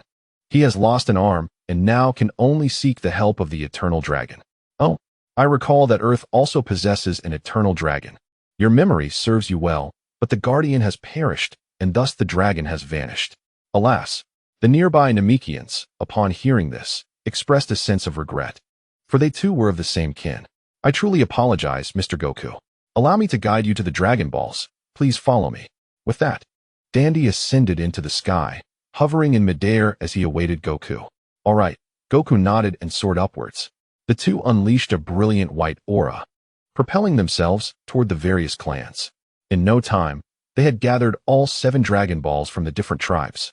Dandy placed the 7 Dragon Balls upon a vast expanse of greenery, and with a chant, the sky was illuminated by several bolts of lightning, heralding the re-emergence of Porunga. The moment Porunga appeared, he immediately noticed Goku and quickly lowered his demeanor. Sir, what is your wish? Porunga spoke in the divine tongue, leaving Dandy bewildered. This was not the Namekian language. He could scarcely believe that Porunga could communicate in such a manner. Upon hearing Porunga's words, Goku's brow furrowed. In his previous timeline, Porunga had not spoken in the divine tongue. Yet ever since Goku had learned it, Porunga had adopted this mode of speech. Interesting, this is worth pondering. He mused. Dragon, do you possess knowledge of my timeline? Under Goku's scrutinizing gaze, Porunga began to sweat nervously. Oh no, I've inadvertently revealed too much. Thus, Goku continued to observe Porunga intently. And under the mounting pressure, Porunga confessed, yes, every incarnation of me across the timelines is indeed me. Goku was taken aback. The dragon was indeed remarkable. It seemed that the demise of the dragon on Earth had merely meant he could not manifest in Goku's timeline. Just how formidable was the dragon god Salam? The power of the dragon must have been bestowed by him, transcending the constraints of time and space, something even the Omni King could not accomplish. With each additional timeline, a new Omni King would emerge. Sir, do you have a wish? If not, I shall take my leave, Porunga awkwardly inquired, observing Goku lost in thought. Each encounter seemed to invite trouble, and he yearned to depart quickly. Could he not evade the situation he could not confront? Why the rush? Are you so afraid of me? Goku was genuinely surprised at Porunga's apparent fear. It felt as though he were being mistaken for a villain. Haha, then, esteemed sir, do you have a wish? Porunga produced a handkerchief from seemingly nowhere and wiped the sweat from his brow. Please restore my son Gohan's arm. Very well, sir. Your wish has been granted. Do you have any further wishes? Porunga's eyes glimmered with a crimson light. At that moment, Gohan, who was conversing with Trunks on Earth, suddenly felt his arm restored. Gohan, look, your arm is back. Trunks exclaimed, astonished by the miraculous recovery. It must be my dad, Gohan replied, a sense of wonder in his voice. Gohan moved his arm, raising it before his eyes, and after a moment of careful observation, he nodded. Externally, he appeared calm. Yet internally, he was overwhelmed with excitement. Who would have thought he had been one-armed all along? He had lost hope for this arm, but unexpectedly, his father's arrival had resolved the issue. Gohan, you and Aunt Bulma were absolutely right. With Uncle Goku here, everything will be all right. With a gentle nod towards Trunks, Gohan could no longer suppress the smile that illuminated his face. Chapter 61. The King of Time. Upon hearing the question from Porunga, Goku fell into deep contemplation. Currently, the limitations of the dragon on both Earth and Namek were quite significant. Please enhance my healing abilities further. After much deliberation, Goku believed this wish could indeed be granted. The dragon on Namek possessed stronger capabilities than its Earth counterpart. Since his healing ability was a wish granted by the Earth dragon, Porunga should be able to augment it somewhat. A red glimmer flickered in Porunga's eyes. Master, your wish has been granted. Goku felt a wave of warmth wash over his body, but then he sensed nothing further. He was eager to know the extent of his current self-healing capabilities. Well, There's no rush. I can test it once I return. The most pressing question now was what to wish for as his final request. After much pondering, Goku suddenly had an idea and quickly inquired of the dragon. Could you grant me the ability to traverse through time and space? Porunga was taken aback. What kind of wish is this? The ability to traverse time and space? Such a thing is not permitted. Only those from the realm of time can allow that. Perhaps the divine dragon could, but I am merely an ordinary dragon. It was not a matter of capability, but rather one of permission. I apologize, Master. I cannot fulfill that wish. Goku was left speechless, feeling as though no wish could be realized. Porunga, noticing Goku's expression, thought to himself that it was not his fault. After all, Goku's wish was rather outlandish. Then can you grant me the bloodline of the legendary Super Saiyan? Goku's desire was piqued. For the new Broly could dominate even Super Saiyan Blue with just his Super Saiyan form. Now that he had reached the level of the Supreme Kai and possessed such immense mental power, he thought he could maintain his rationality. Master, are you certain? I can grant this wish, but it will not be complete.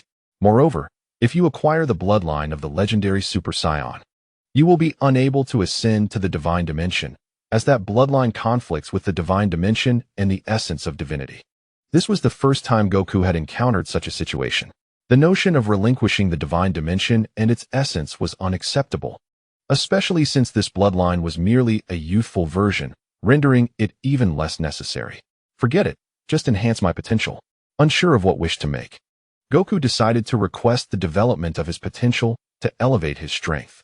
Indeed, my lord, your wish has been granted, and I shall no longer be seen. A surge of newfound vitality coursed through Wukong's being. Just as he was immersed in this revelation, Bolongia slipped away without a backward glance. One moment. What did that last sentence convey? Once Wukong fully grasped this fresh energy, he opened his eyes, and his battle power had now ascended to an astonishing 3 billion.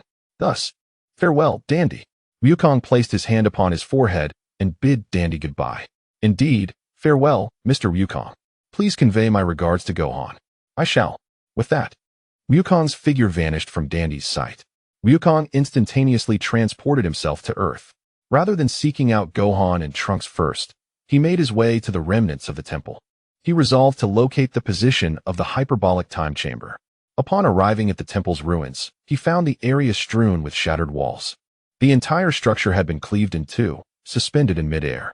As he treaded slowly upon the white porcelain tiles, Wukong's mood was far from cheerful. He had spent a year within the temple, and now, witnessing this once familiar place in such disarray was disheartening. Alas, how the world has changed.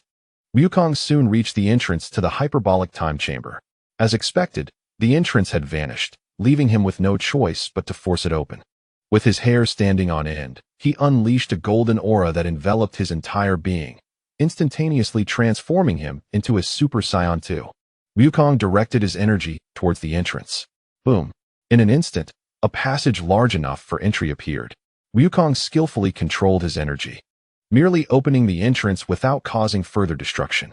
Despite the temple's exterior appearing dilapidated, the interior of the hyperbolic time chamber remained intact. Indeed, this space had endured. Upon stepping inside, Wukong surveyed his surroundings. The atmosphere was stifling and oppressive, with a blinding whiteness enveloping everything. It was truly unbearable to be alone in such a place. No wonder he had only lasted 3 months in the original story before succumbing to madness.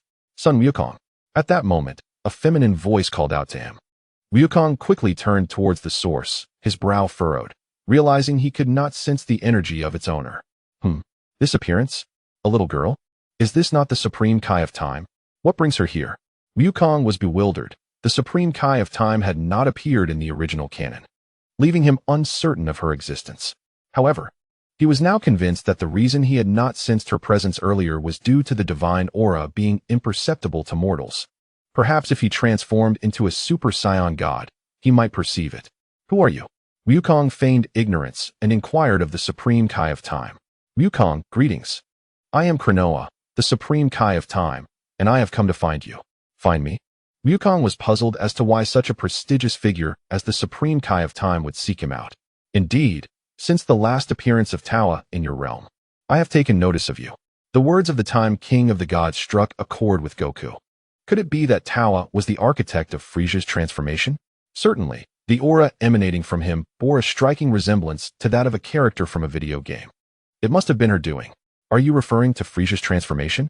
Upon hearing this, Kuranoya nodded with an elegant smile. Yes, it is precisely because of her that I have become aware of you.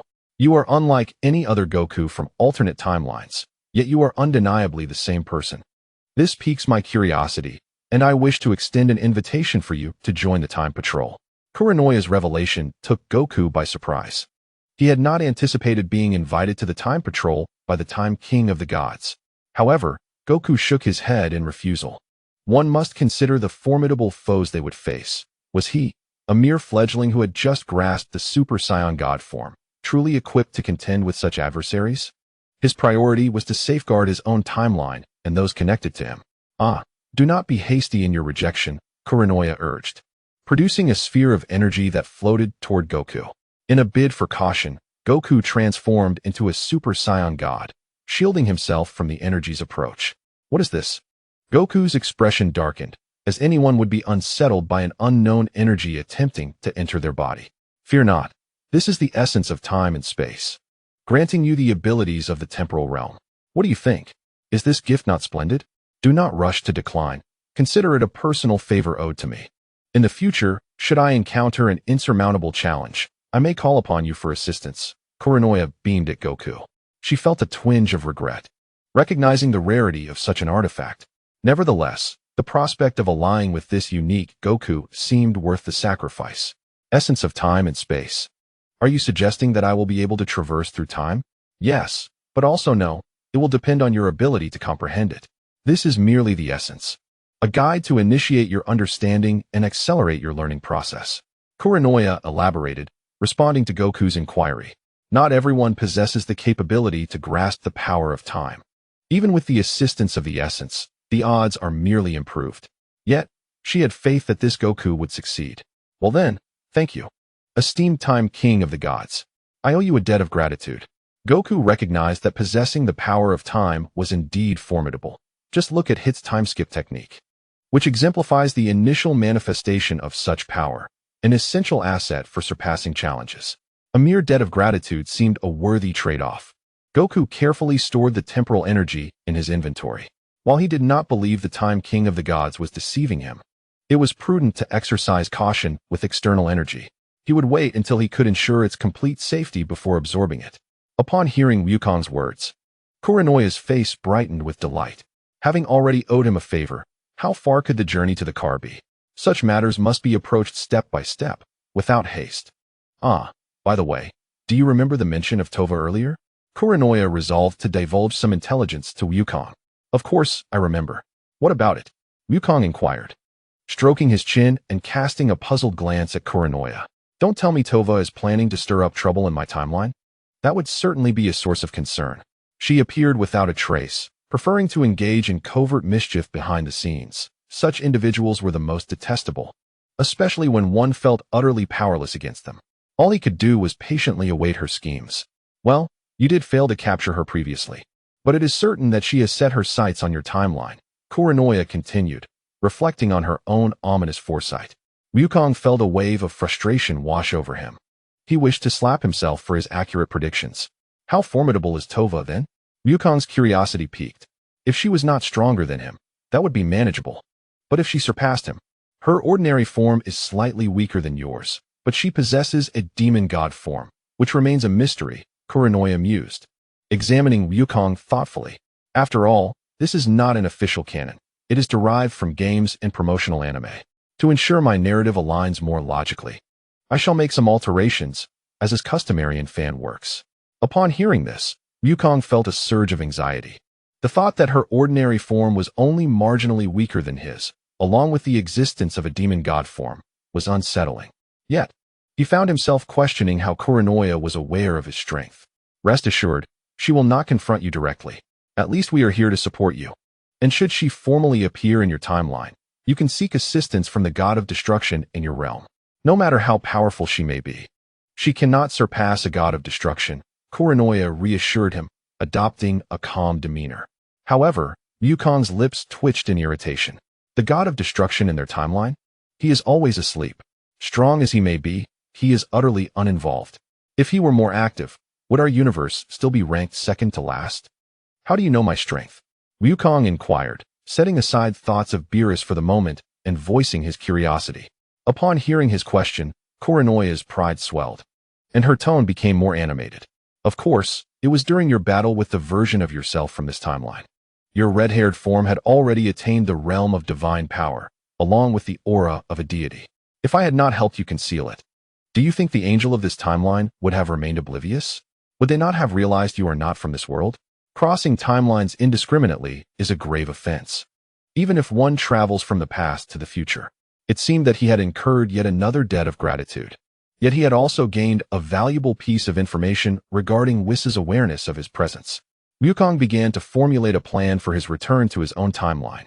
After all, had he not been lamenting the lack of a mentor? Now, it appeared he had found one. Thank you, Lord Kaioshin of Time. I owe you yet another favor. Upon hearing Goku's words, Kuranoya's nose nearly soared into the heavens. Haha, no need for formalities. Oh, well then, thank you, Lord Kaioshin of Time. A cough escaped Kuranoya, nearly choking her, and she felt a wave of indignation wash over her, regretting her earlier words. How frustrating. She never anticipated he would take it seriously. After all, it was merely a polite remark. Oh, by the way, here, take this. Kuranoya tossed Goku an object resembling a button.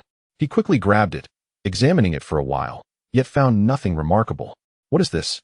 Goku inquired, a hint of confusion in his gaze, resembling a button. Don't tell me it's to summon you, like the summoning egg in the original story. That is a device for the realm of time. Just press this button, and a portal to the realm of time will appear before you. You must come and visit us. Our realm of time is truly fascinating. You might even have the chance to challenge formidable foes from various timelines.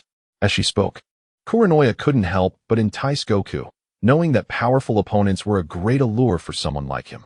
Indeed, Goku's eyes sparkled at the mention of strong adversaries from different timelines. It was quite tempting. Yet, he sensed that the Kaioshin before him harbored ulterior motives, as if she were luring him into something. Never mind. It's better not to go to the realm of time. Alas, what a pity.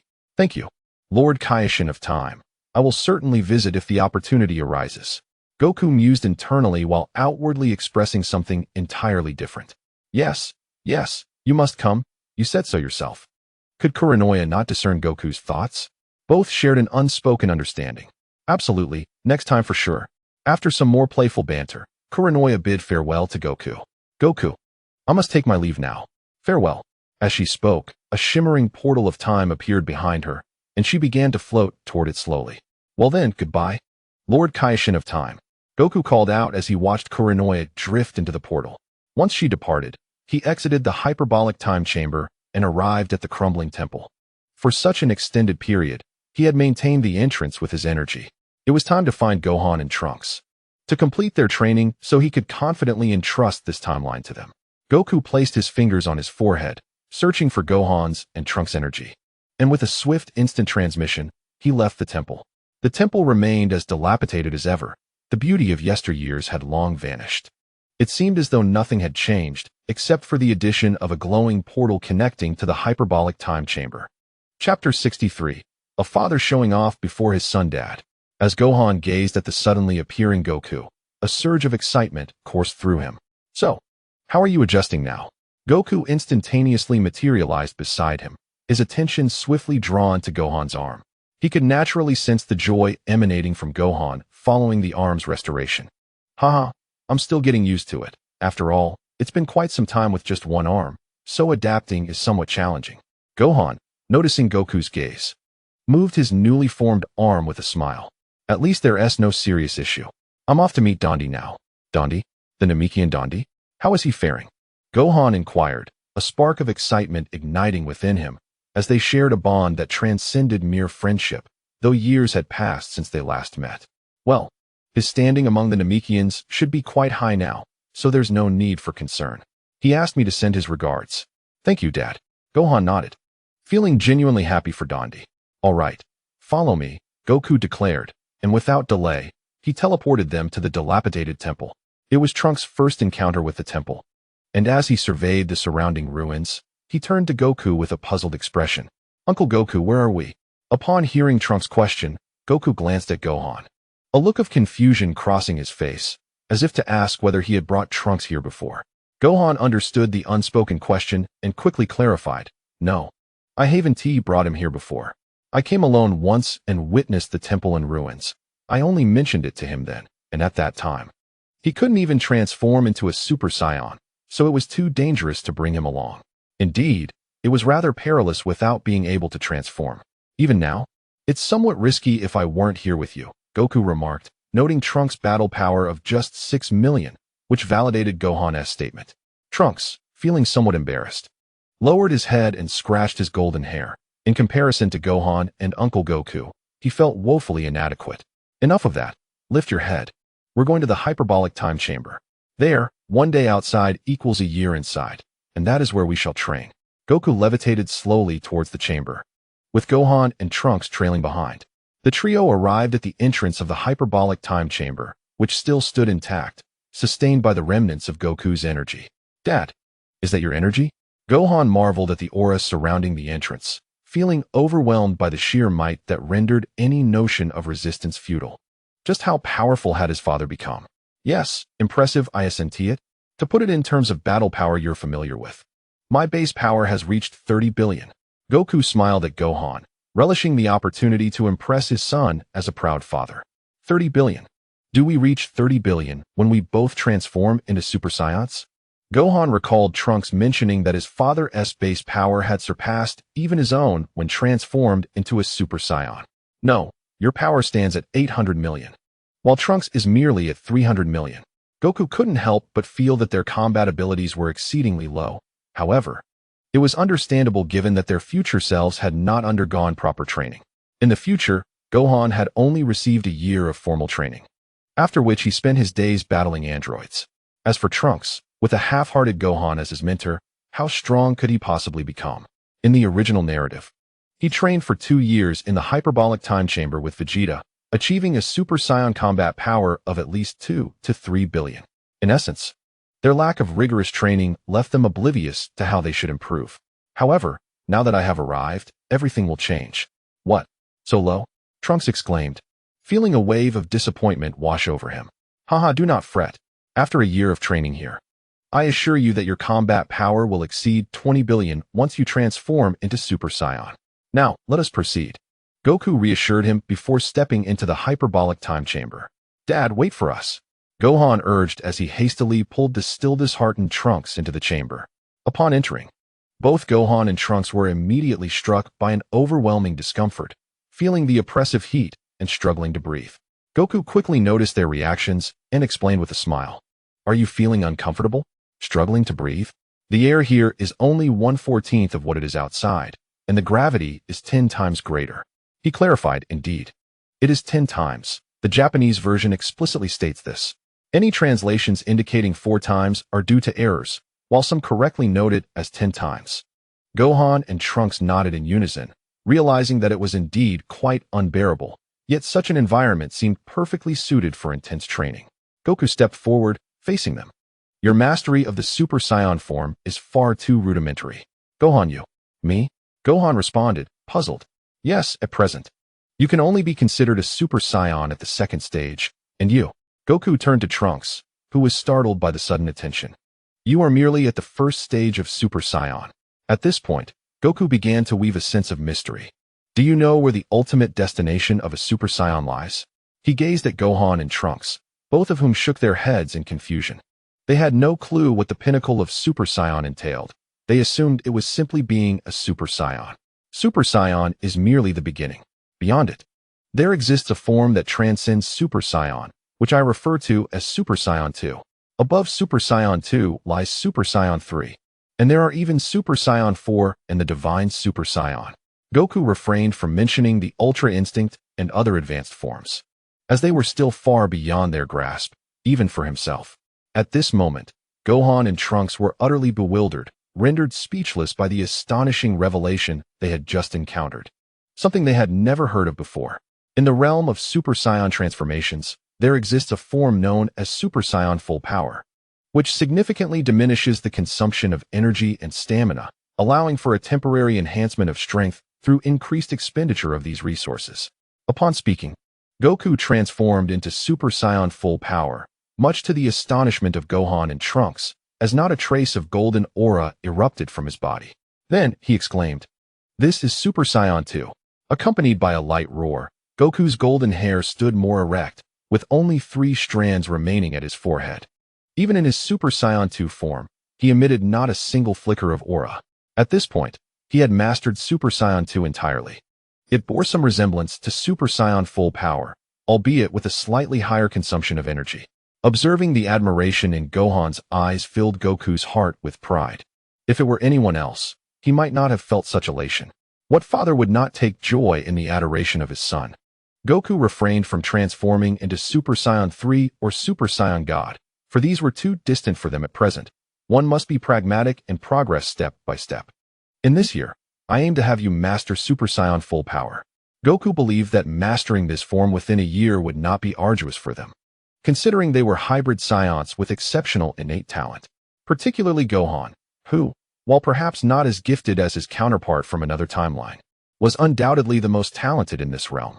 Over the years, they had accumulated vast reserves of potential, and during this upcoming year, Goku intended to unleash all that latent power within them.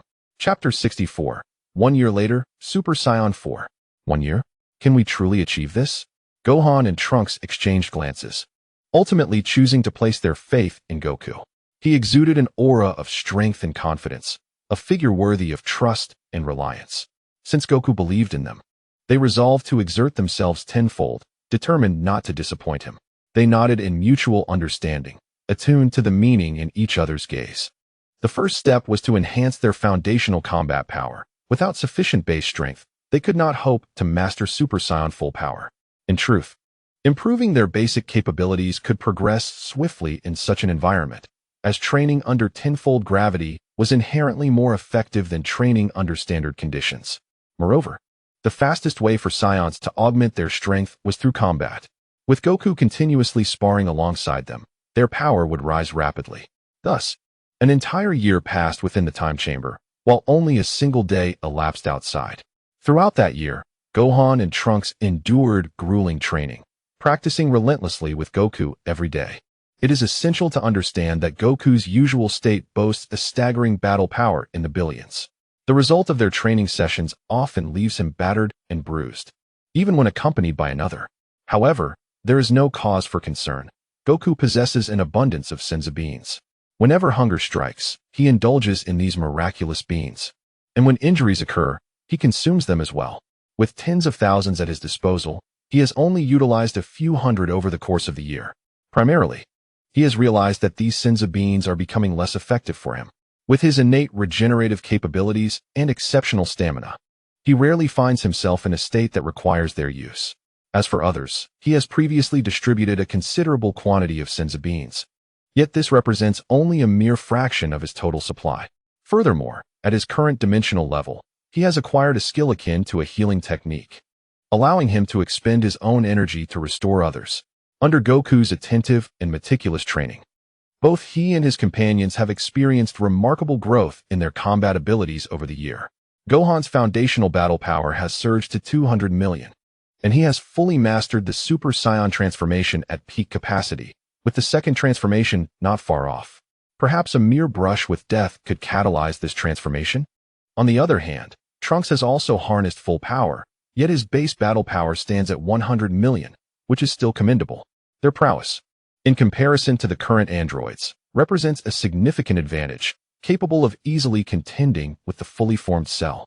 While Trunks may face some challenges, Gohan can undoubtedly dominate the fight. Of course, Goku himself has not emerged without gains. His base battle power has reached an impressive 6 billion, and he has mastered the transformation into Super Saiyan 4. Indeed, during the year, he ventured outside when the moon was full. This moon, previously destroyed, had been restored by the dragon several years prior. Transforming into Super Saiyan 4 went smoothly. Now, with his sufficiently high-dimensional level, he maintained his sanity while transformed into a golden great ape and effortlessly transitioned into Super Saiyan 4. In the context of the hyperbolic time chamber, this transformation occurred 6 months ago, and throughout the subsequent half-year, he has endeavored to merge the powers of Super Saiyan God with Super Saiyan 4. Unfortunately, he has yet to succeed, but there is no rush. Time is on his side. On this day, within the confines of the hyperbolic time chamber, three golden-haired figures engaged in aerial combat. After a moment of separation, Goku stood firm while Gohan and Trunks encircled him. They exchanged knowing glances and then bent forward, gathering blue energy in their hands. Kamehameha, here it comes. Boom. Two formidable beams of blue energy surged toward Goku, enveloping the arena in a cloud of smoke. Indeed, in this timeline, Trunks, influenced by Goku and Gohan, has mastered not Vegeta's final flash or Gallic gun, but rather the Kamehameha technique. Isn't this, in a sense, a form of NTR? As the smoke dissipated, Goku's figure had vanished, and the two had already prepared their defenses. Goku narrowly evaded the assault from both sides, only to be met with two swift strikes to the back of Gohan and Trunks' necks, causing them to collapse to the ground in an instant. It was not that he wished to transform into a Super Saiyan. Rather, it was an absolute necessity. Upon transforming, Gohan's power surged to over 15 times his normal state, augmented by Trunks' own strength. After a year of rigorous training under Goku, their martial prowess and mastery of ki had significantly improved, surpassing that of the former Nappa by a considerable margin. To refrain from transforming into a Super Saiyan would mean not training them, but merely subjecting himself to military-style drills. Goku felt no discontent. On the contrary, he was filled with pride, knowing he could now entrust this timeline to them. In truth, Goku had inquired whether they would consider visiting his timeline, but they had declined, believing that since they were the guardians of this reality, they must protect it diligently. Goku's inquiry stemmed from an encounter with a certain troublesome entity years later. After falling to the ground, the two flipped onto their backs and sat up. Goku observed them and, upon reverting to his normal state, approached Gohan and Trunks. All right, your strength is now sufficient to confront the androids. We should prepare to leave. He helped them to their feet, giving them a reassuring pat on the back. Gohan and Trunks nodded solemnly in response. It was time. It was time for the androids to face the consequences of their actions. Their resolve strengthened with each passing moment. The trio exited the hyperbolic time chamber, where Goku had maintained the flow of energy throughout the year, which was an effortless endeavor given his current capabilities. Not to mention, his energy recovery was far beyond that of an ordinary person. Once outside, Goku retracted the energy sustaining the exit back into his body. However, it was certain that he transformed into a Super Saiyan to do so. Otherwise, he would not have been able to reclaim such a vast amount of energy in one go. Upon their arrival at the temple, they sensed something amiss. Goodness, someone truly enjoys offering their head on a platter. Quick, let us make this swift with a sliding tackle. Gohan and Trunks immediately detected the presence of the androids. Just as they pondered how to locate them, the androids appeared. Indeed, while the androids were not easily detectable, the moment they unleashed their ki blasts, they would become perceptible. Wouldn't they? Previously, some had questioned why Gohan was not granted the ability to recover. The truth is, I simply overlooked it. My considerations were insufficient at the time. By the time that chapter was published, I had written many subsequent chapters, making it impossible to amend, so let us assume the protagonist was merely careless. In fact, it was I who was at fault. Chapter 65. The downfall of the androids. Gohan and Trunks turned to one another, exchanging a knowing glance before simultaneously looking to Goku. Go on. What is there to ask me about such matters? Wukong, somewhat at a loss for words, remarked that in merely a year, the two had become entirely reliant on him, seeking his counsel for every endeavor. Alas, this simply would not do. All right, Daddy Wukong uncle, we are off. After exchanging farewells, the duo ascended into the air, their auras surging forth as they raced towards the source of the recently sensed energy. They could hardly contain their anticipation. They were driven by vengeance for the innocent lives claimed by the androids. And of course, they sought retribution for Vegeta, Tais, and all their comrades. Standing atop the temple, Wukong pondered the retreating figures of the two, stroking his chin, contemplating how he might liberate them from their dependence on him.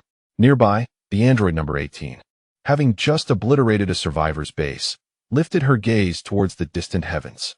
Number 17, they are coming again, she observed. After dispatching a hiding civilian with a blast of energy, Number 17 slowly turned his head to regard number 18. Oh, really? I simply cannot fathom them. They have nearly perished each time, yet they insist on returning. Perhaps this time we shall eradicate them for good? Number 17 inquired with a tone of certainty. Indeed. After all these years, we have grown quite weary of them. Their strength seems to be increasing as well. It would be wise to eliminate them before they turn the tide against us. Number 18 replied, absently admiring her manicure. She had procured this manicure from a survivor. And as for payment, well, it was naturally her life. Wukong had arrived nearby well in advance, though he concealed himself, remaining undetected by the two. He shook his head in resignation as he observed the boy clad in a black shirt and the girl in a vest. If one were to consider the No. 17 and number 18 from his original timeline as not entirely malevolent and salvageable, then these counterparts were beyond redemption. Years of slaughter had transformed them into embodiments of evil. Perhaps a fundamental disparity in their natures existed across timelines. Here they come, Wukong noted, watching the two figures descending from the sky, having arrived earlier than Gohan and Trunks. However, he refrained from alerting them, eager to witness how this confrontation would unfold. Heh, you have returned. This time, we are not inclined to play games. Are you prepared for death? Number 17 chuckled sinisterly, casting a glance at number 18, who responded with an equally playful laugh. Gohan, observing the two androids, felt his fury escalate uncontrollably. For years, these androids had wreaked havoc, claiming untold lives. Now, survivors on Earth were nearly extinct, and who was to blame? Certainly, it was these two androids. We have indeed come, just as you stated, to bring closure. However, it is you who shall meet your demise. You will pay for the lives you have taken. Gohan's voice grew increasingly impassioned, unable to restrain his emotions any longer. He had witnessed far too much tragedy over the years. The two androids resembled demons, their slaughter resembling a macabre game. Upon hearing Gohan's words, Android 18 raised an eyebrow, casting a puzzled glance at the pair. Android 17, standing nearby, appeared to be amused by what he perceived as a grand joke. Who bestowed upon you such audacity? How dare you claim that we are the ones who perish? Are you not aware that it was we who once spared your lives? Android 18's tone grew increasingly hostile. Ignoring the duo, Gohan turned to Trunks beside him. Trunks, I shall confront Android 17 while you take on Android 18. You must know that she is responsible for your parents' demise, correct? Indeed. Trunks clenched his fists, his gaze fixed fiercely upon Android 18, the fury within him surging forth, prompting an instantaneous transformation into a Super Saiyan. Witnessing this, Gohan too transformed into a Super Saiyan without hesitation. Huh, they choose to disregard us. What? Initially, Android 17's expression was somber, but he soon sensed the overwhelming energy radiating from them. This is bad. Android 17, flee now? Android 18 hastily warned him before propelling herself away. Do not think you can escape. In an instant, Trunks appeared before Android 18, propelled by a gust of wind, and unleashed a powerful kick to her exquisite visage. Android 18 instantly became a mere shadow, plummeting to the ground and scattering debris in her wake. Perish. Kamehameha. Here it comes. A brilliant blue energy wave cascaded from the heavens, enveloping the world in a cerulean hue. The blue energy coalesced into a half-circle, ensnaring Android 18. And as it expanded, agonized screams emanated from within. When the energy dissipated, a steaming crater marked the ground, and Android 18 had vanished, reduced to ashes in this realm. Android 18. Android 17 cried out in anguish, only to be met by a colossal fist crashing into his abdomen. Gohan concentrated all his might into a single point, his punch striking Android 17's midsection and propelling him skyward. The sound of the impact resonated violently as Android 17 soared into the air, filled with despair. Haim. In midair, Gohan placed his hands at his waist, gathering energy, matching the speed at which Android 17 was sent flying. The blue glow in Gohan's hands magnified in Android 17's sight, illuminating both figures. Here it comes.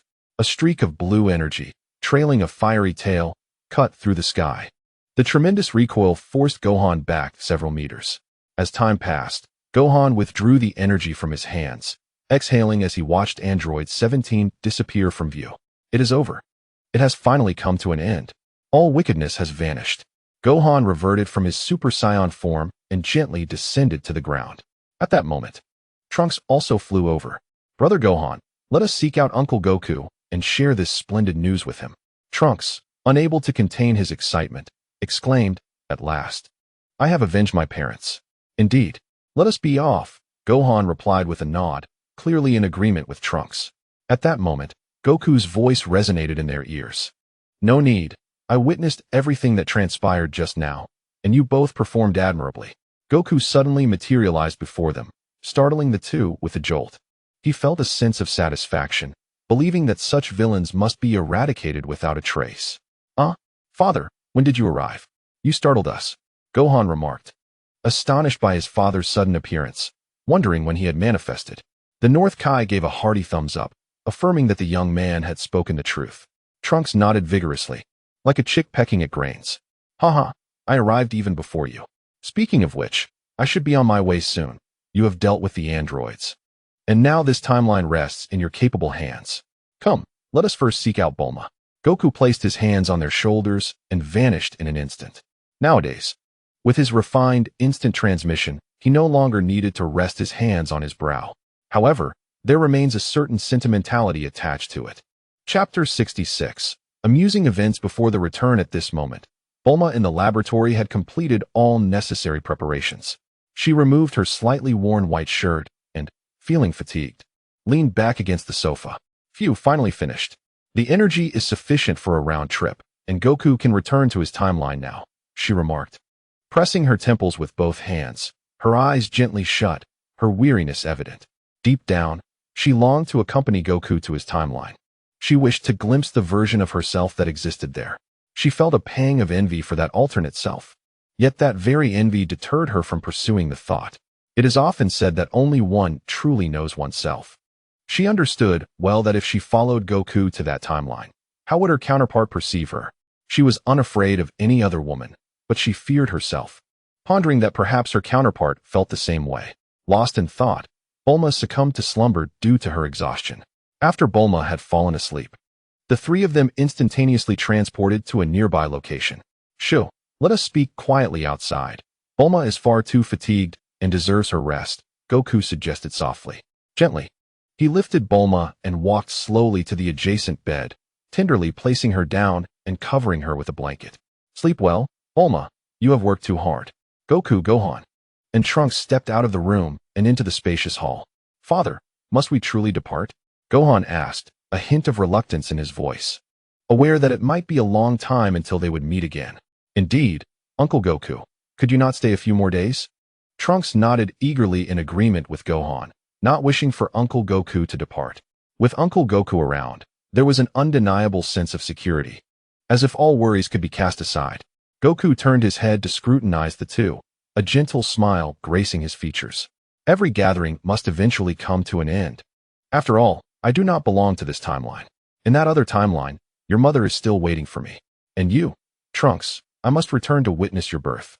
Goku's gaze shifted towards Trunks, who, under Goku's scrutiny, couldn't help but shyly lower his head. Indeed, it seemed that the Goku of that timeline had yet to be born. "So, when do you plan to leave, Dad?"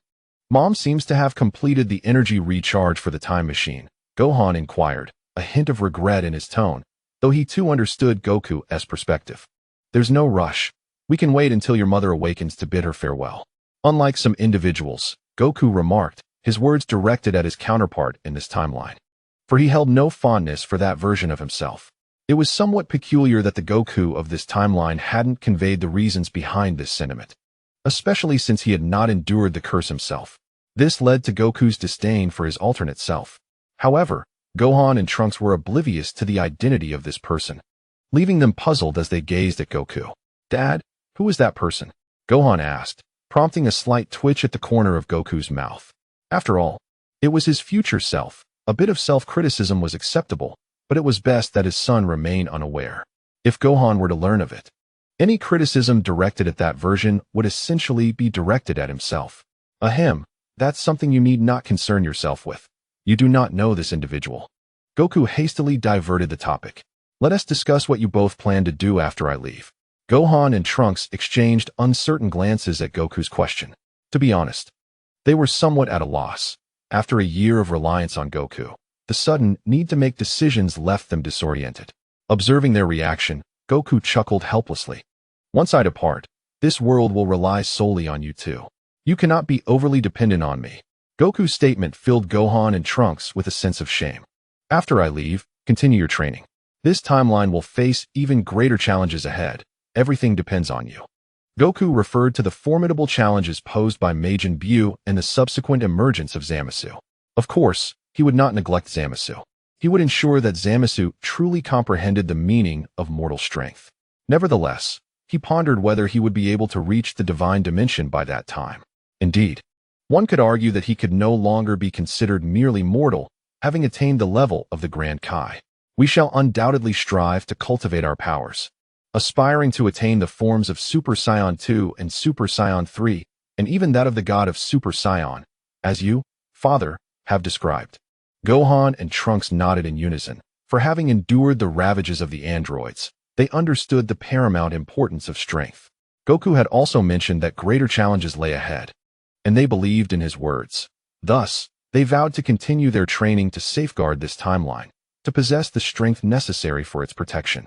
After a span of half a day, Gohan and Trunks, utilizing their swift flight, conveyed the joyous news of the androids' defeat to the various survivor bases. Following the onslaught of the androids, humanity, which had been nearly extinguished, began to reconstruct their homes. Naturally, Goku accompanied them on this journey, and his time was not wasted, for he encountered Xiao Wu. Within one of the survivor bases, Goku and Gohan beamed with delight as they observed Xiao Wu standing together with Trunks. It seemed that in this timeline, Xiao Wu had indeed been rendered smaller by the dragon, and fate had once again brought them together. Uncle Goku, Brother Gohan. Why do you look at me like that? Trunks, feeling a wave of embarrassment, dared not meet their gazes, and Xiao Wu beside him felt similarly. Trunks, how did you come to know her? Gohan inquired with curiosity. Having never heard Trunks mention her before, it appeared that Trunks had quite a few secrets. Well, I was missing for a few days, remember? I was being pursued by the androids, and she saved me. Her name is Xiao Wu, Trunks explained, somewhat awkwardly. Meanwhile, Xiao Wu hesitated to look at Goku, as she was aware of his familiarity with her. She had yet to disclose her age to Trunks, fearing how Goku might reveal it. If it came to light, she wouldn't know how to face Trunks. After all, it was quite the age gap. Goku chuckled innocently, fully aware of Xiao Wu's apprehension, and chose not to disclose her secret. Age is but a number. After all, Bulma is 3 years my senior. And that turned out splendidly. If we account for the years spent in the time chamber, Xiao Wu is over 30 years older than Trunks. What a blessing, Gohan teased, recalling how little Trunks had grown. At that moment, a feminine voice echoed from a distance. Gohan, were you not supposed to teach me to fly? A girl with twin ponytails approached, tugging at Gohan's sleeve. Goku, observing the scene, could not help but smile with paternal pride. Previously, there had been comments questioning why certain individuals were not revived. Let me clarify. In the context of this narrative, if a character dies and more than a year passes, they will reincarnate, unless they have committed numerous heinous acts, performed great deeds, or possess other unique circumstances. Chapter 67. Farewell. When the group returned to the laboratory base, Bulma had already awakened. Bulma gazed at the three figures that had emerged, her attention particularly drawn to the one in the center. She understood that it was time to bid farewell, despite the lingering reluctance in her heart.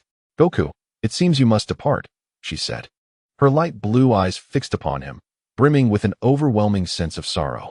Goku nodded, acutely aware of Bulma's emotions. Yet he was ultimately not the Goku from this timeline. The crux of the matter was that this version of Goku was unwilling to return, for reasons unknown.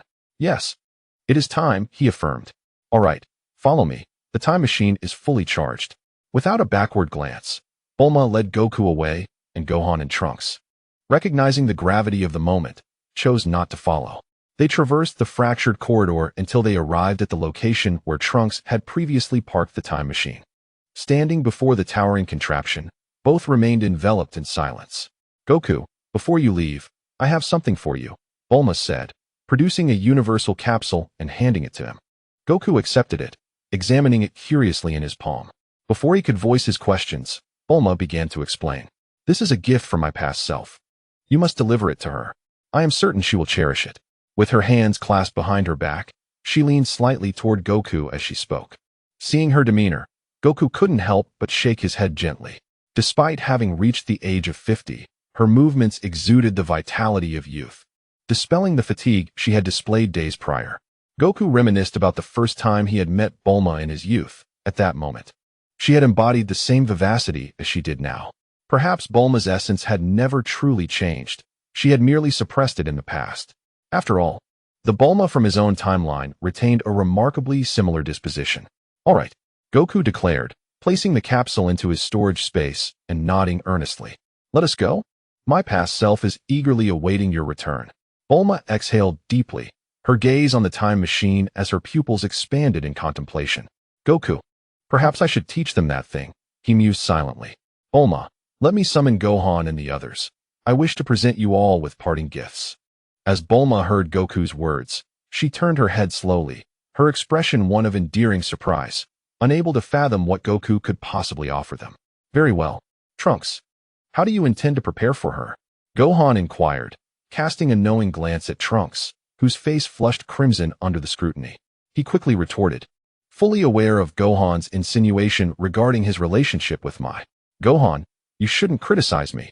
I am well aware of your connection with Videl. Gohan was about to retort when a familiar voice echoed in his mind. Gohan, come here with Trunks. Gohan gazed at Trunks with a hint of astonishment, questioning whether his ears had deceived him. Trunks, did you hear that as well?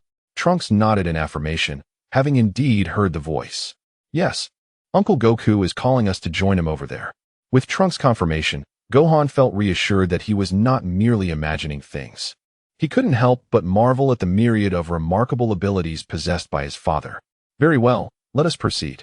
Initially, Gohan and Trunks had no intention of intruding upon Goku and Bulma, allowing them a moment to bid farewell and peace. However, since Goku had summoned them, it was clear that something important was afoot, so they decided to oblige. Goku and Bulma did not wait long before Gohan and Trunks approached. Dad, Mom, you called for us.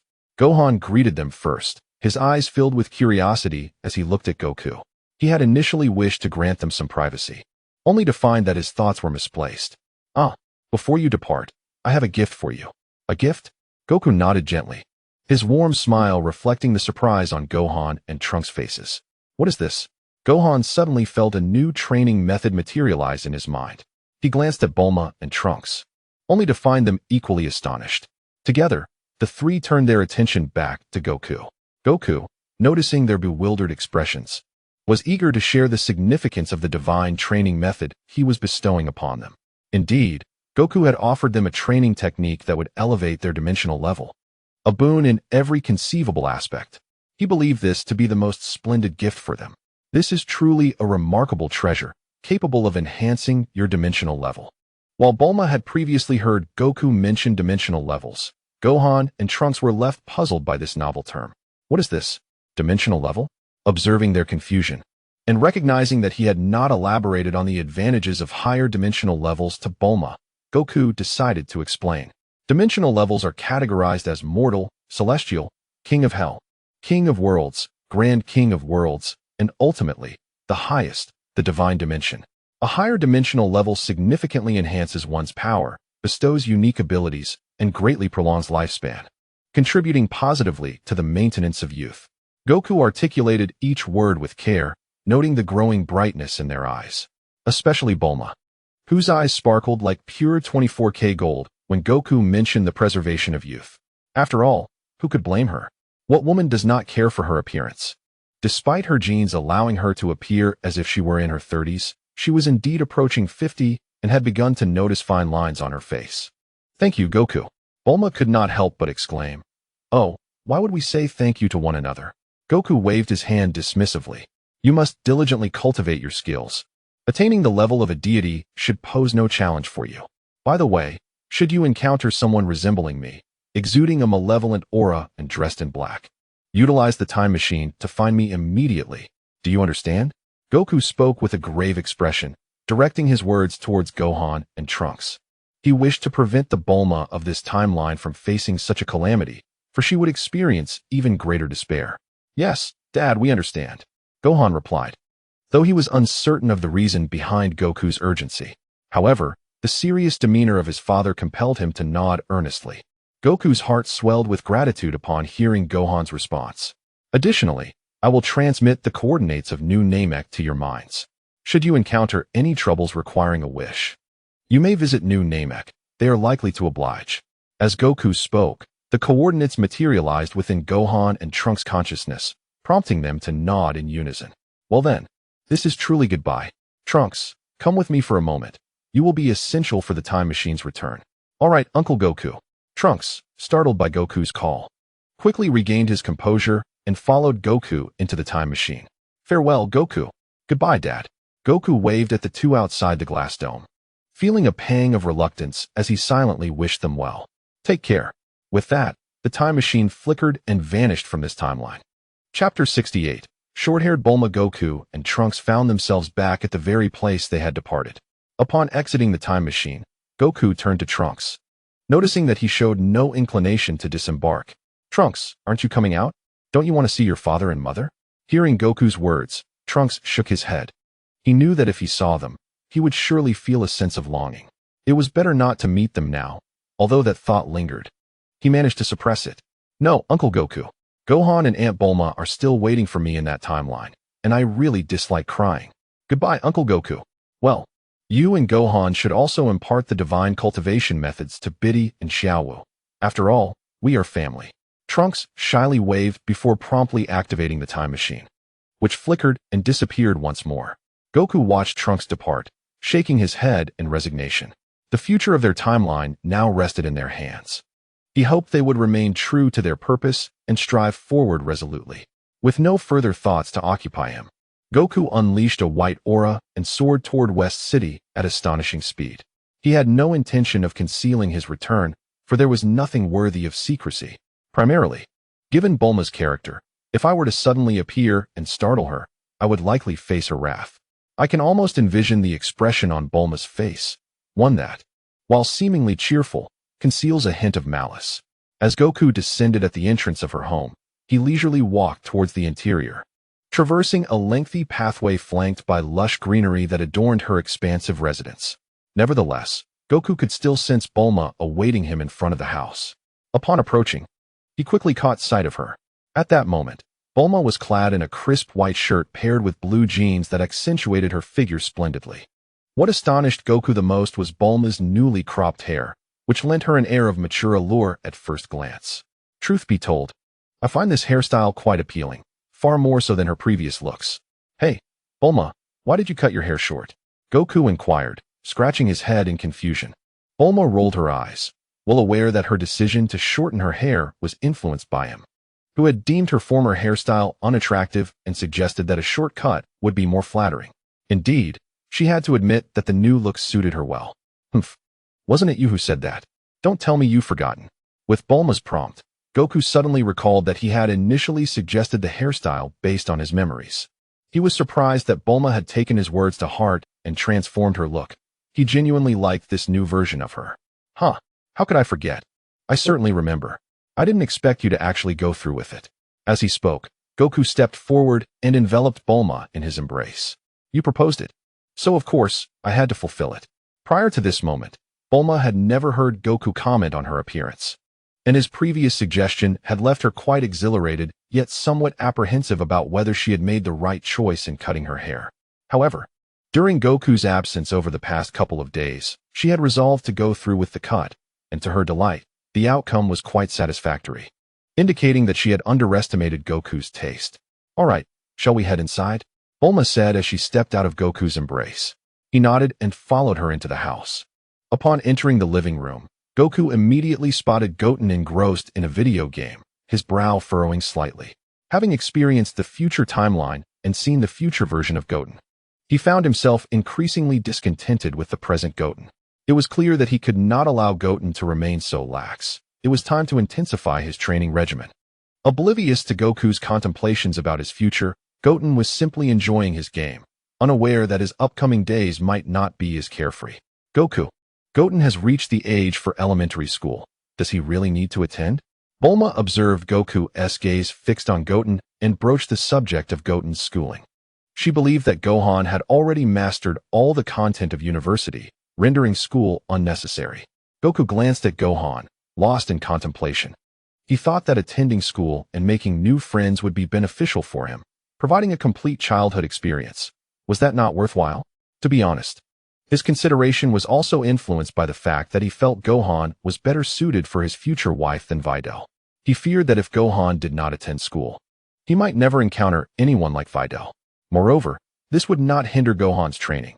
He could attend school during the day and train in the evenings. Look at that. He would become a master of time management. Let him go. Having friends his age would prevent an overly monotonous childhood. Listening to Goku's reasoning, Bulma nodded in agreement, recognizing the merit in his perspective.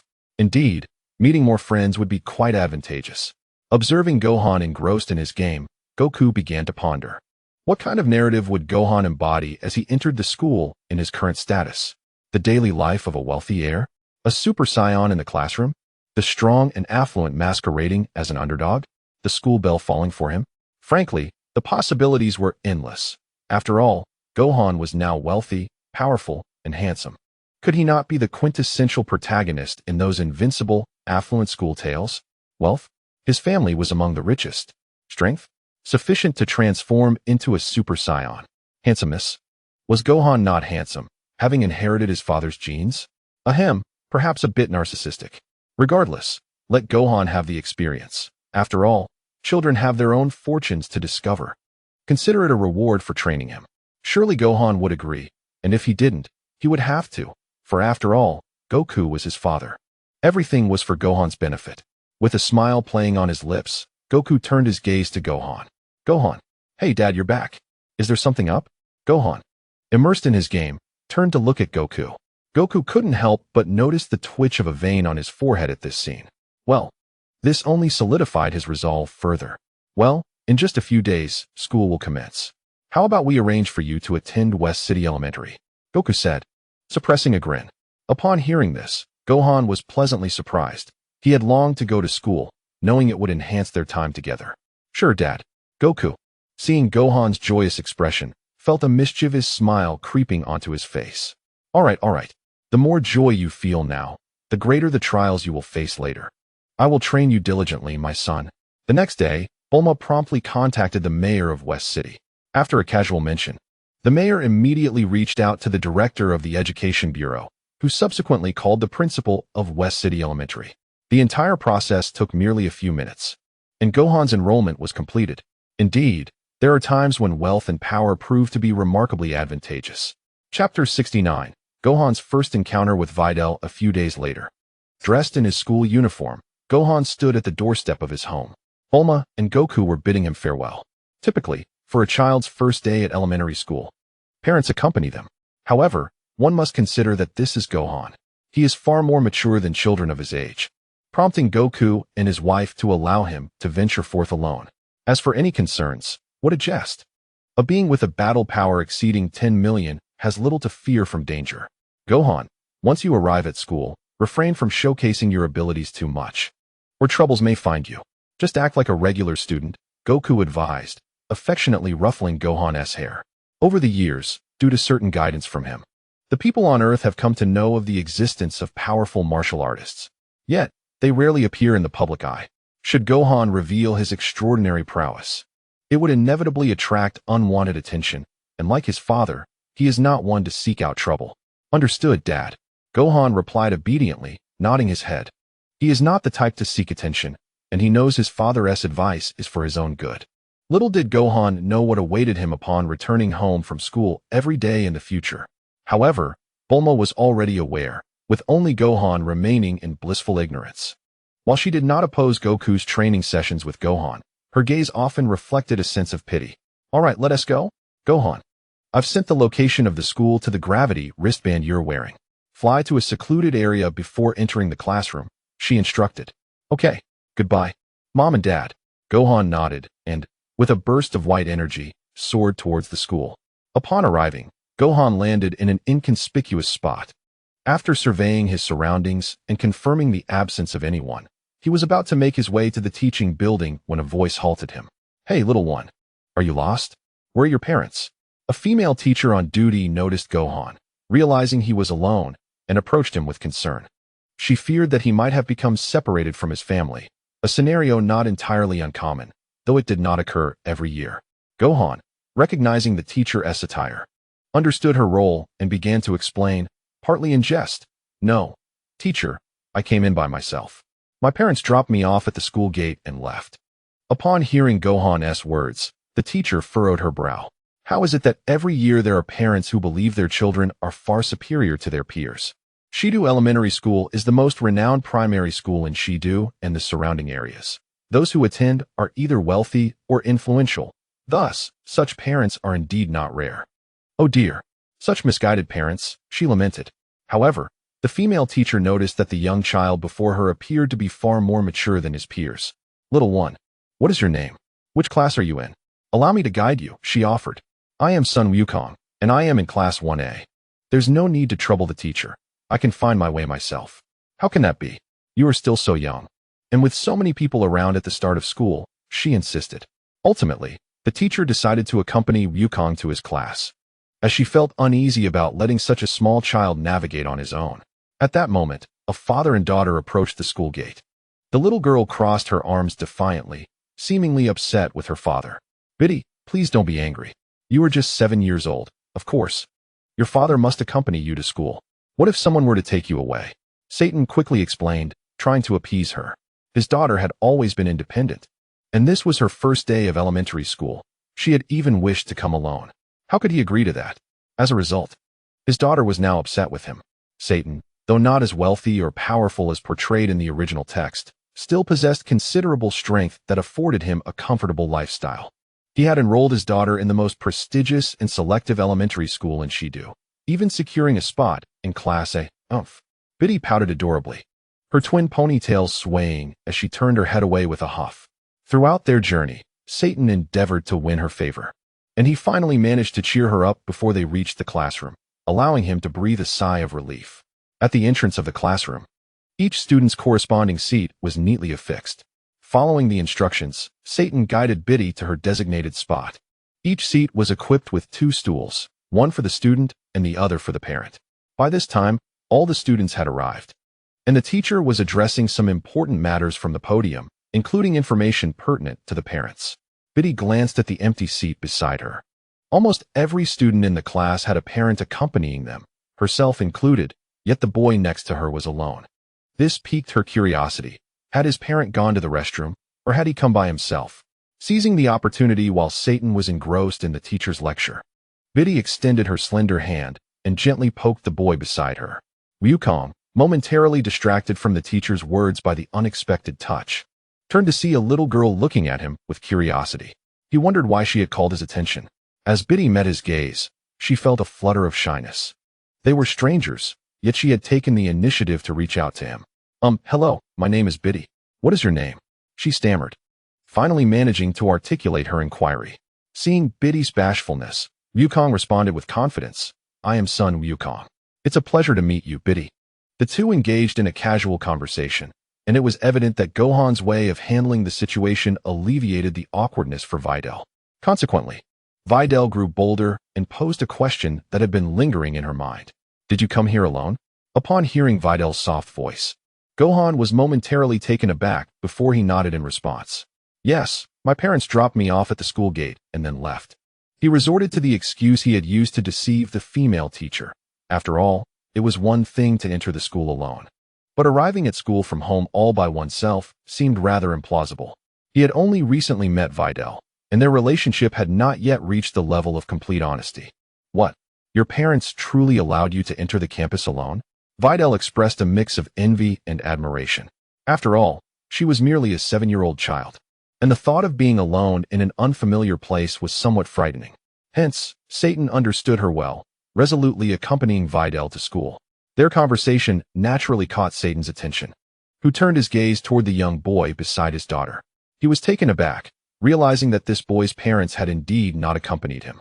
He must have a lot of courage. Satan regarded Gohan with a hint of sympathy, but for some inexplicable reason, he found himself somewhat displeased with the boy. It was an indescribable discomfort, yet he did not intervene in his daughter's dialogue with Gohan. After all, it was essential for his daughter to make friends. And which family in this class was not affluent and influential? It would be too inappropriate for him to act otherwise. Chapter 70. The unwavering bond of childhood in the afternoon. After bidding farewell to Videl, Gohan walked towards a secluded area that had gone unnoticed. Throughout the day, Gohan felt that he and Videl shared numerous common interests. This young girl possessed an innate rebellious spirit, speaking with a maturity that conveyed a sense of independence. This independence differed from his own. His had been forged through necessity, while Videl seemed to embody it by nature. As Gohan pondered over Videl, she gazed at his retreating figure, filled with curiosity. Why was Gohan not heading towards the school gate after classes? Thus, Videl, laden with questions, returned home with Satan. As Gohan neared home, he sensed that his father was waiting for him at the doorstep. Without much thought, he adjusted his direction, moving to land in front of Goku. With a thud, Gohan touched down on the ground and looked up at Goku. "Dad, is there something you wanted to discuss by waiting for me at the door?" Gohan felt a twinge of unease. It was rare for his father to seek him out. Most of the time, such encounters were merely to summon him for training. But today, wasn't it Monday?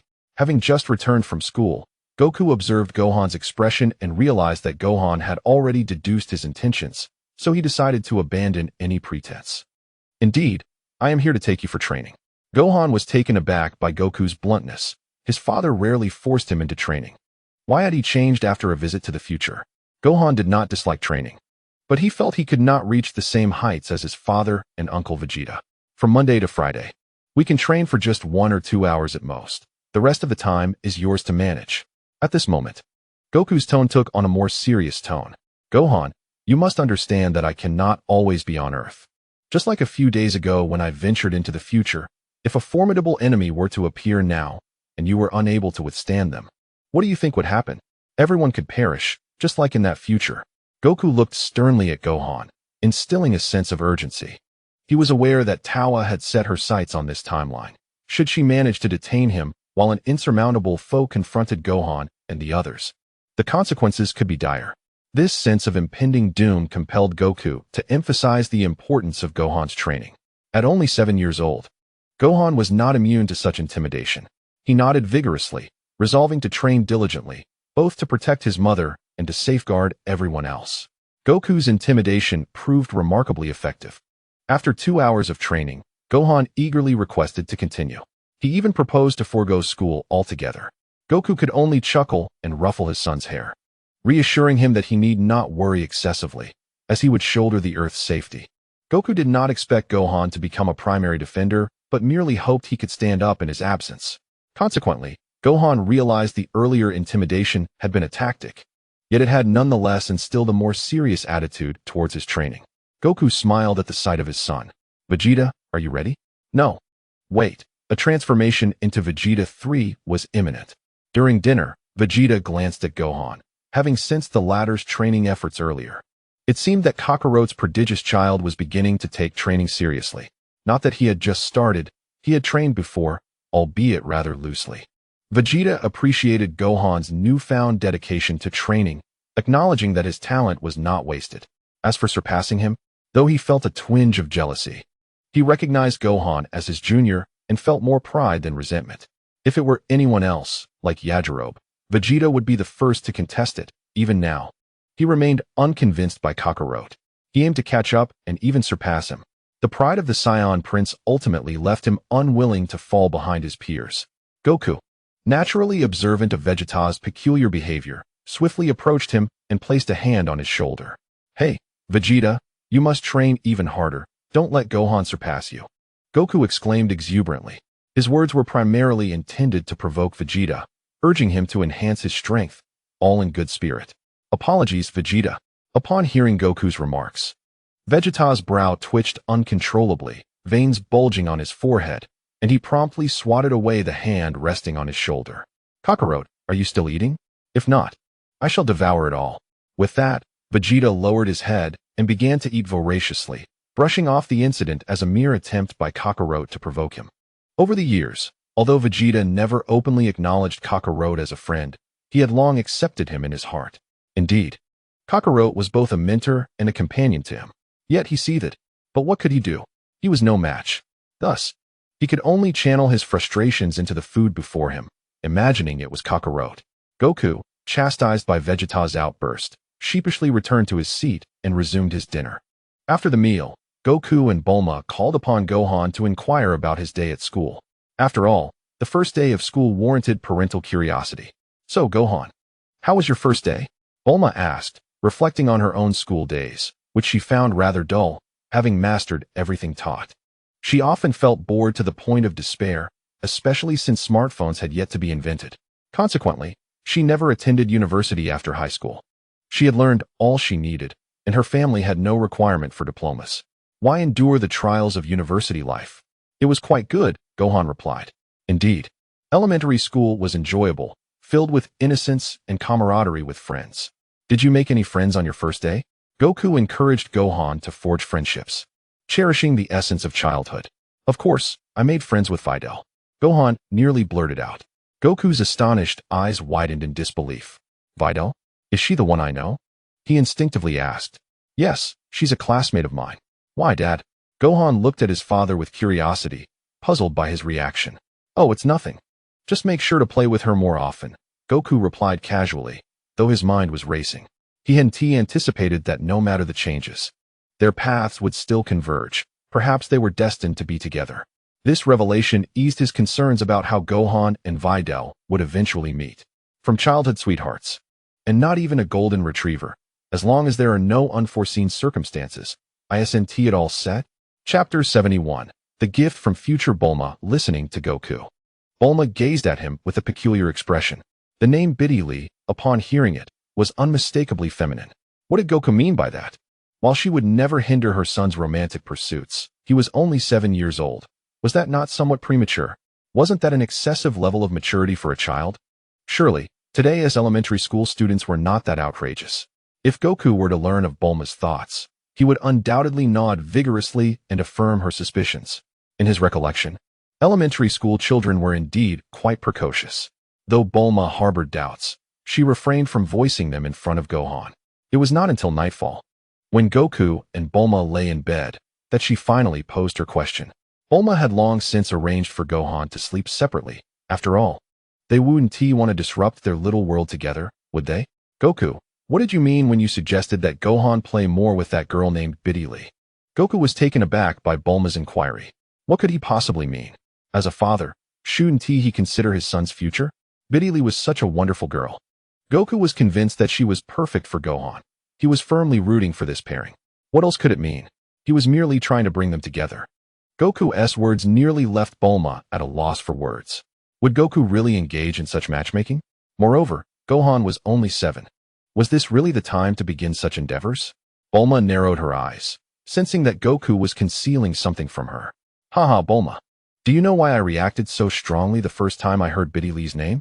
Goku, noticing Bulma's intense gaze, decided to respond with a mix of truth and jest. Bulma tilted her head, her blue eyes wide with curiosity as she looked at Goku. In the future timeline I visited, Gohan ends up with Biddy. She is a truly remarkable girl. Goku could only say this. How could he reveal that in his fused memories, Gohan and Biddy were together? That particular matter was a secret he wished to keep to himself, avoiding unnecessary complications. Upon hearing Goku's words, Bulma began to comprehend that, barring any unforeseen events, this girl named Biddy would likely be her daughter-in-law in the future. She thought it might be worthwhile to meet this Biddy someday. Oh, I just remembered, the future you asked me to bring you a gift. At that moment, Goku recalled the universal capsule that future Bulma had given him. He retrieved it from his storage space and handed it to Bulma. A gift from the future me? Bulma accepted the capsule, her curiosity piqued as she examined it. She cast a sidelong glance at Goku, a mischievous smile creeping onto her lips. Hey, Goku. Accompany me to a more spacious area. Bulma rose from the bed, gently pulling Goku along with her. He did not resist, but instead inquired with a hint of confusion. Bulma, what is going on? Why are we heading to an open space? Both of them were still clad in their pajamas. Oh, just think about it. What if the future me presents an extraordinary gift? Bulma explained. As she spoke, they arrived at a spacious corridor. She casually tossed a universal adhesive onto the ground. And with a resounding thud, a book materialized on the floor. A book? Bulma approached with curiosity, picking up a thick, somewhat tattered volume. She casually flipped it open and began to peruse its contents.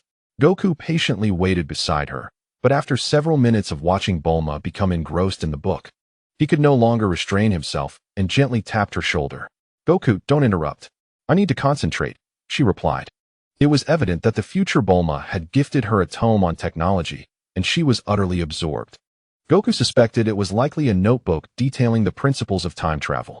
However, his touch reminded Bulma that they were still standing in the corridor in their pajamas, prompting her to momentarily close the notebook. Let us go back to the room, Goku. Without waiting for his response, she strode back to their quarters. Upon entering, Goku was surprised to find Bulma changing her clothes. She was only wearing a nightgown, and the process of changing was fully visible to him. Yet, Bulma thought nothing of it. After all, they were an old married couple. Bulma, so late at night, are you heading to the lab? Goku asked with a mix of curiosity and certainty as he watched her don a white lab coat. Yes, Bulma replied and stepped out of the room, leaving Goku in a state of bewilderment. Before he could fully comprehend the situation, Bulma playfully returned, leaning against the doorframe, her upper body exposed. A smile gracing her features as she looked at him. Goku, sleep well. Don't worry about me, goodbye. With that, she did not look back. Goku, a mix of amusement and exasperation, returned to bed. Bulma had always been like this, seemingly unchanged over the years. It was no wonder he was drawn to her quirky nature. Bulma was right. There was no need for him to worry. In her current state, she was akin to a celestial being, capable of going days without sleep without any adverse effects. Energized, she remained as vibrant as ever. However, Goku felt that with Bulma's brilliance, she would likely surprise him upon his awakening. With this thought in mind, he decided against sleeping. He seldom did, often opting for meditation instead. The following morning, Goku arrived early at Bulma's laboratory. Upon entering the laboratory, Goku immediately spotted Bulma, who was intently gazing at the glass window ahead. Beyond the glass was an expansive room where various mechanical arms were assembling something, exuding an aura of science fiction. Goku seldom visited Bulma's lab, and each time he did, he was profoundly astonished. After all, no man could resist the captivating allure of such futuristic marvels. Shoo! Just as Goku was about to call out to Bulma, she turned her head and placed a finger to her lips, signaling him to be quiet. Goku complied, standing beside her as they both watched the mechanical arms at work.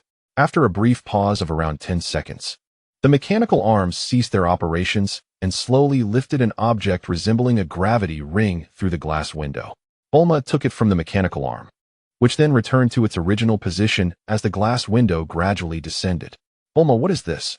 It looks remarkably like a gravity ring, Goku inquired, his face a canvas of curiosity. Bulma had previously shrouded her work in mystery, igniting Goku's intrigue. This is, in fact, an upgraded version of the gravity ring. Bulma paused momentarily, then beamed at Goku. It can withstand up to 450 times the gravitational pull and is capable of interdimensional communication. What? Interdimensional? Goku gazed at Bulma, astonished. What could possibly facilitate communication across dimensions? It was no surprise that Bulma had concocted such an incredible invention overnight, as her brilliance was unparalleled. Indeed, however, it is not yet operational. We still require a special type of energy for its activation, and the machinery to produce this energy will take a few more days.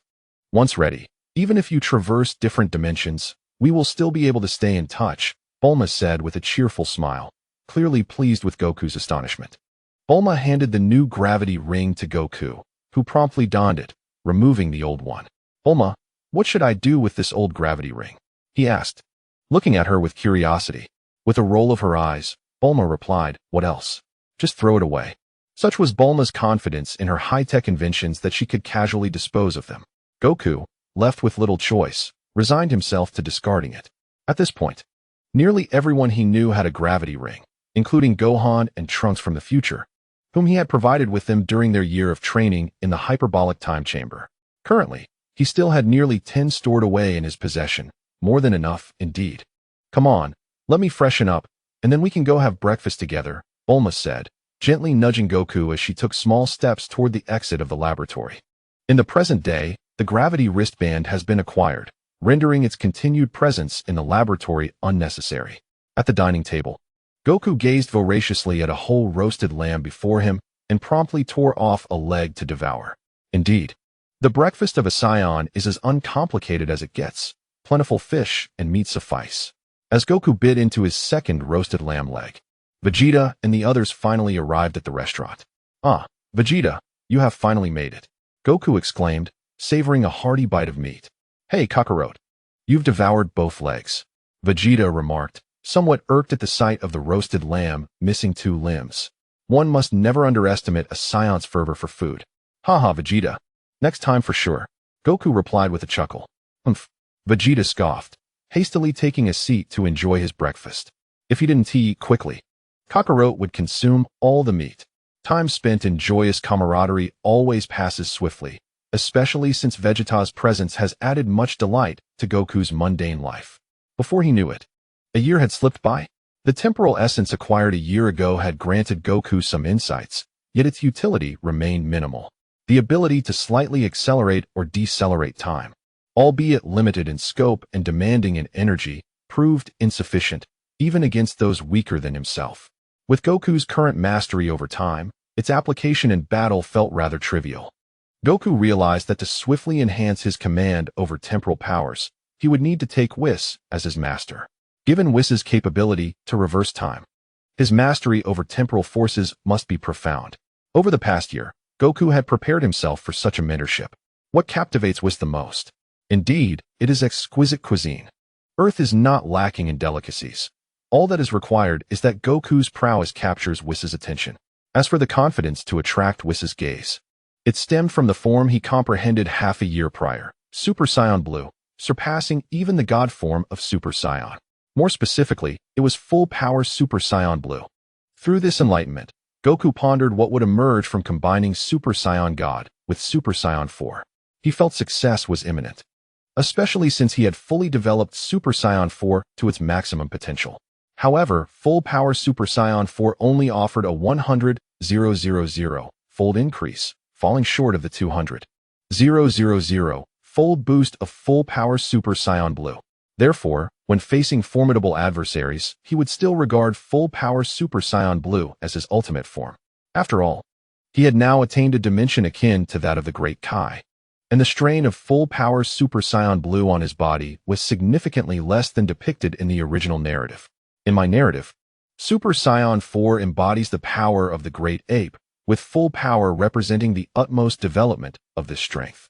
The concept of ultra-full power, as I envision it, serves as a rudimentary breakthrough of limitations, similarly harnessing the energy of the Saiyans. In truth, Goku could have attempted to capture Whis's attention a year prior, as the King of Time had previously mentioned. However, to err on the side of caution, he resolved to elevate his strength further. Presently, his base combat power has surged to an astonishing 10 billion, a feat achieved while he primarily focused on dimensional training, comprehending the power of time, and developing new forms. Here lies his current status: Son Goku race, Saiyan base combat power, 10 billion maximum divine power level, 2, 5400 dimensional rank, Grand Kai transformations, Super Saiyan 1, Super Saiyan 2, Super Saiyan 3, Super Saiyan 4, Super Saiyan God, Ultra Full Power Super Saiyan 4, Ultra Blue. Skills: Time Acceleration, Time Delay, Ultimate Kamehameha, Dragon Fist Explosion, Big Bang Attack, Stellar Explosion. I have been too benevolent. I initially wished for a panel that could adequately fill the narrative, yet after over 70 chapters, it has scarcely appeared, alas. Gazing at his panel, Goku smiled with satisfaction. It was nearly time to attract Whis's attention. However, some preparations were necessary beforehand. Goku sought out Bulma. "Bulma, could you arrange for the kitchen to prepare a feast? It doesn't need to be abundant, but it should offer a variety of dishes." Bulma, puzzled by Goku's request, questioned, "A feast? But it's still afternoon, and mealtime hasn't arrived yet. Is Goku hungry? But that can't be right. Surely, the quantity must be substantial. A feast? It can't possibly be for you, can it? Perhaps it's for someone else, or a certain angel." Angel. Bulma's astonishment was palpable, overwhelmed by the notion of such legendary beings actually existing in this world. Observing Bulma's expression, Goku understood that she misconstrued the nature of angels. "Bulma, this angel is not what you might envision, yet his status is indeed exalted, and his power is formidable." Goku spoke the truth. In the original narrative, Whis has yet to reveal his true strength.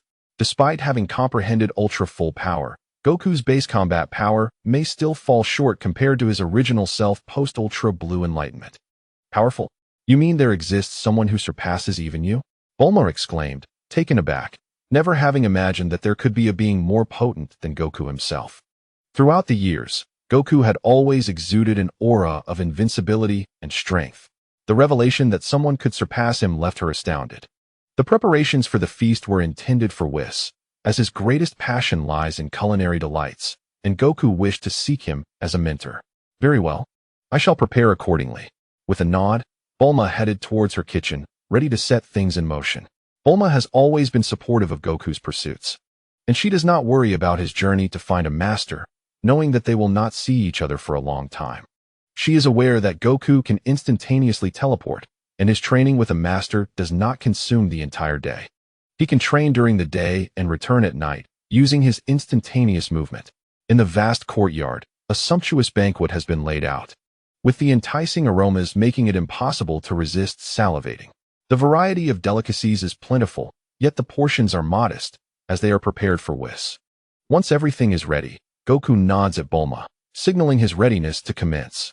With a sudden burst, Goku transforms into a Super Saiyan God, red energy radiating from him, exuding a divine aura. The divine energy disperses from Earth into the depths of the universe. Unlike his previous transformations, he does not suppress the spread of this divine aura, but instead unleashes it with full force. The crimson flames surrounding him expand, enveloping the sky above his home, akin to a celestial shroud. At this moment, his combat power reaches an astonishing 400 in the realm of divine strength. Suddenly, with a flourish, the red divine flames morph into a brilliant blue, encasing Goku entirely in azure energy, rendering him nearly indistinguishable. The blue glow shatters into fragments, dissipating into the fiery aura, gradually revealing Goku's form. His pupils and brows transformed into a striking blue, while his azure hair sways in the air. He absorbs all the exposed blue divine flames within him, and the next instant, they erupt forth like a volcanic explosion. This is the full-powered Ultra Blue state, disregarding energy and stamina depletion, unleashing a mightier force. His instantaneous combat power now surpasses 54,000 in the second realm of divine strength. Far away on King Kai's planet, East Kaioshin senses this terrifying divine aura, his expression paling instantly. How can such a formidable divine presence exist? What does Majin Buu amount to in comparison? Perhaps the universe is saved. Yet, East Kaioshin hesitates, contemplating whether to journey to the source of this divine energy. Meanwhile, on Destroyer God Planet, Whis gazes into the depths of space. He detects a powerful divine aura that seems improbable in their universe. How could such a potent divine presence exist? It is worth noting that even the previous Kaioshin did not attain the first realm of divine strength. As for the current Kaioshin, it is better left unmentioned. Whis looks at his staff and, through it, observes Goku in his ultra blue form. Oh ho ho, is this a Saiyan? It has been quite a while since a Saiyan has manifested such divine energy. Whis gazed at Goku with keen interest. Many years ago, a Super Saiyan, upon death, briefly emanated a divine aura. However, this phenomenon was fleeting, vanishing almost instantly, yet it was captured by Whis. At that time, Lord Beerus was in slumber, and he would not have inquired about it had Whis not mentioned it. I wonder if this little fellow aspires to be a candidate for the role of destroyer. If so, he could certainly meet with him. Lord Beerus is notoriously lethargic. However, Goku's subsequent words took Whis by surprise. Mr. Whis, my name is Son Goku, and I am a Saiyan. I am aware that you are observing me. May I have the honor of meeting you? I have an abundance of delicacies here that I believe you would relish. Upon finishing his sentence, Goku gestured towards a table laden with food. Whis shifted his gaze and immediately beheld the splendid feast, his eyes sparkling with delight. The food appeared exceedingly delectable. What an intriguing little fellow. I shall indeed pay you a visit. Whis retracted his staff and transformed into a radiant arc of rainbow light, soaring towards Earth. Goku, do you truly think this will be effective? Bulma inquired, glancing at him. Goku shook his head in uncertainty. He too was unsure. If Whis had taken notice, the outcome would likely be evident within a matter of minutes. Time would reveal all. Very well, Bulma replied, somewhat resigned, nodding her head. After approximately 10 minutes, a cascade of radiant light descended from the heavens. Goku's spirits lifted at the sight, for he knew Whis had arrived. Ah, Mr. Son Goku, greetings. I am Whis. How did you come to know of me? Whis couldn't help but feel curious. The current Supreme Kai was completely unaware. Perhaps some ancient Kais possessed knowledge about the destroyers, given that Lord Beerus had previously obliterated a Kai's planet. Yet, those Kais were likely only acquainted with the concept of a destroyer, having scant understanding of the angel himself, let alone knowing his name. Thus, Whis was intrigued by how Goku had learned his name. Greetings, Mr. Whis. I acquired your name from the Supreme Kai of Time. Lord Krinoa, Goku replied politely, weaving a slight untruth. Oh, the Supreme Kai of Time, Krinoa? I did not expect this scion named Son Goku to have interacted with her. Quite remarkable, Whis mused. Indeed, the Supreme Kai of Time once invited me to join the Time Patrol, which I declined. However, I gleaned some secrets of our universe from her, including your name, Mr. Whis. Haha, Mr. Son Goku, you need not address me with such formality. Casual conversation will suffice. Thank you for clarifying my curiosity. Whis's initial impression of Goku was quite favorable, and the fact that he had turned down an invitation from the Supreme Kai of Time was indeed rare and exceptional. Mr. Whis, please indulge in the delectable cuisines of our Earth. I am certain you will find them delightful. This sentiment from Goku struck a chord within Whis, who had already caught a whiff of the tantalizing aromas wafting from the dining table. He had long desired to savor these culinary delights. Thank you, Goku. Approaching the table, Whis picked up a dessert, and, using the accompanying spoon, took a spoonful and brought it to his lips. Exquisite. This is delectable too. Whis transformed into a blur, continuously sampling the array of dishes before him, his exclamations of delight filling the air. Goku and Bulma patiently awaited Whis's culinary journey. After several minutes, Whis emerged from his gastronomic reverie, casting an apologetic glance at Goku and Bulma. I apologize, Goku. I must have kept you waiting for quite some time. You surely have a reason for wanting to see me, correct?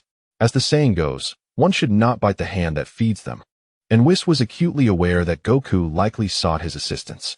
He held Goku in high regard and was keen to hear his request, hence his unabashed enjoyment of the feast. Goku felt a twinge of embarrassment as he prepared to voice his request. Yes, Mr. Whis, I wish to become your disciple. Whis regarded Goku with surprise, not expecting such a request. This matter is both simple and complex. Goku, you are aware that I am the tutor to the God of Destruction. If you wish to learn from me, would you be willing to become a candidate for the role of God of Destruction? Whis's words prompted Goku to ponder deeply. Is it worthwhile to become a candidate for God of Destruction? After much contemplation, Goku ultimately shook his head. No, thank you, Mr. Whis. He disliked the feeling of being constrained, and it seemed his intentions had faltered. Wait, in the original narrative, Goku and Vegeta did not appear to become candidates for the God of Destruction, did they? Just as Goku was lost in thought, Whis's voice reached his ears. Since you are unwilling to become a candidate for God of Destruction, I cannot teach you. However, having partaken of your offerings, I must provide recompense. Which shall be my guidance? Whis smiled at Goku, whose face lit up with uncontainable joy. All his preparations had not been in vain, and he had successfully persuaded Whis to mentor him. Thank you, Mr. Whis.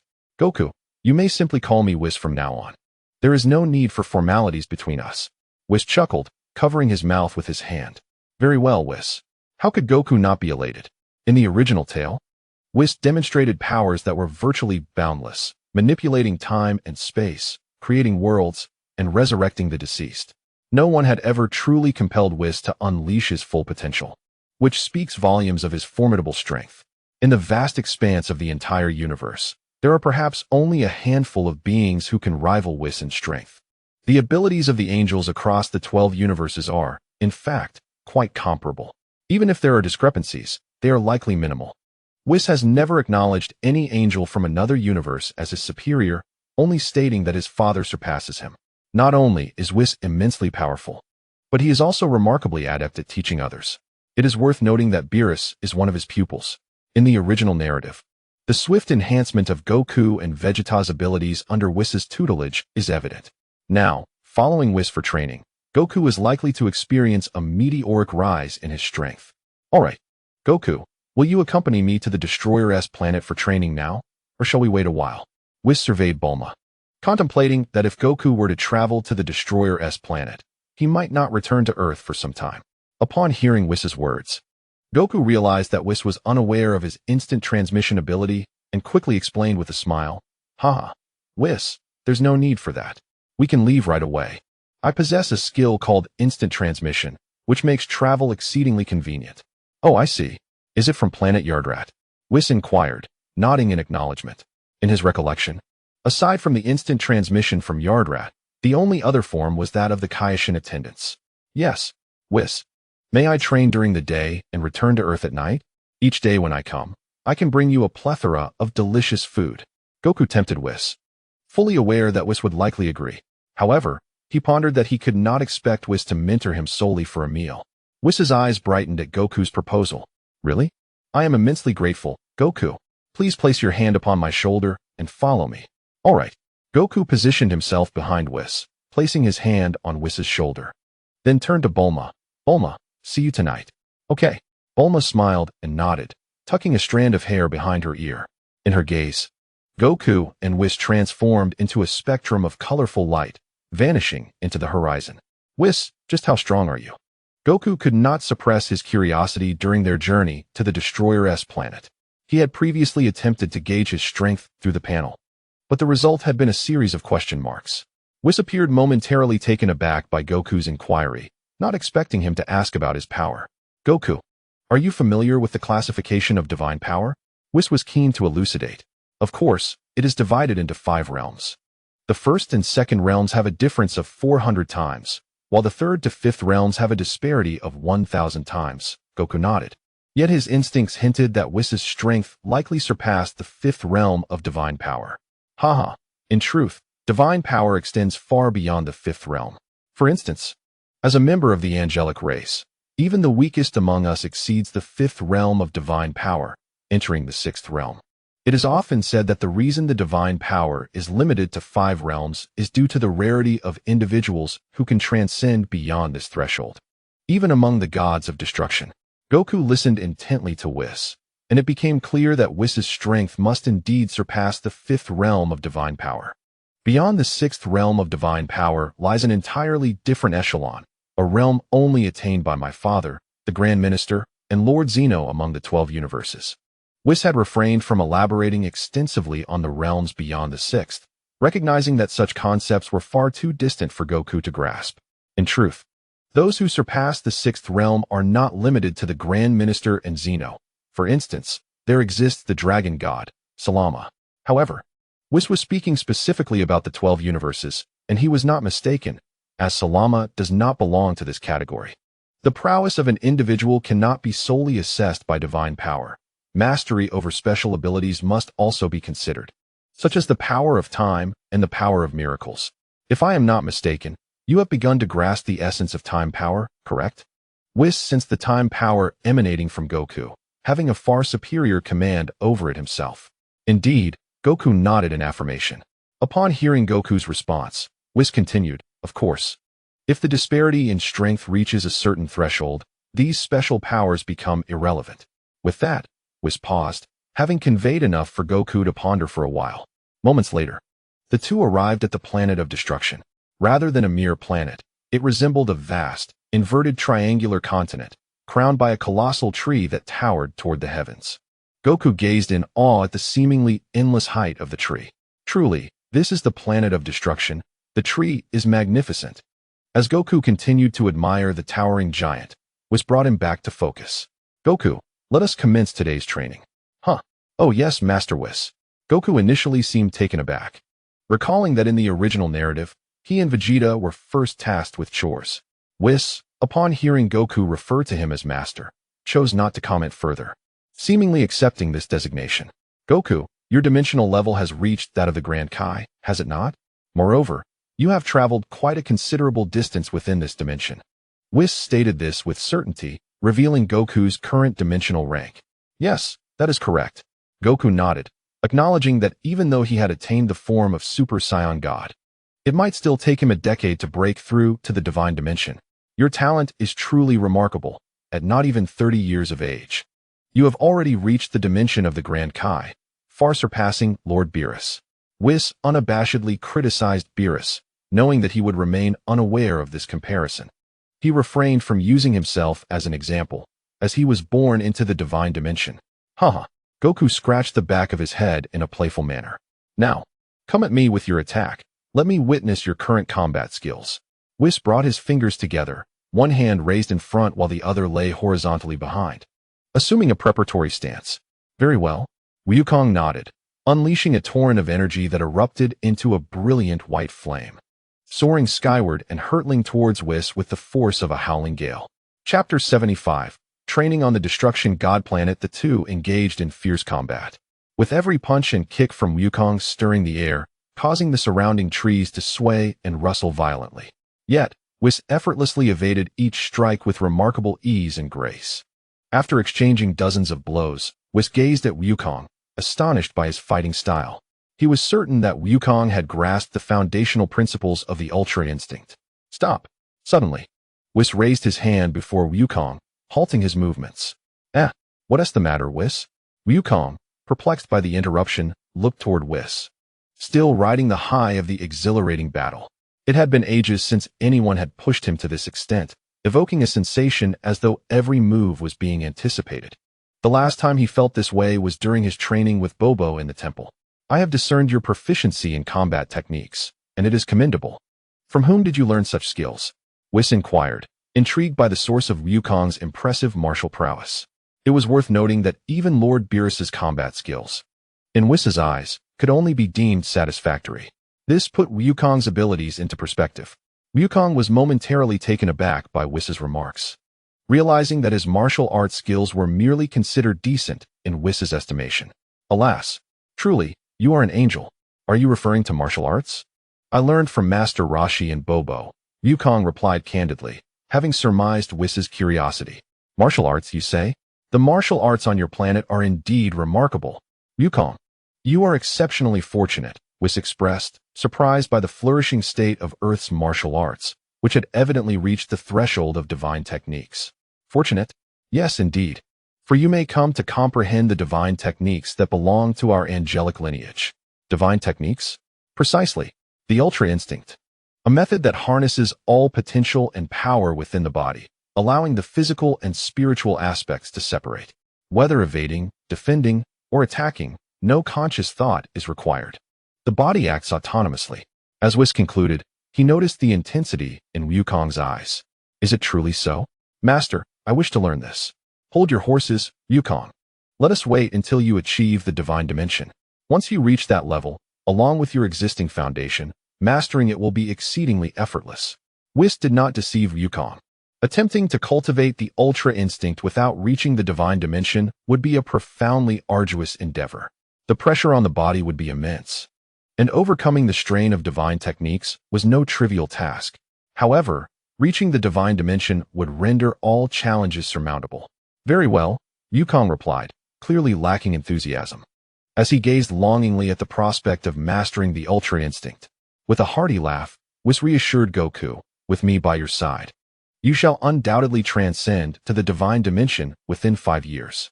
There is no need for haste. He smiled at Goku's earnest expression. 5 years is a considerable span, perhaps even less. Henceforth, let your daily training focus primarily on comprehending the power of time and dimensions, while the honing of combat skills can be prioritized once you ascend to the divine realm. Whis's words delineated the course of Goku's training for the ensuing 2 years. Goku felt invigorated, a surge of energy coursing through him. As time swiftly flowed by, seasons changed on Earth, and trees had undergone 2 cycles of shedding and regrowth. On the Destroyer planet, Goku was laboriously advancing forward, arms raised, bearing a weighty object conjured by Whis.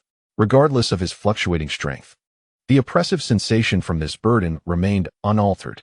Over the past 2 years, Goku had made significant progress. To begin with, his base combat power had escalated to an astounding 60 billion, despite dedicating much of his time to other pursuits. A year prior, he had successfully fused Super Saiyan 4 with Super Saiyan God. He referred to this transformed, crimson-haired state as the Super Saiyan 4 limit breakthrough. Isn't it striking? Essentially, this form is an augmentation of Super Saiyan 4, substituting its energy with the divine essence of Super Saiyan God. In other words, it is akin to transforming into Super Saiyan 4 whilst in the Super Saiyan God state. His hair glowed a vivid red, accompanied by a similarly hued divine aura that seemed to carry a hint of volatility. The amplification factor of the limit breakthrough was astonishing, even threefold compared to full-power Super Saiyan Blue. When he first transformed, Whis was utterly astounded, remarking on the uniqueness of the Saiyan race. Despite possessing immense power within, it could only be unleashed through transformation. Yet, this peculiar trait bore its advantages, allowing for rapid enhancement in base form. Consider this. A mere increment in combat power could result in a staggering 600,000 through the Super Saiyan 4 limit breakthrough form. Is that not extraordinary? As 2 years elapsed, Goku's mastery of time manipulation had significantly improved, with heightened capabilities in acceleration and deceleration and diminished energy consumption, even achieving brief moments of time suspension. The energy drain was indeed formidable, but fortunately, his high stamina and swift recovery allowed him to utilize it for extended periods. An ordinary individual might find themselves incapacitated after merely a second or two of pause. Youth is a blessing. One can simply lay down and drift into slumber. However, he still felt a gap in his ability to reverse time and traverse dimensions. Yet, it seemed that the distance was not insurmountable. Presently, he was on the brink of the divine dimension, inching closer to mastering the Ultra Instinct technique, with Whis concluding that this journey would not exceed a year. Finally, Goku released the heavy object, collapsing onto the ground in exhaustion. At this moment, Whis approached as well. Well, Goku, today's training has concluded. You may return to Earth now. When you come back tomorrow, please bring some instant noodles, as we are nearly out. Ever since Whis had tasted a culinary delight known as instant noodles a year ago, he had become enamored with this dish, consuming at least one bucket daily. Goku couldn't fathom how anyone could grow tired of such a meal, yet astonishingly, Whis never seemed to tire of it. Haha, Whis, I'll bring you some instant noodles tomorrow, though I might not be able to train. Goku chuckled, scratching his head. Upon hearing this, Whis looked at Goku with surprise. Was it truly possible for Goku to take a day off from training? Such an occurrence was indeed rare. Haha, I never thought I'd witness a day of rest for you, Goku, Whis remarked, stifling his laughter. It's not a day off. I have some matters to attend to back on Earth tomorrow, Goku quickly retorted. Rest? How could that even be possible? He was not that kind of person. The truth was that tomorrow marked the day the androids would appear, and he needed to return to prevent any potential butterfly effects. Indeed, I'm referring to you, Trunks. All right, but don't forget the instant noodles, Whis replied nonchalantly, though he made a mental note to remind Goku. I won't forget. Farewell, Whis, Goku said, placing his fingers together at his forehead before vanishing in a flash of instant transmission from the God of Destruction's planet. Chapter 76. The arrival of the androids 2 years later. Upon Goku's return to Earth, darkness had already fallen. He walked slowly to the adjacent room of their bedroom. At that moment, Bulma had just managed to lull Goten and Bra to sleep and quickly gestured for silence as Goku entered. Over the past 2 years, Bulma had become pregnant with a pair of twins who had recently been born. As a result, Goku had paused his training for several days to accompany Bulma during her pregnancy. The boy bore a striking resemblance to Goku, sharing the same crab-like hairstyle, and his hair was entirely black without a hint of blue. Goku named him Son Goten. For some reason, in their family, the second son always shared a likeness with his father. This was the case for Goku, and it seemed to continue with his son.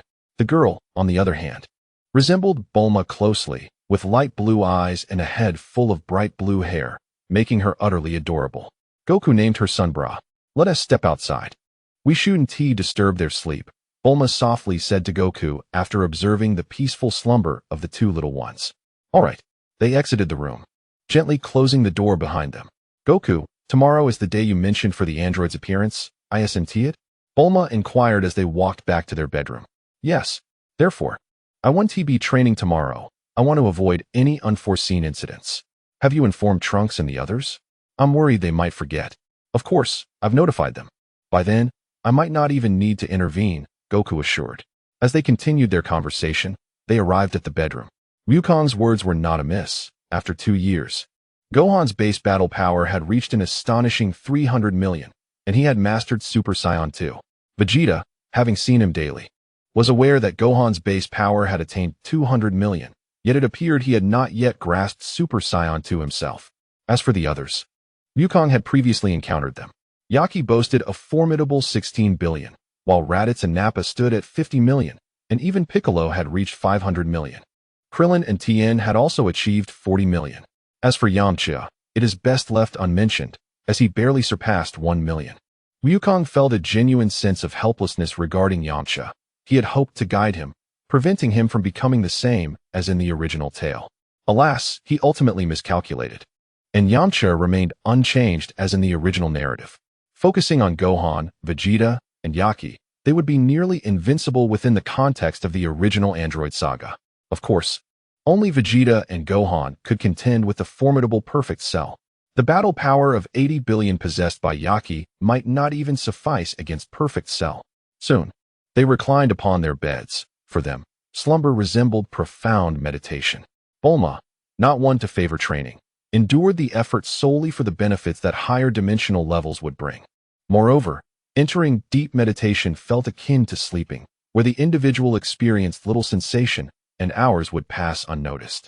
Thus, Bulma resorted to training at night, as daytime training would be exceedingly burdensome for her. As the following day approached noon, Wukong and Bulma arrived at the prearranged location with Gohan, while Goten and Bra remained at home. They reached an island, the very site where Trunks had informed them the androids would appear. Wukong, recalling from memory, designated a small town on the island as their meeting point. Upon arrival, they discovered they were the earliest to arrive, with the others yet to show up. However, it was not long before the others began to arrive in succession. Naturally, the first to arrive were Vegeta and his companions, who resided nearby. Wukong's presence was instantly sensed by Vegeta. "Hey, Tais, why did you bring little Trunks along?" Bulma inquired, surprised at the sight of Trunks in Tais' arms. In this timeline, Trunks and Goten were born barely a month apart. Nothing much, just came to play.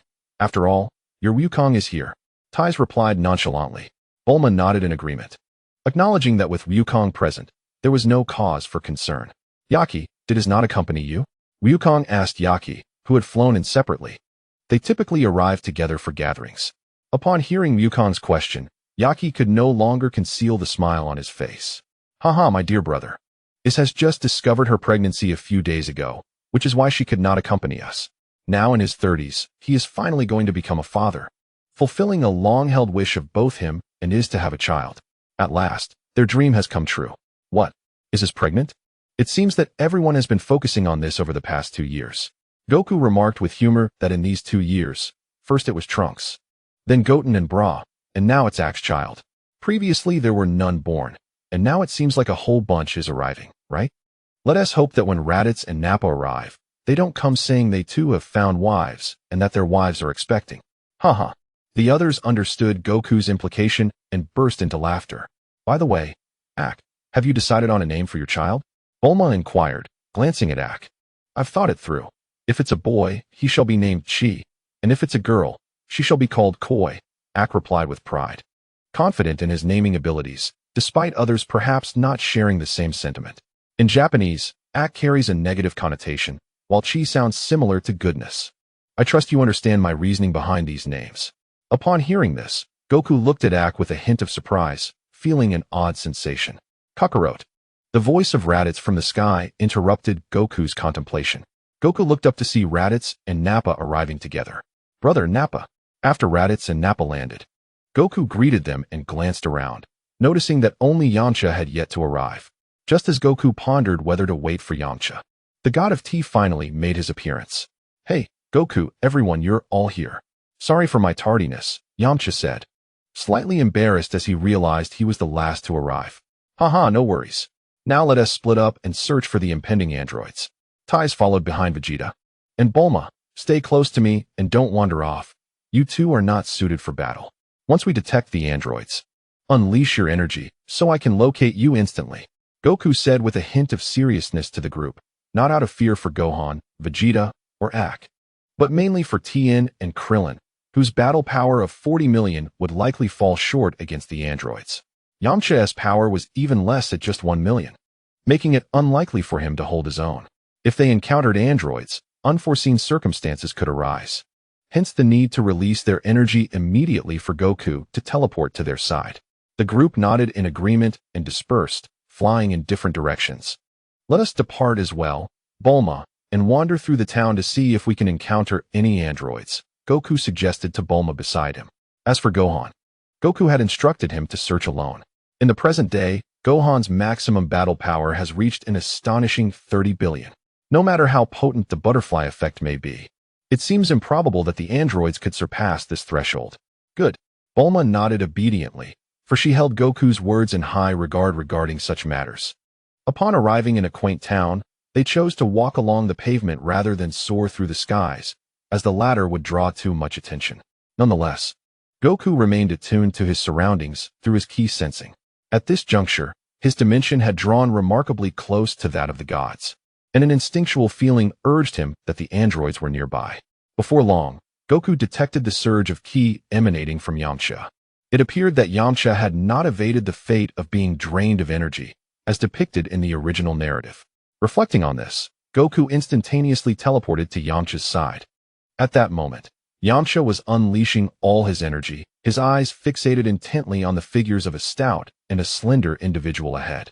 Goku had previously described the appearance of two androids, one stout and one slender, and these two perfectly matched his description. Although he could not sense their ki, his intuition indicated that they were immensely powerful, and he could only await Goku's arrival. Yamcha, I've come. Are you all right? Yamcha, who was concentrating on the androids, was startled by Goku's sudden appearance and trembled slightly. Phew, it's just you, Goku. They look exactly like what you described. It must be them. Upon Goku's arrival, Yamcha felt a sense of relief, as he believed there was no challenge too great for Goku to overcome. Following Yamcha's gaze, Goku spotted the two figures, one stout and one slender, at the end of his line of sight. Indeed, these were the androids 19 and 20. A smile spread across Goku's face as nearly everyone flew over, given that the town was not particularly large, and a burst of ki made flight feasible. Oh, everyone has arrived. Goku beamed at the approaching Vegeta and the others. Humph, Kakarot, are these the androids you mentioned? They don't seem impressive at all. Vegeta scoffed, his disdain evident as he scrutinized androids 19 and 20. Although he could not sense their ki, Vegeta had already discerned from their expressions that they did not appear formidable. Meanwhile, the androids looked on in trepidation. The moment Goku teleported, he unleashed a surge of ki, which was readily detected by androids 19 and 20. In their assessment, Goku's power was double that of their own, and only the three individuals back at the base could hope to defeat him. Android 20 quickly recognized Goku as the one who had obliterated the Red Ribbon Army. Previously, he had been unable to monitor Goku's strength with his microbots, leaving him unaware of Goku's true capabilities. Now, however, he was fully informed. Their strength far surpassed that of the two, who were already contemplating an escape. Goku, with a cheerful demeanor, gazed at Android 19 and 20, releasing a portion of his energy, approximately around 700 million. His intention was to compel Android 20, also known as Dr. Gero, to flee, thereby releasing androids 16, 17, and 18 from the base. However, one escaping android 20 would suffice. The other could remain behind. Initially jovial and engaging with the group, Goku suddenly appeared before android 19. What? Android 19 stared in disbelief as a white energy blade pierced through his body, while Goku's face bore a hint of a smile. With a swift motion of his arm, the sharp energy sword cleaved through android 19's form, splitting him in two and causing countless mechanical parts to cascade to the ground. 19. Dr. Gero did not cry out in grief for 19's demise, but rather in astonishment at Goku's formidable power. Android 20, or should I say Dr. Gero, I spared you when you annihilated the Red Ribbon Army, but I shall not let you escape this time. Goku turned to face Dr. Gero, a menacing smile gracing his features. Dr. Gero retreated several steps, his body trembling, his expression shifting between fear and fury as he contemplated his escape. Gathering a sphere of energy in his hand, he hurled it at Goku and promptly took to the skies. Goku nonchalantly swatted the yellow energy blast away, silently observing Dr. Gero's fleeing silhouette. Don't even think about running. Gohan, witnessing this, attempted to rush forward, but Goku instantaneously teleported in front of him, halting him with a hand. Dad, Gohan questioned, perplexed by his father's decision to let the android escape. Patience, Gohan.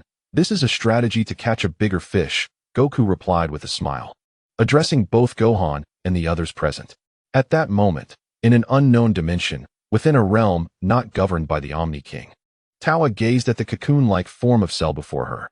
This creature was captured from a different timeline, and, through her careful nurturing, had become significantly more powerful than the original Cell. She intended to transport this version of Cell to the timeline she had traversed 5 years prior. This timeline was exceptionally unique. If it could indeed create a substantial impact, it should expedite the unsealing of Lord Demigra's imprisonment. This Cell would not need to absorb androids 17 and 18. With the passage of time, he would evolve into his perfect form, boasting a combat power of 25 billion. However, given that he had once vanquished Frieza, who possessed a power level of 15 billion, it was likely that Goku from that timeline now exceeded 25 billion in strength. To be prudent, she had implanted within this Cell a potent dark energy, sufficient to trigger a lower-tier Majin transformation upon his initial demise. Although the lower-tier version may not reach the astonishing 8,000-fold power of its superior counterpart, it nonetheless boasts an impressive augmentation of 100-fold. Upon transformation, its prowess ascends to the realm of divine strength, achieving a formidable 25 for 100. Rather than merely a transformation, the demon god form can be viewed as an intrinsic manifestation of her true power. It is only through self-imposed sealing that her strength has now culminated in a divine strength of 6 for 100. In contrast, the lower-tier version of Cell is more akin to an external force, forcibly elevating its capabilities to this level. Yet, this is still sufficient. It is essential to recognize that, in a typical timeline, it would take 7 years for that particular fused warrior to attain divine strength. During this time frame, it is unlikely that anyone would have mastered the fusion technique or acquired the Patera earrings. Tawa is brimming with confidence in her plan, already envisioning the praise she would receive from Lord Demigra. Unfortunately, she remains oblivious to the extent of Goku's current strength and the trials he has endured. For many years, she has been relentlessly pursued by the Time Patrol, perpetually on the run, unable to return to her original timeline and ascertain Goku's true power. Presently, she resembles a battle-weary general adorned with flags upon a stage. Of course, she is still being hunted, and her strategy involves swiftly traversing that timeline to dispatch Cell with utmost speed, after which she intends to evade the Time Patrol once more. Tawa swiftly arrived in the timeline where Goku resided, tearing open a rift and casting Cell into it before fleeing without a backward glance. There was no alternative. The relentless pursuit of the Time Patrol left her no choice. Chapter 78. Androids 17 and 18. Let us wait here for a few minutes, Goku suggested. Glancing at the others, unbeknownst to them, he had discreetly placed a trace of his energy upon Dr. Gero, unnoticed even by the doctor himself. Their immediate task was to wait for Dr. Gero to release the androids before teleporting over. He could sense that trace of energy still in motion. Kakarot, what kind of big fish are you trying to catch? Future Trunks questioned, pondering whether the 2 androids mentioned were indeed the ones they were expecting. Yes, the androids that Future Trunks referred to are not them. Our timeline differs fundamentally from theirs, Goku affirmed with a nod, continuing to elaborate. In fact, the personalities of the androids from both timelines are distinct. Different personalities among the androids. The others exclaimed in confusion. Is it even possible for androids to possess different personalities? The androids from the future timeline have already been released at this point, while those in our timeline remain confined by Dr. Gero.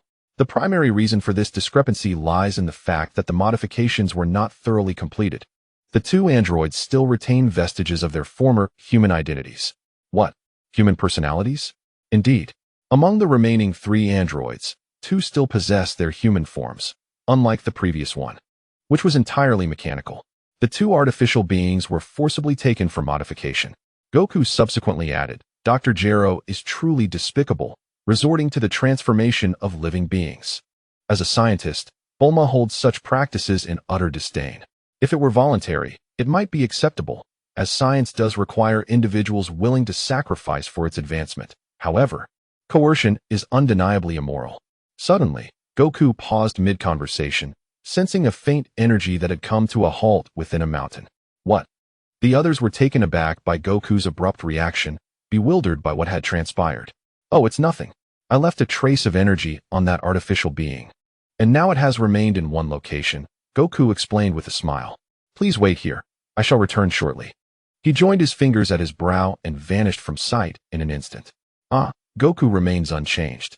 Meanwhile, within Dr. Gero's base, a man and a woman stood before him. The woman held a device resembling a controller. "Old man, we now possess the controller. What command can you give us?" Number 18 said with a smile, gazing at Dr. Gero. "How infuriating. Return it to me. Your strength is merely a consequence of my work." Dr. Gero's expression darkened, realizing he had carelessly allowed number 18 to seize the controller. "Do you truly believe we volunteered for your modifications?" Number 17 glared at Dr. Gero with a menacing gaze. Gero felt a prickling unease as he regarded them, understanding that his situation had become precarious. At that moment, he sensed his gaze inexplicably rising. Number 17 and number 18 stared at him in horror, as a familiar voice echoed in their ears. "Thank you for the guidance, Dr. Gero." Goku held Dr. Gero's head in one hand while retracting his energy blade with the other. He never showed mercy to villains. A swift end was the greatest kindness he could offer. "What?" Dr. Gero watched in disbelief as his body slowly collapsed to the ground, the cut on his mechanical neck sparking incessantly. "Farewell, Dr. Gero." In the corner of his eye, he saw Goku's other hand glowing brighter, drawing nearer. "No, please, no." The desperate Dr. Gero, along with what he could claim as his head, vanished from the world. After eliminating Dr. Gero, Goku turned to number 17 and number 18 with a friendly smile. You are Son Goku." Number 18 gazed at him with a hint of fear. Their implanted memories naturally included Goku's appearance. The overwhelming power he had just displayed revealed a combat strength exceeding 1 billion. "Indeed, I am Son Goku," he acknowledged graciously. "I am aware that Dr. Gero created you with the intention of eliminating me. Yet, why do you still stand before us?" Number 17 regarded Goku with caution. Upon hearing number 17's remark, Goku chuckled nonchalantly.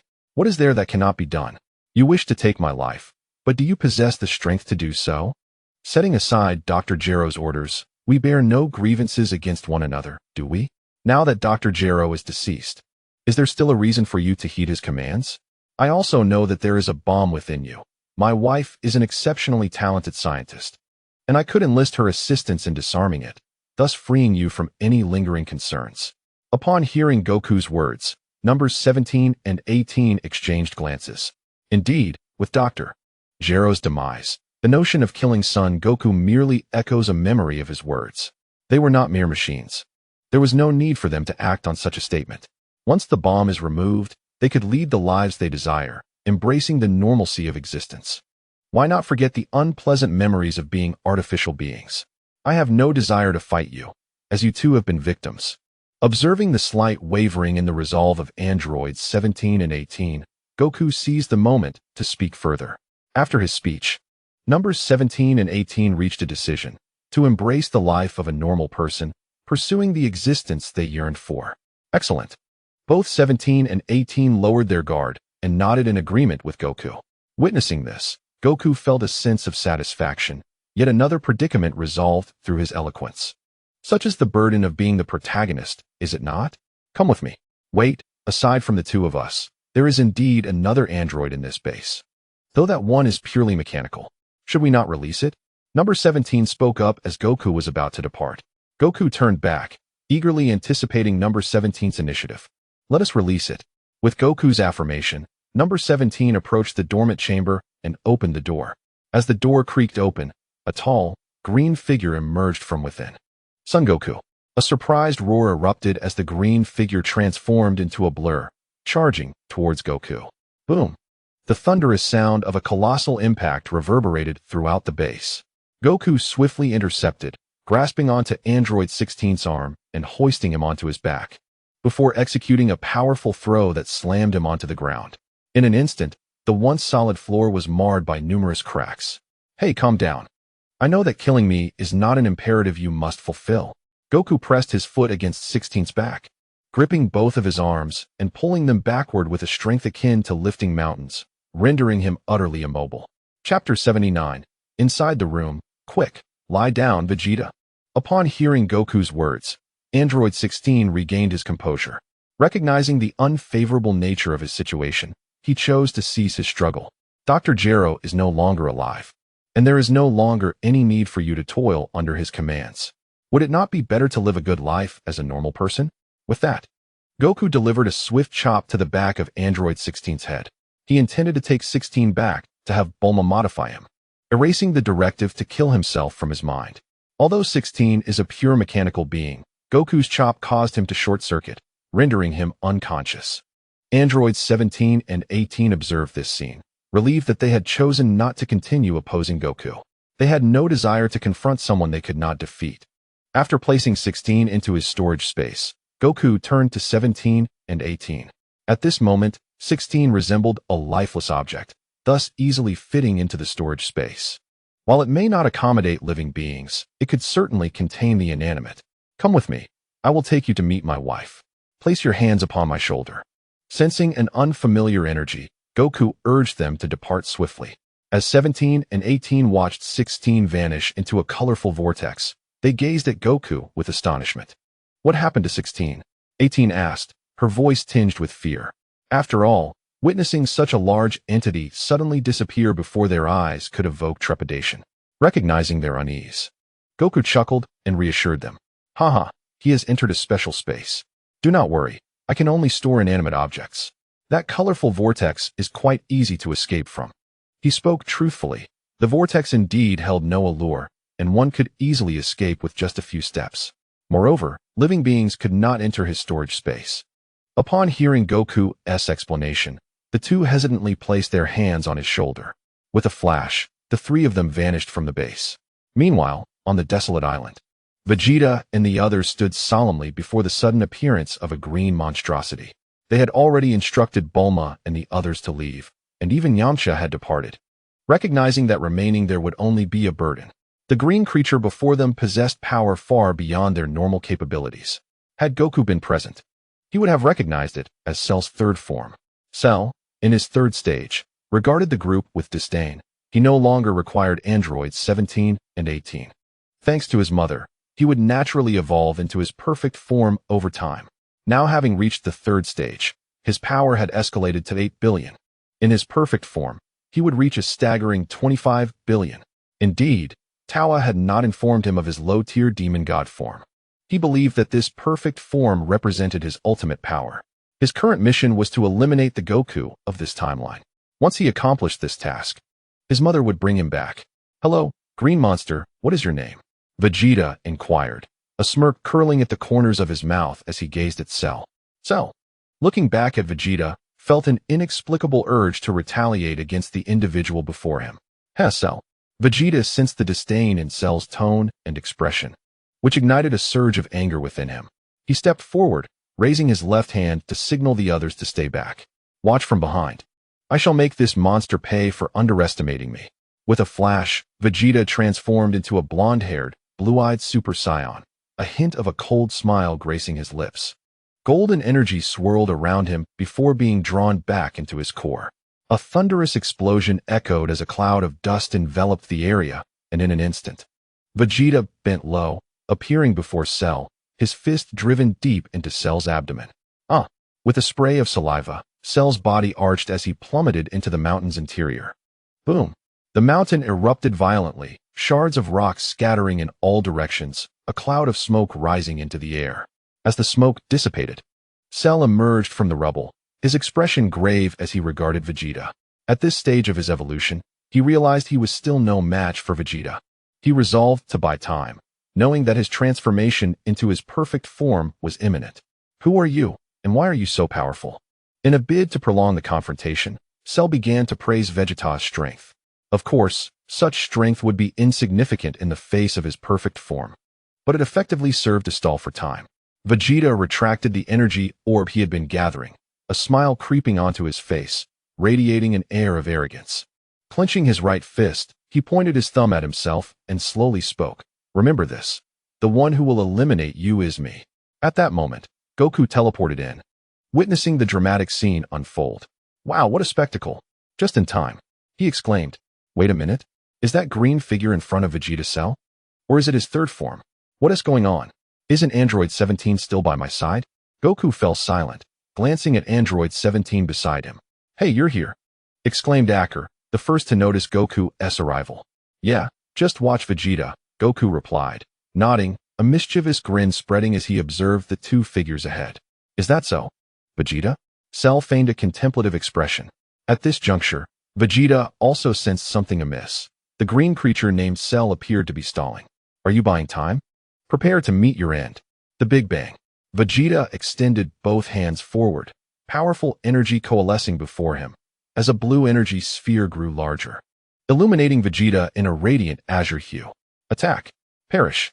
The blue energy orb swelled in the air, hurtling towards Cell at an astonishing velocity.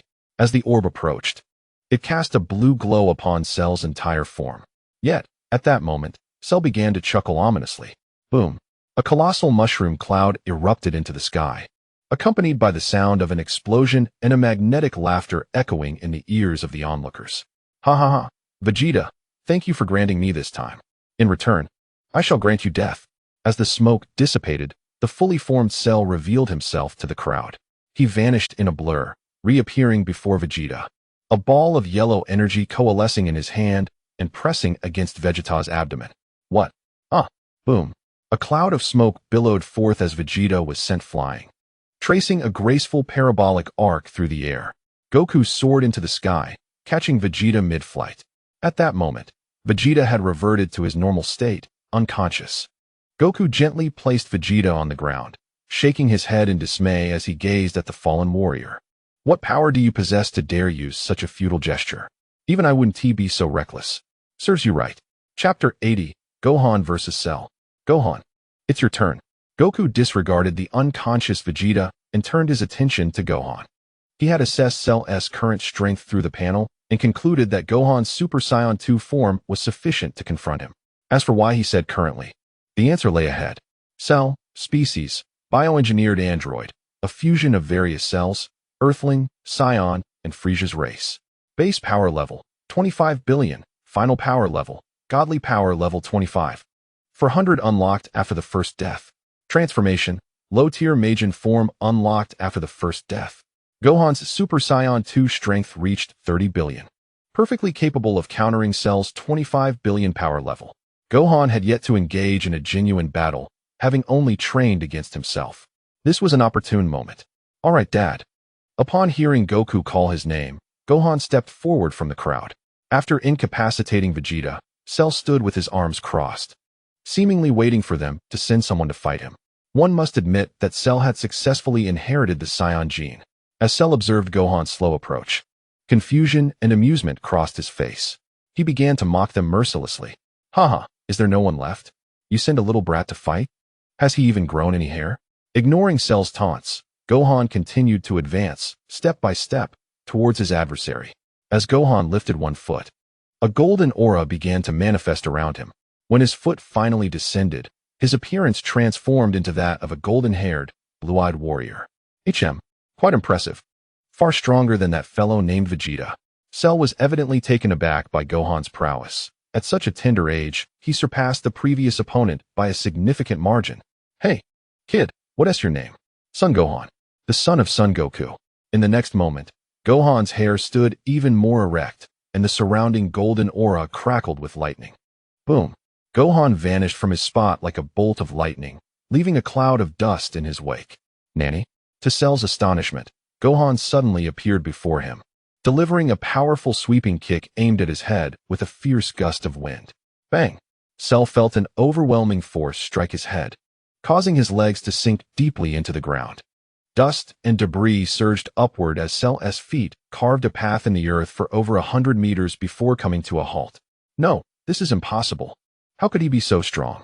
As Cell felt waves of pain radiating from his face, he looked at Gohan in disbelief. Gohan's strength clearly exceeded his own. If Son Gohan was this formidable, what about Son Goku? The thought darkened Cell's expression. However, thoughts of retreat never crossed his mind. His mother had assured him that she would intervene if he were to face defeat. Surely, even if Goku were exceptionally powerful, he could not surpass his mother. Furthermore, the Saiyan genes within him were igniting his pride, refusing to allow him to flee. With a furious roar, Cell unleashed a torrent of energy from within, charging towards Gohan. The two soon collided, fists and feet clashing.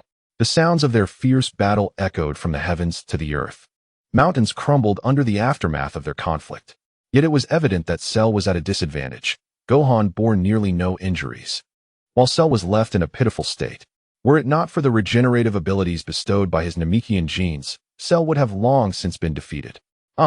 Once more, Gohan landed a punch squarely on Cell's face, sending him plummeting to the ground like a shooting star. Boom! The winds and dust from the impact spread outward in all directions. Goku hastily conjured a barrier of energy to shield the others from the swirling debris. Cell struggled to rise, wiping the blood from his lips. The pain etched on his face incessantly provoked his nerves. Despite possessing Namekian genes, his recovery was far outpaced by the injuries he sustained. Damn it, didn't my mother say she would intervene? Why have I yet to see her? Indeed, Tawa had mentioned she would take action. However, the force that emerged was the dark energy buried deep within him. After Cell had perished once, he would inevitably retaliate. Gohan, observing the resurrected Cell, erupted with fury and dashed behind him, leaving a sonic boom in his wake. Gohan tilted his body, planted one hand on the ground, and with a powerful thrust of his rear leg, executed a spinning kick aimed at Cell. What? Caught off guard. Cell hastily crossed his arms in front of him for defense. Although he managed to shield himself just in time, the tremendous force propelled him skyward. The green figure soared into the air, a golden aura erupting from the ground beneath. Soon, the green silhouette leveled out. In midair, each punch and kick from Gohan landed with ferocity upon Cell. After each blow sent Cell flying, Gohan swiftly pursued, leaving Cell with no opportunity to counter. Forced into a defensive stance, Gohan ascended above Cell and, summoning all his might, delivered a devastating elbow strike to Cell's abdomen. A bone-chilling scream echoed through the heavens, resonating across the vast sky. Accompanied by a stream of anguish, Cell's entire form bent and plummeted toward the ground. Yet Gohan reached the earth before Cell, sliding gracefully, his eyes shimmering with a golden glow as he positioned himself beneath Cell's descent. Came. Gohan placed his hands at his waist, as blue energy coalesced within his grasp. The magnetic field generated by this immense energy caused the winds around him to intensify, sending countless particles of sand and debris spiraling away. As time elapsed, the blue radiance grew ever more brilliant, and for a fleeting moment, the entire realm appeared to be bathed in a soft azure hue. Here it comes. A wave of blue energy surged from the ground, soaring towards the heavens. The colossal Kamehameha enveloped Cell's descending form entirely. How could this be? Accompanied by Cell's agonized cries, the energy wave did not cease. Instead, it traversed the sky, piercing through the atmosphere, and launched into the depths of space. The blue luminescence continued to flicker, and after several moments, Gohan finally relinquished the energy he had been channeling. With a flick of his wrist, the Kamehameha trailed a long tail of fire, dissipating into the horizon. At that moment, there was no trace of Cell remaining in the sky. Except for Goku, everyone believed Cell had been reduced to mere dust, vanishing from this world. However, was the outcome truly so? Dark energy suddenly engulfed the entire sky. A terrifying aura seemed to suffocate all present. Chapter 81, Cell's demonic form. Is this the power my mother bestowed upon me? It is indeed formidable, so powerful that it is utterly captivating. Reborn. Cell floated in midair with arms outstretched and eyes closed, seemingly reveling in this overwhelming strength. He paid no heed to those on the ground. They were unworthy and unnecessary. With this power, he was invincible. Behold your king. The dark energy surged uncontrollably from within Cell, exerting an oppressive force upon the multitude below. The winds began to intensify, and bolts of lightning cascaded from the clouds. Goku's hair was tousled by the gusts as he gazed upward at Cell in the sky. At that moment, Cell appeared significantly darker, seemingly influenced by the dark energy. Observing Cell's maniacal laughter from above, Goku couldn't help but smile. At last, he had encountered an adversary that piqued his interest. Goku closed his eyes, warmed up, and then reopened them, transforming his round eyes into sharp, angular ones. In an instant, Goku vanished from his original position. A flaw. Still immersed in his formidable power, Cell remained entirely unprepared. Goku's fist struck Cell's face with the force of thunder, sending him crashing to the ground once more. Boom! Goku tilted his head back, fists clenched at his sides, watching the vast clouds of dust rise from the earth. At that moment, His body radiated a golden glow, his hair standing on end, an astonishing aura emanating from within him. The golden light illuminated the entire sky, a mass of golden flames breaking through the clouds, tearing apart the dark heavens to reveal a patch of blue. Subsequently, the golden flames diminished, retreating back into Goku's being. Super Saiyan at full power, here I come. Prepare to meet your end. The dark flames erupted from the earth, carrying countless fragments skyward, charging towards the golden figure. Bang! Goku firmly blocked Cell's incoming punch, the force reverberating through his palm, causing an explosion behind him. The sound of the shockwave echoed, dispersing a large volume of mist. What? Cell quickly recoiled, gazing in alarm at the golden figure before him. He had not anticipated Goku's strength to be so formidable. After all, he was in his demon god form. You must be Son Goku, correct? Cell regarded him with a hint of caution. Indeed, Goku replied with a smile and a nod, unlike Vegeta, who foolishly relished in showing off. Although he knew he could not be defeated now, it was wise to harbor a sense of reverence. Cell's expression grew somewhat somber as he looked upon Goku. The good news was that his target had appeared. The bad news was that this target was stronger, and it could very well be his demise. Moreover, the form previously exhibited by that boy, Gohan, was yet to be unleashed by Goku. He could not believe that Goku, as a father, would lack such a transformation. Come now, you cannot escape. You must have guessed as much, Goku said, smiling at Cell, who was deep in thought. He knew Cell had surely deduced that he possessed an even more powerful transformation. However, by merely transforming into Super Saiyan, he had already conveyed his stance. Tada Kai. Humph. Sheru let out a grunt, then resolutely abandoned his thoughts, adopting a defensive stance as he turned his gaze towards Goku. Oh, has he chosen not to initiate an attack? In an instant, Goku vanished from sight. What? Startled by Goku's sudden appearance beside him, Sheru was caught off guard as Goku landed a solid punch to his face. Accompanied by a rush of air, Sheru was sent hurtling backward, spinning in midair for several seconds before finally coming to a halt. He touched his bruised face, feeling the sharp pangs of pain, and his anger swelled within him. Kamehameha. Sheru placed his hands at his waist and swiftly unleashed a beam of blue energy. The azure energy surged forward, trailing flames as it shot towards Goku. Goku quickly powered up, evading the attack by sidestepping, and propelled himself toward Sheru. In a mere heartbeat, Goku was before Sheru, delivering a powerful punch that sank deep into Sheru's abdomen. Then, he swiftly maneuvered behind Sheru, executing a side kick. In midair, Sheru resembled a mere punching bag. Goku unleashed a series of uppercuts, hooks, and jabs, each movement appearing deceptively simple yet profoundly elegant, as he had long since melded these techniques into his very being. A knee strike from Goku sent Sheru crashing down towards the ground. As Sheru plummeted at high speed, Goku raised his hands above his head, gathering energy. The blue energy in his palms split into countless streams, cascading down like a magnificent curtain of light, enveloping a vast expanse of the sky. At this moment, Gohan had already reached the gathering place of their friends and witnessed the unfolding spectacle. The entire sky seemed to be shrouded in blue radiance, the beams descending like shooting stars. This is bad, everyone retreat. They were too close to the battlefield, and such a widespread attack posed a significant risk of collateral damage.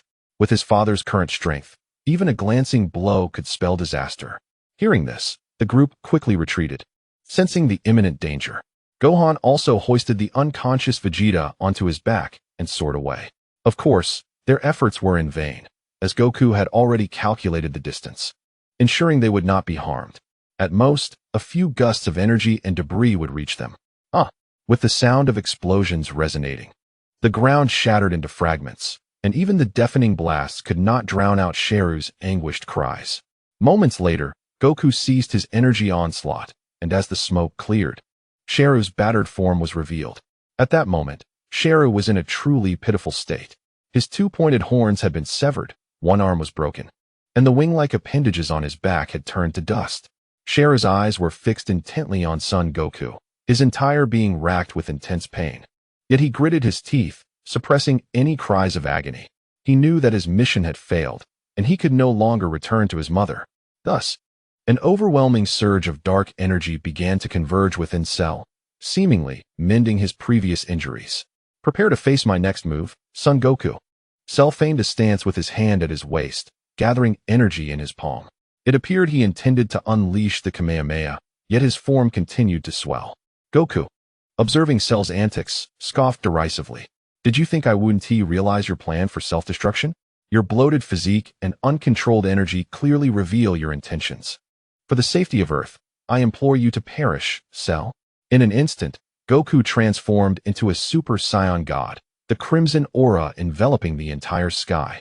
He approached Cell, who was now immobilized by the impending explosion. Goku placed his hand upon Cell's body. Did you believe I was oblivious to your self-detonation scheme? Goku spoke gently, as the divine energy began to spread across Cell's form. Chapter 82. The most pathetic death of Cell. What is this? Cell exclaimed. Panic etched across his face as the red aura began to engulf him entirely. The flame seared him, inflicting a pain that felt as though it were scorching his very soul. He yearned to resist, yet he found himself utterly powerless. I have enveloped you in this energy. Even if you explode, the force will be contained within my aura. At that moment, the flames had completely enveloped Cell. In despair, Cell gazed at Goku with eyes filled with hatred. He was filled with rage.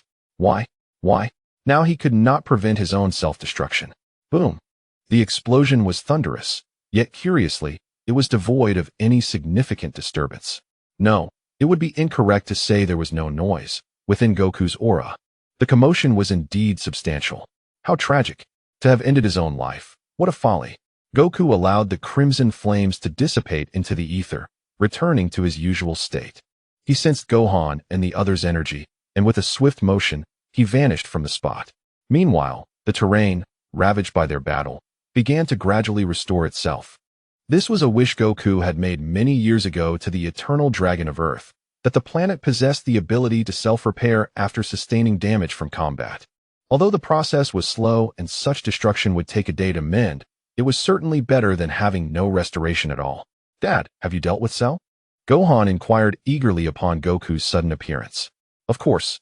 With me in action, it was but a trifling matter, Goku boasted before his son.